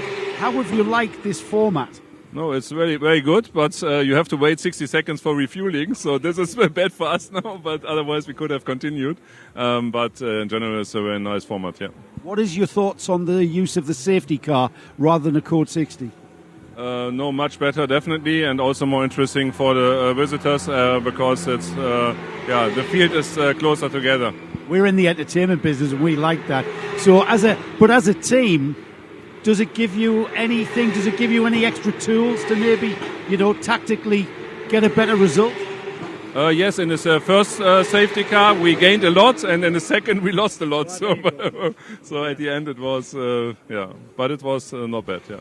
I'll leave you. Best of luck to your mechanics, Carsten, to get that car sorted. Fuel pump issues then on the 36, which is a shame, really. The point he was making there is if they'd had the normal fueling rules, they could have just kept coming in and topping the car up every time they started losing fuel pressure. But because it's a minute every time, they probably only needed 20 or 30 seconds worth of fuel, and they were just going to lose too much time, I presume. Yeah. What would you say would be an acceptable amount of time between penalties for going off at the same corner when you're competitive and trying to do well? A year. Would you say 30 minutes was rather too long to go from your fourth penalty to your fifth penalty at turn 17 Blanchimont? I would think that lesson had not been learned, wouldn't you? And the lesson that hasn't been learned is car 98, Ghislain Cordier for Belgium Racing, third in Pro-Am. He's about to pick up his third drive-through in the last half hour. In fairness, I don't know about the second one, whether that was his fault or just a topping up from before, because that was turn 3. But certainly these last one, all those off-tracks are his.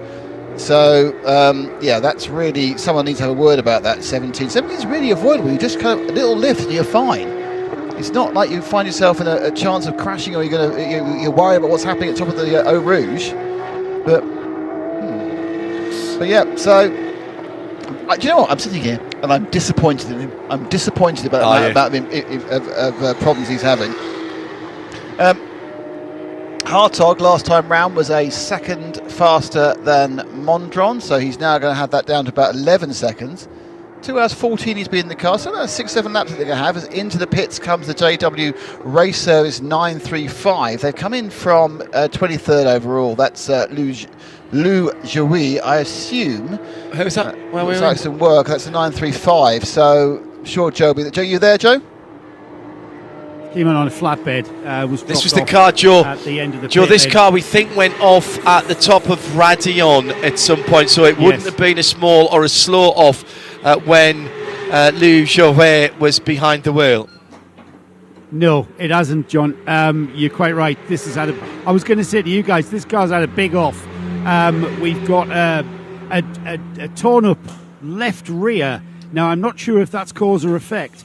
The tyres kind of, just come apart, really. It's off the rim, but it's kind of hanging on to the rim by grip for grim death. And again, whether that's cause or effect, it's had a heavy impact, certainly on the left rear.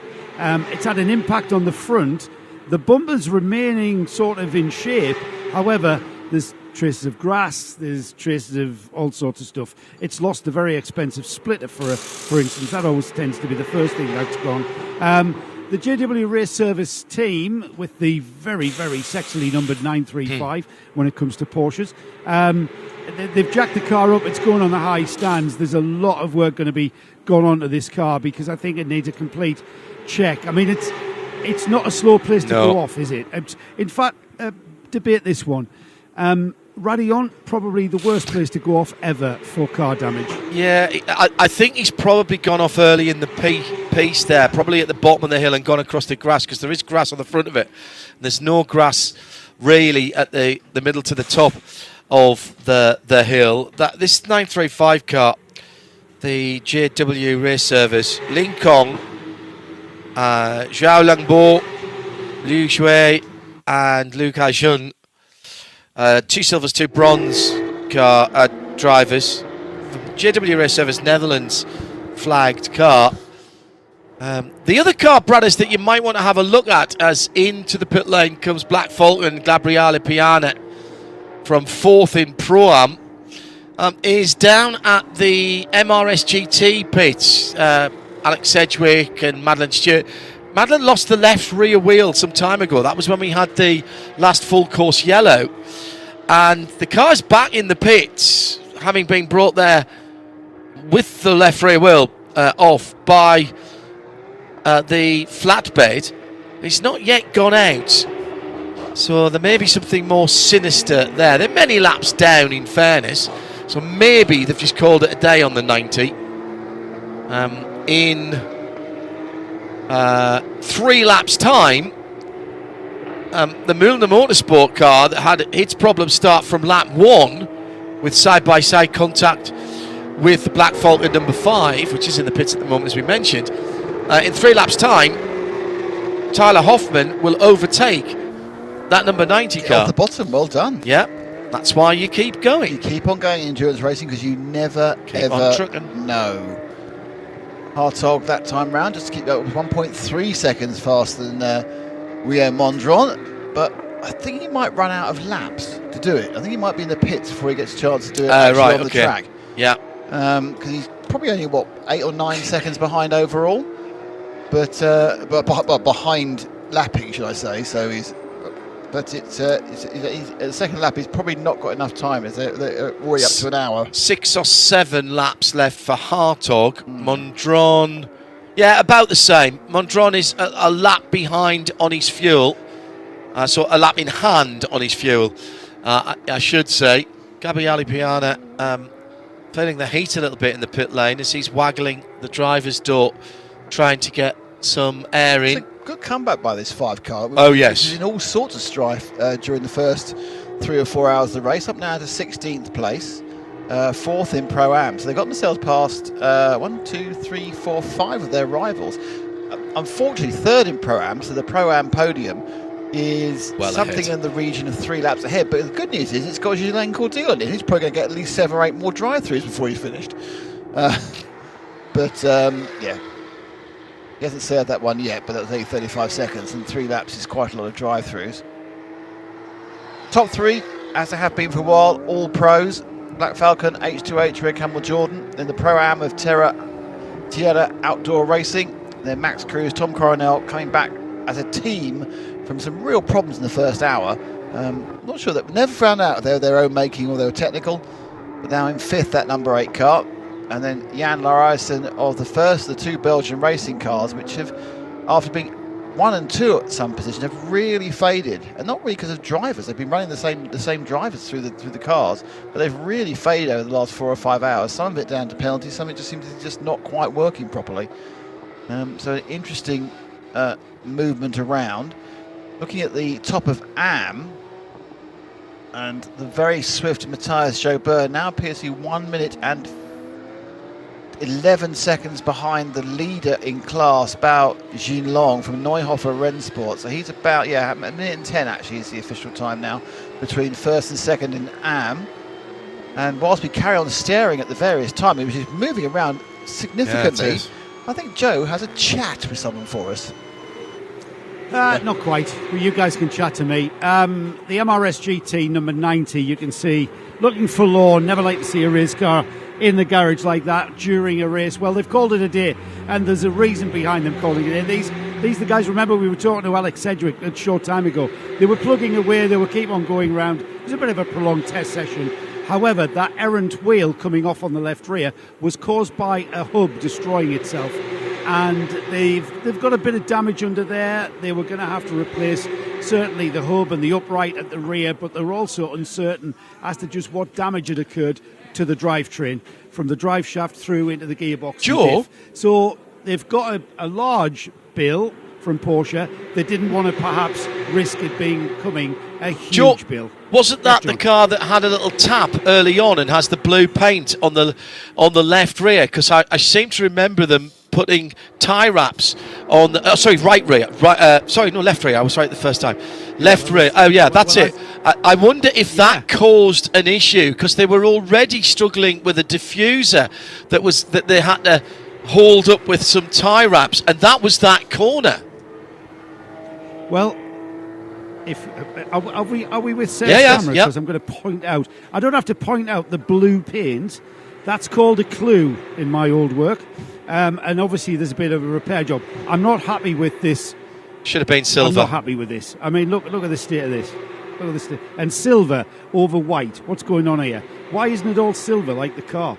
Look at Joe, this. I've seen you tape up our wires as badly as that. No, I do not tape Oh, up our he wires took as that badly. as that. Absolutely. Would you? Well, come on. I'm a professional. Yeah, I mean, it's in that area, isn't it? And if that's taken a knock, I mean, it's taken a lot. It's taken quite a few hours. But you do remember Alex Sedgwick mentioning how they had the handling of the car was evolving, and they were fixing bits and pieces at every pit stop. So I think that blow to that left rear corner has been more right on the edge of the wheel, because the other thing that's missing there is the Porsche multicoloured crest from the middle of the wheel hub. So that's been knocked off in the accident. If you stay with this camera as well, it's not just blue paint on the very corner. Look at this blue. It hasn't just had corner to corner contact. It's had pretty strong side to side.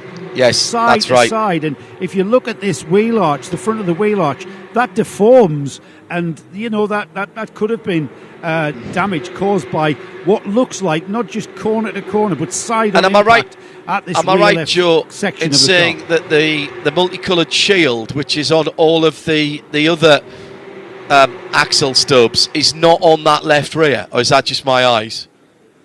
The Porsche shield, the multicoloured shield, the Porsche logo shield, that's right on the end of the wheel spindle. Wheel hub, yeah. Oh yeah. Oh yeah, that's good. Yes. That's 120 euros. Hello, Therese. That thing there, in comparison to this one here, which says Porsche, MRS lovely little GT, Porsche spin badge, at it's all Brussels. gone.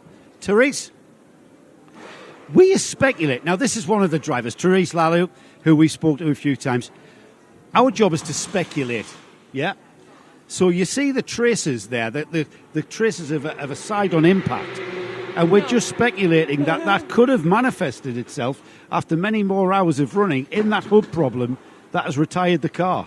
The hub problem unfortunately resulted in the wheel coming off of the car, which obviously is very dangerous for the drivers. Unfortunately, we found out that this chassis has not been maintained properly, and that's what happens when you don't do the recommended maintenance. The car is over hours, and if you do the proper maintenance, these cars go all day. My car at home is 110 hours on it and runs great, but you have to do the recommended maintenance. So having it be a wheel nut failure and seeing the condition of the other wheel nuts, I elected to not risk the safety of my other drivers. I did put this program together, and for me, safety is more important. So given that we lost the wheel and somebody could have got hurt, I had to make the very tough decision to walk away from the rest of the race. But I'm just really sad because the pace was there. We were able to put it on pole in Pro-Am before we got that infringement. But no, the damage that you're seeing on the car is just the rubber and sort of all of the scars and battles that you get from 12 hours of racing. So there are other factors to do with... you mentioned there your car's got 110 hours. What's the recommended life then? So the chassis does not time out, but there's a service lifetime on every single part on this car. So the engine needs to be rebuilt at 100 hours. Unfortunately, that hasn't been done here, and we're down a little bit of power. So you see that. And the gearbox is brand new. The gearbox is time out every 60 hours. But we have things like the calipers, the wheel nuts, the differentials. All of those need to be constantly maintained, and as these cars get pushed really, really hard to the limit, especially with the type of drivers that I elected to put in this car, you really want to make sure that those parts are being serviced properly. It's a race car, so you've got to optimise and maximise every moment. Everything's on the red line, every gear. But 60 hours, give me an idea then. 60 hours running, and that's 60 hours running, whether that's a practice session or race session, any track time is 60 hours. Anytime the car is on, hours are on, but people have to realize these cars are never driven at anything but 100%. So we drive these cars at 110%, 100% of the time, and we're abusing the heck out of them, and they take so much. Like, literally, I cannot tell you how incredible these Porsche machines are. They take such a beating every single day, and they just keep delivering hour after hour after hour. I've ran Carrera Cup cars in things like GT Cup in the UK. I call these cars bulletproof. But give me an idea, Therese. 60 hours on the gearbox, then goes back for a rebuild. How much does that cost? If there's anybody out there thinking about coming and doing this race, now come on, be truthful. We're selling this. Motor racing's expensive. We can't fool people into thinking. It's expensive, but Creventic is the most affordable way that you can do it. The unfortunate reality is racing is much more expensive in the United States. It costs about double. So over here in Europe, you have a lot of opportunities to get some really great seat time for a fraction of the price. The gearbox is only about, I want to say, $15,000 for the rebuild.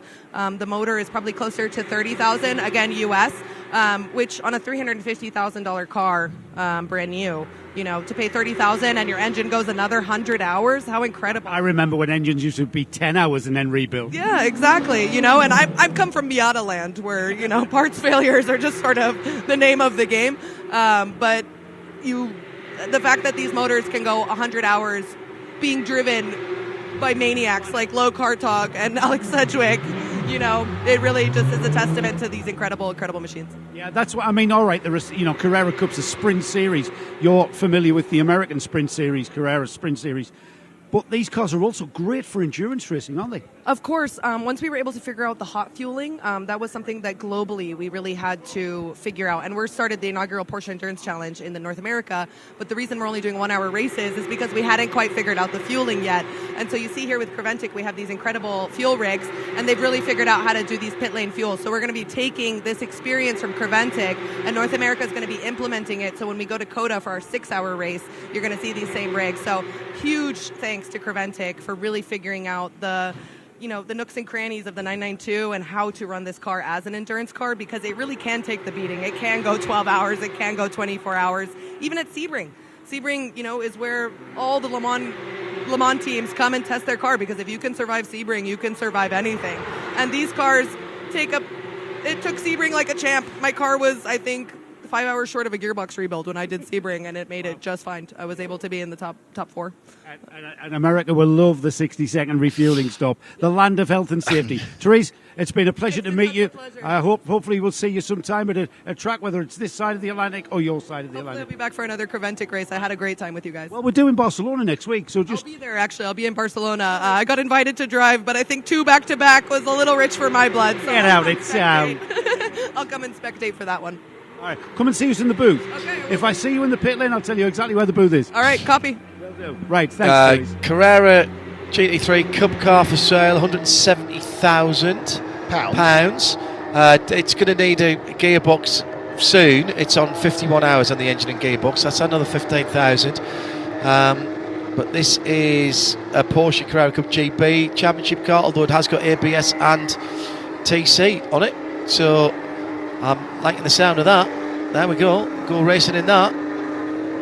These are incredibly, as Joe rightly said, and Therese rightly said, there's no cheap motor racing. There is value in motor racing. And had somebody in Europe not won my 125 million... Oh, not you as well. Yes!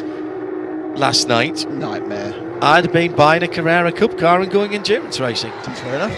There's absolutely nothing that you get for your money at this level of performance.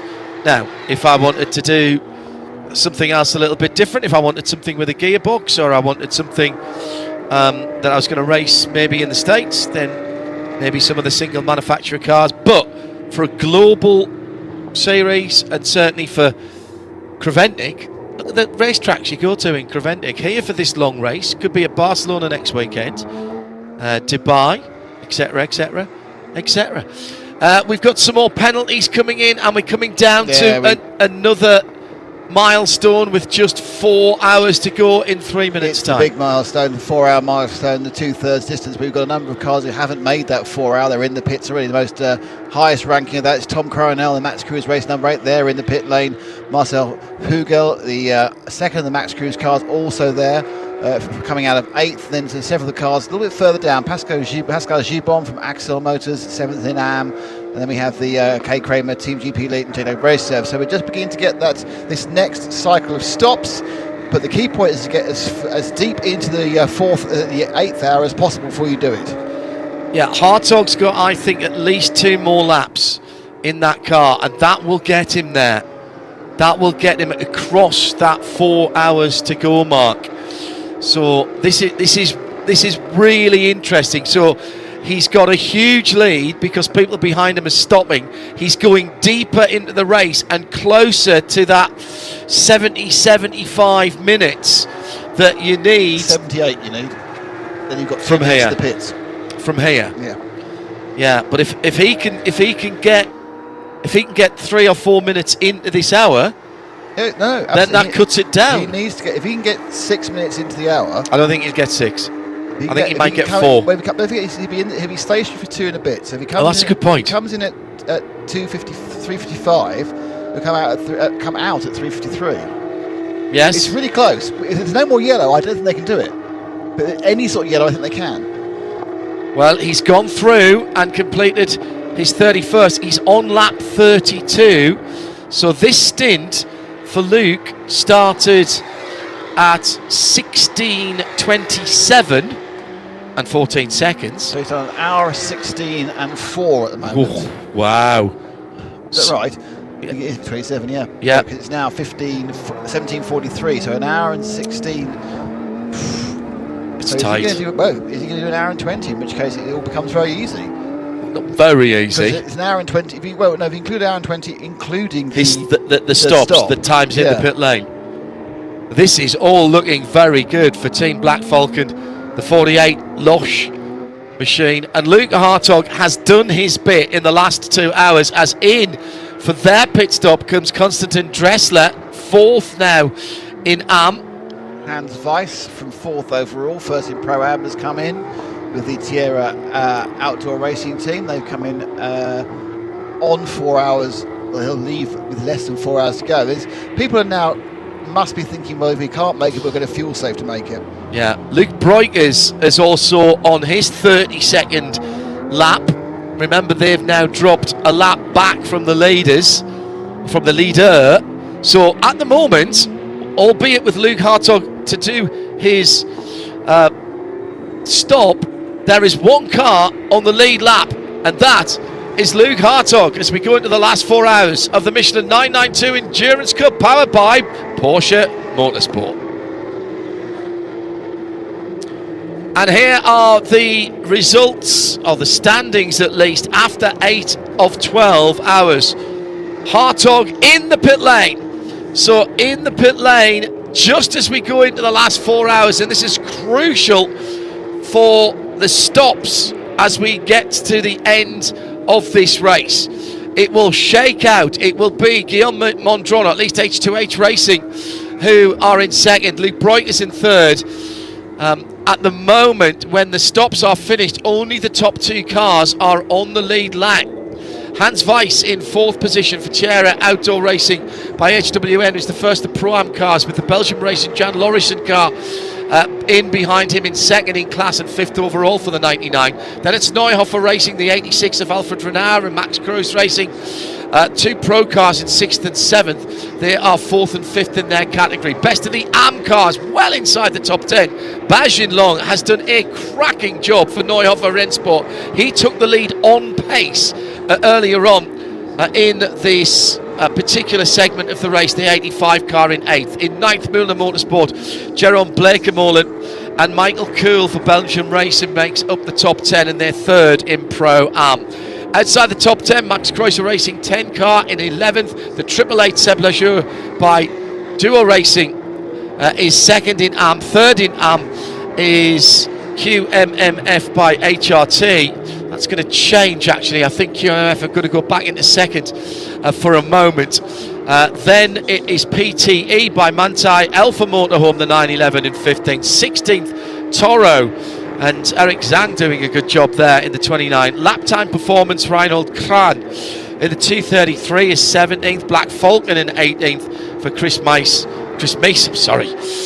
Flank Deserteur for Ansel Motors, Lorient in 19th. And Speed Lover, Jean-Pierre Verhoeven in 20th. Speed Lover's off their normal pace today, got to be said. Milner Motorsport, Parker Thompson, the Canadian, cracking on in 21st position, albeit some 18 laps off the lead. Kay Kramer in 22nd, GP Elite in 23rd, MRS GT, the 89 car. Lucas Salas now behind the wheel of the 24th place car. JW Race Service, Lujoy in 25th, and the 935, they've had their problems recently.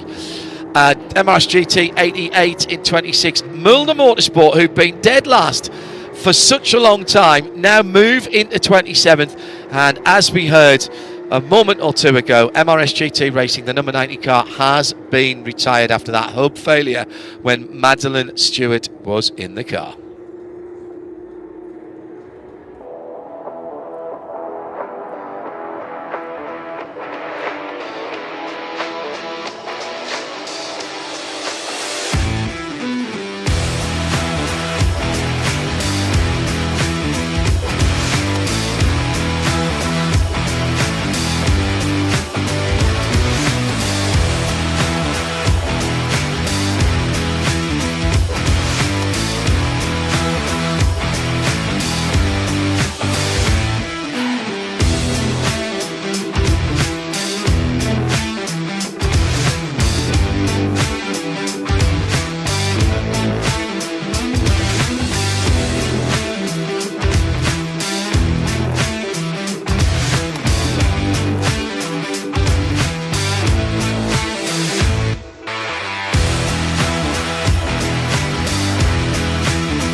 I don't even know what to say about those last few hours other than to just bow down and say I'm not worthy to Black Falcon. Well, yeah, and whilst we were going through the rundown and the highlights, of course, the top cars all came in because they are all trying to get in around that 4 hours. In fact, Black Falcon, Tobias Muller has taken over. They did a 2:08.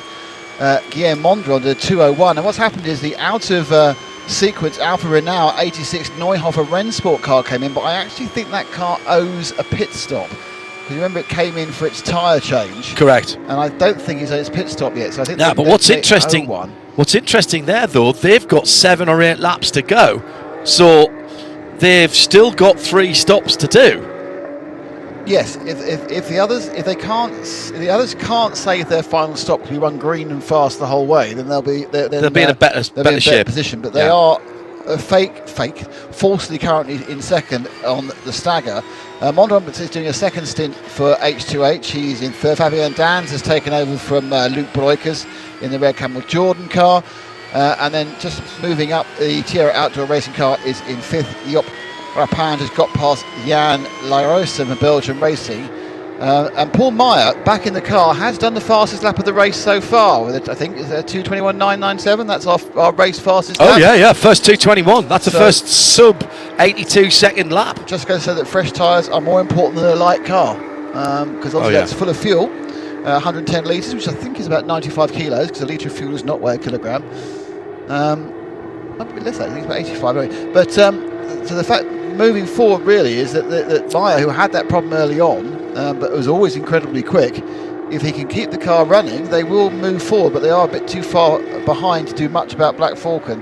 But there's still quite a lot to play for. Leading it Eric Kwong, Neuhofer Rennsport. They have a lead of 33 seconds over Sebastian Lejeune, so Seb Lejeune himself in the Seb Lejeune racing car.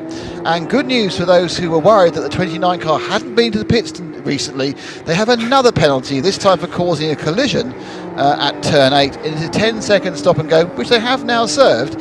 So the 29 car, the Toro Racing car, is still 15th place, despite having gone down the pit lane 16 times. How many times? 16 times.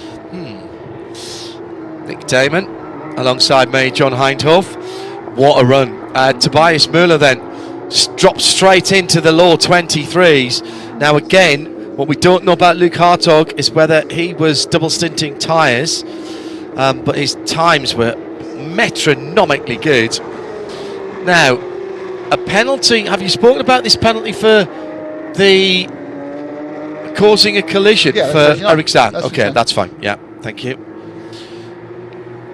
General Code of Driving Conduct. At Don't turn do that, 8. basically. That was that touch at Brussels, wasn't it? Now we are 3 hours 52 minutes out. So what we haven't seen since the first part of the race is Christopher Mies. I know he was in the car recently. He's just got the Black Falcon car. I do apologise. He's just got in the other car. That's why I wondered why he had rotated back into the Black Falcon leading car, but he's just rotated back into the Black Falcon the last 15 minutes or so in the 5 car. So that car is on a comeback from all sorts of issues. Well, seeing Chris Mies in it should certainly help. I'm sure he's going to find that car a little bit looser perhaps than the other one he was driving, because it's been doing a lot more weirdness. They've still got a chance of a podium in Pro-Am podium in that car, have they? No, they haven't. They've got a chance of 4. In fact, they'll go up to 4th in a lap or 2 because of Eric Zhang's penalty.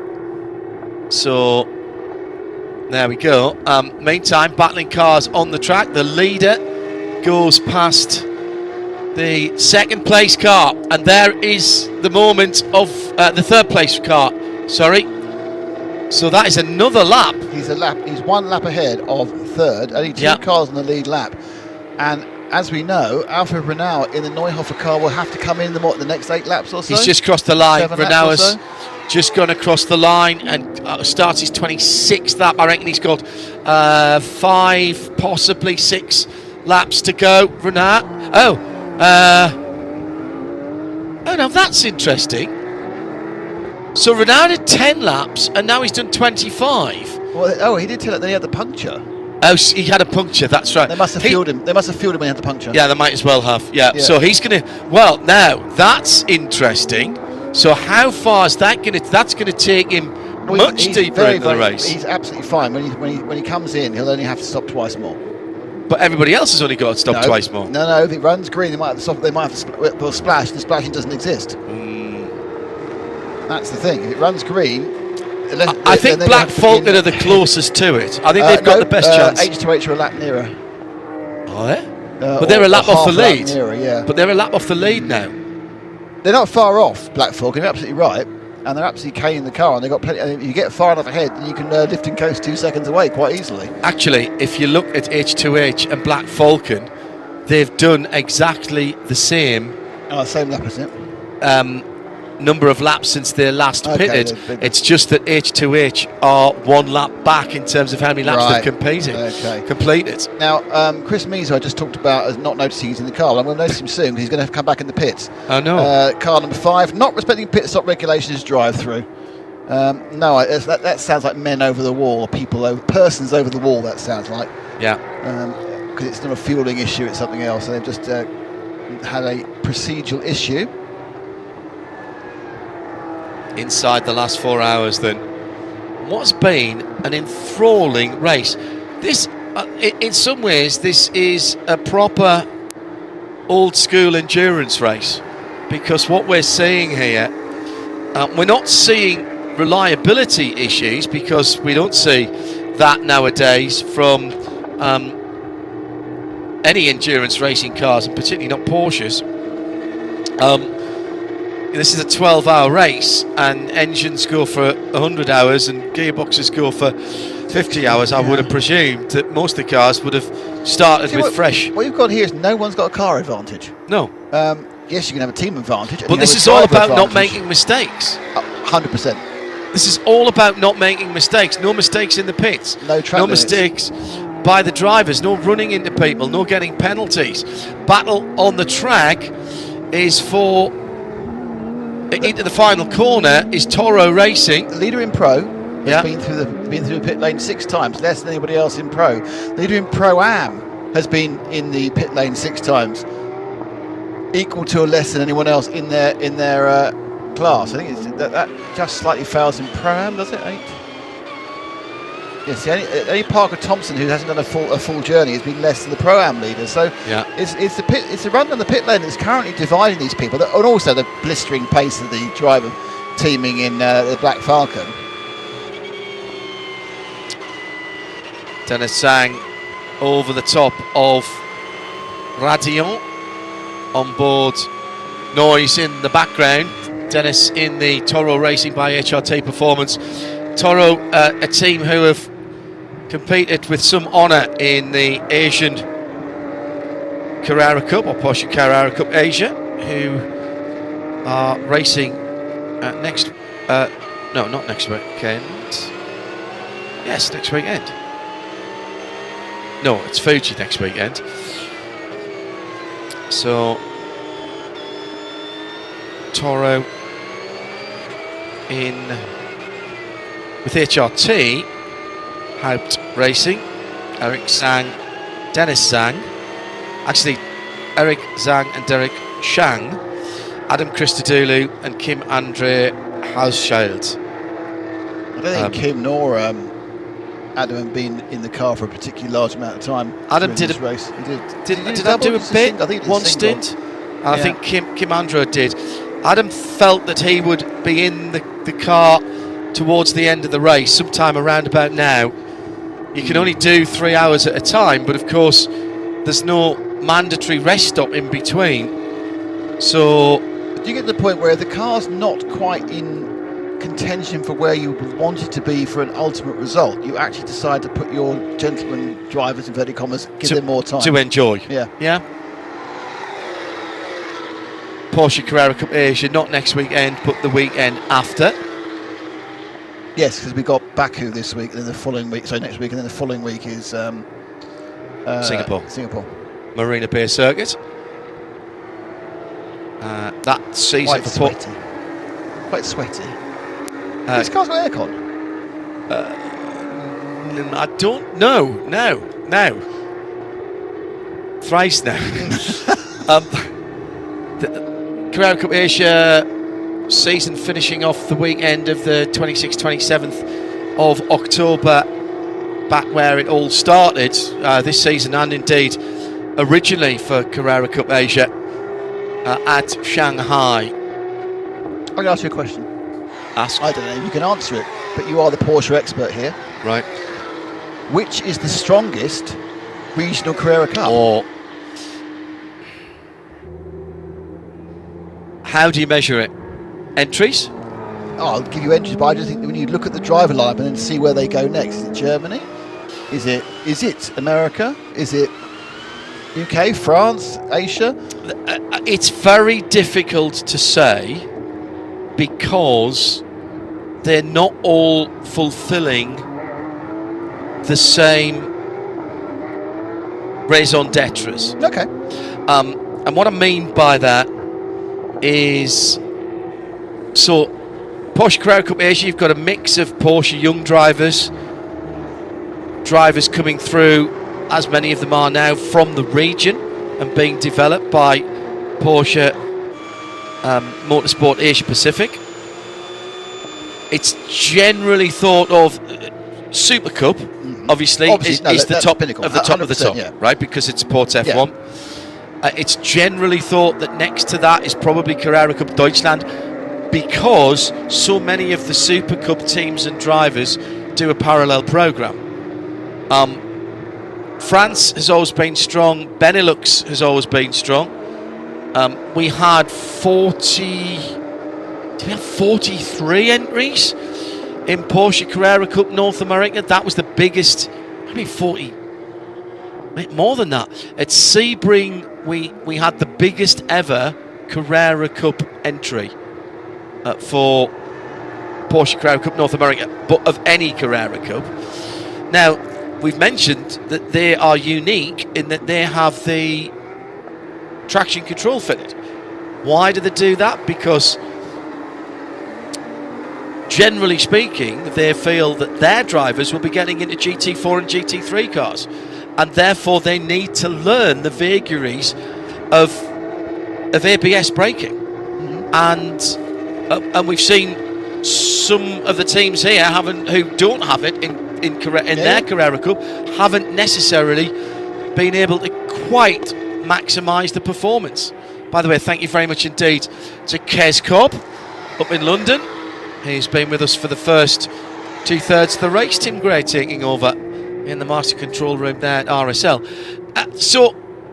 It sounds a bit like a cop-out, and in some ways it is, as the battle for 5th and 6th has now been turned up to Gaps Mark 6, with Job Rapanga and Paul Meyer battling across the start-finish line. Renault in and out.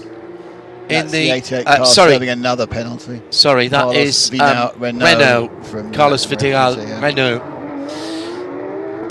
Great battle going on for 5th and 6th. Paul Meyer in the number 8 and the 33 is the Tierra Outdoor Racing. That's a Pro and a Pro-Am car. It sounds a bit of a cop out and a bit of fence sitting, but I genuinely think that they all bring something a little bit different.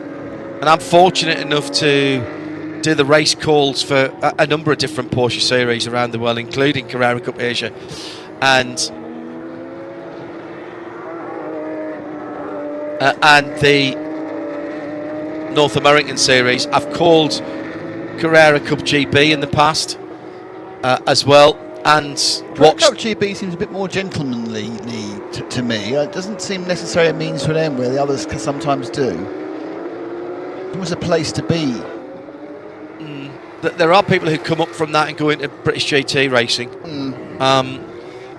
That is on Carrera Cup GB is with British Touring Cars, which of course has network television for the most part, so it is very high profile in that respect. So as I say, they sometimes are slightly fulfilling different remits for not only the region but for the drivers who are competing within them. Which one would you do? I don't think I'd do Carrera Cup. Oh, blimey. I think I'd do endurance racing in a Cup car. Okay, all right. Interesting. Cup racing, 2 races in a weekend.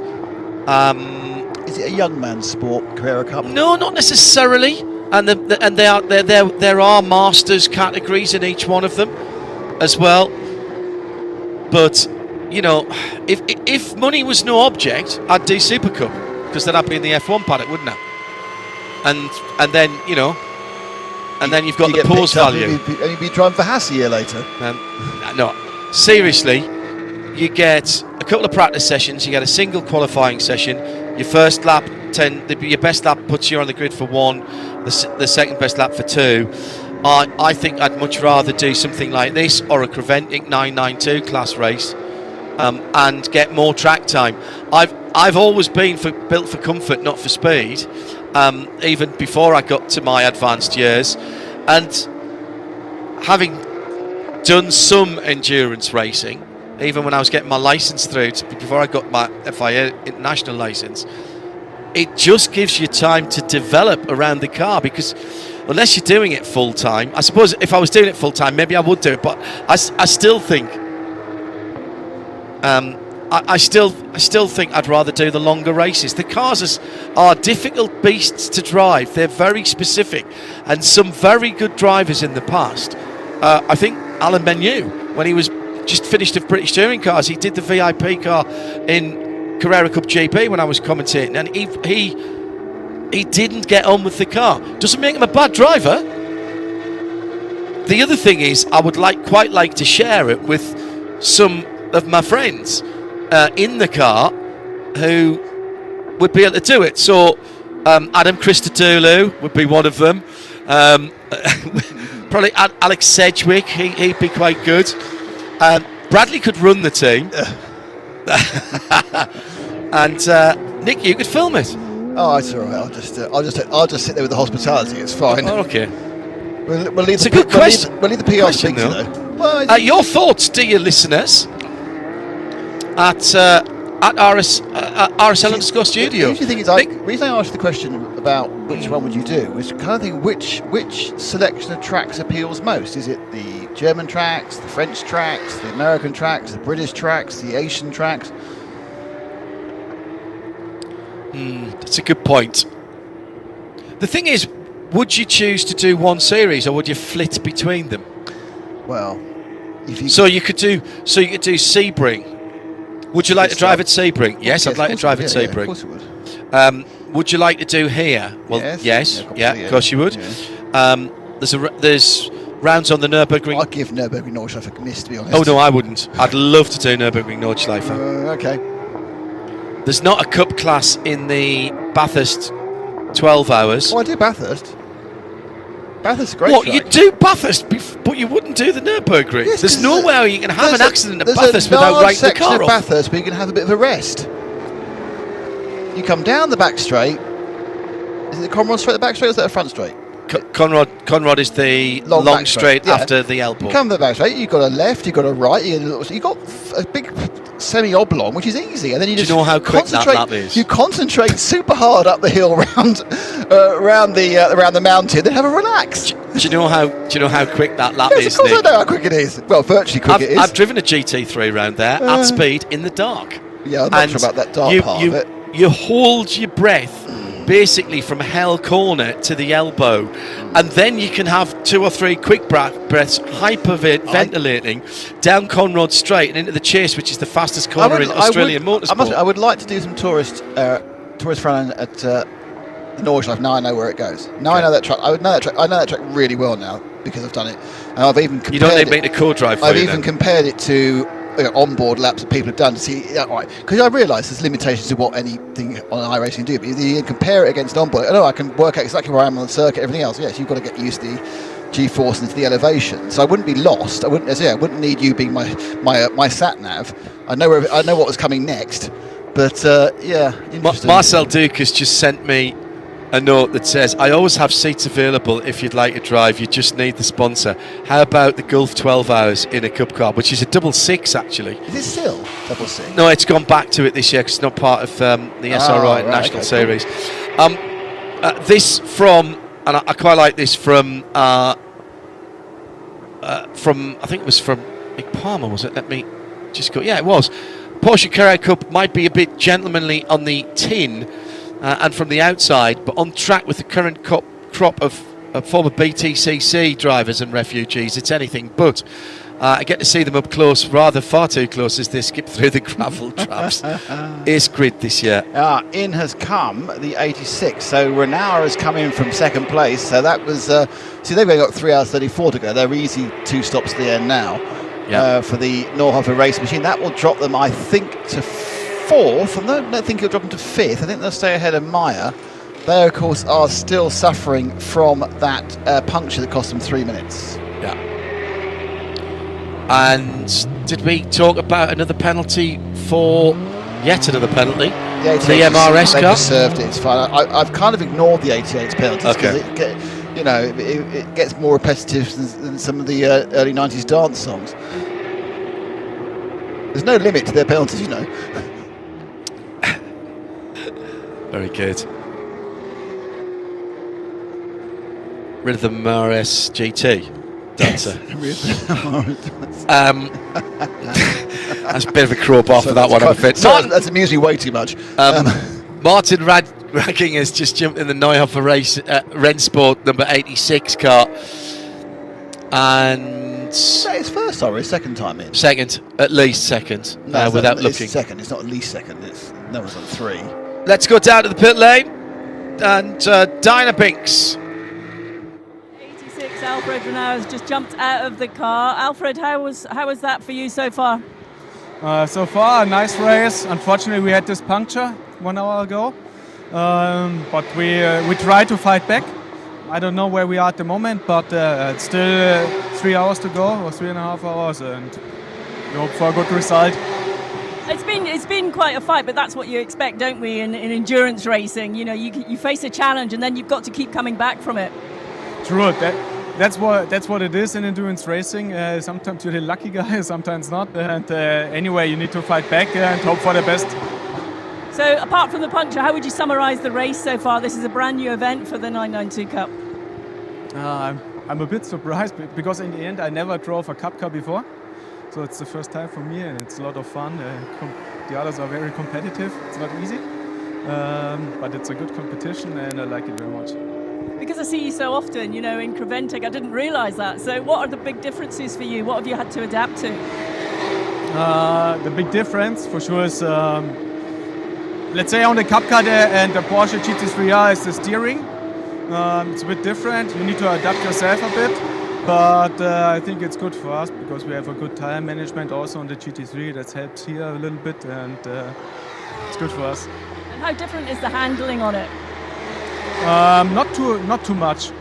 It's both 4 wheels and 1 steering wheel, so quite easy. You enjoying the event? Very much, yeah. It's really cool. I hope they do it next year again. I hope to be again here next year. Alfred, thank you so much.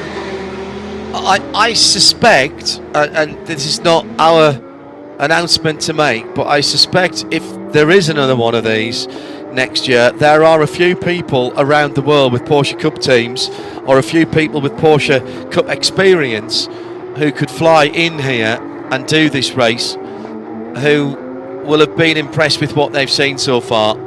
The level of attrition has been a bit lower than I expected, if I'm being brutally honest. Now, we haven't had Ardennes wet conditions, but another 10 cars I think we could take easily here. Some more good teams who haven't come here. I think it might depend when it is next year and what is going on around it in terms of other Porsche championships and other championships that they might be racing in. Does it help or hinder that next weekend is the Barcelona 24 hours when we will probably have a 14 or 15 car grid in the 992 class? I don't honestly know. I think 3 or 4 cars extra would have been here if Barcelona was in 3 weeks' time. Yeah. Yeah, I think you're probably right. I think if they can get from Spa a good date, and that's difficult because Spa is very busy, then I'm absolutely certain they'd be falling over themselves to rearrange this one. Just earlier on, which was the car that had the big off at turn 3 that Joe was talking about that had the bump? The 935? It was indeed the 935. JW race service. Still there, still in the pits. Yes. I now know what happened to that car. What happened to that car?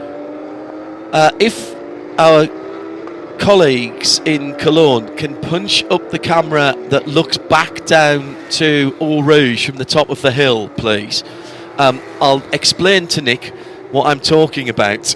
So if we can look back down the hill from Eau Rouge to Eau Rouge from Radillon onto the straight, or the next time we see that, have a look on the grass. When we said where did the grass come from, and I said they've gone straight across.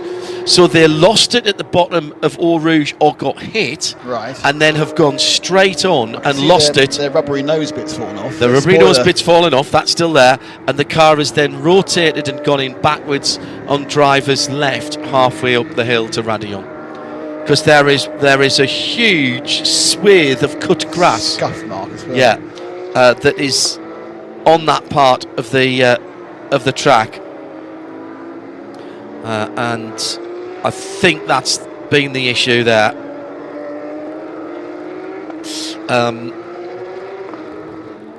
And that would have been a very, very scary incident you don't indeed. do anything at that part of the track because you're going very fast and not always completely in control of everything that's happening to you.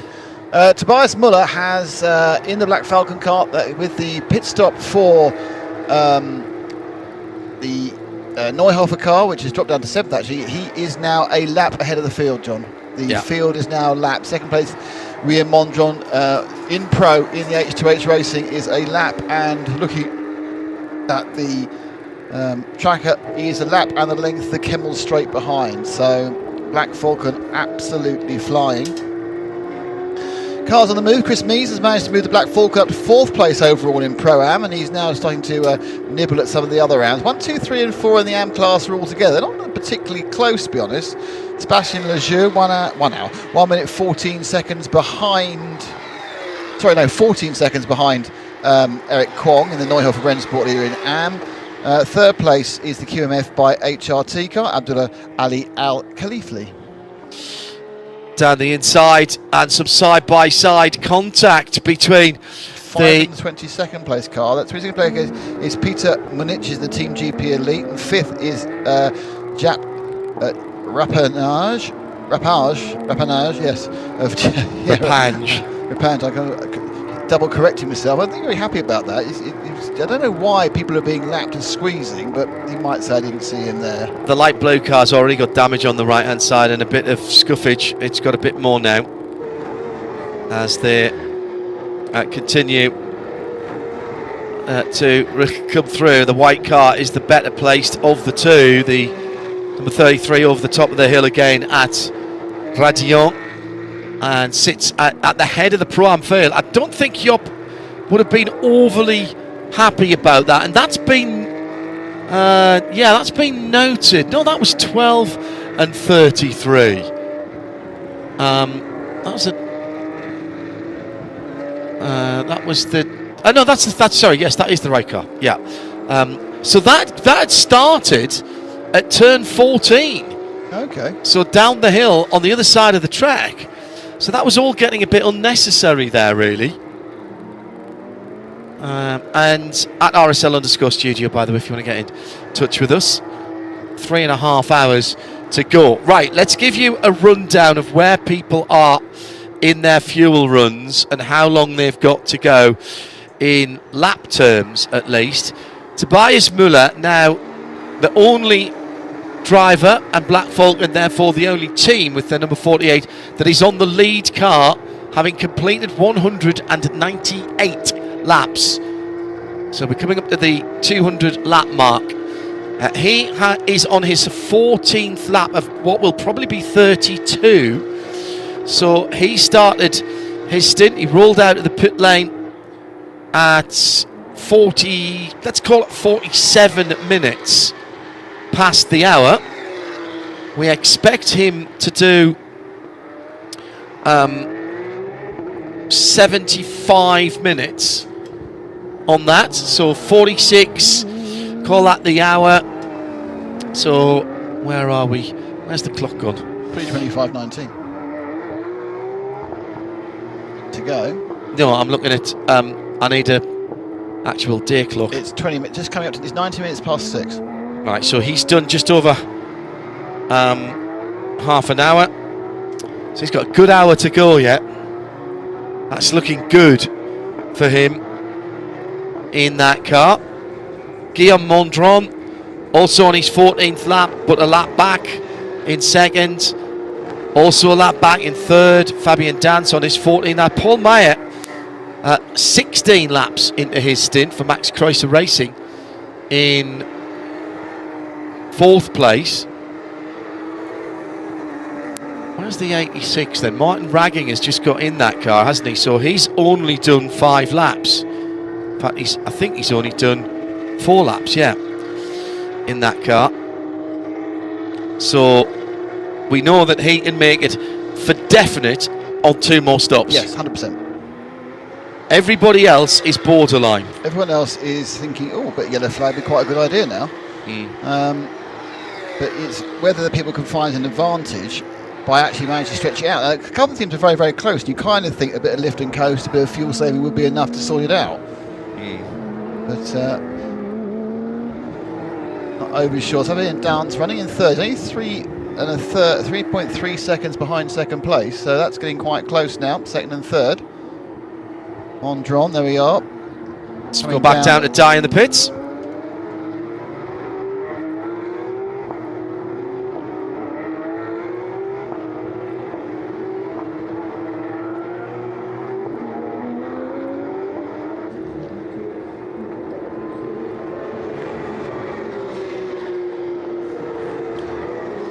It has been there for a very long time. Yeah.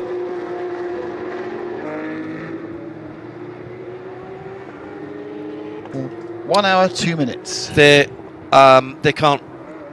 If they refuel the car, they can't do anything else.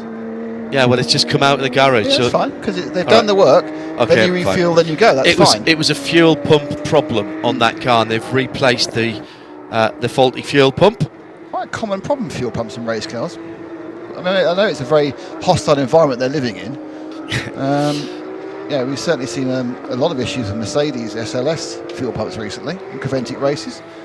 But I suppose just one individual fuel pump is not exactly indicative of a problem. It's just one of those things. I would presume there'd be probably only a couple of suppliers as well.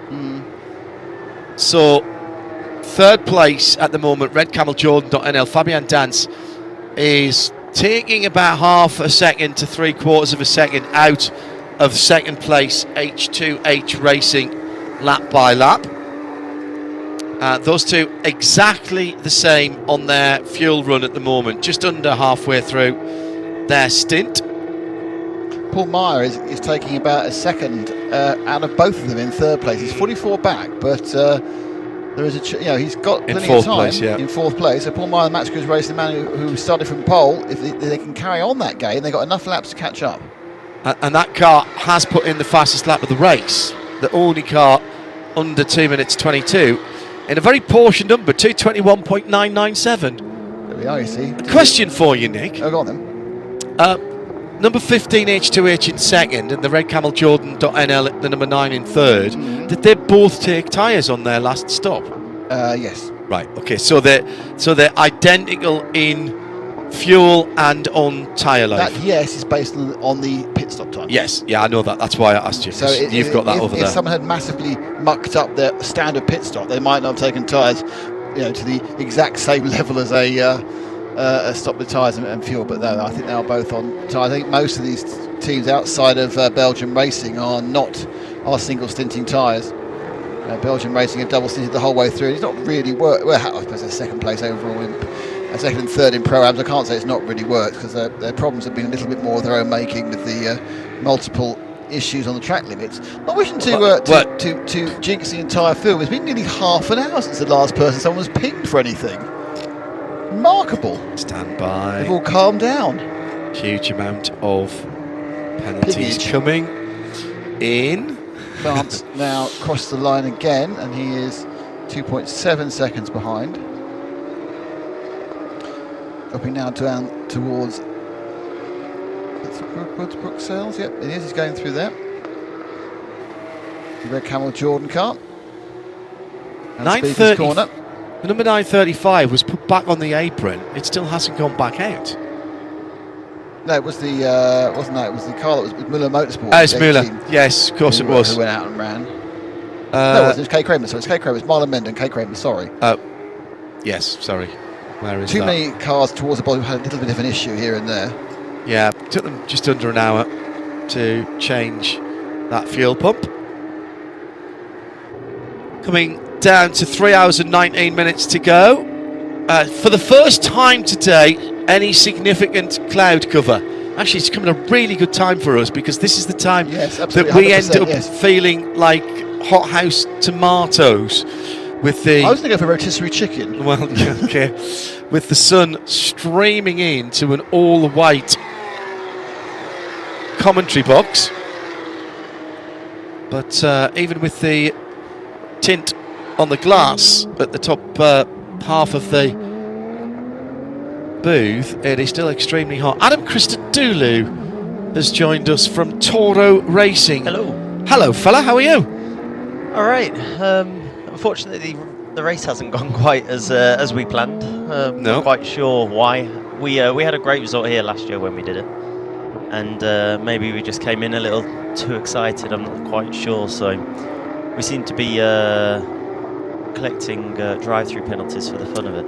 You're not the only one, although you are doing that far better than anybody else. I think 16 times you've been down the pit lane. That's not all. Someone's beaten us though. For drive-through. 17 yeah, pit stops so far. They're not all penalties. No, we have taken obviously a few planned pit stops, but we've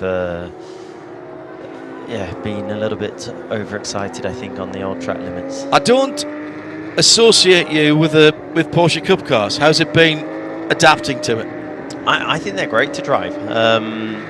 It's when you've obviously jumping from the AMG that's got a huge front engine chassis. Of course, it's a bit weird, like thinking, oh, hold on, how short's the front? Like my feet's sticking out the And end how of light it. is it on the front? And so, but they are a hell of a lot of fun to drive. Like they just seem to be able to throw them around really well, and you can see them dancing around the corners. They seem to really like roll and twist on the tyre really nice. Considering they were built to do at a maximum 45-50 minutes twice a weekend, running them for an hour and 15 minutes per stint, and sometimes double stinting the tyres to nearly 3 hours, that's actually quite a testament to how good these cars are. Yeah, it's been brilliant, and so like we did the 12 hours last year, and I think it's like all of these cars now, they have to be engineered so well, whether it's the GT3 spec cars like the Mercedes, the Audi, BMW and all of those, and obviously when the Cup cars are equally as bulletproof, so you see them racing at the Nürburgring 24, and they're very popular also in the and you know why now. Now that you've driven one, you know why now. They're also very popular in the other Creventic races, the other 24-hour series races. You always see them on the grid, and I think bang for your buck, they're actually really good, because I think they're about half the price of a GT3, and to be honest, speed-wise, they're not actually that far Not that different. Yeah, absolutely.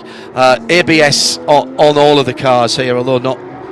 If I think only the US Championship it has it as standard. Tell me a bit about the team. Adam Christodoulou with us in the booth from Toro Racing by HRT. Many of you here in Europe will have heard about HRT. Toro Racing been very successful in Porsche Carrera Cup Asia. Eric Zhang and Dennis Zhang, along with Adam and Kim Andre Hausschel. Tell me how you four have gelled together.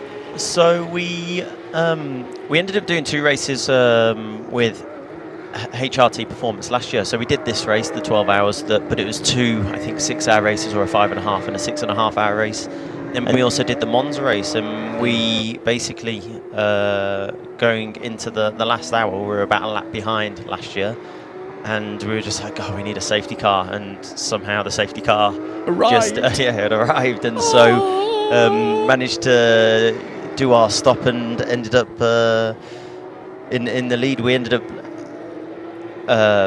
first after the first 5.5 hours, and we were looking pretty good, and then we had to stop pretty swiftly last year after the restart, just because of the amount of fuel that we had left, and we ended up fighting from a lap behind for the whole race, and it all just came together in the very last minute. And then we went to Monza, and that was a bit of a challenge. There was a few tyre issues during that weekend for a few different cars, and it was a bit of a lottery, and so anyway, we thought we'd give it another shot and try and win this one again. But I think we're fighting for P5 at the moment against the Black Falcon cars. But I've raced with Toro Racing since 2018, and we had a lot of success in the China GT Championship and the Chinese Endurance Championship, and I got to do Macau with them last year as well, which was really cool. So put it on pole position there and finished second.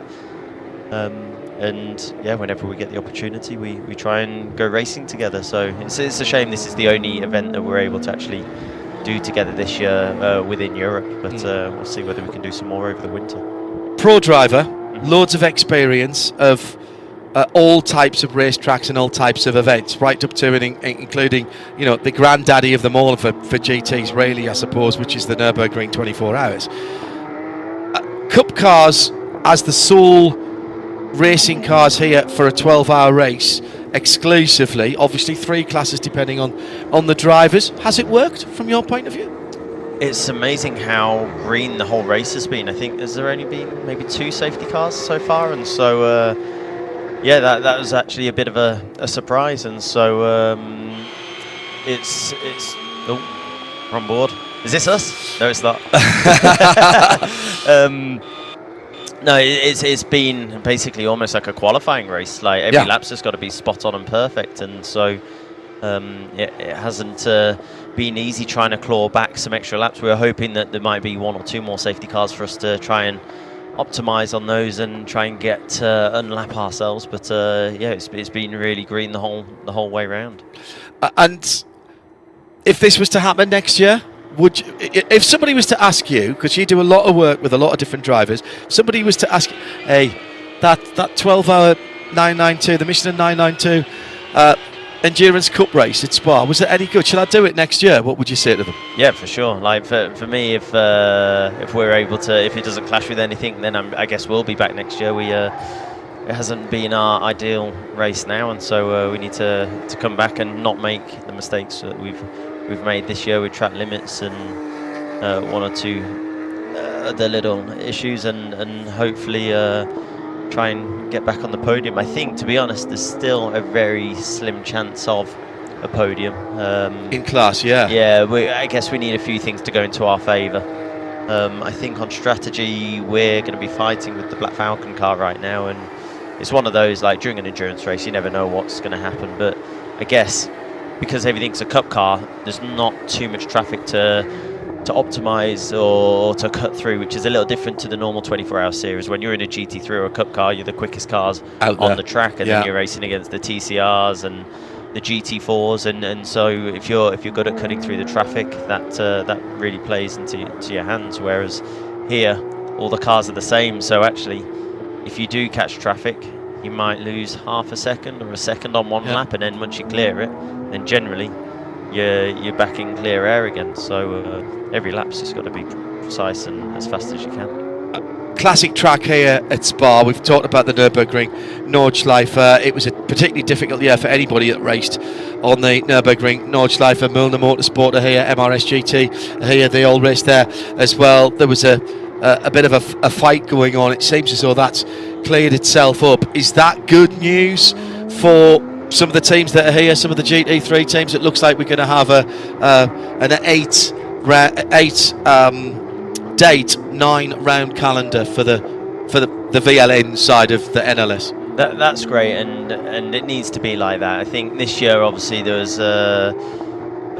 two organisers trying to arrange the races, and in the end, people were unsure which one to pick and which one to do, and of course, it got split equally between the two, and it meant that this is probably the first year that I think I've only been to the Nürburgring about 3 times this year. Yeah. Whereas, and that was for 2. I was going to say practice races, 2 it was NLS the qualifying races, wasn't it? Yeah. And then the 24, whereas normally we get to do at least 3 races there and work on tyre configurations that we're going to use for the 24. But you got to qualify your tyres for the Nürburgring 24, and I think we're allowed 6 different compounds, and so that goes from a soft, medium, and hard tyre, depending on how hot or cold it is, and then there's an intermediate that we'll go with, a wet tyre, and then basically there's a monsoon tyre for when just in case you need it. Yeah, which quite often you do at the Nürburgring. So when do we see you driving next, Adam? Good question. I think that hopefully I'm going to be back at the Nürburgring. Maybe I think it's towards the end of next month, and so it'll be nice to go back there, because last time I was there was for the 24, and it's like a second home to me. So any opportunity I get, I always take it to go and race around there. And now you've done a bit more on the Cup car. How about Super Cup, eh? Honestly, bit of sprint racing. You haven't done that for a while. Well, I guess my first sprint race that I did was Macau last year. Yeah. And that's the first sprint race that I think I've done in maybe 10 years. Yeah. Excluding, like, I've jumped in and out of classic cars just for a little bit of fun, but in the modern stuff. In the contemporary stuff. Yeah, that was the first time I'd been in a sprint race. Like, it's funny. Generally, the shortest race that I do is about 4 hours around the Nürburgring, and so or like the 3 hours in the GT World Challenge when I do some of those races. But I think to be honest, actually, out of the GT3 cars and these, I feel like you have to be more alert in a cup car around the Nürburgring than you do in a GT3 car, because they've got similarish power. So it's got about 30-40 horsepower less. It's got a little less aero, so it dances around a bit more.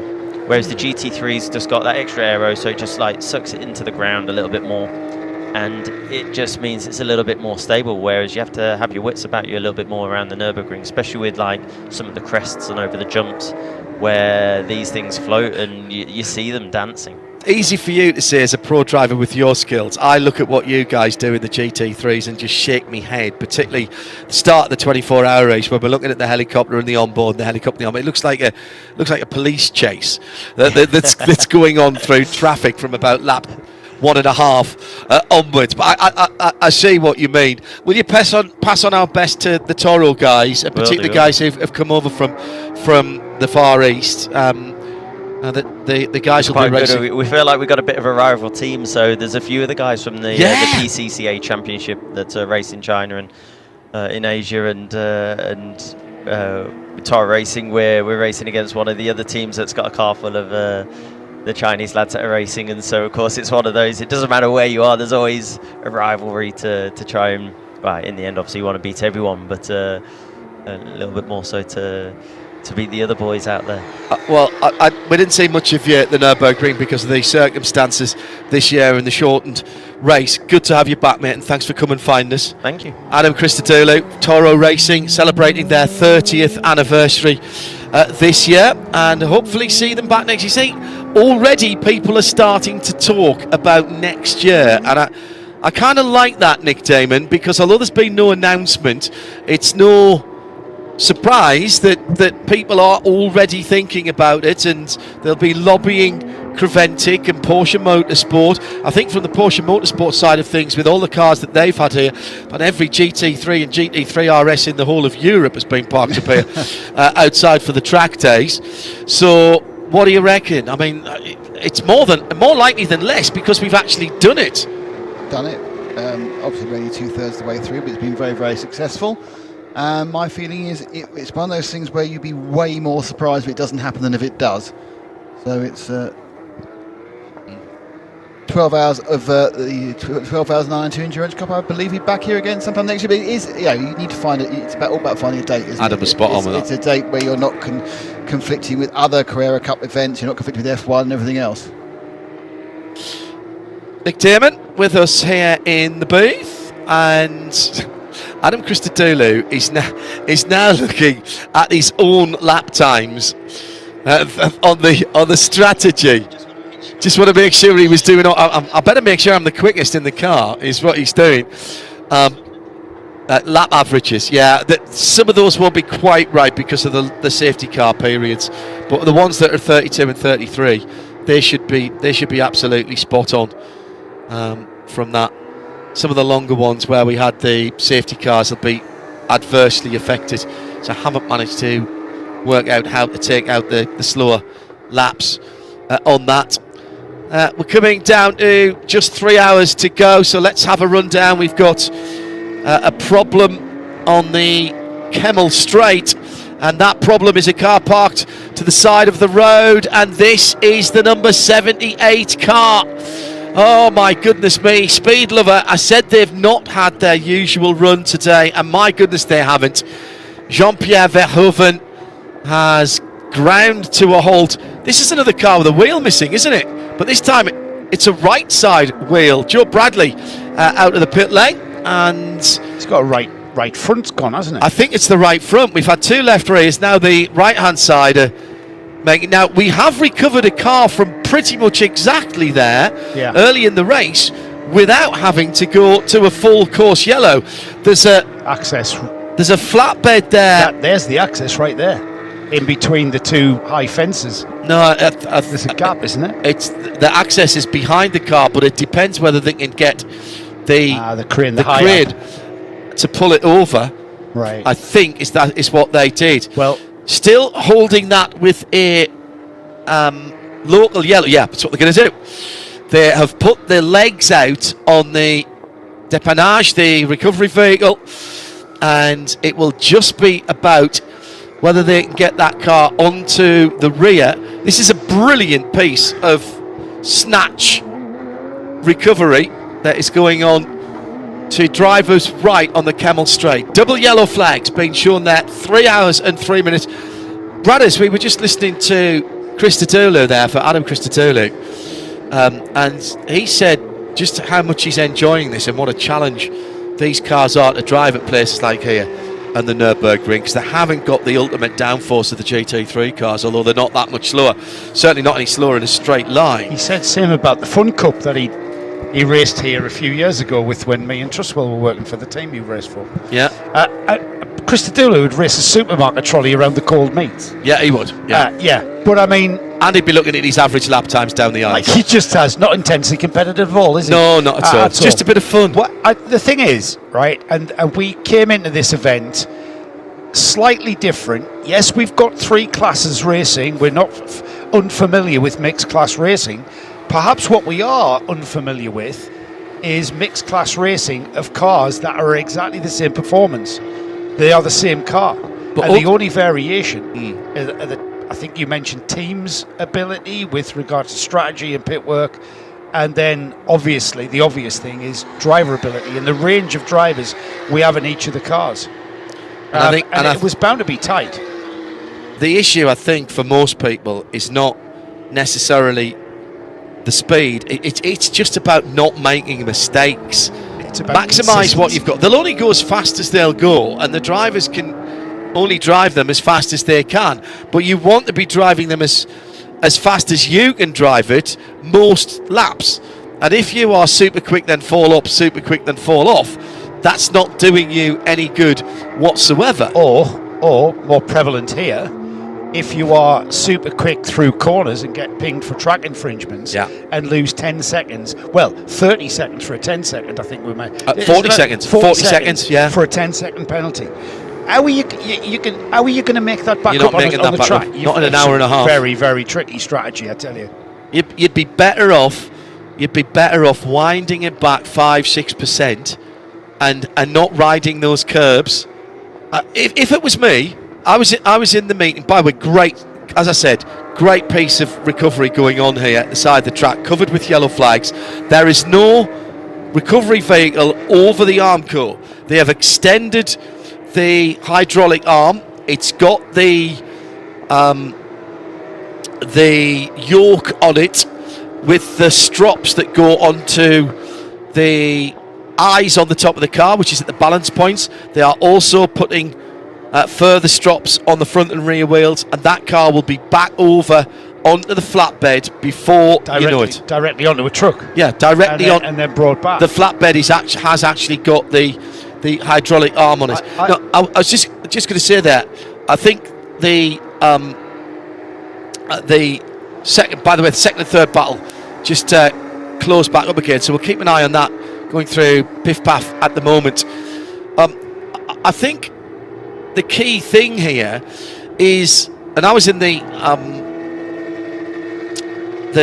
driver briefing, team managers briefing, yesterday, and they showed a picture of what they described as yes, okay, no, not okay, in terms of track limits. Yeah. Yes. So they showed a picture with a Porsche car that had all 4 wheels off the curb, right? So beyond the track, right? Beyond the curb, right? Yeah. And that obviously is off the track. So it was all 4 wheels on or beyond the green edges. Yes.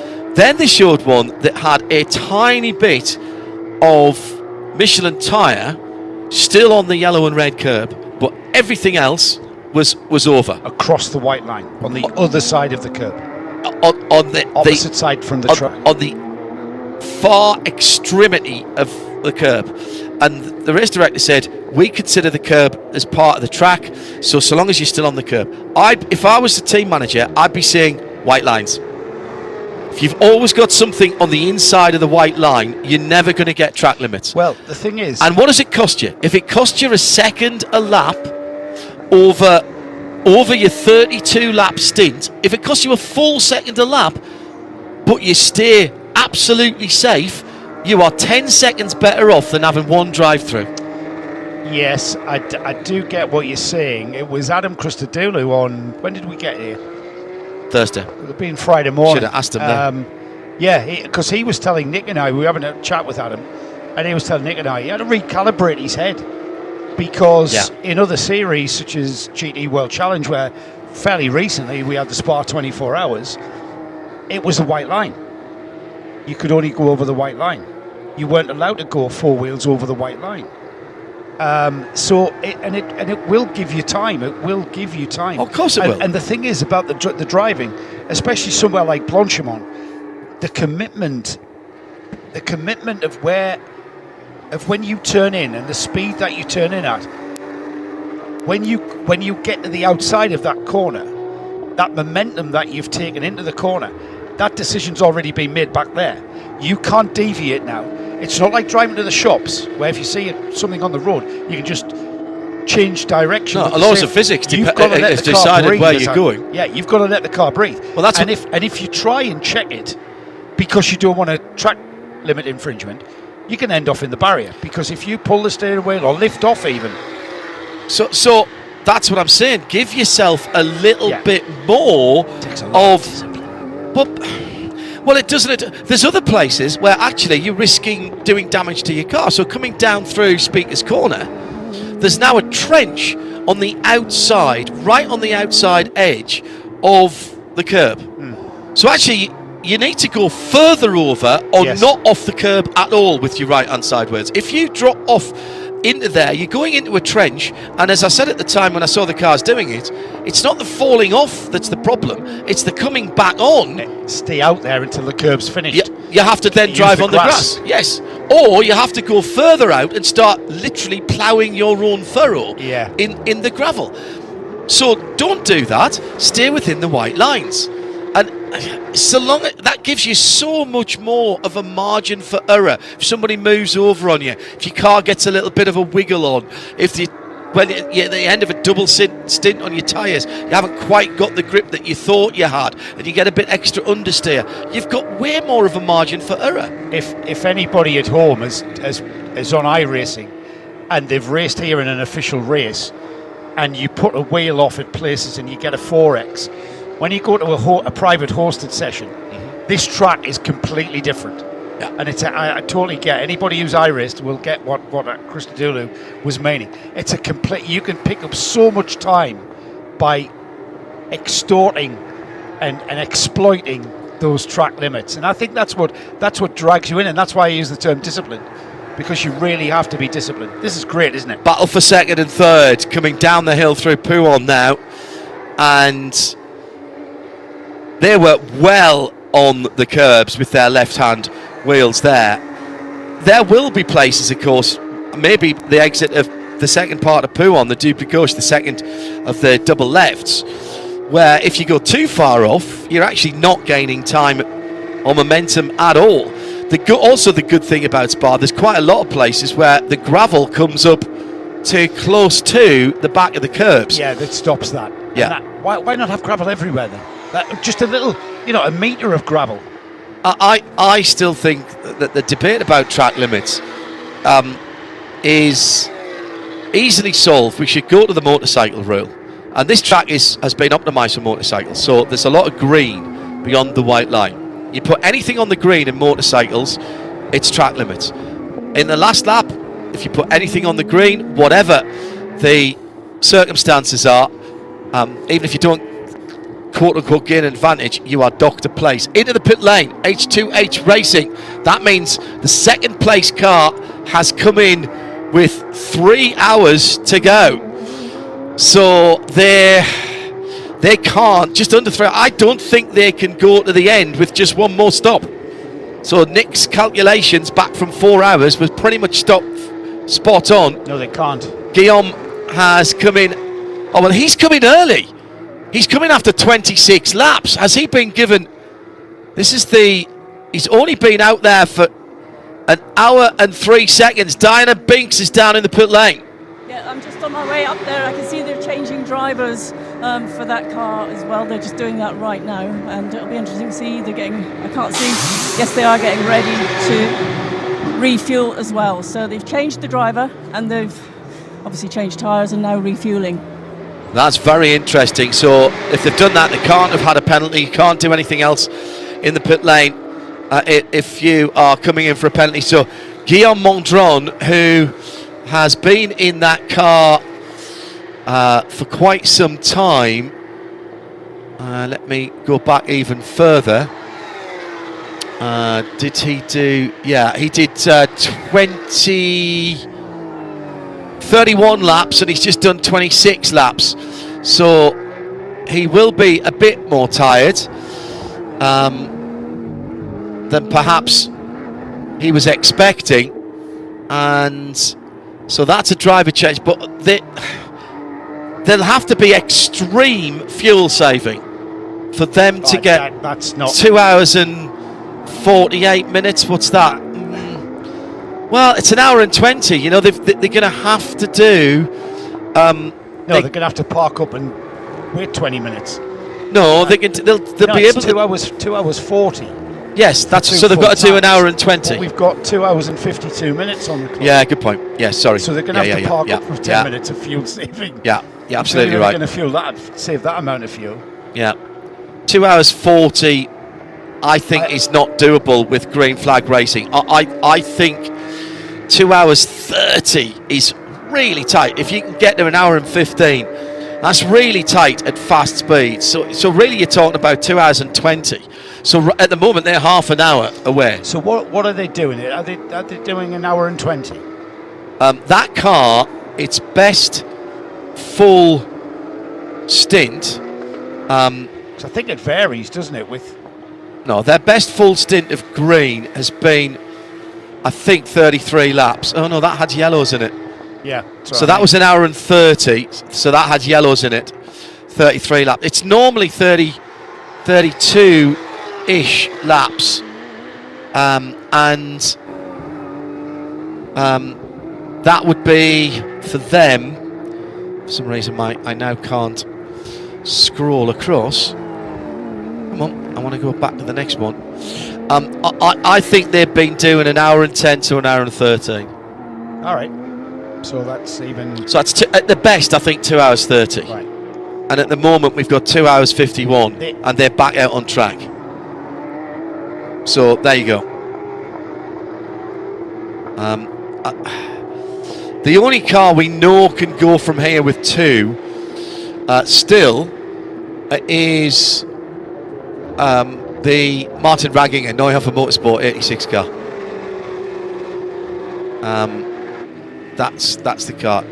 Yeah, they've done a 30 lap at the beginning of the race, and a 31. So let's have a look at that 31. That was all green. An hour and 15 on the nosy for that car, Joe. Have we been keeping an eye on Paul Meyer in the Max Cruiser number 8? Yeah. I mean, that car's been up and down that timing screen like a yo-yo, hasn't it? Yes, it has. And he's back into contention massively. He's only 18 seconds behind Fabian Danz, the car ahead of him, the Red Camel's car. They've been in the car about the same amount of time. Paul Meyer's been in an hour and 10. Fabian has been in an hour and 7 minutes. So they're pretty similar on fueling. And that car's now right back in it, right back into contention.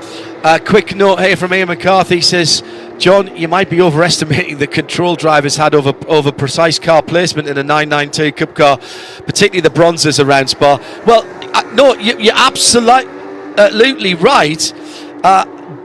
Surely that's another good reason to leave more margin for error. I'll leave you to think about that. Battling going on for 4th and 5th, coming down the hill side by side for a moment and then nose to tail. This is one of those cars that Joe was just talking about. The number 33, Job Repange, and Martin Ragginger has pulled all the way back in the Neuhofer Rennsport car. It's Pro-Am leader from Pro Car. Then a lapped car in behind is the gold and red car that's had problems. That's the Gabriele Piana driven Black Falcon car. And there's the pass. Now that's 3 wide as Piana makes it disputed down the inside. He's well down the order. He's down in 16th position for 4th in Pro-Am. So he's trying to get somewhere close to a podium. So there's no need for that 4th place car, that new 4th place car, the Neuhofer Rennsport Martin Ragginger car, to go by that gold and red car. Bit of action there with 2 hours and 48 minutes to go, coming into penultimate stops for the cars. Can they make it to the end? Not if they're stopping now. Dinah Binks in the pits.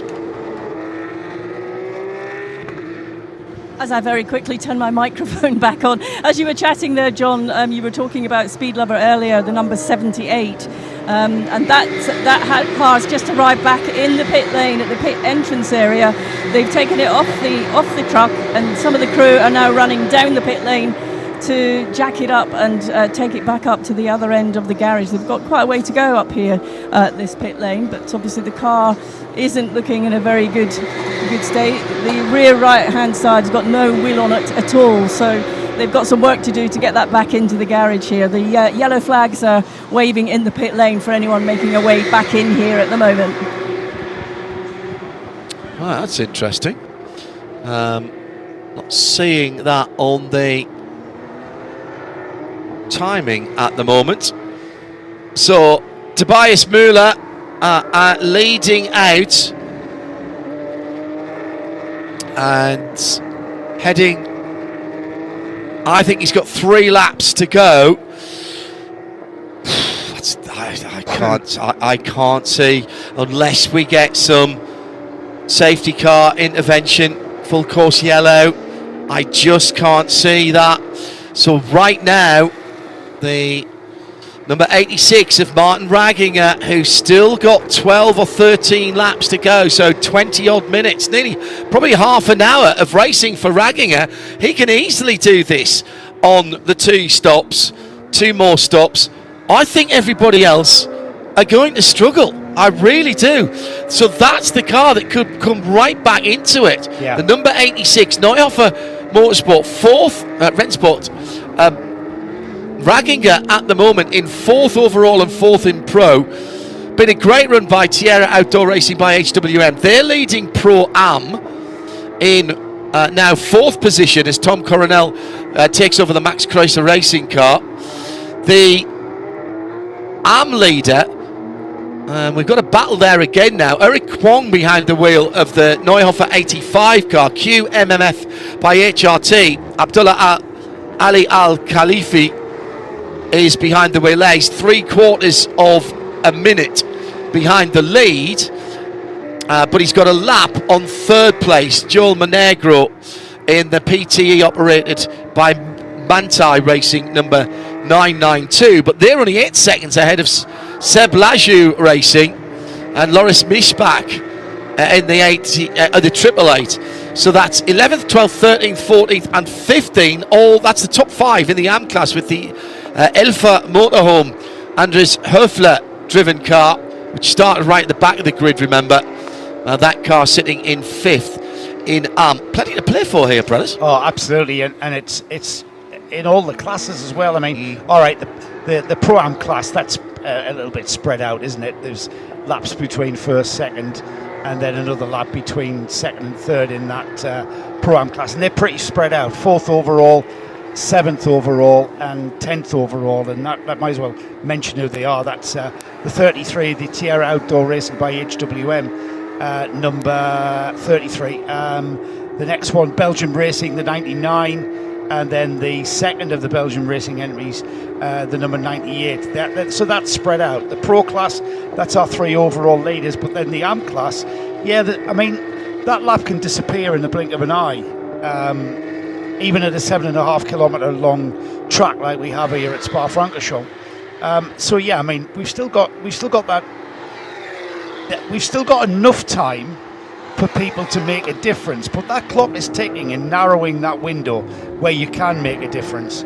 And I'm pretty sure the intensity in those teams at the front of this overall field is beginning to ramp up, and the slightest mistake with regards to making a call on a yellow flag pit stop or something like that can have massive connotations. Significant happenings in the next couple of laps. We will see in the pit lane the leader and the 2nd place car. Only the Black Falcon number 48 is on the lead lap. They have completed 215 laps, and I think at the end of 217 laps they will be in the pit lane. So not this time by, but the next time by. Fabian Dance is in second, a lap, and where's the leader on the track? A lap and about a third down. Leader coming to complete his 216th lap now, and Fabian Dance is coming down through the piff path. So that's the gap, a lap and that much between Fabian Dance. Same thing, he will come into the pit lane at the end of his lap 2:16. So also in 2 laps time, but of course still a lap back on the leader. The third place car, Martin Ragginger, has got another 11 laps to complete. So he's going to go long into this race. At the moment, he's 52 seconds behind second place, and therefore he will go into second, but not into the lead. But I think he might just get back on the end of the lead lap before he has to pit. So he's hoping for some intervention from the yellow flag gods that Adam Christodoulou prayed for at Monza. Another 23 minutes or so. Yeah. He's easily into the window for just 2 more stops. That car. I mean, that's what I mean about the intensity rammed up in those garages. The Black Falcon garage, the Red Camel Jordan garage, and the Neuhofer Rennsport garage. They it's so intense now, they don't want to make a mistake. They just want to, they're going to be so tight on measuring that fuel, getting the right amount of fuel in. Remember, we're using irregular rigs. They're not weighing the fuel in. They're hoping for a full tank. From what I've seen, everybody's getting a fuel tank because the fuel tank is going back into the breather. So correct. They are getting a full. Well, there's no point in doing anything else really at this part of the race. 2 hours, 41 minutes to go. Next time around, Tobias Müller, I think, will be in the pit lane. He is coming to turn 16 now, which is the left-handed kink before Blanchimont. Nick Damon and Joe Bradley will take you through the next part of the race. And right now, Nick, that car, that Tobias Müller Black Falcon car, is doing nicely, but at 1 hour and 15 minutes and 2 hours 40 minutes to go, they are not getting to the end if they come in now. Oh, he's gone round. He needs one more lap. He just needs one more lap. No, he's in the pits. He is in the pits. So he can't do it. I don't think he can do it. Ragginger is going to get much closer. Dance will be in as well next time around. That is a 32-lap stint. Dance will be in this time as well from second, still a lap back. And Ragginger will move back up with still 10 laps to go for Ragginger in third in the number 86 Neuhofer Rennsport car. So he will come out with about 2 hours and 38 minutes to go. So our leader Tobias Müller, he'll need to do 2 1 hour 19 stints, which I think on full fuel or full green is something that's just not possible. And sure, Joe, who's been looking the last few minutes, will probably agree with me. I don't think you do 119 on a full fuel if it's all green. A 119? 1 hour 19 run. No, we've just been discussing that just before you come back off your dinner, Nick, and we reckon we're thinking 1 hour 13, 1 hour 14. He just did a 1:16.15. Did he? All right, okay. And don't forget there's 2.5 minutes for the fuels as well, which is on top of that. So that's 1:19. But the problem is you have to have 2 minutes left at the end because you don't know when you're going to cross the line. And it's a long lap. And you don't want to get that wrong. So, but again, what we don't know is whether there's an opportunity for anybody at the front who has got a nice long lead to do some lift and coast and fuel saving. But as I said to John, the only fuel saving that's going to get you that amount back is parting it. It's just too long. That gap at the very end is just going to be too lengthy to be able to fuel save. Yeah, you might be able to fuel save a little bit in all right, you've got 2 stints of fuel saving, but you're not going to fuel save 20 minutes. He only needs to fuel save 6. Where have you worked that out? Because he's going out with one. We've just seen him do 1:16. All right, what we've got left? 2:38. So 2:32. Yeah, he needs to fuel save 6 minutes. I know it's all kind of. Everyone's been so well behaved, has so little yellow. Yeah, I know. You can't really rely on a yellow. You've got to be thinking about that. You've got to be thinking about, shall I fuel save? And but 6 minutes is 2 laps. 2 laps of fuel. It might be able to do 1. I mean, the areas where you, all right, into Le Com, right, off the Kemmel here, heading down there, you've got to be flat out. You come off the brakes. The second place man, Fabien Dance, he's actually now come off the throttle. Hasn't come out of the pits yet, and he's literally going to have a 2:38 to go, where it was nearer to Tobias Muller. It was nearer 2:40 or 2:39. So Fabien Dance is getting close to being a possible. But like Hindhaug's just said, Martin Ragnar is in a pretty good position. He's 56 minutes in the car right now, so he's got about 20 minutes. Just around about the 20 minute. He's in a very good position because there's no way, without any yellow, that Mathieu Toucheret or the 15 H2H car or the 8 Tom Coronel Max Cruz car can get at the end without making 2 stops as well. So they've all got to make 2 stops. Those stops have no flexibility to them. They're gonna, that's right, and so they are going to come together. They are going to come together. But it's interesting. Jan Laurens, again, he's been out for. Oh, he's actually. Now Laurens is interesting because he's about to come in. He's been running for 2:35, so he could actually do it on one more. But he's quite a bit out of contention at the moment. He's quite a long way back, and he's obviously in the pro-am side. Top 5 now pros and 3 pro-ams. We're getting that separation we always expected to get. As they go through the complete cycle of drivers.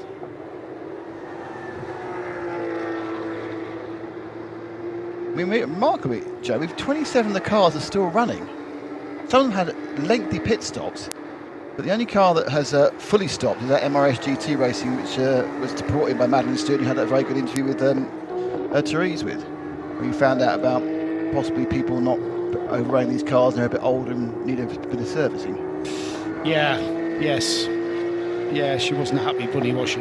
Well, I don't want to... Look, let's not...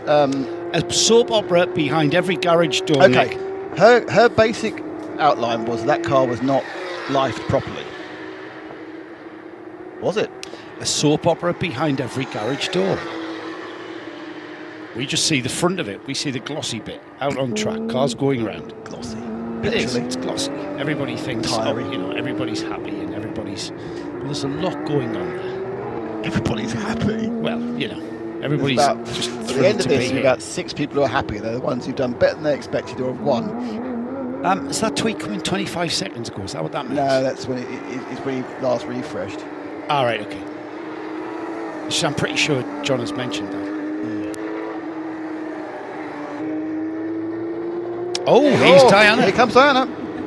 There's been a succession of cars that have just come in. A few have had a couple of driver changes, and I did want to chat to one of the drivers on the, I think it was the 5, but they didn't want to chat for a moment. They were just getting themselves together. But all clean pit stop visits for that one. So there's now just a bit of a tidy up going on down here. There's some gravel being swept away, but I think everyone's staring at screens. They're probably, the last bits of strategy call are coming into play now as we get to this point in the race.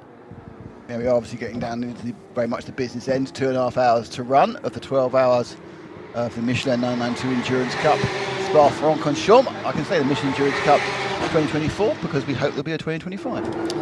Yeah, I mean, the general consensus of opinion is all of these Carrera Cup runners have certainly enjoyed their experience, not necessarily their first experience of endurance racing, but certainly of endurance racing in a fully 992 class cup car and a cup car field. I think when this race was announced, I think I think all the fans of the 24H series kind of knew it was going to work. There was a feeling about the fact that it was going to work because, I think you guys mentioned it earlier, where in any 24H series race, there's always a 992 race breaks out as a class race in amongst whatever. We'll see it next weekend in Barcelona. The 992 class, one of the closest classes in the 24H series. It's the nature of the beast. It's what I was talking to Teresa Lahu about. the fact that the cars are very well put together. They're I've always classed a cup car as bulletproof. If you've got a privateer client and they want to go and do a bit of racing in whatever level, club level, Darlington District Motor Club, what shall I buy? Get a Carrera Cup car, because Porsche customer service is next to none. All right, they're an expensive car, but they are very, very robust, well put together, relatively easy to work on, and they are pretty much bulletproof. So we knew this concept was going to work. Have you been surprised at the lack of, what a better terminology, carnage? The lack of coming together, the lack of accidents. No, I haven't. Really? So you were, because it seems that most of the pit lane thought they'd be seeing a lot more yellow. No, and I'll tell you why. It's because the speed difference is minuscule. So you can't just go steaming up the inside of somebody because they're 40 mile an hour slower on the straight. At the end of the Kemmel, that gap that appears because the car in front of you is 45 mile an hour slower than you. That car's coming up on you, and then the timing of it, we get people barging into people. When you've got GT3 as your fastest class, and certainly in the halcyon days, I like to think of the Creventic series, Clio Cups and Minis. Yeah. I mean, the closing speeds were phenomenal. But I'm not sure the drivers thought they were halcyon days. No, a lot of people did. 104 cars entered, 102 cars entered. Yeah. 4 guys and a picnic table. Go on, Dan. If I could just add what your conversation was there, also talking to some of the the crews and mechanics and around the car, they also said working on these cars is fantastic because you know what you've got and you know what you need to do, and it's pretty consistent, so they can work more methodically and really enjoy that experience. Yeah, I think all round. Don't we? Sometimes we've got a whole team behind the driver and the car. Yeah, you and I don't. And neither does Nick, because he's usually in the pit lane as well. Because we see it. We see the sweat and the toil and the grime and how dirty it is to see ourselves, to see what goes on. The soap opera behind every garage door. We actually see it. We breathe that brake dust. We get manky because of it, and so taste the rainbow of fluids. We taste the rainbow of fluids, the different colour fluids. So but I mean the concept of a 992 Cup, a 992 Endurance Cup event was always going to work. That was my opinion, and I'm happy to see it. I've seen it come through, but that's why we haven't had any carnage, in my opinion, Nick. The speed difference isn't as great. Yeah, that's a very good point. And even the slow drivers aren't. Minuscule. The slow drivers aren't super slow. No. Yeah, and certainly at the end of the straights, they're very similar speeds. Yeah, and you can't, because the performance levels are so close. You've got to pick your time. You've got to work out where you're going to pass. If you've got an opponent and if you've got clear, you could be a second a lap faster. It's not enough to get past very quickly, so you've got to plan it out, and you can't just make those do or die moves down the inside, which result in incidents. Because I don't think we've had a yellow caused by we've had cars come together. We've had cars hit one another. All 3 have been caused by a single car accident. just going off. Yeah, 2 going off and 1 losing a wheel. Yeah. Now watch them prove us all wrong. Well, that's what I'm trying to will this at the moment. I'm trying to come on. Let's have a bit of activity, a bit of action. No, this is the action. That lead battle is the action. Tobias Muller, been in the car now. How long is that, Nick? 1:25. So it's got a while to go. I wonder whether they're going to stick Chris Mees in for the final stint, but they won't keep Tobias in for the last hour and 20. Martin Ranger back by about a minute and a bit, lap and a bit. Sorry, and he is out of sync, so he'll be stopping next in the North of Motorsport 86. Matthew Detry and the H2H Racing in 3rd. Luke Breukers keeping the Breukers family running in 4th.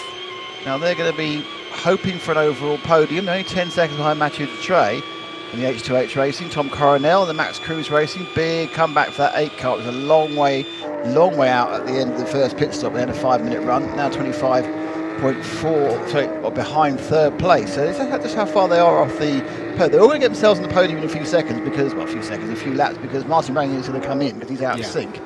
But Ranger can definitely, once he comes in, do it on 1 more stop. So Ranger only has to stop twice, and probably everyone else does, unless they start doing the fuel save that you don't think is possible. I tell you what, I bet that number 8 Max Kreuzer Racing entry. Tom Coronel at the wheel of that, currently in 5th. I bet they didn't think that they were in with a shout of a podium position. That was the car, remember, with Meyer, who started the race and had all sorts of problems, didn't he? I think what happened was he good luck, whoa, nowhere. Good luck, oh, nowhere. It kind of, we never saw it on screen. It was indicative of a braking problem. He had a problem with the handling, didn't he? Yeah, and then he had a 5-minute stop. So it sounds like they had a problem with something which they were able to fix. Something was out of alignment or whatever it may be. They were fixed that, and that from then onwards it's been trying to come back, but it's lost 3 minutes, which was 3.5 minutes, which was a lap and a half, lap and 2/3. It takes a long time in a single make series, especially if you get into the wrong side of the train on those 2 occasions when he could have made up 3/4 of a lap. Yeah, I mean, he's only, what's the gap between 5th and 4th? He's a minute and 27 behind 2nd, right, with the leader a lap ahead. Okay, right. So and the gap is about 17. What's the gap there? I can't quite see that screen. Between whom? 17 seconds or something. Between who? Between 4th and 5th. In 4th and 5th, it's 15 seconds. 15. Right. Need me glasses. Well, where's me glasses? Where's me glasses? Where's me glasses? So, is Frankie actually currently on the lead lap? Just trying to work out if he is or not. Yes, he is. He's currently on the lead lap, actually, Frankie. So, if there was... Is he not? No, he's not. No, he's not. No, he's not. No, he's not. Yes, he is. He's 2 minutes and 5 seconds Oh, behind. he is the lead lap. 2 minutes and 5. Yeah, he's the lead lap. Right. Because he's out of sync. Yeah. If you're off the lead lap in a second. Yeah. Shaking your head at me. I know. I was like, because I'm thinking prior to so he is on track. The number 48 has just gone by. He's just gone through. He's just gone onto the Kemmel. Yeah, the Kemmel straight. Yeah. So the 86 of Ragnar just onto the Kemmel, heading to Lacombe now as the leader, the number 48 Black Falcon car, heads towards Eau Rouge. If everyone does need to stop twice, then he is absolutely the pound seats per second. If anyone can stop once, then he'll be behind them at the end. And it's and that's the joy of endurance racing, when you kind of trying to work out what's happening. Well, we've been trying to work out from about 8 hours out what's happening to back time with this really just slightly inconvenient 1 hour 20 needed for each session to take a stop out for this 12-hour race. And obviously no one would have got close without the 2 stops. The reason that Ragginger's out of sync is because they had to stop about 10 laps into one of their stints with a slow puncture. Lost some time initially, but they've managed to make it up with the speed on the track. But they will drop out again if anyone can save that stop. Weissmuller back for just 7 stops. Only Nico Otto, the Max Cruise Racing number 10, currently in 10th in Pro, the last of the runners in Pro. They've also made 7. Everyone's been down the lane more often. The car that's been down the lane the most of all, with 20 times in the pit lane, is Edward Menosi currently for the 88 MRS GT Racing. A lot of that has been when they're trying to fix stuff. But the car that's been down the most, just because it keeps getting pinged for stuff, is the 29 Toro Racing HRT Performance. Dear Zhang at the wheel at the moment, and they've had 17 runs down the pit lane.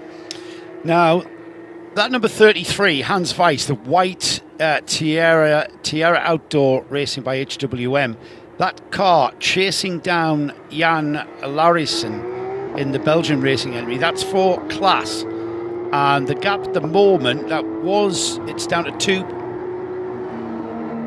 It's 4 seconds. It's 4 seconds. Where am I looking, Nick? Show me. Oh, there it is. I need me glasses. 3.5 seconds actually between first and second. Yeah, I thought so. Well, it was about 5-6 seconds just a minute ago. So Weiss is taking chunks of time out of that. Larenson has to come into the pits in the next 12 minutes because he's on 2 hours 48 and the maximum time is 3 hours. So they'll be coming in next. They are absolutely nailed into two stops to the end. Well, Weiss will want to overtake for that class lead. Currently 6th and 7th overall, but Weiss in the 33 is chasing him down, and will want to rest that Pro-Am class lead before, I think, Lauritzen takes the Belgian racing car into the pits. Well, he's got 12 minutes to do it, so I think he's going to do that. He's a couple of seconds slow last time. Interesting to see how long they run Larenson. They can run him for another 12 minutes, which would be another 5 laps. Or 4.5 laps, but of course you don't want to overgo it by 1 second, because then you get yourself in terrible trouble and you're back in the penalty box time again. Yeah, when was the last penalties we had, by the way? It's been very penalty. The people have really calmed down. Yeah, well, they've almost learned. The last penalty to be awarded was at 6:45. We're now 7:20. and that was a 12th offence for car number 935. The best one is the 18th offence at turn 3. That's Rayon for the 29 car, which of course was there before with the Toro racing machine. Shouldn't give anybody a They Rayon. have absolutely slowed down. The last 2 hours, we've had about 6 in total. So everyone's kind of worked out this really isn't working for us, everybody.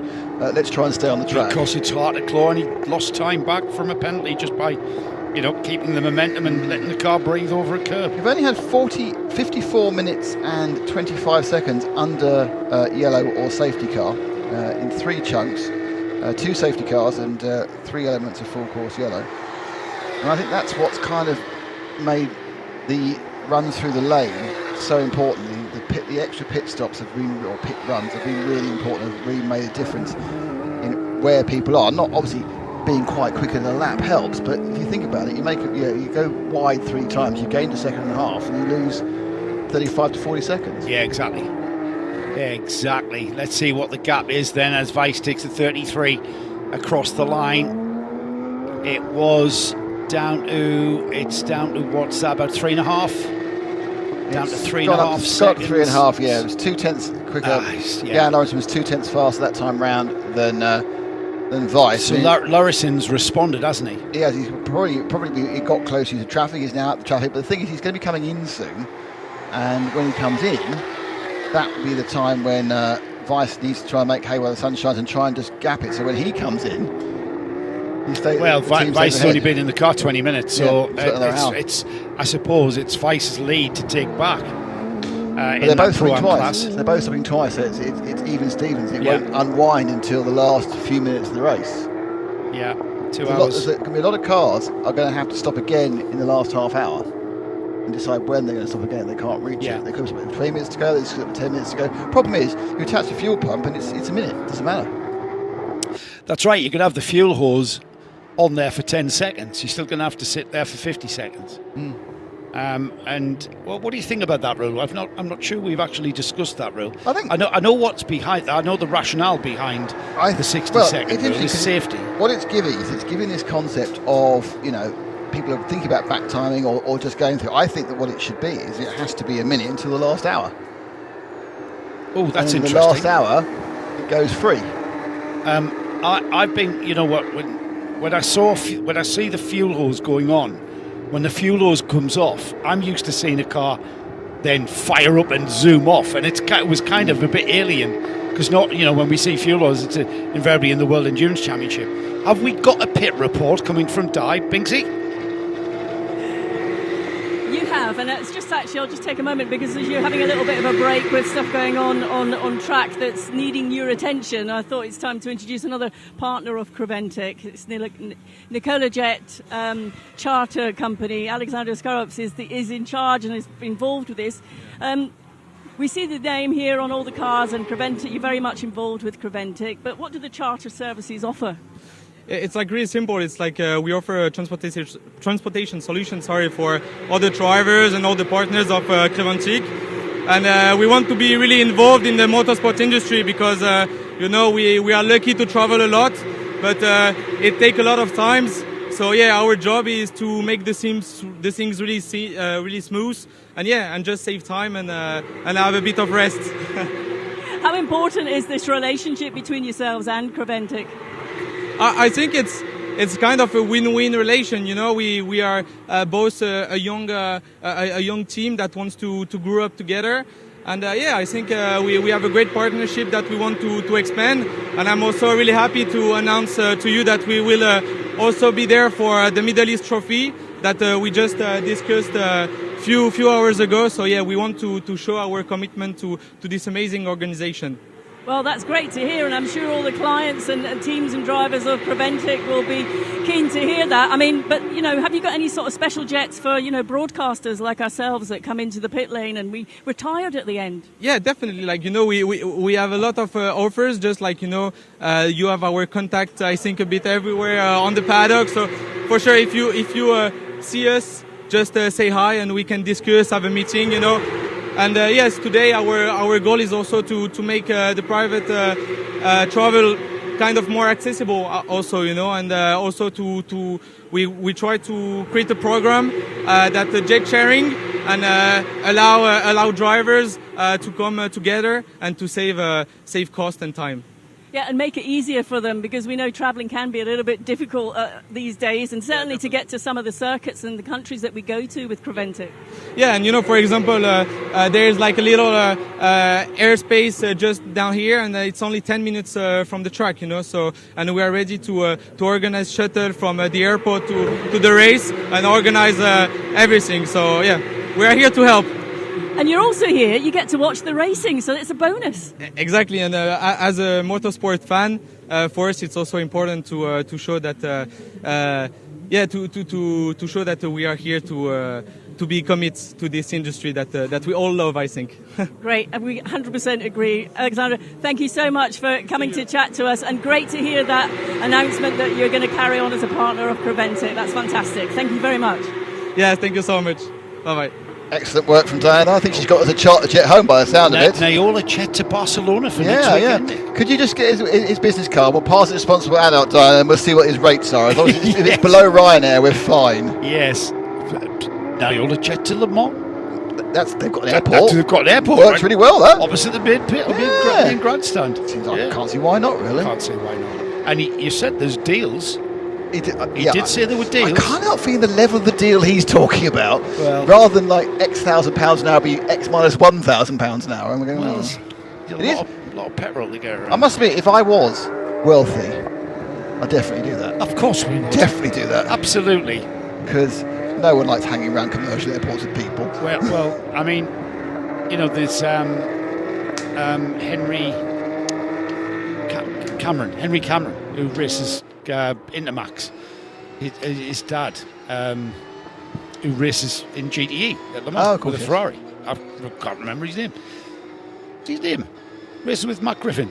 Yeah, not Dane Cameron, it's the other one. No, it's the other one. It's the English guy. Yeah, I know who you mean. And he helicopters into the kart track. And you absolutely would. It's because over the top. I think helicopter to a kart track. But no, that's got nothing to do where you're helicoptering to. It's all about time management. Oh, okay. And it's all about time management. And Nayola Jet, that's what the core of their business will be. People who are tight on time management for business reasons and all sorts of other reasons. But it's great to have them on board, isn't it? And and it's great to have seen their signage on the cars for this event, and hopefully they've enjoyed their experience of being a partner in this event, and maybe we'll see them at other Creventic organised. So third place, Mathieu Detroit in the H2H Racing. He has come into the pits with 2 hours and 15 to go, which is a weird time to come in, really. Is that a short run for the H2H Racing? I'm just trying to look into. Yeah, he only did 15 laps. So Mathieu Detroit has just done 15 laps there. Is that Di down there with them? Before he's come in, which is a bit strange. Di, are you with them now? Oh, okay.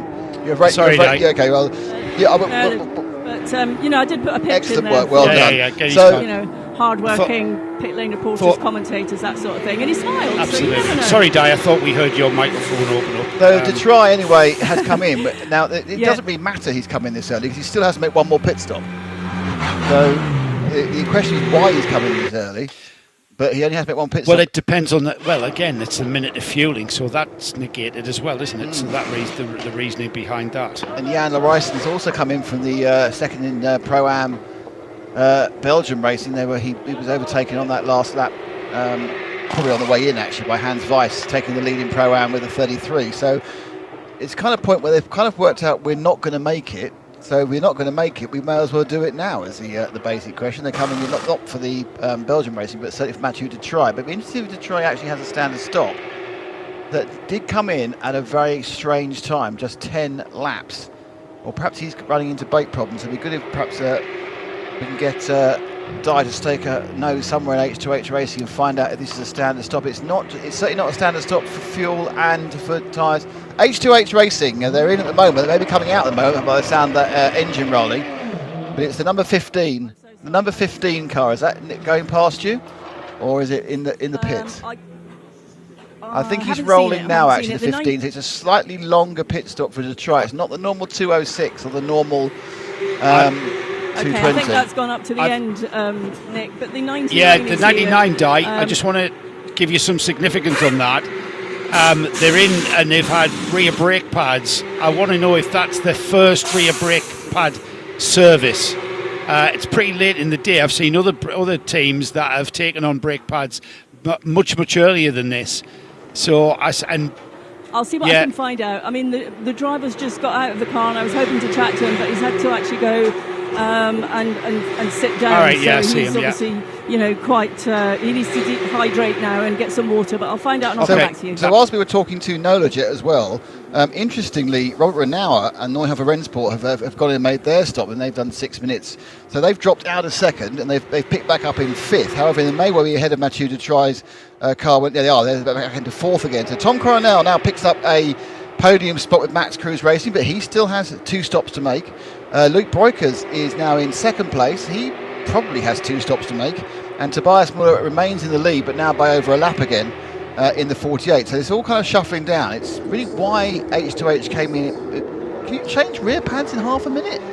Yes. Well, it may be a little bit of a pad change then, because they were half a minute longer than you would normally see. Renault has just set the fastest sector 3, so he's flying again now.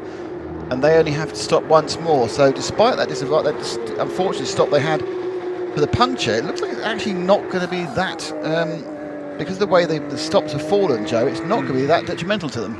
No, they've dropped to second in class, of course. Jan Larison has... oh, sorry, I thought you were talking about... No, it's about Renault and Neuhofer Racing. Right, sorry, totally mixed up. I was focusing on that one and what that meant for the Pro-Am class. But yeah, 48 seconds to make up, is that, Nick? No, not quite, to the Tom Coronel. Now, Tom Coronel in the Max Kreuzer Racing number 8, back up to that podium position of third, 15 seconds away from Luke Breukers in the red camel car, who are just a lap off the leading Black Falcon entry. The thing is that Coronel needs to make 2 more stops. That's right. Renault only needs to make 1 stop. Luke Breukers probably 2 stops, and Muller probably 2 stops. They both could actually stretch to 1 with only a little bit of yellow. Di, tell us what you have. You were asking if the 99 had just changed the rear brake pads, and had they done it before, because you weren't sure. No, that's the first time, and it's just the rear brake pads that they've changed. Thank you, Di. And this is kind of indicative. There's been a little bit higher wear, I think, of the rear than they're expecting. Postulated by Hindhoff that was because of the use of ABS, has just changed the brake pad wear distribution, and of course none of the European teams are used to running with ABS because their cars are normally braked or manually braked, whatever you would call it, non-machine braked. But the ABS is engaged for this 12-hour endurance race, the Michelin 992 Endurance Cup. Yeah, near enough. So it's all kind of shuffled around. We have to wait a while for various staggers to unwind, and the first part of it, I'm not sure, we're probably not going to get to the point where everybody has 1 stop to make until we have about an hour and 20 minutes to go, so another 50 minutes. And so now it's a case of turning laps, working out where you are. Robert now, for example, is half a minute behind Tom Coronel, but Coronel has an extra stop to make. He's only 46 seconds behind Luke Breukers, but can Breukers do some unbelievable fuel saving and get the car to the end? Those are the toss up, and if we did get any sort of yellow, then that would be possible. Yeah. And every team strategist is waiting for that yellow to come. Well, of course, the team that's thrown the dice for another reason is H2H Racing. They're now committed to that final stop because they've made the penultimate stop. Yes. But yeah, they have, I think, dropped off that particular lap. So probably they had to make this up. Probably they're in rear brake issues, which is why they stopped the car. The brake pads that I've seen come off these cars, Nick, there would have been an MOT failure, or you would have been if you'd serviced your car, they'd have been saying you desperately need brake pads. They were right on the metal, very little wear material, completely gone, and that's the rears. I mean, I don't know how many I've seen. Well, they all changed the fronts around. They were kind of all quite used to the front. Yeah, that's right. It was all about 6 hours, 6.5 hours, 5 hours to go. That hour period during that yellow flag period, they decided to change the front. They knew they were going to need to do a front change. Yes. But then they would have specified a car. They knew how it's going to wear. They've probably got the pad durability. Could it just be they put too soft a pad at the rear? They needed a bit of a harder wearing pad, or has it just been the wear has been so exceptional you can't get 12 hours at racing speed out of them? It's very high speed track, Spa. end of the Kemmel Straight, you're braking considerably from quite a high speed. Everywhere you apply the brake, you're going very fast. Into the bus stop chicane, for instance, probably the hardest, heaviest braking area, one of the hardest, heaviest braking areas in any of the European tracks. This one here, you're getting a lot of speed, flat out through Blanchimont, and then, you know, that chicane, if you look at it from an aerial shot, it's almost a hairpin followed by another hairpin. It really bends back on itself, so you've really got to get the car parked and turned, and you've got to get all of that speed off, or else you're just going to wash out and just How many times have you driven this track on iRacing? And your delta time is so up there, and then you get to the bus stop and it all just goes to rats. It happens way too many times. It's happening out there for real life. But debris at the track at turn 16, that's coming out at the bottom of the track, just right at the bottom before they climb back up to Blanchimont. It's called the Curve Paul Frere now, that 16. I think it's had many names, but it's now called the Curve Paul Frere. So it's out basically the exit of Stevelon going into Blanchimont. Now that debris could be a bit of a car that's fallen off, or it could obviously be... got full course yellow, Nick. We've gone for that. Must be the debris, full course yellow. And this is now... This is pretty much puts Luke Breukers and Tobias Muller in with a chance of getting to the end. Are we going to see a full course yellow followed by a safety car? Because if we are, then that's completely This is very, very the bad complexion. news. I'm not sure we're going to see a safety car for that, though. It doesn't. It's a short. You're right. It's a short full course yellow procedure, so we will not have the safety car. Right, because all it is retrieving one of those very expensive front trim, the front fairing trim, the front splitter trim. That you want to keep that, mate, because the owner of that will want it back. Is that the car that it's gone missing from? No, it's just a in ninth car. place. Random close up. They've actually painted their. They've painted it, haven't they? Now the guys are. Some of the guys are going. I'm not sure how long a short full course yellow runs, because the last one ran quite a long time. So I'm not sure whether it's a timed one or we're just going to finish, or they're going to give it 4 minutes, or they're going to make sure everyone. They're going to do it a 7 minute and then stop and make sure everyone can come in. Michael Kuhl from Belgium Racing, the 98 car, is coming from third in Pro-Am, so he'll get a cheap stop, save himself about a minute and a half.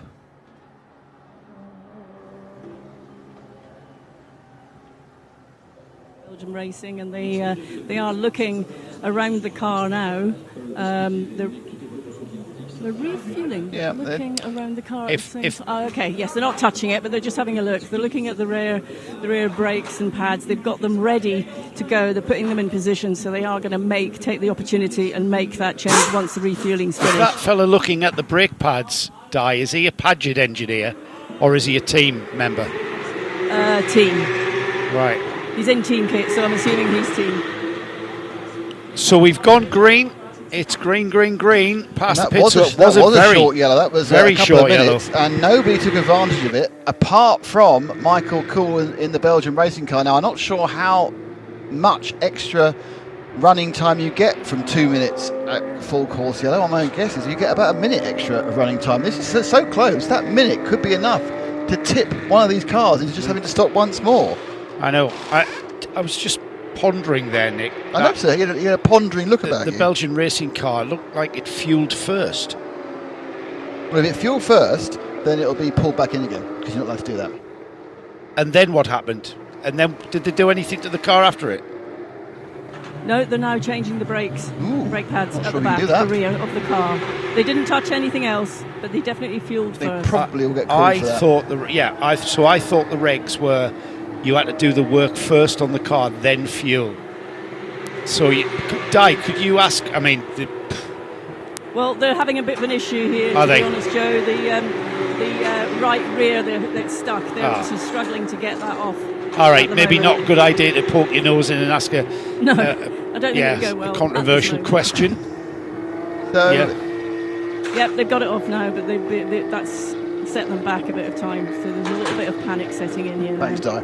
So the full course yellow was just for 1 minute 49 seconds, Joe. So interestingly, that's going to give people about an extra 50 seconds or a minute of fuel. Extend that final stint, go a bit later in before you have to take it. And because everyone is so on the cusp of this one, that could be enough. It could be enough to see you over. It could be enough to give it a go, and risk it. You're not, Yeah, having, to say, absolutely. you're not having to say 5 minutes of fuel now. You're having to say 4 minutes or 3.5. Thinking, no, I'll go for it. Because the situation is at the moment that if everyone has to make the equivalent of 2 stops, I've made that. Robert Renauer and Nijhoff Rennsport will finish in second place. He'll go past Tom Coronel and Luke Breukers. Coronel hasn't got the option. There's no way without 13 full course cautions he's going to make it, to the end. So, but with Luke Breukers, who is currently on a 34-minute stint, so saying he can get to 120 now, so that'd be another 26 and another 46 minutes. That would take him down to 1 hour and 17 minutes. Very similar stint time as well to Tom Coronel in the car that's currly third as well. He's 10 minutes. He's 10 minutes. Yeah, but shorter. I mean, what we're talking about? 10 minutes is a huge amount. 10 minutes is a huge amount so? here. Yeah, what 117 or 127? It's completely blows it out of the water. It is at this stage of the game. At this stage, it completely blows it out of the water. Yes, you're right. So it is. if Luke can run to, because of this little bit of a grade, he could, and with his pit stop, he might come out with an hour and 16 minutes to go for that last stint. Now that's doable. Is it? Because it could be an extra 2 minutes. Because that's- where are you on the lap? Yeah, but that's fuel save doable. Mm. You were talking about saving what? 15 minutes of fuel? 5. 5 minutes of fuel. I think that's kind of just tipping the edge. Maybe a lap of fuel, maybe. But I'm absolutely certain that Paul Trustwell is currently working out what they can do. I think Paul did say the problem was they don't actually quite know what their fuel consumption is and what they've got in the tank because they don't have a reading when you fill it up. So obviously, you've got the car is telling you how. Oh, we've got a big one. There's been a big one, and that looks like on the outside of Radeon, one of the MRS cars, and we've gone back to our full course yellow. Well, that definitely means everyone can stop, make it on one more stop. But I think that trying to work out which one of the cars that was stuck over at turn. I think he hit the outside of the barrier and spun. That's the car 89. I'd say that was completely 89. Intact. That would be the 89 of Marco. It was an MRS car. Marcio as well. Mauro, who has lost it or has lost for him. The MRS GT racing team nightmare continues. It is not getting any better, no. to be honest. I mean, that car, the 89, just to give you an idea, 23rd overall, 9th in the AM class, been fighting adversity pretty much from the very off. And now he has thrown it into absolute certainty that Luke Breukers can do this on one more stop. It's almost certain that Tobias Muller can, but it doesn't matter because Tobias Muller, unless they break down, that they are such a pound seats to win. This one is currently a full course yellow and therefore may go safety car. And it may throw it. It's possible, if it's a really long process, Joe, that it will actually move Tom Coronel and Max Cruz Racing also into a single stop. right. If it's 20 minutes, like they have been, it'll move them in as well. Robert Renauer will remain needing one more stop.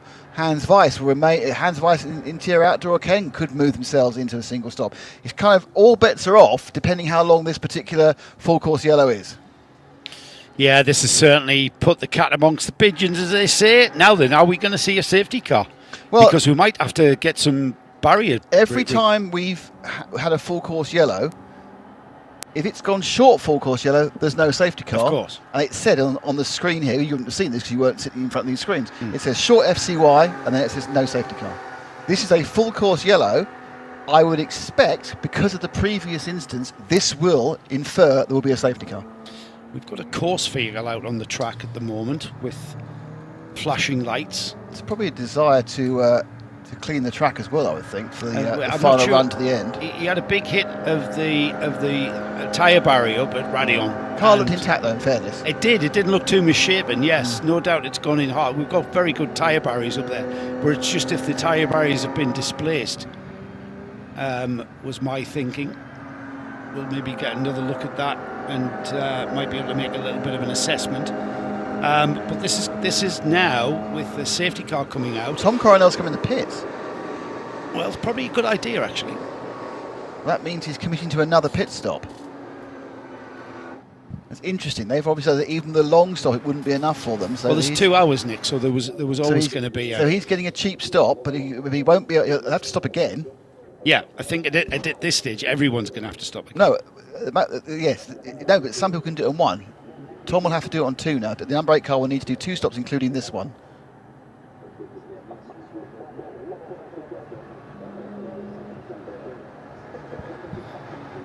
So just coming down with just under 2 hours to go. We're on a full course yellow here at the Michelin 992 Endurance Cup at Spa-Francorchamps, let's say for 2024.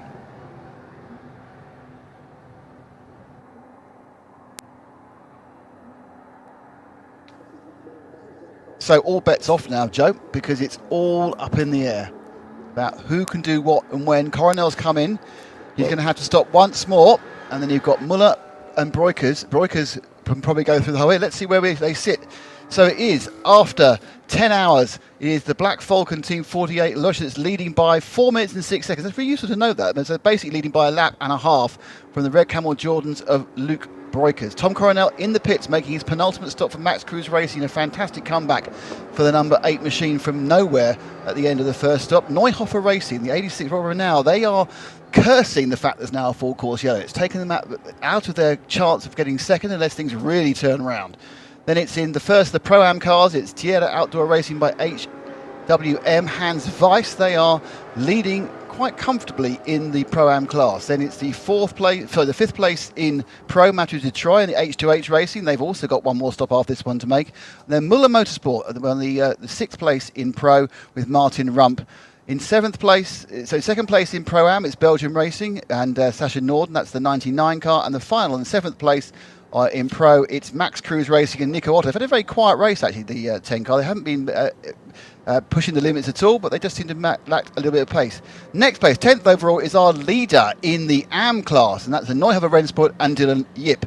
He is about 40 seconds ahead of the second place in that AM class. That's a 31 QMF by HRT. Currently, Julian Hans is at the wheel. And then we have our third place in Pro-Am, the second Belgian racing car, and that's Michael Cool, 98, who has, let's say, exceeded track limits on several occasions. Triple Eight, Celebrity Racing by Duvo Racing with Laurent Miss back in the car. This car has the potential to be very fast, has the fastest lap in the amateur class.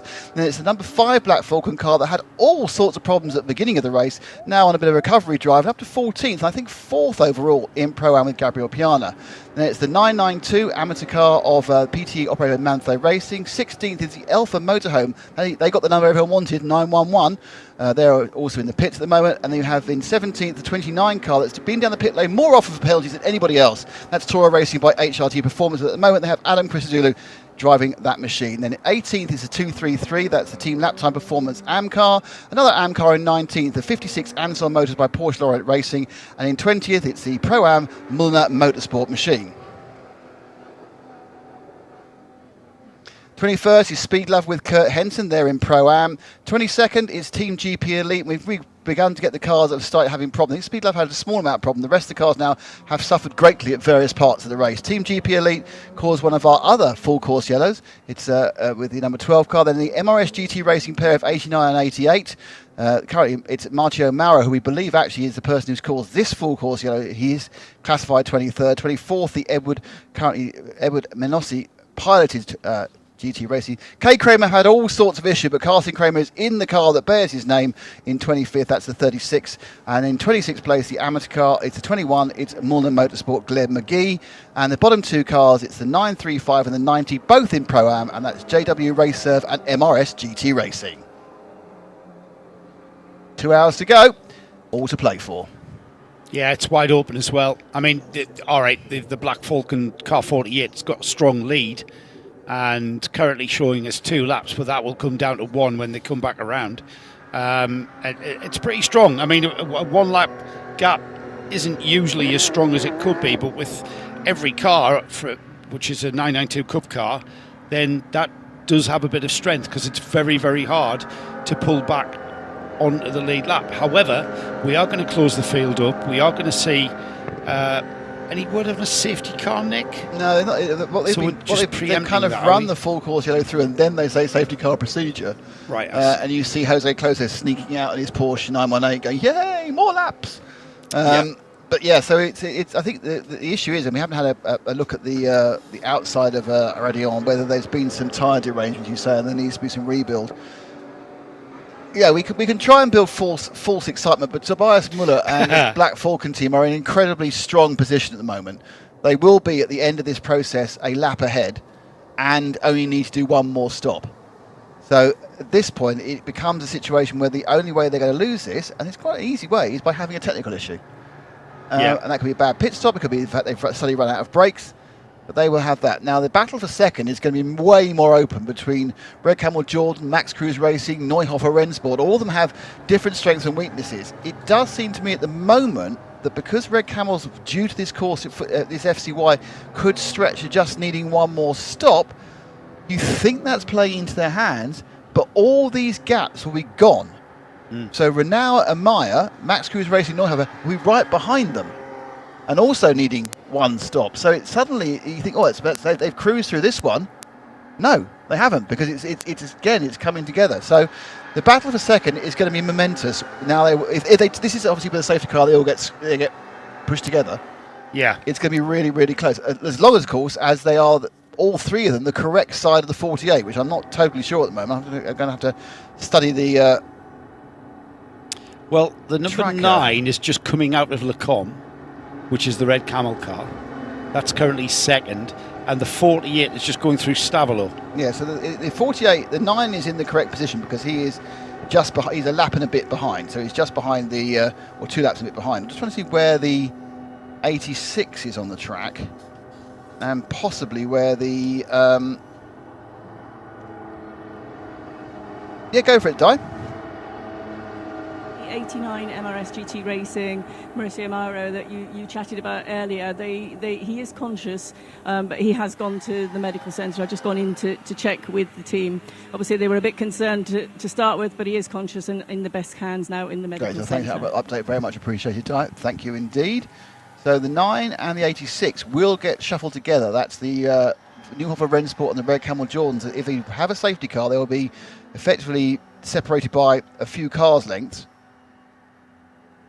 I'm just wondering whether that might start playing things into the Neuhofer patch, but it's going to be difficult to predict this until we actually get down that last hour and 20 and people start doing their last stops, and then we'll know where we're going to get to. Whose hands does this play into, Nick? Well, it's not in any way affecting Tobias Muller and Black Falcon. Black Falcon will have a lap lead, whatever happens. And yeah, but does that get them? I don't have to do one stop as well. Right, that's that. So they're back into the they have one been stop. in the pound seats. They stay in the pound seats. Luke Breukers will only need to do one stop, but then because they weren't going to get there on one more stop without this. They will now. Yeah. Robert Renault will only need to do one stop as well, and Paul Meyer and Max Cruz Racing will only need to do one more stop. But what will happen is, I think certainly Breukers and Renault will be next to each other. Yeah. So the fact is obviously that Breukers will stop quite a bit before Renault does, but they'll be next to each other. So it's hard to tell, but I kind of think Neuhofer Racing might, if they do run the safety car and they do close them up, come to their own and get the favourites to come second. Yeah. So who went off, sorry? It was the 88 MRS GT Racing. Eduardo went off Menozzi. at the outside of Radial, hit dear. the barrier. Car looked okay, I think, as... 89, was it? Okay, Marcio Muro. I suppose Marcio Muro, sorry, in the 89. Thank you, Joe. Who went off, and he's apparently shaken, but okay. Okay. So we are in full course yellow at the moment, with the intervention vehicles just leaving and the medical cars just leaving the area.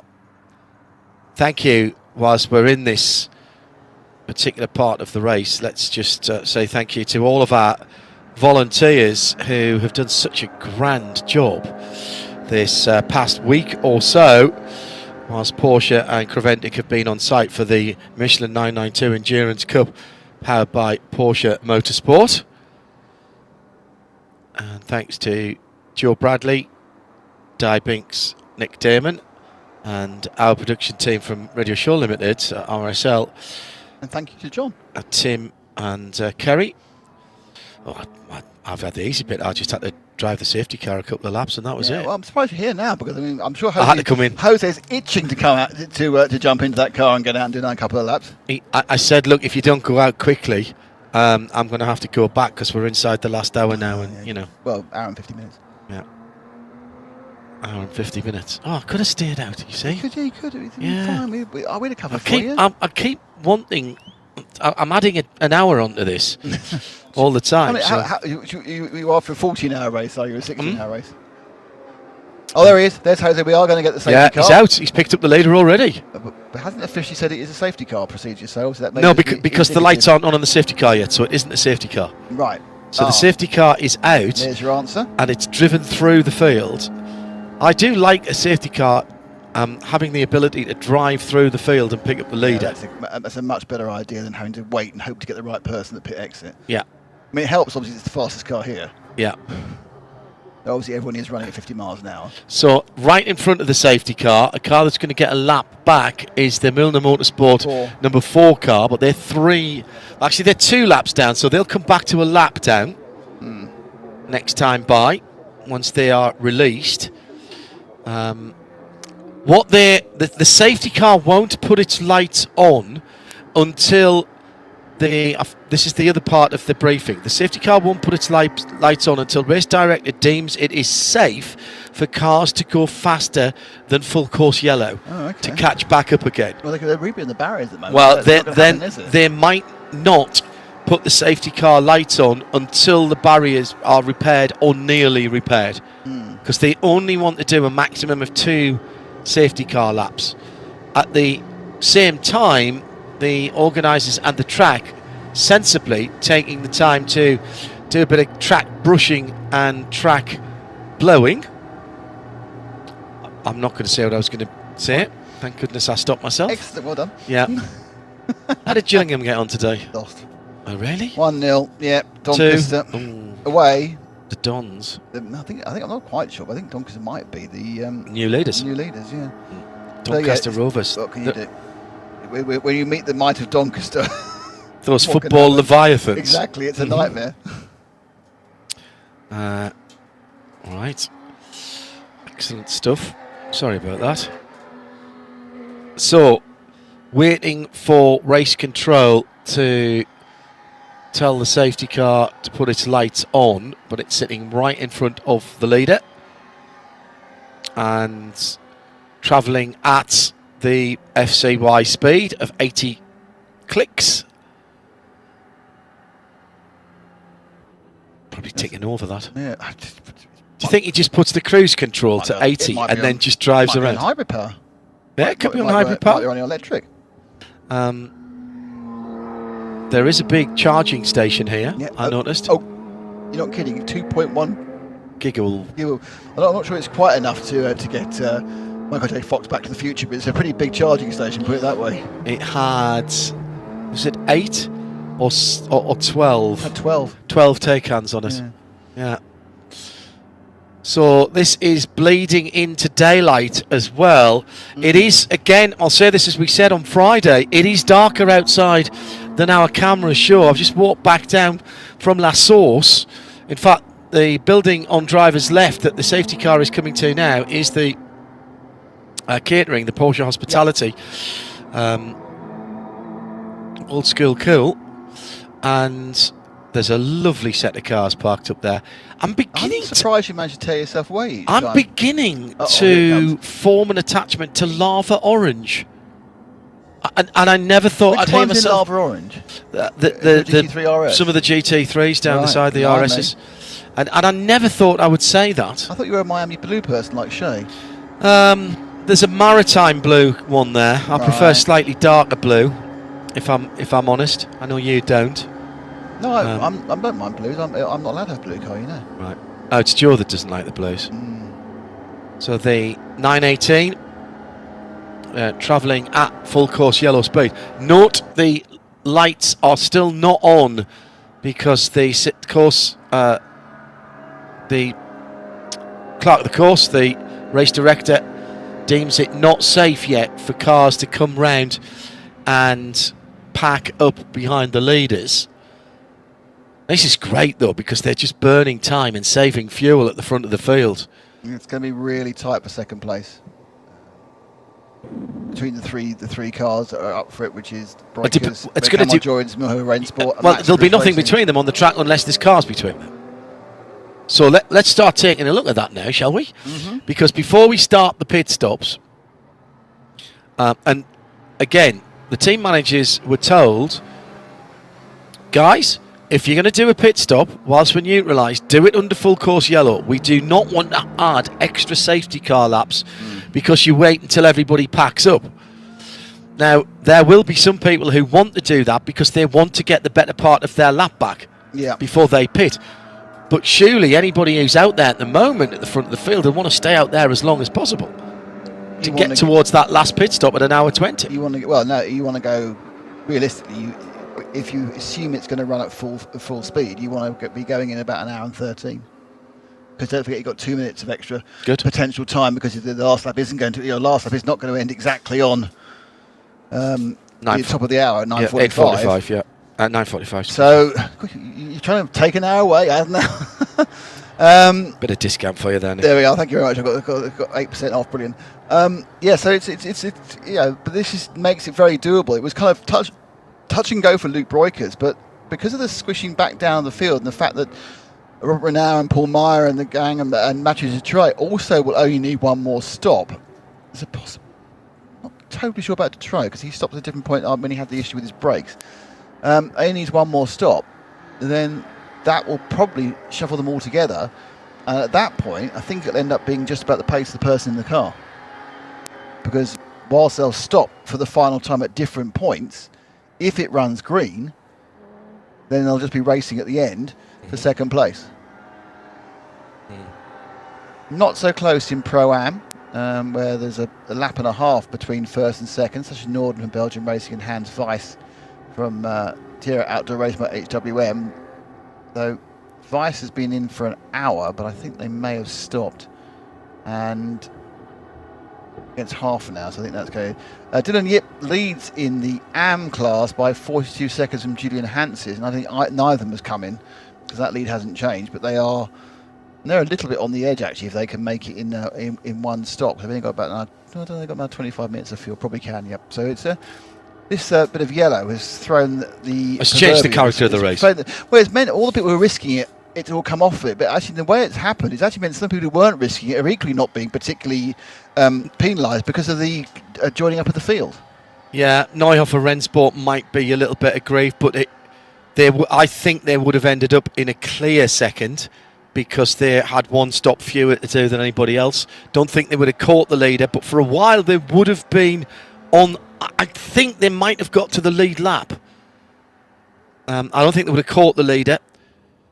But until their last pit stop, if this had come a bit later, then Neuhofer, the 86 car with Robert Renard behind the wheel, that would have worked nicely in their favour. Yeah. It's actually quite dark outside now, Dick. And there are no additional lights here, by the way. No, it's pitch around the back, absolutely, very dark. The other thing that I've noticed as well, when I was walking down, and it's even more obvious now looking down towards La Source from our commentary position here, which is the last commentary box on the way down to pit out and turn one at La Source, how bright the panels are. I think they're too bright, if I'm honest. I think they need to have a dim setting. Do you know what? You're absolutely right. They're way too bright. Because I now can't see what that's saying. Whether that says FCY or FC. Now, it says FCY at the moment. It doesn't say FC, and I know that because of what's on the screen, the driver information display, which all of these cars have to have. I love the way everybody's cruising around in fourth gear, just letting the car tick over. Benjamin Leuchter, 10th position in the number 10. Is there a rev reading there that we can see? How many revs is that car doing? I can't see it anywhere because he's got a clock on there, unfortunately, at the moment. Oh, he's got FCY. I assume he's on a FCY setting, which is holding him at 80 clicks. He's basically on cruise control, isn't he? Yeah. He's on intelligent cruise. He's on the FCY setting, doing 80 clicks. Yeah, 80 clicks, spot on. Yeah, as he comes down through the gearbox. But he can't do 80 round the chicane. I bet the safety car can. It can, yeah. No, I bet he can't. He went all the way down to about 55, 56 clicks, yeah. Back up, and it'll click in again at 80, so he doesn't get himself into 84. Oh, 80. Well, no, but that's fine because he went down, so it'll be on the section, delta. Yeah, on that delta will be fine. So he'll have a time to hit, which he knows what it is. See, code 60 is easy because all you need to know is how many kilometres around it is, and then delta time. Yeah. Safety car deployed. So we're now down to 2 laps. So, and it's changed on the driver information display in front of Benjamin Leuchter, and I can't tell whether that's changed at all. He's picking up his pace, and he's up to 160 clicks. Right. If I squint now, I can see that says SC. Yes, I can as But well. that's mainly because it's changed colour. So he's now what, running to Not on the two-thirds dash. speed, do you think? Where do you think he's in his overall, how fast can I actually go? He can go as fast as it is safe to do so to catch up to the back of the train. Well, he's just 150, 130 miles an hour now, not quite 150. That's 100. Is that 150? Not quite. No, he's about 135. So they're clogging on. They'll want to get this done quickly. The leader is... Where is the leader?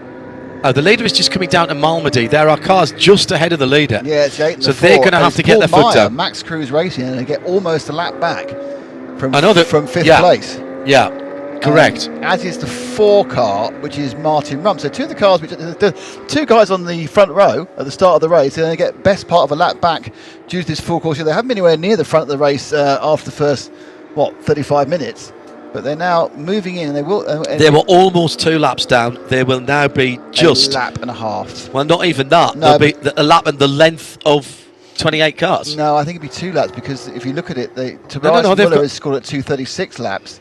Luke Broik at 235 laps, and Hans Weiss at 234 laps, and they're behind Hans Weiss. It might be. No, but they've got to come through the line. Oh, okay. Paul Meyer and Mathieu Dutrey. Oh, yeah, you're right. Have got to come through the line. Yeah, you're right. They're going to do it 235. Yep. So there'll be a lap and 10 cars behind. Joe Bradley, Diana Binks down in the pits. I Oh, I know that it think. can't be Joe because he's taking his suit off. Let's put it back on again. Oh, he's put it back on again. Are you back in the blade, Joe? Hello. Yes, I am. That was me putting my suit on, Johnny. Naked Bradley was putting his suit on behind you. We've got the number 89, the MRS GT team car that's caused this safety car, has made its way back to the pit lane, albeit on the back of a flatbed, and it's showing extensive damage on the left-hand side of the car, pretty much from the front all the way to the back. Heavy hit on the rear, showing signs that it's gone in very, very deep to that very red-painted tyre wall up at Radion. And this car's not going to take any further part in the proceedings. It was already having a nightmare of a race. It hasn't been MRS GT's finest it's not. event, and it's just sort of been one nightmare after another, and that's continued for the 89. But the 89's nightmare has completed, and it's completed in a very nasty way, damage-wise to the car. If you are getting Seb's Not pictures, quite yet. you'll be able to see. Right, okay. You'll be Describe, able to see love. eventually Pictures when, with words. Well, I've kind of done that. It's heavy impact at the rear, red paint all over the grey silvery paint of the MRS car, showing signs that it's gone in deep, because it's kind of like had a bit of a respray or a re-wrap. It's had so much paint off the barrier displaced onto its bodywork, and rear suspension damage, exhaust folded at the rear. Of course, 911 is the engine, the important bit at the back. So, and you know what? I wouldn't be happy. The left rear wheel was all flopping. Suspension is broken, so that energy will have transferred through to the diff and into the drivetrain, the gearbox, etc. And yeah, I mean, it's not going to take any further part. It's Joe Bradley in the lane.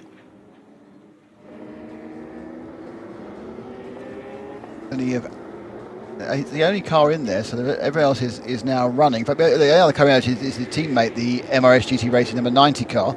So we started 28 cars. It looks like we're going to hopefully finish 26, which is pretty impressive. I am super impressed by that. Adam Christodoulou saying much the same earlier on. In fairness, I think that the dry weather has played its part. Mm-hmm. But given what have we been talking about all the time? All the cars have got the same potential. When you look at Spa 24, where all the GT cars are out there, there's a lot more of them, absolutely, but they're all GT3 cars. They all have the same performance potential. It's carnage all the time. Everything has to happen between turn-in and apex, and it's on the same circuit, and you have some very professional drivers, some quite professional drivers, and some Not drivers so professional who drivers. aren't as professional in terms of their experience. We've got exactly the same type of mix here, and this is literally all the same car in terms of performance. I think this is a pretty good advertisement for not only the Michelin 992 Endurance Cup powered by Porsche Motorsport, but for the cars, the drivers and the teams. They've done a good job here. I really do. safety car in the end of this lap. As we expected. The 8 and the 4 have just about got to the back of the train. That's the Paul Meyer Max Cruz Racing and the Martin Muller Motorsport. They will have several cars to get through before they get to Do you want to know how many? second place. Yes, go on then. Well, I reckon, how many are still running? 26 are still running. So their two would be 25, 24. I think there's 22 cars between them and the leader. And a lap. A lap and 22 cars. A lap and 22. But a more length of importantly, 22 911s. for second place, they are about 16 cars behind Luke Broekers on the same lap, and about 12 or 11 cars behind Robert Renauer on the same lap. Yeah. So 4 cars now are scrapping for second place overall in the pro class. Actually, we also got Hans Weiss as well, who's in Pro-Am, will be in that battle as well on that lap. Oh yes, absolutely. So there's that's the number 33 Max Tierra Outdoor Racing. and so I've also forgot about Mathieu de Try as well. So actually, there's going to be 1, 2, 3, 4, 5, 6 cars lying astern for second place. No, de Tray is 1 lap further back. Oh, so is Martin Rump as well then? Yes, correct. Oh, I didn't realise that. Okay. So de Tray in the 15 and Müller Motorsport Martin Rump in the 4 are both 1 lap further back. So Tobias Müller takes over control. He's gone. He's absolutely nailed it. And why wouldn't you? He's got, I think the PTE Manthey Junker Honkavore car is in there behind him. He's not battling any of those cars. He's got nobody who's only 1 lap behind him who is battling. And so as they come to the line, it is the leader, the Black Fulton Team 48, that goes across the line, followed by, what car was that? I couldn't even see it, it's getting so dark outside. I think it was the Neuhofer Dylan Yip car. It was the 9th place car, which is the leader in AM.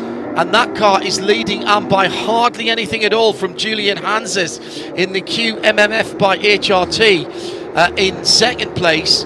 And they've got a lap over Sebleju Racing, the 888 and Laurent Mischbach in that top 3 battle in the AM category. So there's plenty to play for here as we are waiting to see how the cars play out with 1 hour and 31 minutes to go, round about 20 minutes before you can honestly say you can get to the end on your fuel. Nick Damon. 29 minutes and 20 seconds of controlled pace there.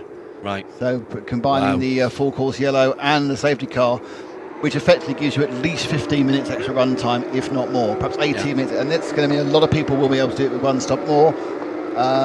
Most people who are trying to stretch will be able to stretch now. 18 minutes is going to put it into the zone for virtually all the cars who are running quite long into Stint.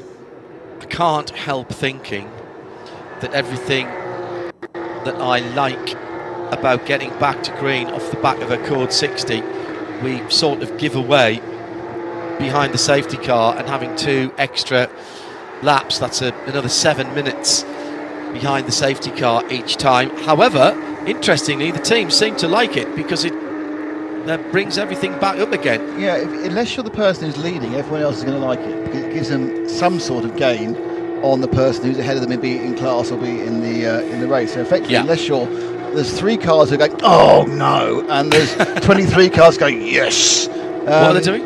Yes. Okay. What are the other ones doing? Oh no. Lights on, by the way. It is now officially dark outside according to the stewards. Well, that means the driver, there has to be a driver in the car who's qualified in nighttime practice. So that might actually throw some spanners in works. But I'm sure they would have got at least 2 guys. You only had to do 1 lap, didn't you? 2 laps. 2 flyers. They had 45 minutes, so everyone could have qualified 3 people. If I did look at the results from the hotel last night, and it did seem a lot of people turned a lot of laps. Okay. So I think they did go out and just do the bang 4 laps and run it through. It wasn't particularly pleasant last night, in fairness, weather-wise. It was all over the shop, but the track was relatively clean after Benelux racing. It's really, really interesting. Tobias Müller has got, our leader, has got, I reckon, the AM leader, Dylan Yip, right on his tail. Yeah, he has. They go to the top of Radion and the QMMF, the maroon Qatari coloured car, is right there. Now, Dylan is 4 laps off the lead, but crucially, he is only... His lead is according to this, he's second. Sorry, he's second. He's second in arm. Dylan He wants Yip. to get. Sorry, no. He's first. But apparently, he's 0.3 of a second ahead Yes. of Julian Hanses. So Yes, those that's two the battle. The battle is Hanses and Yip. He has been. You're right. Yip's last gone time- through. Yip's gone through. That's what's thrown me out. No, Benjamin Leichner went past for Max Cruz Racing, I think, in a different class. Well, has Yip gone past? No, Yip hasn't gone past Hanses. That's the 99 on screen, if you can see the pictures, which is Sasha Norden from Belgium Racing, No, the 31. down in 8th place. Hanses in the QMF by HRT is behind the Neuhofer Dylan Yes, Yip by, car. last time round by 0.3 of a second. Right, okay. But I don't know where it is now, obviously, because we're significantly further on in the race. Yeah. And there's... Now there is somebody unlapping themselves from the leader. That was the 15th place car. Oh, it's his teammate. Which is the Black His teammate. Well, that's sensible, actually, because he is off up the road. He's got a couple of laps to make up on... Well, no, he's only got a lap, actually. So he's now back on the third spot in the podium lap in Pro-Am, which is Belgium Racing. The number 98 Michael Kuhl car. So that's actually quite sensible, that. Yeah, good move there. But Gabriel Piana in number 5 back fucking car. But I think we discussed this car had a terrible first couple of hours, often facing the wrong way, off in the pits when it shouldn't be, but has been pretty solid for the next 8.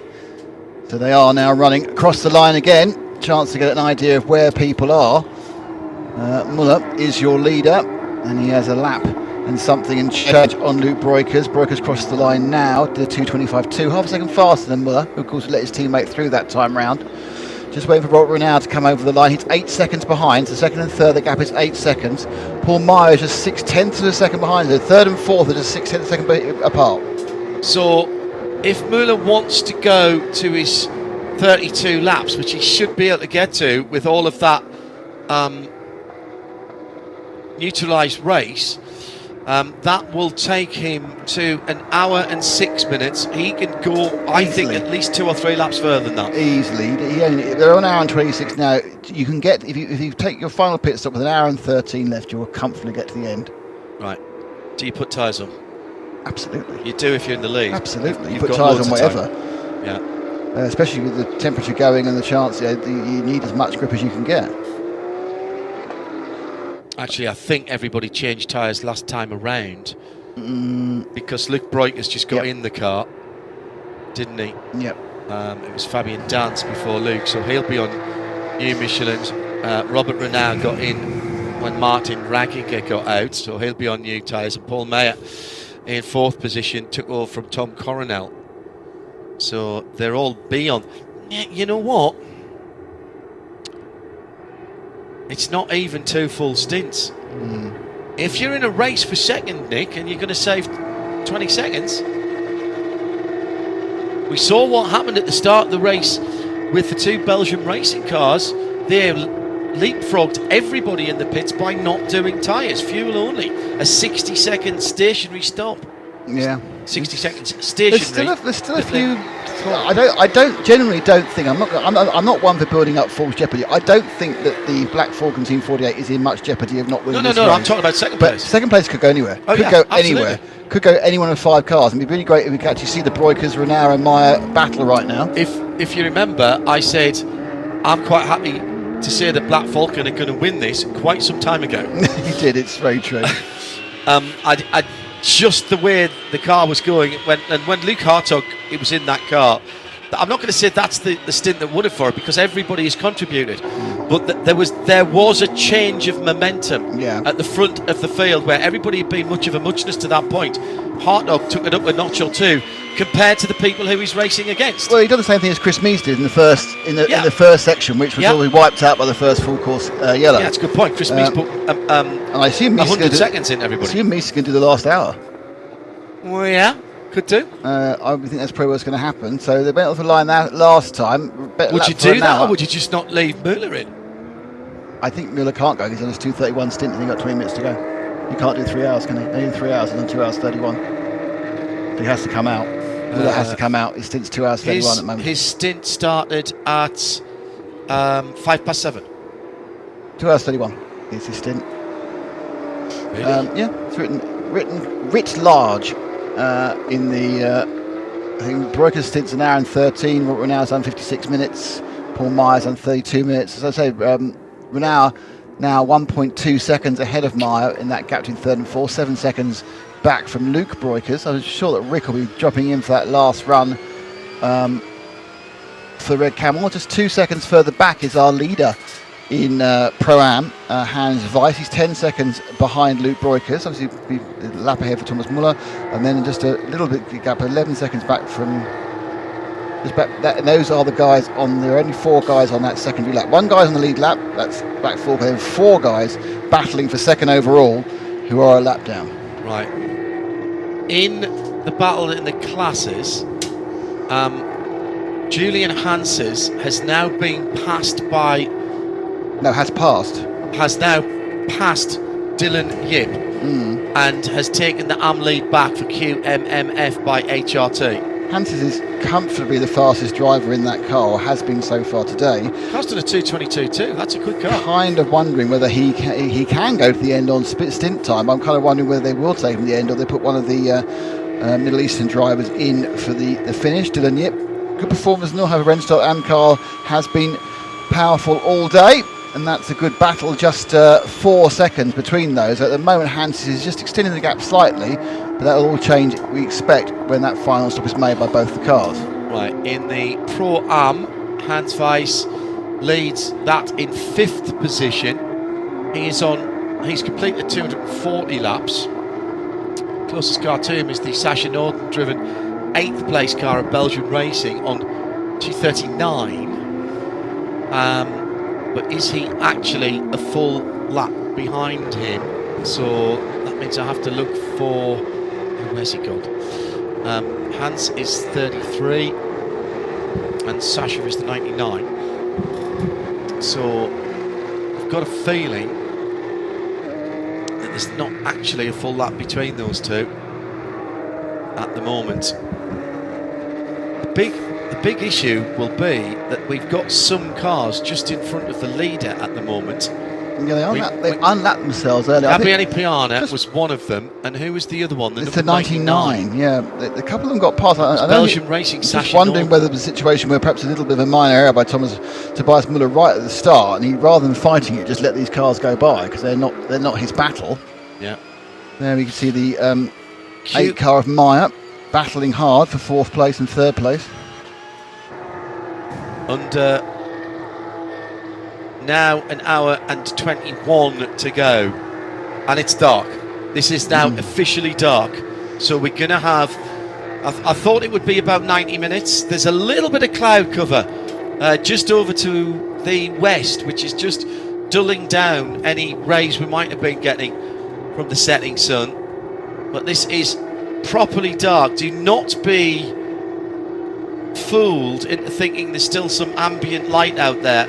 The drivers are driving on their headlights right now because it is fully dark. Now, one thing about F1 tracks is, Spa might be a little bit different, but F1 tracks normally do not have reflective lines on them. I remember at Silverstone when we did the 24 hours, people saying how difficult it was to pick up the edges of the track when it got dark. With having the 24-hour race here, maybe that's something different. Yeah. Something different. What I kind of need to look at is when the cars come down the front straight and see if I can see the lines being reflective. No, I don't think they are. So you've got to be absolutely sure of where you're going. I have to say, I find driving on a racetrack in the dark very, if not relaxing, I find it concentrates my mind because you're looking at where the headlights are and where the track is. It's somewhere it's like turning all the extraneous detail off round about, and you're just concentrating on where you need to put the car. Now, individual laps don't mean very much, but Robert Renault is gaining on Luke Broikers. He gained exactly 2 Detroit seconds. in the pit. Detrey in the pits. Yeah, there's something not right with that car. That wasn't a very long stint at all. Well, it was a 15 and a 16, so no, that was 31. No, that was a stop. That was a proper stop. That 15 lap. Wasn't the drive-through. That was problems. Well, maybe Bradley can find this out. The number 15 H2H racing car. I wonder if they've got a fuel pump problem. Well, it's too early with 118. He wouldn't come at 180. He didn't have to. Sorry, Joe. Go ahead. Yeah, Matthew got out of the car and his body language said everything to me. He's walked straight out of the back of the garage and he's going into the truck. I think this car is finished. Leave it with me for now. They've put the car on the jacks, they've swiveled it round, it's gone backwards into the garage. The look of disappointment on every single team member. They're taking their gloves off, they're taking their balaclavas off, at least the fuelers are, and yeah, I think it's done. I'll find out why it's done in a moment when literally the dust is settled. I'm going to say fuel pressure problem, Joe. Okay. So. Yeah, I mean, there's nothing apparent on the car. There's not smoke coming from anywhere that smoke shouldn't be coming from. For instance, there's smoke billowing from the left-hand rear wheel arch because that's where the brake is. Yeah. That's where the brake's overheating at the moment, but that's not to be worried. That's pretty standard stuff when these cars stop. I'll try and dive in there and find out the reason. It might have something to do with that rear wheel arch. I don't know, but there was no kind of urgency towards doing anything. They knew it was done when it pulled up on the apron. They knew it was done before it even came in the pit. That's going to promote Milner Motorsport. In fact, it already has. Milner Motorsport up to 6th position and 5th in class. So they are not yet challenging the positions ahead. However, we have got a battle for 3rd in the overall. Paul Meyer has caught Robert Renaud. Has Renaud gone past him? It's actually a battle for 2nd and 3rd because he's only 3 seconds up the road from Renaud to Luke Breukers. Now, Renaud was moving ahead quite quickly. I think there's a car which isn't involved in this 2nd, 3rd and 4th battle between him and Luke Breukers, and that's slightly held up Renaud that last lap and named Paul Meyer to get a bit closer. Right, so Breukers is coming at the braking area at Le Combe now. There's no car between him and Robert Renaud, but there's 2.7 seconds. And then there's nothing between Renaud and I think there was, and they've just gone past it. I think. I was looking around the source a minute ago. I think there was a car ahead of Robert as they came over the line, but now got past it, I believe. Where's the number 8? The number 8's right there as well.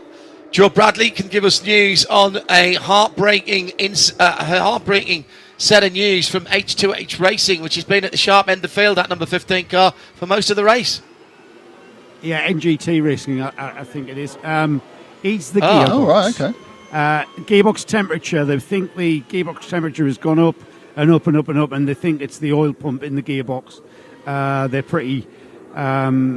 They're pretty solid on it being the oil pump that has caused the gearbox temperatures.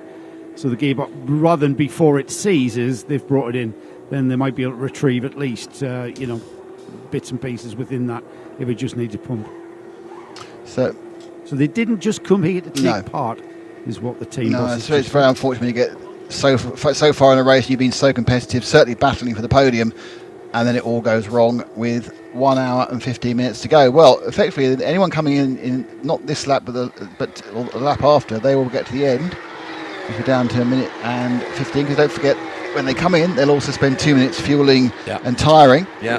So they'll come out at about an hour 13 or an hour 11. I expect they'll go as long as they can go. There goes Belgium Racing making up another position in the overall, still second in Pro-Am. And this is all starting to get a bit interesting. This battle for 2nd, 3rd and 4th now, separated by just on a second and a half. Yeah. They're going round the source now, and you can see the 3 cars diving down the hill together, with currently Luke Breukers just having 7/8 of a second lead over Renaud, and then Robert Renaud being 6/10 of a second ahead of Paul Meyer. So the 3 cars go by 1.3 seconds. It's Red Camel Jordan's, Neuhofer Rennsport and Max Cruz Racing. Red Camel will be pitting in the next few laps. The others have got a bit longer to go before they need to pit. They all do need to pit once more. Probably 4 to 6 laps from Breukers. Robert Renaud can, I think, do about 15 laps, and Paul Meyer can probably do about 20 laps. So what do you take? Do you take the track position, and if there's another neutralisation in the darkness, you get in and do your last pit stop? I think if I'm Max Kreuzer Racing, I think I stay out. You stay out as long as possible because you'll get a cheap stop if you're under the yellows. Correct. So you stay out. Can't lose anything. No, you stay out until you could no longer go any further. The only reason you wouldn't do that is if you had tyres that were going off, but I don't think anyone does. No one's double seating their tyres. Not at this point. No one went in last time double seating the tyres. So yeah, I mean the first person to come will be either Luke Breukers or Tobias Muller. And they both are at the further reaches of their stint. It's an hour and 24 ready for Luke Breukers, but don't forget, best part half an hour of that was under a controlled speed, where you can effectively you get back a minute for every 2 minutes you're running. So absolutely, now anyone coming in can easily make the end. That's the leader, isn't it? That is the leader being hassled by the red, white, and black number. It's the 8 car. That's Max Kreuzer Racing trying to unlap himself.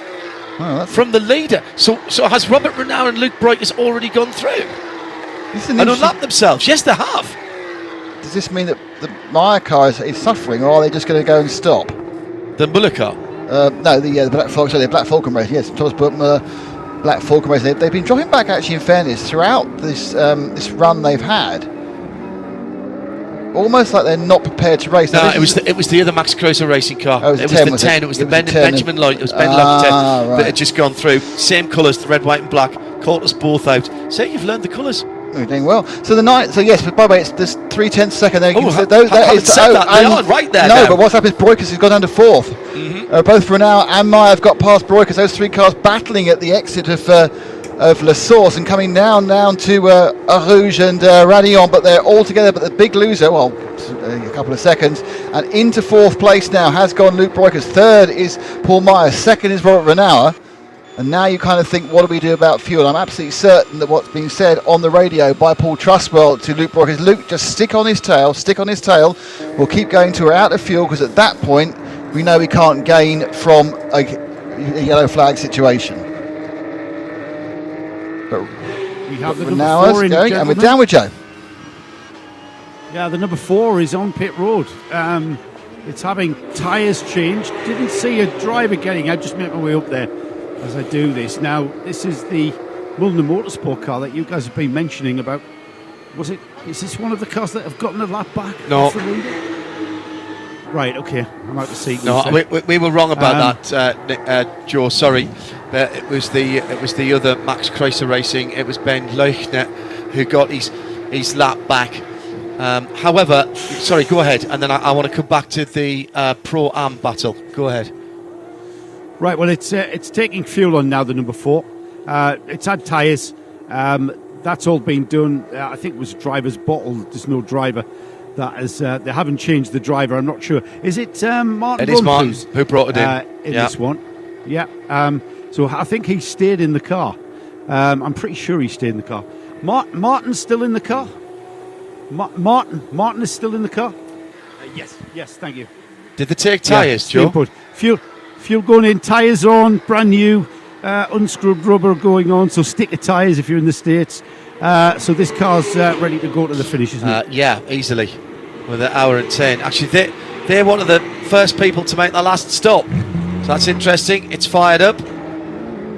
And it's ready to go. Remember, it's the 60 seconds. That's awesome. We get so used to seeing the fuel hose come off and the car, blasting out, but it's kind of like you do a reset when the fuel hose comes off and nothing happens, and then you realise you're waiting for the clock to tick down. I do like this rule, though. I do like these. I do like the new regs.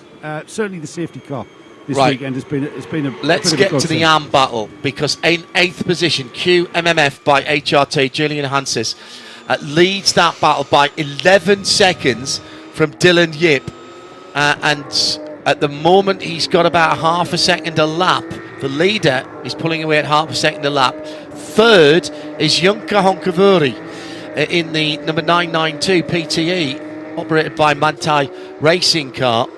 And he is another couple of minutes back Now, as far as the oh, come on, John.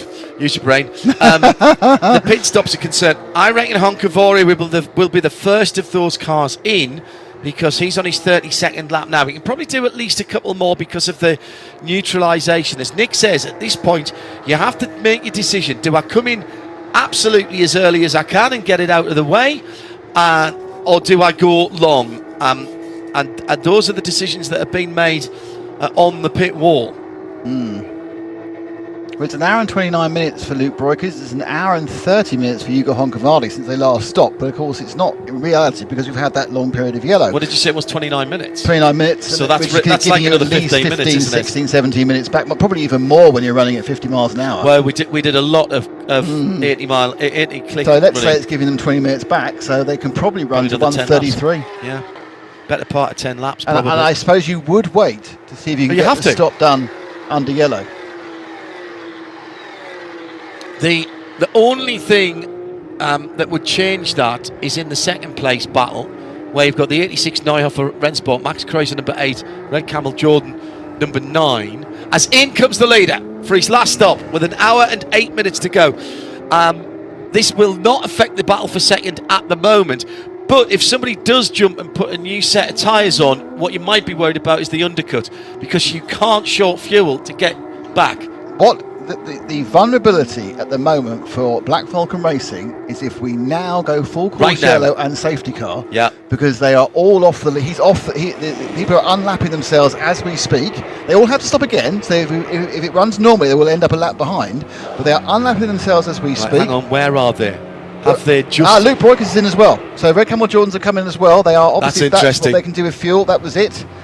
Michael Cool's coming from Belgium Racing and Matthew. So we've got 3 of the top 10 in right now. Renault stayed out. The 86 Neuhofer racing car stayed out, and when it comes around the next time, it will lead the motor race. And it doesn't need to stop for another 18 to 20 minutes. Paul Meyer on Max Cruz can go another 40 minutes. Yeah. Meyer has to stay out as well, and he has done. So those cars separated by half a second. There's still 50 seconds to go before the leader can roll. So the battle for second and third, the number 86 Neuhofer car coming down through Pouhon now, and through to the second part of Pouhon. The car right behind that dark grey and highlighter yellow is the car that is fighting. So that's 86 and 8. And they are coming now down to the bottom of the hill through Piff Path now. Still 20 seconds to go. They're not going to lose the lead. They're not going to lose the lead.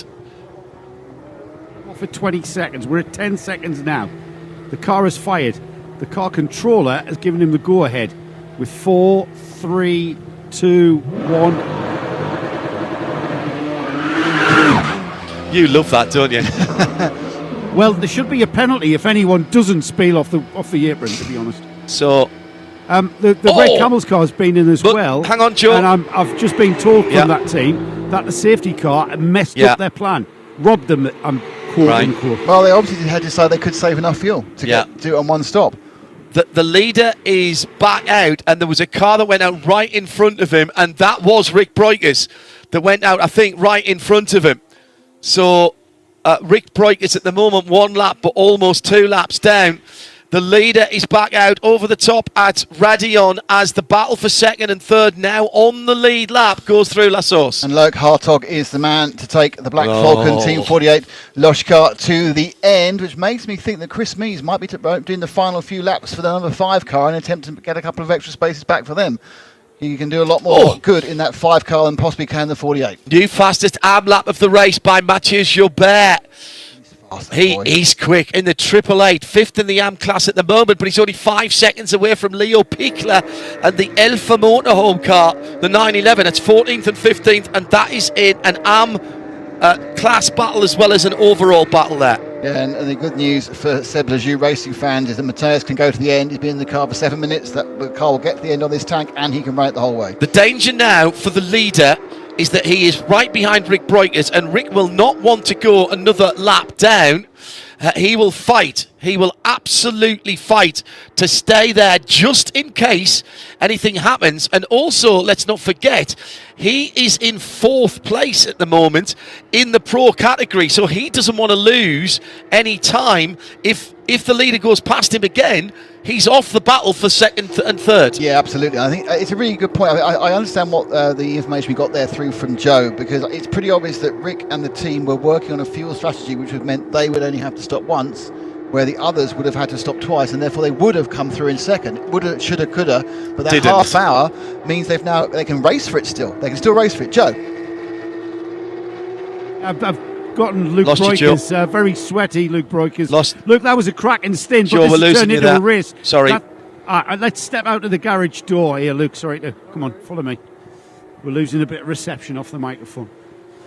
Right, Luke Breukers, cracking stint, but that safety car, all of that work that you put in to build that lead has gone in a safety car.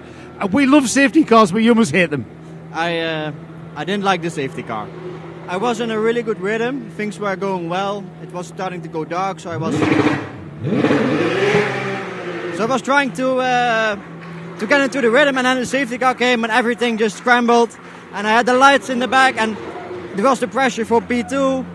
So and I had fast guys in the back like Robert and Paul Meyer was also very quick. So, but we're still in the race and still a chance. And we got the fastest pit stop. Yes. So you were meant to say something about that. Yeah. Go ahead. Yeah. So I came in and there was the fastest pit stop. Or do you mean something else? Yeah. You made thanks to your crew. Yes. For the fastest pit stop. Yeah, but they are the best.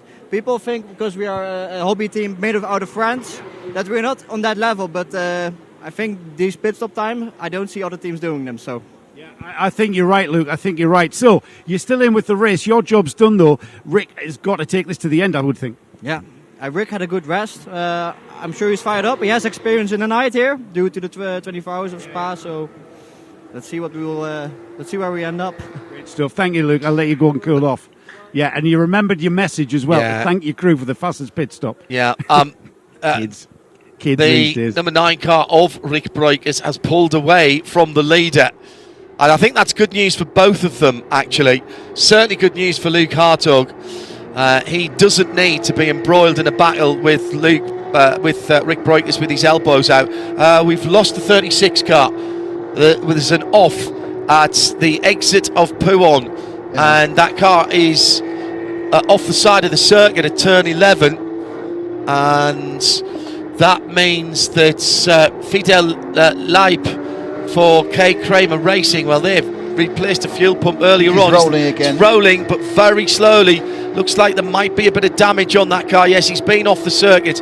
Left-hand side of the car is damaged. He's throwing all kinds of dirt and debris onto the road, but at least he is rolling again. And it's now white flags. He's gone through the exit of Stavalo and heading back towards us. Luke Hartog is 21 seconds ahead of Robert Renauer at the moment, and Renauer was half a second slower last time around. Renauer with probably 8 to 10 more laps. Paul Meyer with probably 14, 15. Yeah, I think Renauer's got 6 to 7 actually, and then I think Meyer's got 14 or 15 if they want to take them.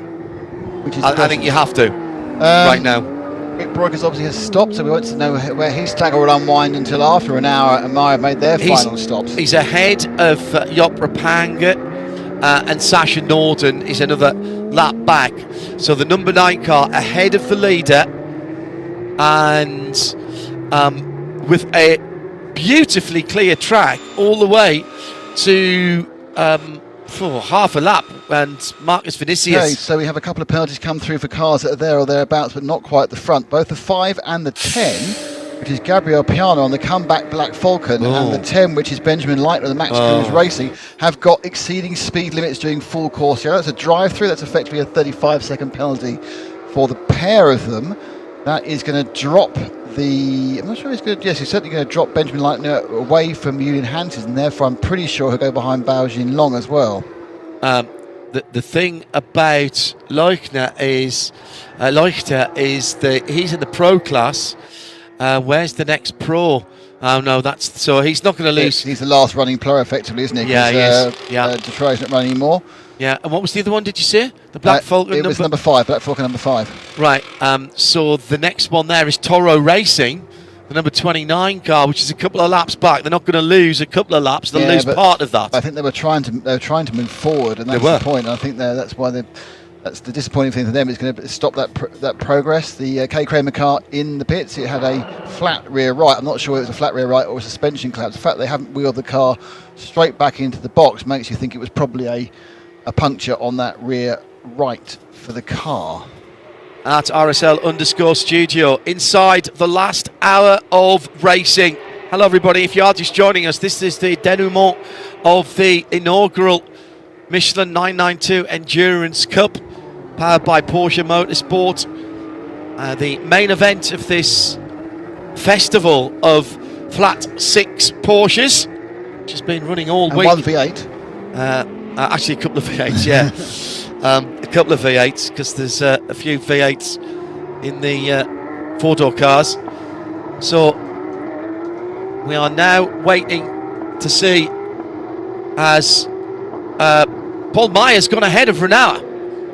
That's just happened. That has just happened in the darkness. The number 8 Max Kreuzer Racing, 24 seconds behind the leader. So that was a slightly tardy lap from Robert Renault at 2 minutes 25.9, and he's dropped to 25 seconds away from the leader. A lot of final pit stops being done at the moment further down the field that aren't affecting the 3 class podium places, but that is a major change because Paul Meyer, we know, can go the longest of the cars at the front of the field by some margin before he has to do his last stop. It's their choice at this point. It's a cracking comeback from this number 8 car. It was in the middle of the field doing nothing after a terrible... I don't even know what the problem was in that first stint, but the car wasn't working effectively. Well, it was, and they had to do a 5-minute stop, and then it was kind of trundling. It obviously quick trundle. But it's really pushed through in the last 3 or 4 hours, and it's now up to second, and that is an actual second. It's not a net second, that's an actual second. Yes, there are stops to be made, and stops can go wrong, but that is where that car runs at the moment. What do we think is the time gap for a stop? It'll take him about 2 minutes and 5 seconds. I'm not totally sure about the in and out. It's only the out, but it's about 2:08 in total. So here's the problem. Rick Breukers has just done a 2:22.8, and the gap between Rick Breukers and the second place Max Kreuzer Racing Paul Meyer car is 1 minute 57 seconds. So they're in a net second now. They are, yeah. Because both of the cars ahead have to stop. And that's because they've held each other up with this battle. Renault and Meyer have done 25s and 24s when they should be doing 22s or 23s. Yeah, but they're battling. And when you're battling, you're going to lose time. Now, this is Meyer's first lap with clear tarmac in front of him. Let's see what he can do. Well, Rick Breukers has got half a lap of clear track ahead of him since he got out of the pits in front of the leader. Gabriele Piana is just behind the leader, so he's got relatively clear track as well. Pit stop for Robert Renault. Renault in the pits from what was 3rd position. Rick Breukers coming up to Lecombe now. So he should get around that car unless they don't put tyres on. That would be a inverted commas winning strategy, but the tyres have been on for an hour and 17 minutes. But they've only done 29 laps. Yeah, that is true. And only 55 minutes to go, not an hour and 20 they've had to run for a second stint. I think they'll be considering that for Neuhofer. I think Max Kreuzer Racing don't change tyres in second place. I think it's easier for them because there are another 25 minutes less on the tyre. Yeah, absolutely. Was that a penalty? No, I haven't got it for 86. Oh, hang on, track limits. Yes, 9th offence, track limits. Was 2 minutes ago. It was a track limit offence. T3. Yeah, he just drove straight through. I looked at the top one, which was 85. That's not them 86. An 86 has come through on a track limit offence. They've issued it and they've served it. So, did you say 85 there as well? Yeah, 85. That's the other Neuhofer racing car. That's second in the AM class. That's Bao Jinlong. That's got an exceeding speed limit during full course yellow for the 85. So is that just a drive-through? Yes. Right, well, that's going to drop them back towards Juncker Hunkavore and Seb Lejeune Racing. Yeah, that now means Rick Brokers is definitely net 3, possibly net 2. Robert Renau is net 4. Don't think that's going to drop him into the clutches of the leader in Pro-Am, which is the 33 Yop Rapinge. But Sasha Norden is... how far behind Sasha Norden is from the 99, but neither of those have been pinged there. Sasha Norden is 2 minutes, near enough. Okay, so that's probably pretty much okay, because actually Rapinge just made his final stop as well. So I reckon that Rick Breukers, a 23.6 last time for Rick, a 23.9 for Paul Mayer. So Paul Mayer's picked his pace up again now that he's on his own. But he's got to get the hammer down here, and they've got to make a decision about changing tyres. I think you're right. No is the answer, because that will keep them back in the lead. Oh, sorry, back in second. Back in second. In the lead of the battle for second. Rick, yeah. They're only 25 seconds off the lead at the moment, of course. But they have to make a stop. Hartog but Luke Hartog's picked his pace up. He's the fastest, 22.4. So he has flying. He's done it again. A few laps ago, the fastest lap of the race was reset yet again to a 2:21.610, and that's Mathis Gilbert. So he has been absolutely outstanding. That's an AM car. He's very much the coming man in Porsche terms as far as driving is concerned. Flying high in Porsche Carrera Cup Asia, 2:21.610. 2:21.726 by the Best Pro team, which is the Black Falcon team. Was that Luke Hartog's time? I think it was. And 2:22 flat for the Black Falcon number 5 car. So Black Falcon's cars are going well. And if only that Seb Lejeune Racing by Duo Racing was a little bit higher up the field, we would have a cracking battle. Absolutely. Now, Bao Jinlong has done his drive-through. So we are... next right, we didn't have a single penalty for almost an hour, you know. Well, that was mainly because they were sitting behind the safety car. But even so, they managed to pick up. They normally manage to pick up things anyway. The 78 car in the pits at the moment. That's the Jackson Verhoeven Speed Lover machine. It's very dark, isn't it, in the pit lane? You can see how, if you're working on the right-hand side of the car, it's good news. Working on the left-hand side of the car, you need a head torch. You're not going to see anything. Much, much darker than some of the night lights we see, for example, at Dubai. Joe? No? Why? There isn't any lights out on the pit apron.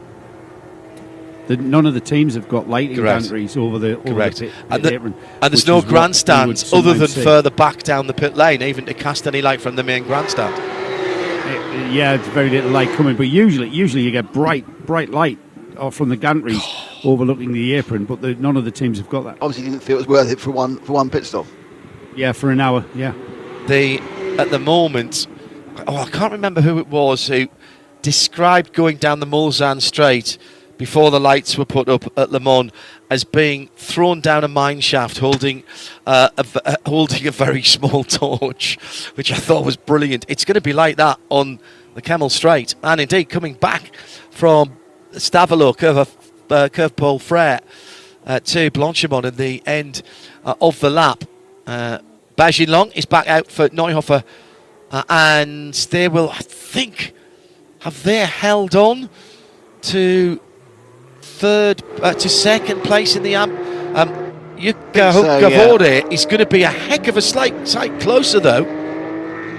So that is the 85 and the 992 that we're talking about. 85 and 992, they are where? They're the blues, aren't they? Yeah. The Pro-Ams are the blues and the AMs are the oranges. Where are they? Don't see them at all. Who are you looking for? 992 is in Sector 2. No, it's 85 orange. is in Sorry, Sector 3. I was looking at the wrong ones because I'm looking at blues and it's orange. And what was the other number, sorry? 85. Right, so the 992 is Jukka Hunkavore. 85 just crossed the line. And 85 has just crossed the line. Okay, so there's half a lap now between second and third in the AM category, and they are together on the timing screen. We'll get an actual time for you when Jukka Honkavuori comes through in a moment or two's time, because they are now on the same lap. Which is getting quite exciting for some of the minor places. Well, actually not minor places, these are podium spots, aren't Oh, there's a lot of podium spots up for grabs. 27 seconds now between first and second. Luke Hartog is setting sail, another 2:22.5, and he backs that up with a 2:23.2. That's his slowest lap for a little while, and it's still quicker than the cars that are chasing him. Hartog, for me, has really shown his class 100%, here. 100%. In a very good... He'd have come here this weekend with very few people really knowing who he was and what he was doing. He's leading the Porsche Carrera Cup North America, but, you know, it's not in Europe, and I accept, although there's free coverage of it, and we cover it on IMSA Radio and IMSA TV, and across the RSL Audio and Visual Channel Network, but maybe people didn't know who Luke Hartog was. There's three new names: Luke Hartog, it's Paul Meyer, and it's Matthias Joubert. They've really all. Meyer had a little problem in the first stint, and I now believe wasn't his fault. I believe it was the car. And Joubert's been unbelievably quick in the amateur Seb Raju racing machine. And the three of them have really blitzed it. Of course, the other person who's done particularly well is Chris Mees, but we've all heard of him before. Yeah. I also think some of the Carrera Cup Asia drivers will have picked up people's attention. Bajin Long, particularly, has been impressive. The guys that have been driving for Toro as well, a little bit of rivalry between the Carrera Cup Asia competitors in different cars. Yeah, very good. There are some new names for Porsche to be considering as junior drivers. Well, some of them are already on the radar, we know that, but my goodness me, they are showing their versatility in races, in stints that are twice as long and more than their whole race normally in the sprint categories. It's a massive learning experience. I think also it's very easy for European-centric teams to dismiss the strength in championships, especially in Asia, which doesn't have quite the long history of motorsport that it happens in the States and in Europe. But there is some incredible talent out there, both from the Asian drivers and also, of course, the Antipodeans who will go up at their race. Very good point. Very good point indeed. Now, interestingly, so the gap between Luke Breukers and Paul Meyer is 1 minute 49.2 at the moment. So if they take tyres, the number 8 car will drop behind the number 9. If they don't take tyres, they'll stay ahead. Max Clue is currently on 1 hour and 9 minutes. Don't have to stop for another 20 minutes. They don't want to. May do, but they may. Let's hope for that yellow. Stay out, because then you can put as least fuel as you need in at the end. Still a minute though. No, it's not about the time. It's about the weight of the car. So you do not want to put more than maybe 2 extra laps of fuel in, and then the tyres aren't working as hard at the end. If you fill it now, you've got heavier car. So you'll do a timed stop, even though you've got to sit there. I was saying to Joe, I wonder whether a revision to the law rules should be that it's mandatorily a minute. In the last hour, it's free. But I'm kind of thinking, no, it works quite well this way. Well, that's what happens at the Nürburgring, of course. Is it? You have a sliding scale depending on how many laps you've done of how long you've got to be in the pit lane. Right. But from 70 minutes out, it swaps and goes from a sliding scale the other way, from where you are from the end of the race, and the closer you are to the end of the race, the shorter your stop can be. Okay. We've got a couple of pit callers. Alan Christodoulou brings the Toro Rosso racing car in. That's its 20th run down the pit lane. Leo Pichler comes in the Alpha Motor home car, and that's dropped that out of the fight for the final spot on the podium for the AM category. Jukka Honkavuori holds that at the moment. Matthias Joubert is trying to chase him down. He took a second out of him last time around, and there's 20 seconds between them. Joe Bradley is watching the final pit stop of the number 911 car. I went off just before, well, in the first segment of qualifying, and damaged the car. Wrote the car off, actually, so they had to get a new car, and they basically swapped whatever bits they could onto the